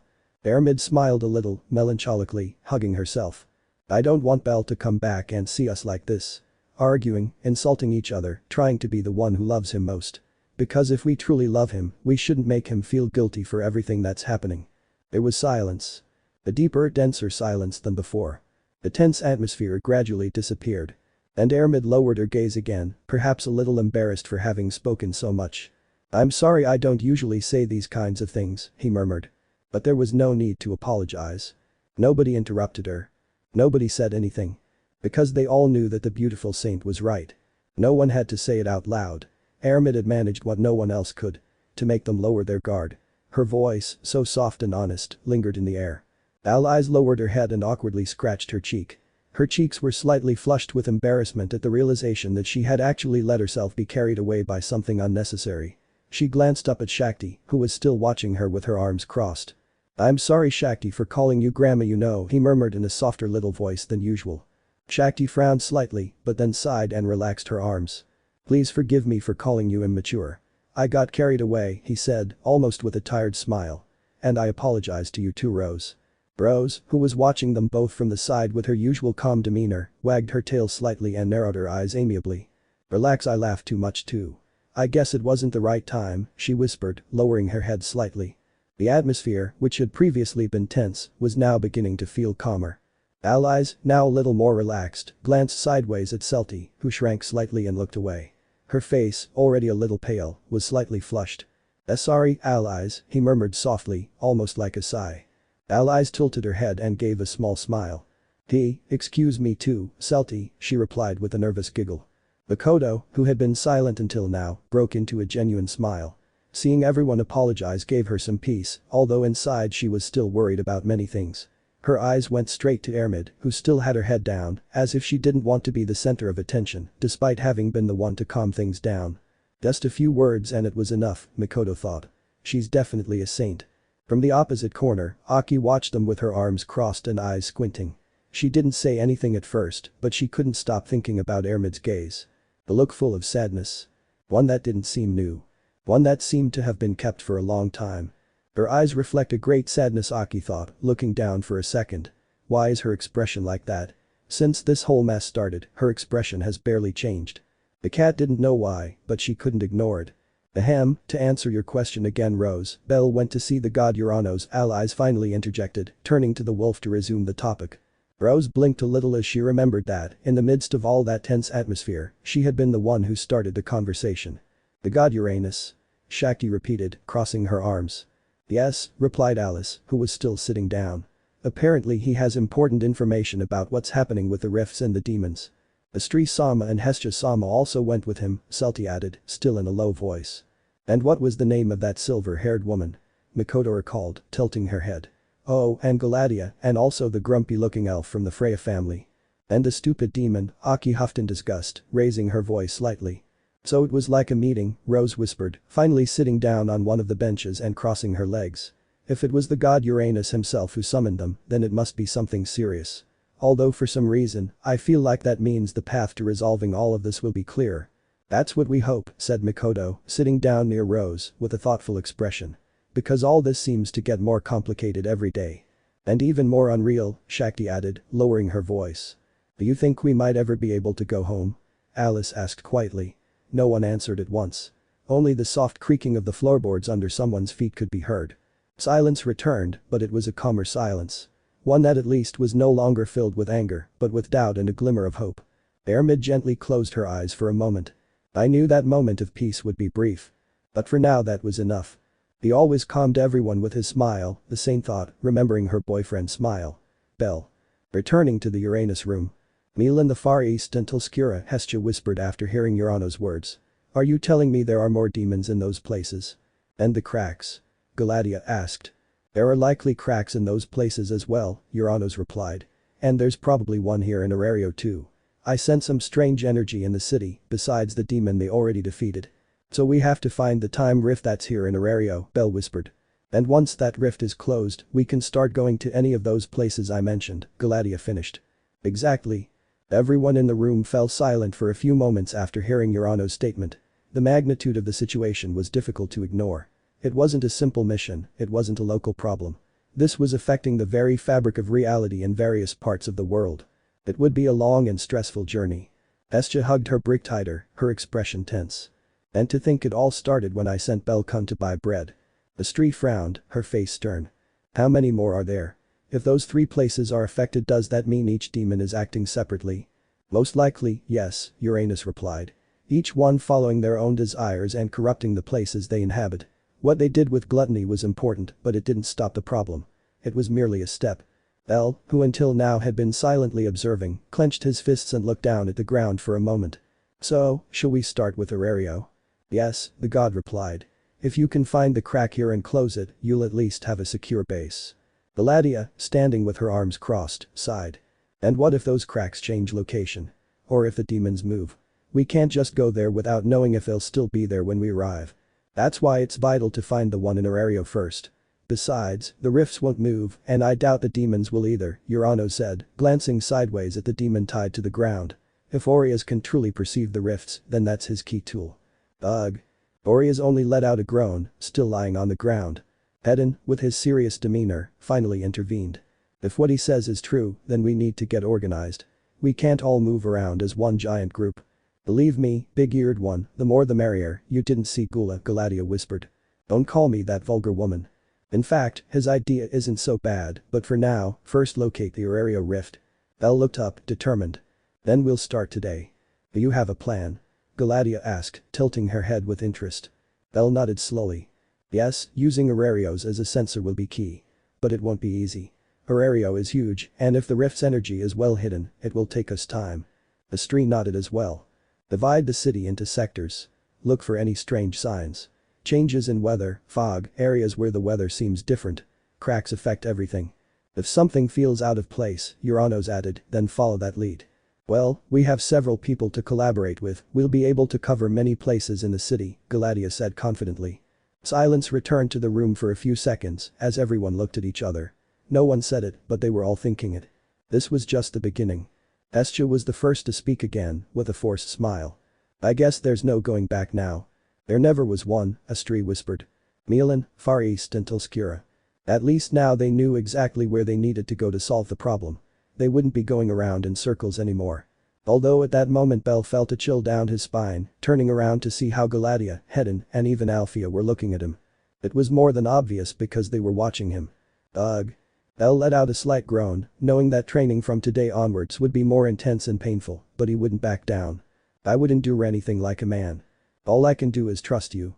The fate of Aurelio know of the world is in your hands, Uranos whispered, looking at those present. I wish you luck. Meanwhile, in another part of Aurelio. 4 people were jumping across the rooftops. It was RD and 3 other members of the Ganesha family who were part of his group. They were on patrol. Many elves died in this area a few days ago, one of them commented. The wave of murders has stopped, but it's not a bad idea to take a look at these places, RD whispered, determined to do her job. Shakti gave her own group and she would act as a great leader. The wave of murders stopped after the Hestia Familia headquarters was destroyed. What's going on? The girl thought, knowing there was more to it than that. But then, as they jumped to another rooftop, a nauseating smell reached them. It was so horrible that one wanted to vomit, as it was the first time one had ever smelled something like that. RDE, despite feeling disgusted, was somewhat used to the smell, having experienced it many times during the Dark Ages. Where did this plague come from? One of them asked, annoyed. RD peered out onto the roof and looked down, seeing that it was coming from the alley below. She quickly and without thinking jumped up to investigate, and her companions decided to follow her. It's coming from here, RD whispered, taking a rag and tying it over her mouth and nose so she wouldn't feel the smell so strongly. His colleagues did the same. The further they went into that alley, the more the sound of flies began to be heard. And that's where they saw him. 2 bodies. Lying side by side. Devastated. Mutilated. By the gods, one whispered, taking a step back, feeling a strong urge to vomit. In fact, he did. He walked away to vomit. The blood formed dark, dry pools. Scraps of flesh clung to the bones. One of the corpses lay face up, eyes open though clearly unable to see. Its face was deformed, its tongue torn out, and its chest ripped open. Who would do something like that? Asked the young girl in the group, horrified by what she was seeing. Could it be the same killer? That's most likely, said the one who seemed to be the oldest in the group, arms crossed. Does that mean the killer is still at large? He asked fearfully. I don't think so, these corpses look like they've been here for more than 2 days, the man said calmly. Meanwhile, RD continued to observe the corpses as if she were analyzing them. But what most puzzled RD was the face, or rather, the faces. Because he recognized them immediately. No, it can't be, he murmured, slowly approaching. He knelt before one of the women. Despite the state of her body, her expression was still discernible. And then the memory struck him like a blow to the chest. "Is something wrong, Artie?" the curious man asked. "They are the Dis sisters," he finally said, looking at the others in the group. Everyone fell silent. "The Dis, the elven assassins of the Dark Age?" the girl asked, not believing that was possible. "Yes, I have no doubt, the bodies are theirs," Artie whispered, still surprised by that. "But it doesn't make sense," the older man said, crossing his arms. "They were killed by Hedon and Hogni in the Dark Age, and that was a few years ago. If someone dug up their bodies, there should only be the dust of their bones left. Besides, these corpses look like they haven't been dead for more than a week," Artie said, having to move away from the bodies as the smell began to disgust her. The group of three remained silent while the fourth was still standing away vomiting. "Could it be have the dead returned to life?" the girl asked fearfully. "Do you say that because many adventurers have sworn to have seen Valletta in the city?" the man asked. In response, the girl nodded. "Something serious is happening and for some reason I feel like Shaktini knows something and doesn't want to tell me," Artie thought, frowning slightly.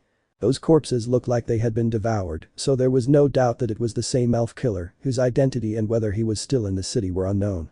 All of that was proving difficult for the lesser Varma. It would be best to call in the family's special murder unit to analyze the bodies and see if they're the real ones, Artie said as her companions nodded. "After that, you can rest and go to lunch."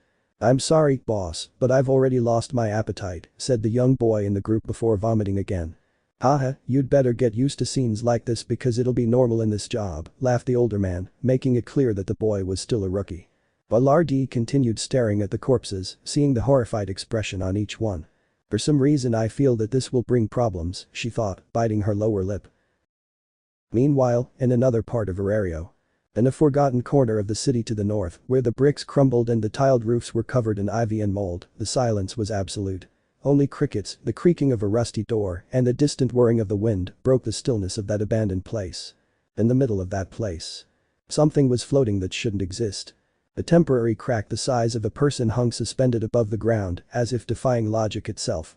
It was thin, almost imperceptible to the naked eye, as if someone had plunged a knife into it and sliced through the air. And that crack had remained there for days, intact, static. Until now. Suddenly, the air changed. A strange gust of wind swept through the alley. The walls vibrated slightly. And then, a sharp sound, like glass shattering violently, echoed throughout the alley. Crack. The crack shuddered, as if it had been struck from the other side. It twisted. It expanded. It began to glow with a dim, dark red light, like an open wound. The effect was immediate.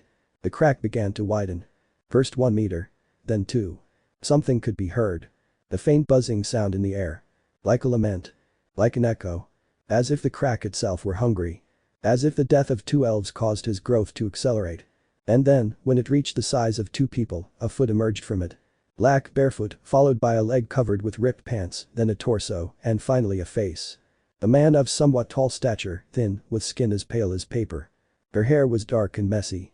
His expression upon emerging was one of disorientation, as if he had been trapped for centuries. His eyes were closed until he slowly opened them. 2 eyes, completely red like blood, deep, with a curious gleam. Identical to those of a certain albino. The man looked around. His pupils narrowed. He recognized nothing. Finally, he spoke. His voice was raspy, as if he hadn't used it in a long time. Where he muttered, frowning, looking at the ruined buildings, the old signs, the moldy walls. She walked a few steps. Then she stopped. She looked up at the sky. A light breeze stirred her hair. "Where the hell am I?" he whispered. And without another word, he began to walk. Slowly, in a straight line, as if instinct were guiding him, disappearing into the shadow of a corner. The crack, still open, vibrated once more. The temporal rifts would continue to affect the world if they were not controlled in time. Extra. The law. Rose walked towards the guild with a tired expression. The sun beat down on her face with an annoying heat, and each step she took toward her workplace was accompanied by a low growl. Her wolf ears twitched gently, reacting to the city's bustle. After a day as chaotic as the last, she just wanted to make sure the guild wasn't on fire, that Misha hadn't blown anything up, and get back to the church. Simple, quick. No fuss. "I just want to go inside, check a couple of things and get back to the church before Misha tries to blow up the counter again," he muttered to himself, already mentally preparing for the worst. Although, as was obvious, what I expected was happening. Rose let out a tired sigh as she entered the guild and saw what was happening. It was Misha with a bat.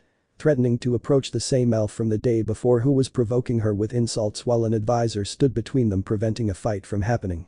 Of all the advisors, you're the most pathetic. You're not even good enough to sign papers.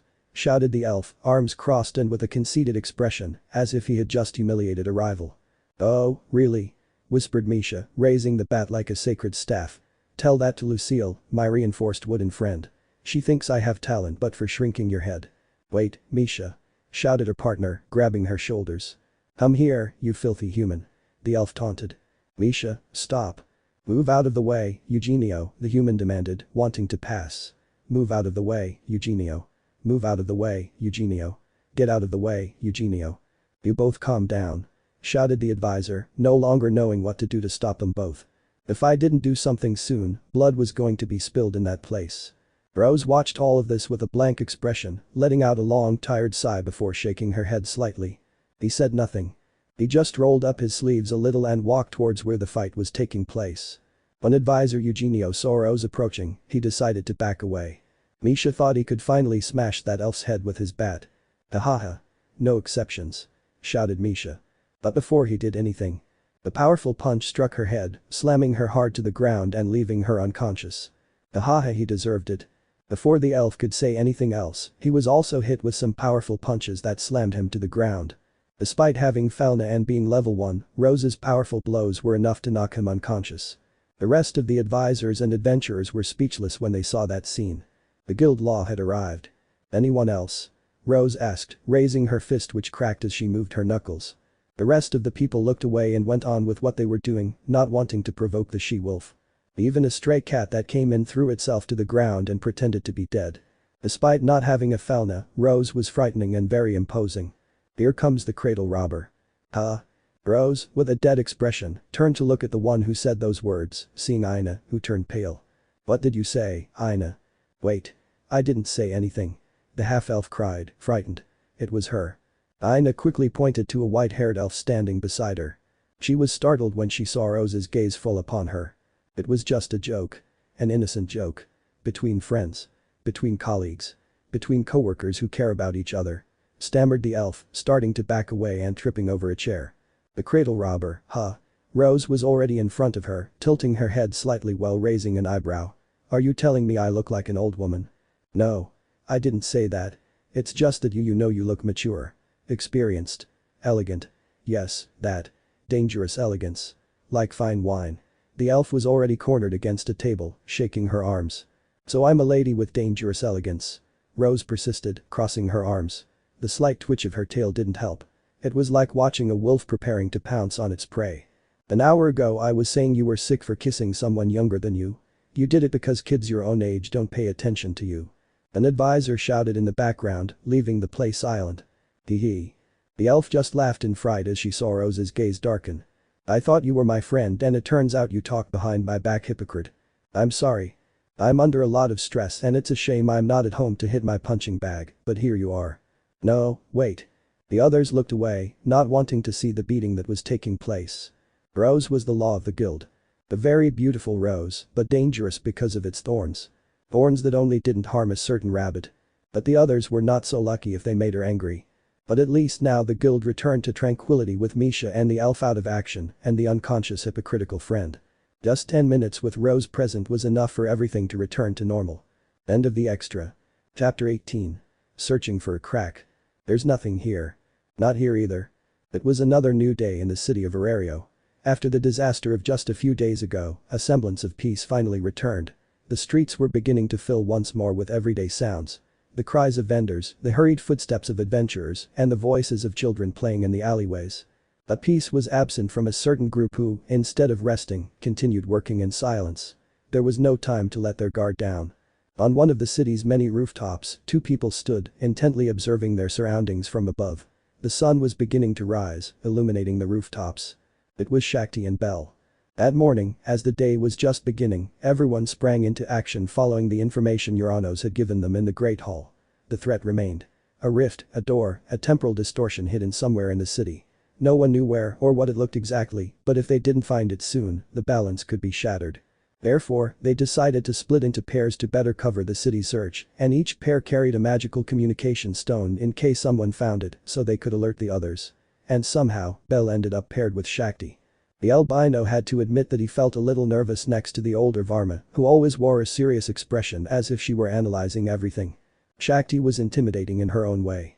Her commanding presence, her serious face, and the way she analyzed every corner made Belle feel constantly watched, as if he were failing at something without realizing it. But there was another detail that unsettled him. She was his girlfriend in another reality.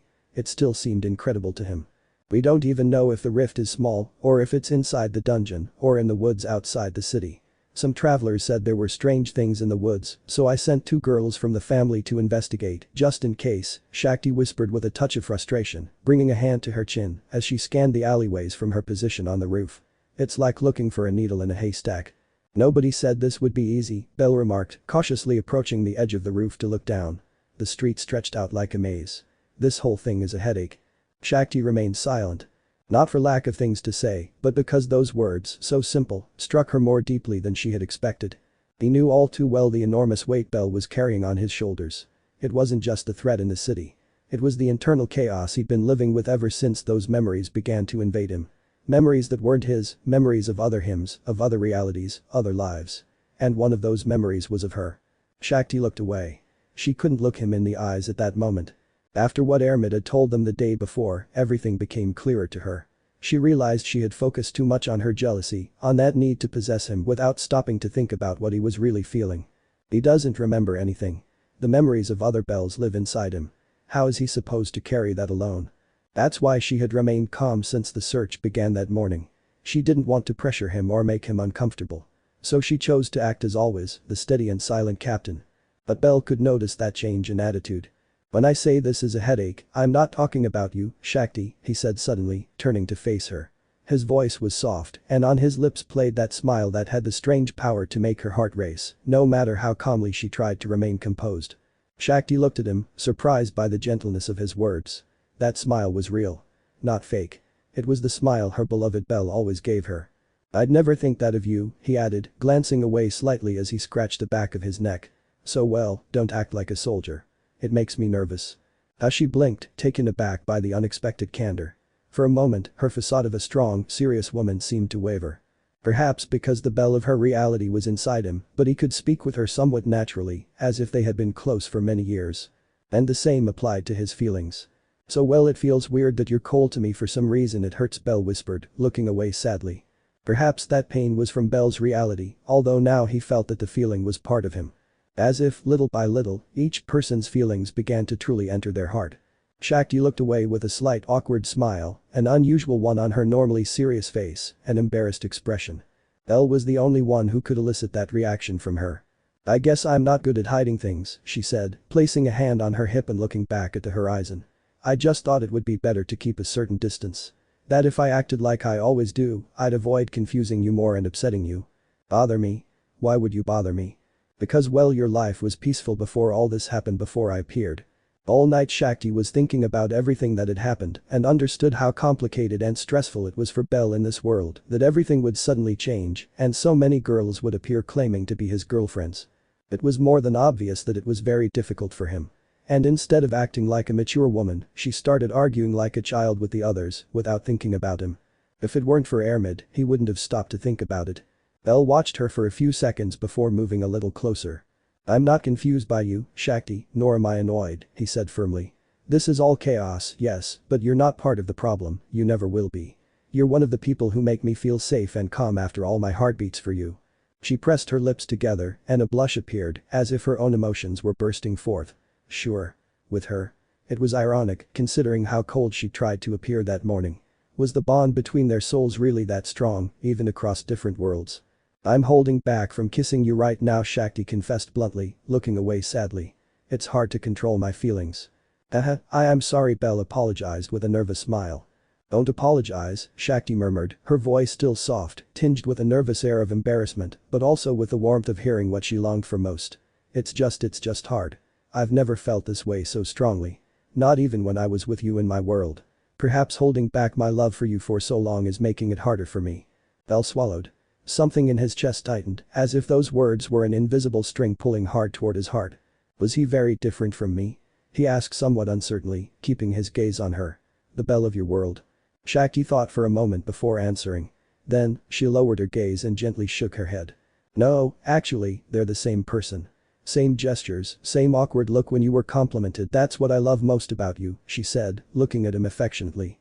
It's strange, they're practically the same person, but with a different story. One where here we had the misfortune of not getting closer and being the couple we are in my reality, and somehow that bothers me. It bothers me having to act with you as if we were strangers, even though I love you so much, because whoever Belle he is, he'll always be the one I love. Belle felt something gently unravel inside him. It was a knot, one he hadn't known was there. A part of him that had felt alone, incomplete, insecure. But those words, coming from the mouth of someone as strong, as resolute as Shakti, carried real weight. A silent comfort. Shakti. Belle, she interrupted, taking a step forward. No matter what happens, I'm not going to let this separate us, she whispered, lowering her voice. I don't care if this isn't the same world, if everything is broken or distorted. I'm not going to stand idly by or pretend I don't love you, not anymore. I know the others are your partners too, but I'm not going to leave. I'll fight with you until the end and fix all of this. Belle stared at her, his heart beating so hard it felt like a drum inside his chest. For a second, time seemed to stand still. And then he raised a hand. Carefully, as if he hesitated, as if asking permission. But his fingers gently brushed her face, moving a stray lock of hair away from her forehead. Shakti closed her eyes at his touch, taking a deep breath, and for the first time since the day began, she let her shoulders fall. She released the tension. She showed her humanity. She was no longer the captain of the Ganesha family. She was just Shakti. A woman in love, trying to reconnect with the man who once held her world together. Belle looked at her as if it were the first time he'd ever truly seen her, and perhaps it was, from his own perspective. Because until now, Shakti had kept her distance, and now he knew why. But in that moment before him, stood a woman who was opening her soul with every word. Not like a warrior, but like someone wounded by love, by the distance that reality itself had imposed between them, by holding back the love she felt for him. Shakti, he repeated her name, this time affectionately, like a whisper between their heartbeats. You don't know how much it means to me that you're here. That you're still by my side despite everything, even when I still can't remember what we experienced in your world. She opened her eyes slowly, meeting the albino's gaze. Belle hadn't removed his hand from her face. In fact, he seemed to be subtly clinging to that contact. His fingers trembled slightly, but they didn't move away. It doesn't matter if you remember or not, Shakti murmured, leaning slightly toward him. What matters is what you feel now. That heartbeat. That connection. It doesn't come just from memories, it comes from the soul. Belle nodded slowly, swallowing hard. Her cheeks were flushed, her breath slightly ragged. The emotional tension between them was so intense it was almost palpable. And yet, it wasn't awkward.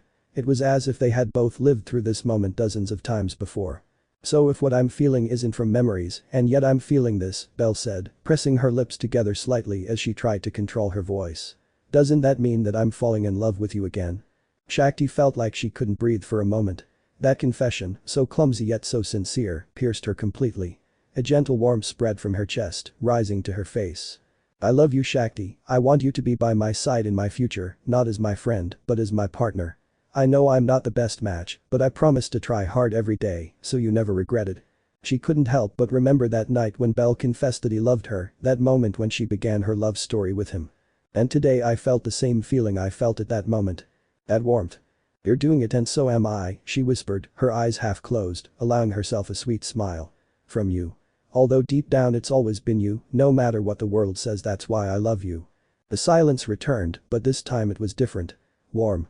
A moment suspended between what was and what could be again. Belle looked down for a second, as if gathering courage, and then, with an awkward but determined gesture, intertwined his fingers with hers. So can I ask you not to act like you don't know me anymore? Shakti narrowed her eyes, slowly lowering her head until it touched his. Their foreheads touched. Only if you stop thinking you're alone in all this, she said with a firmness that contrasted with the gentleness of the moment. You're not alone anymore, Belle. You haven't been since we arrived. And you won't be as long as I'm here. And for a few more seconds, they remained like that. United in silence, under the clear sky of Arario, while the world kept turning. Finally, Shakti stepped aside with a soft, nervous laugh, crossing her arms, as if trying to return to her role as a strong woman. But her cheeks were still flushed. Fine. I already told you how I felt, so don't make me repeat myself, okay? Belle laughed too, relieved by the lightness that now floated between them. Yes, Captain. And don't call me that, Shakti muttered, rolling her eyes. I'm sorry, Shakti. She glanced at him again.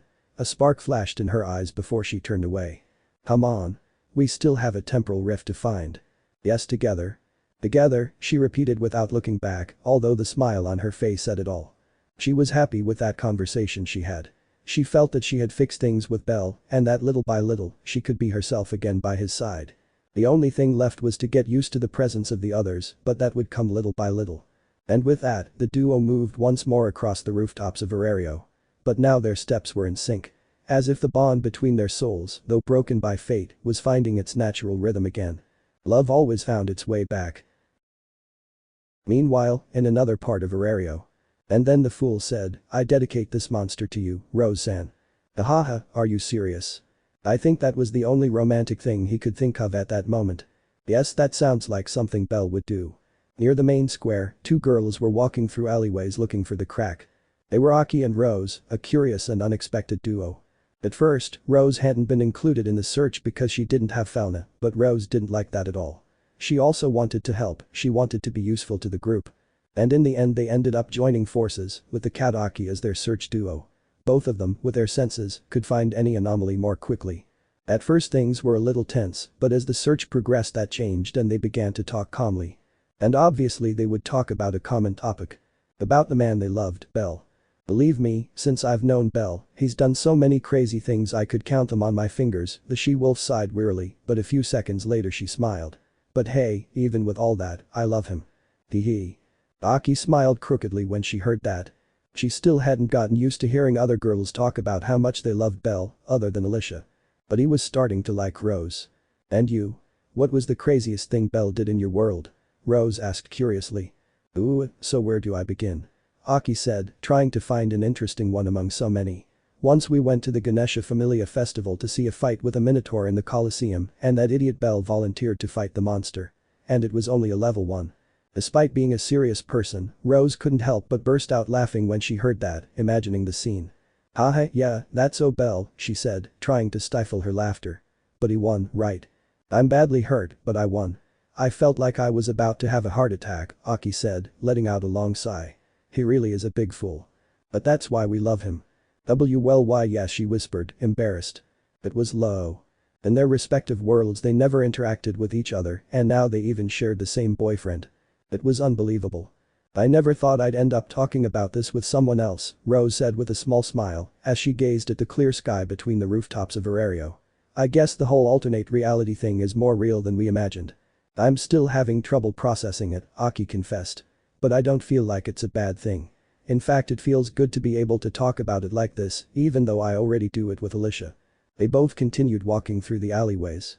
The stones under their feet were damp, probably from some recent morning cleaning. You know, Rose murmured, tapping one of the old brick walls with her fingers. Since I met him, my life has stopped being so gray. I wasn't someone who believed in fairy tales, much less in love. But he always treated me like I was important. That's what made me fall so deeply in love with him.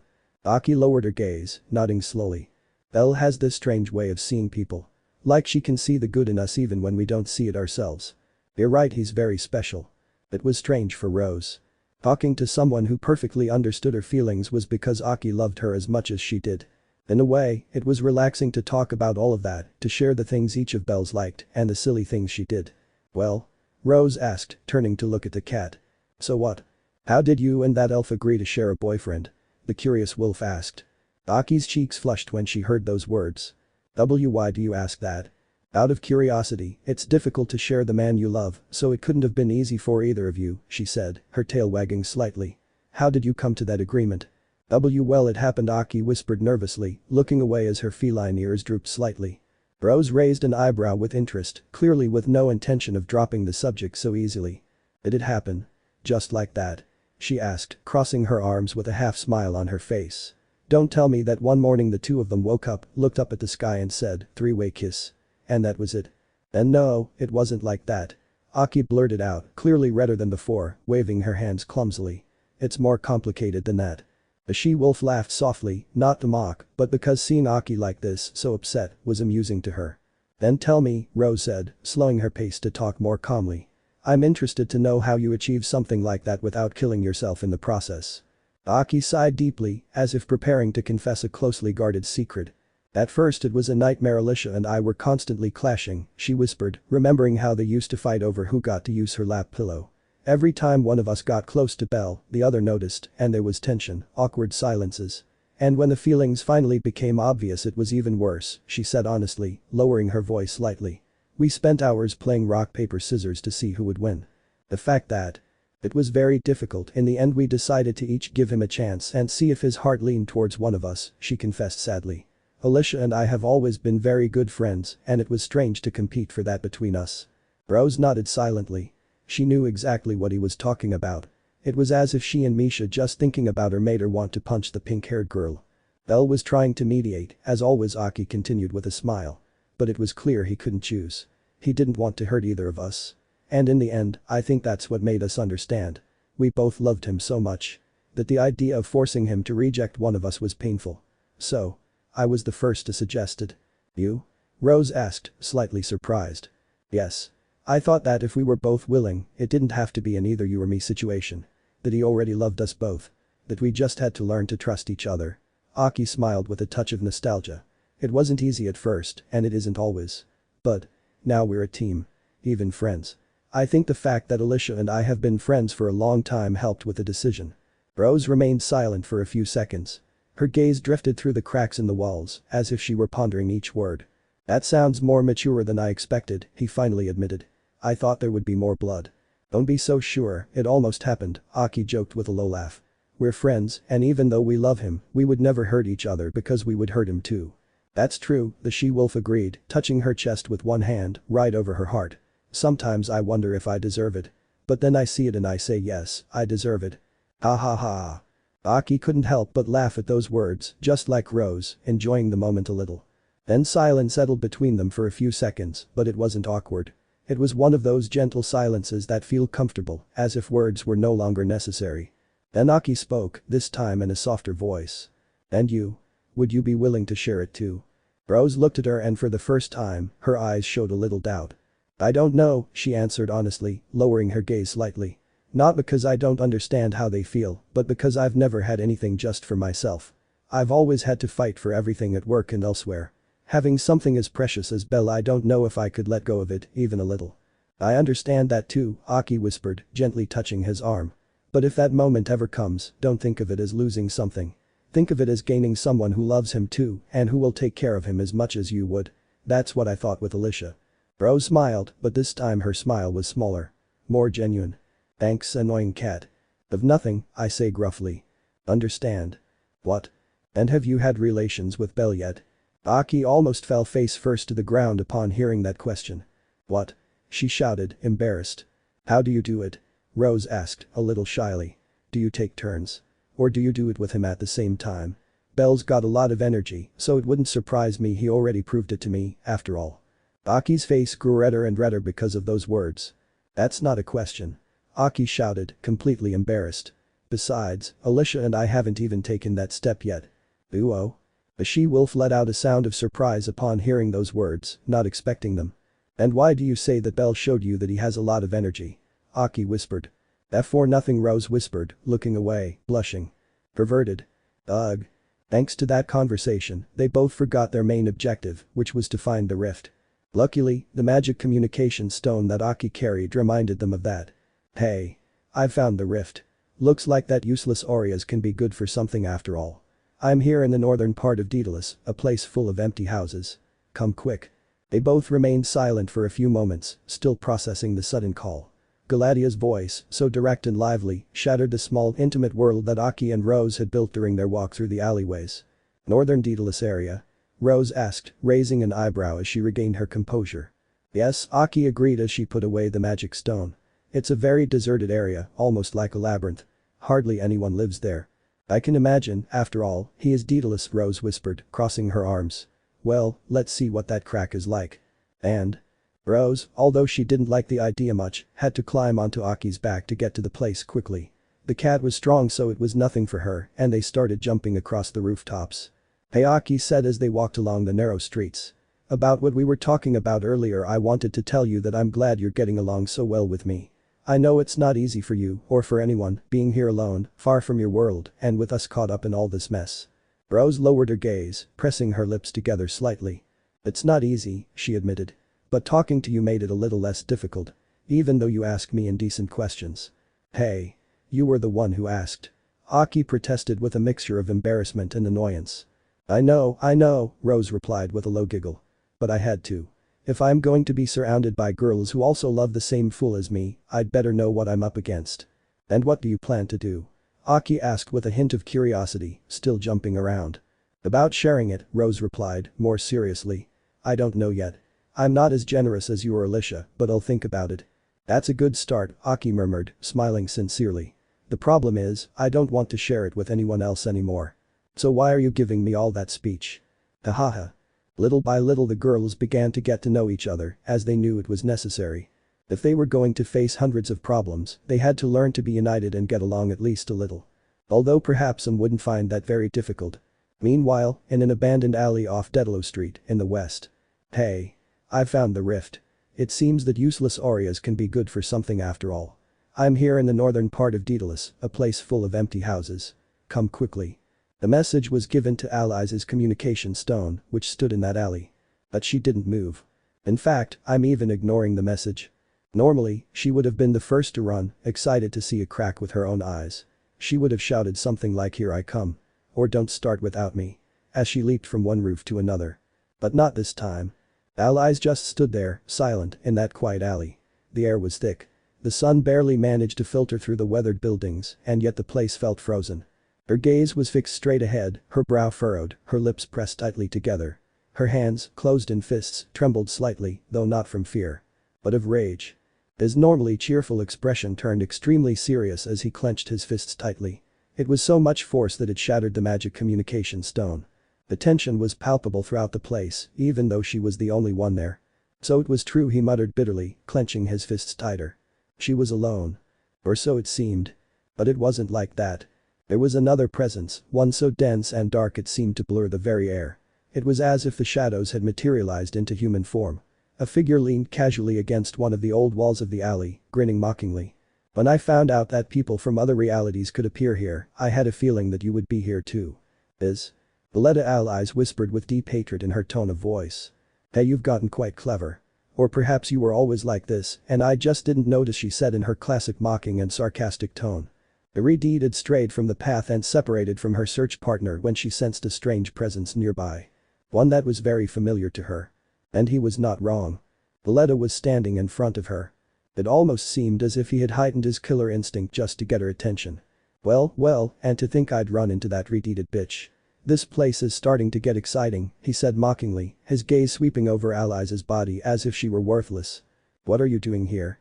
Alice asked without moving, without looking away. Me? Just taking a stroll. I saw a dark alley and thought, maybe I'll run into some familiar trash.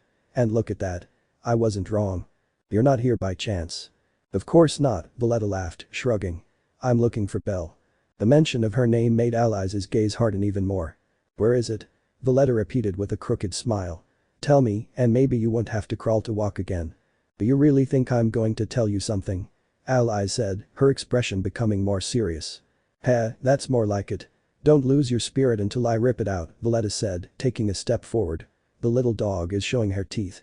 And you seem to have recovered them. I heard from Belle that Miss Althea destroyed them over and over again. Does it still hurt? Valletta's gaze darkened upon hearing that, but she still smiled. Very nice, little Alice, perhaps I'll do the same to you so you can give me information about where Belle is. Or is he in that place the voice mentioned on the communication stone? Aren't you going to talk? Agris Alvicinth. The fire magic exploded with great intensity all over Alice's body, which did not move. He just stood there staring at Valletta as its flames burned. And Valletta just smiled. I suppose you're not going to have a dialogue perfect.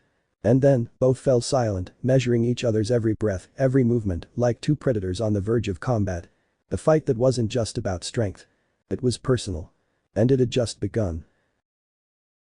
In a forest they look for Aurario. A murmur escaped the lips of a woman standing among the trees, her gaze fixed on the distant walled city of Aurario.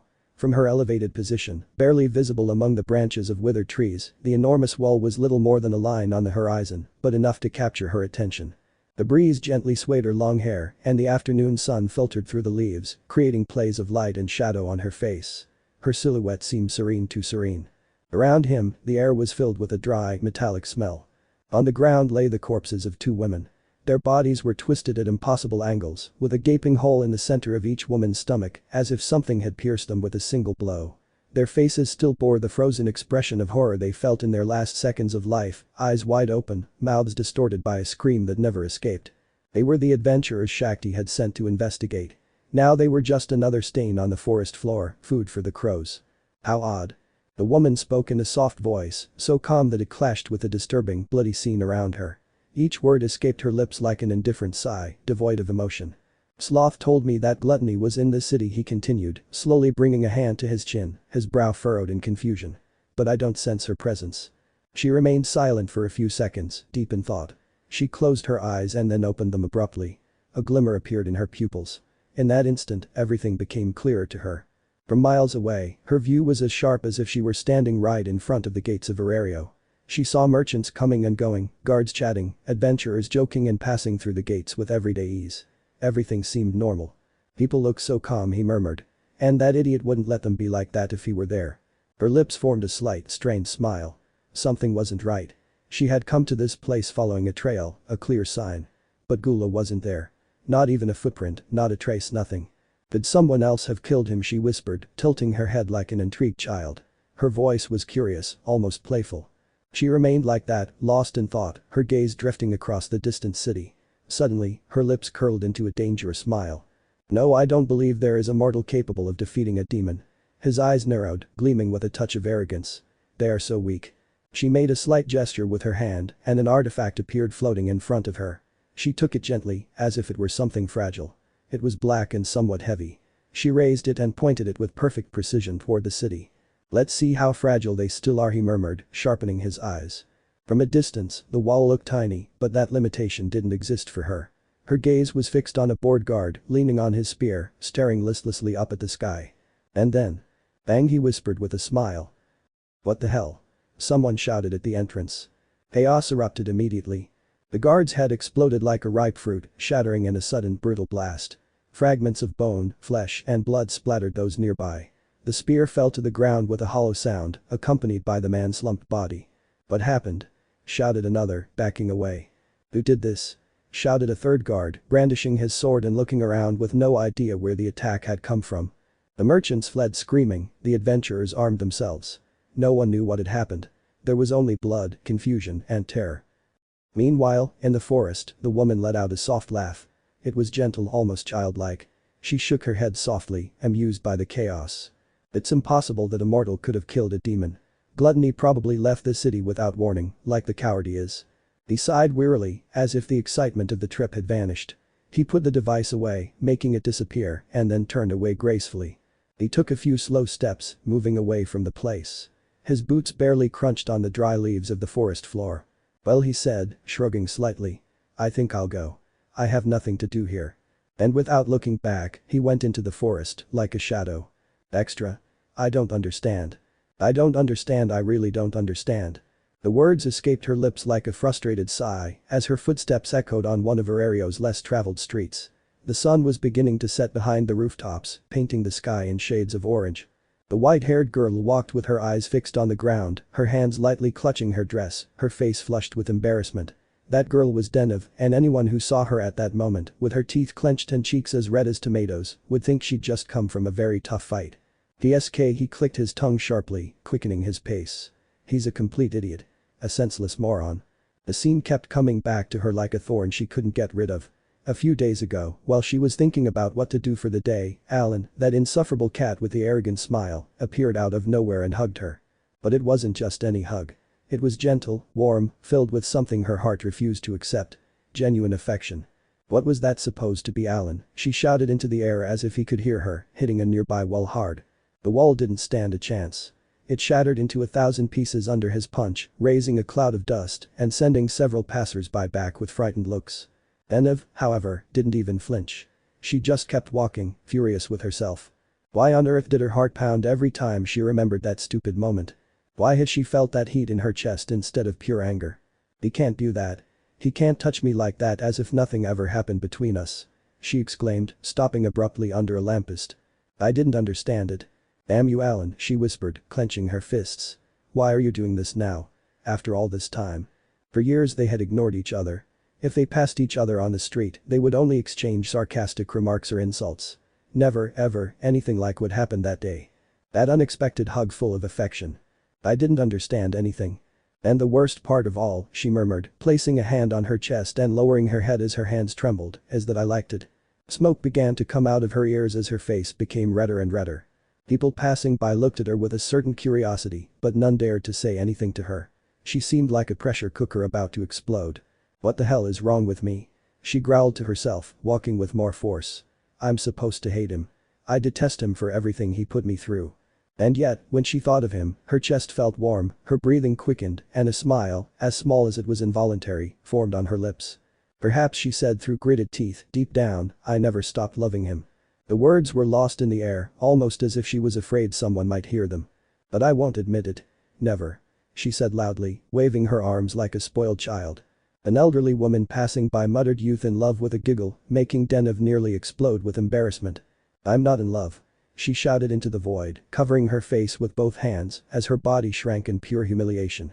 For Denev, all that existed was that annoying confusion, that bittersweet memory of arms that had made her feel safe for the first time in a long time. And so he continued walking, aimlessly, without a destination, only with a whirlwind in his chest that he could not control. And with a name in his mind that kept repeating itself. Alan. A small whisper escaped her as her eyes sparkled with surprise. That was because the flea-ridden cat was right in front of her. She didn't even notice when it had arrived. There he was, standing, looking to the side, clearly showing that he was nervous. Denev's heart began to beat rapidly when she saw him, not knowing what to say. Alan, what are you doing here? But he received no response. Instead, the cat stepped forward. Hey, what? But his words were cut short. For a bouquet of flowers that was placed in front of her face. Denev's eyes widened in shock at the sight of the bouquet of flowers, and by pure instinct she took them, seeing how Alan was clearly embarrassed by what he was doing. Alan, for his part, looked as if he were walking a tightrope. Her face was slightly flushed, her eyes were drooping every second, and her mouth was pressed tightly together, as if she wanted to say something, but didn't know how. Is this for me? Denev asked in a low voice, still astonished. He didn't say a single word. He only stood there for a moment longer, swallowing hard. Then, without looking her in the eye, he turned away quickly. And before she could react. Hey, wait.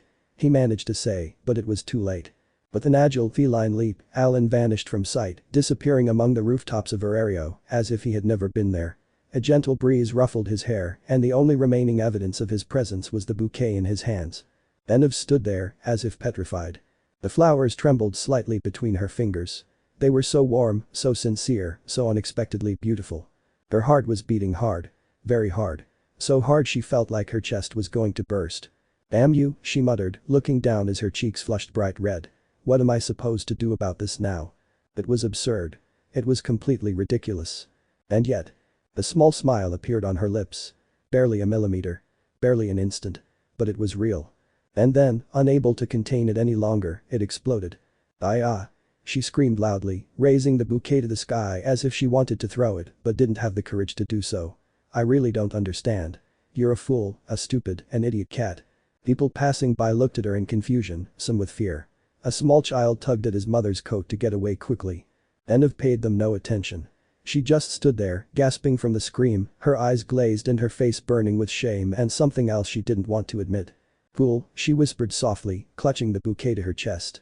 Why now?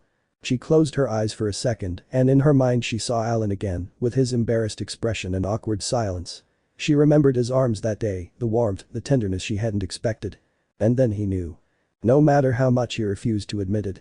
It didn't matter how much he insulted him, hit him, or denied him. Denev still loved Alan deeply. Although he found it hard to accept. Although he would never say it out loud. Even if his pride screamed otherwise. Her heart, silently, had already decided long ago. That belonged to him. I don't understand. End of extra. Let me know in the comments below if you guys want the next part. Also check out my other video that has been shown and left. Thank you for watching. If you enjoyed this video please like and share this video. And have a fantastic day. Bye.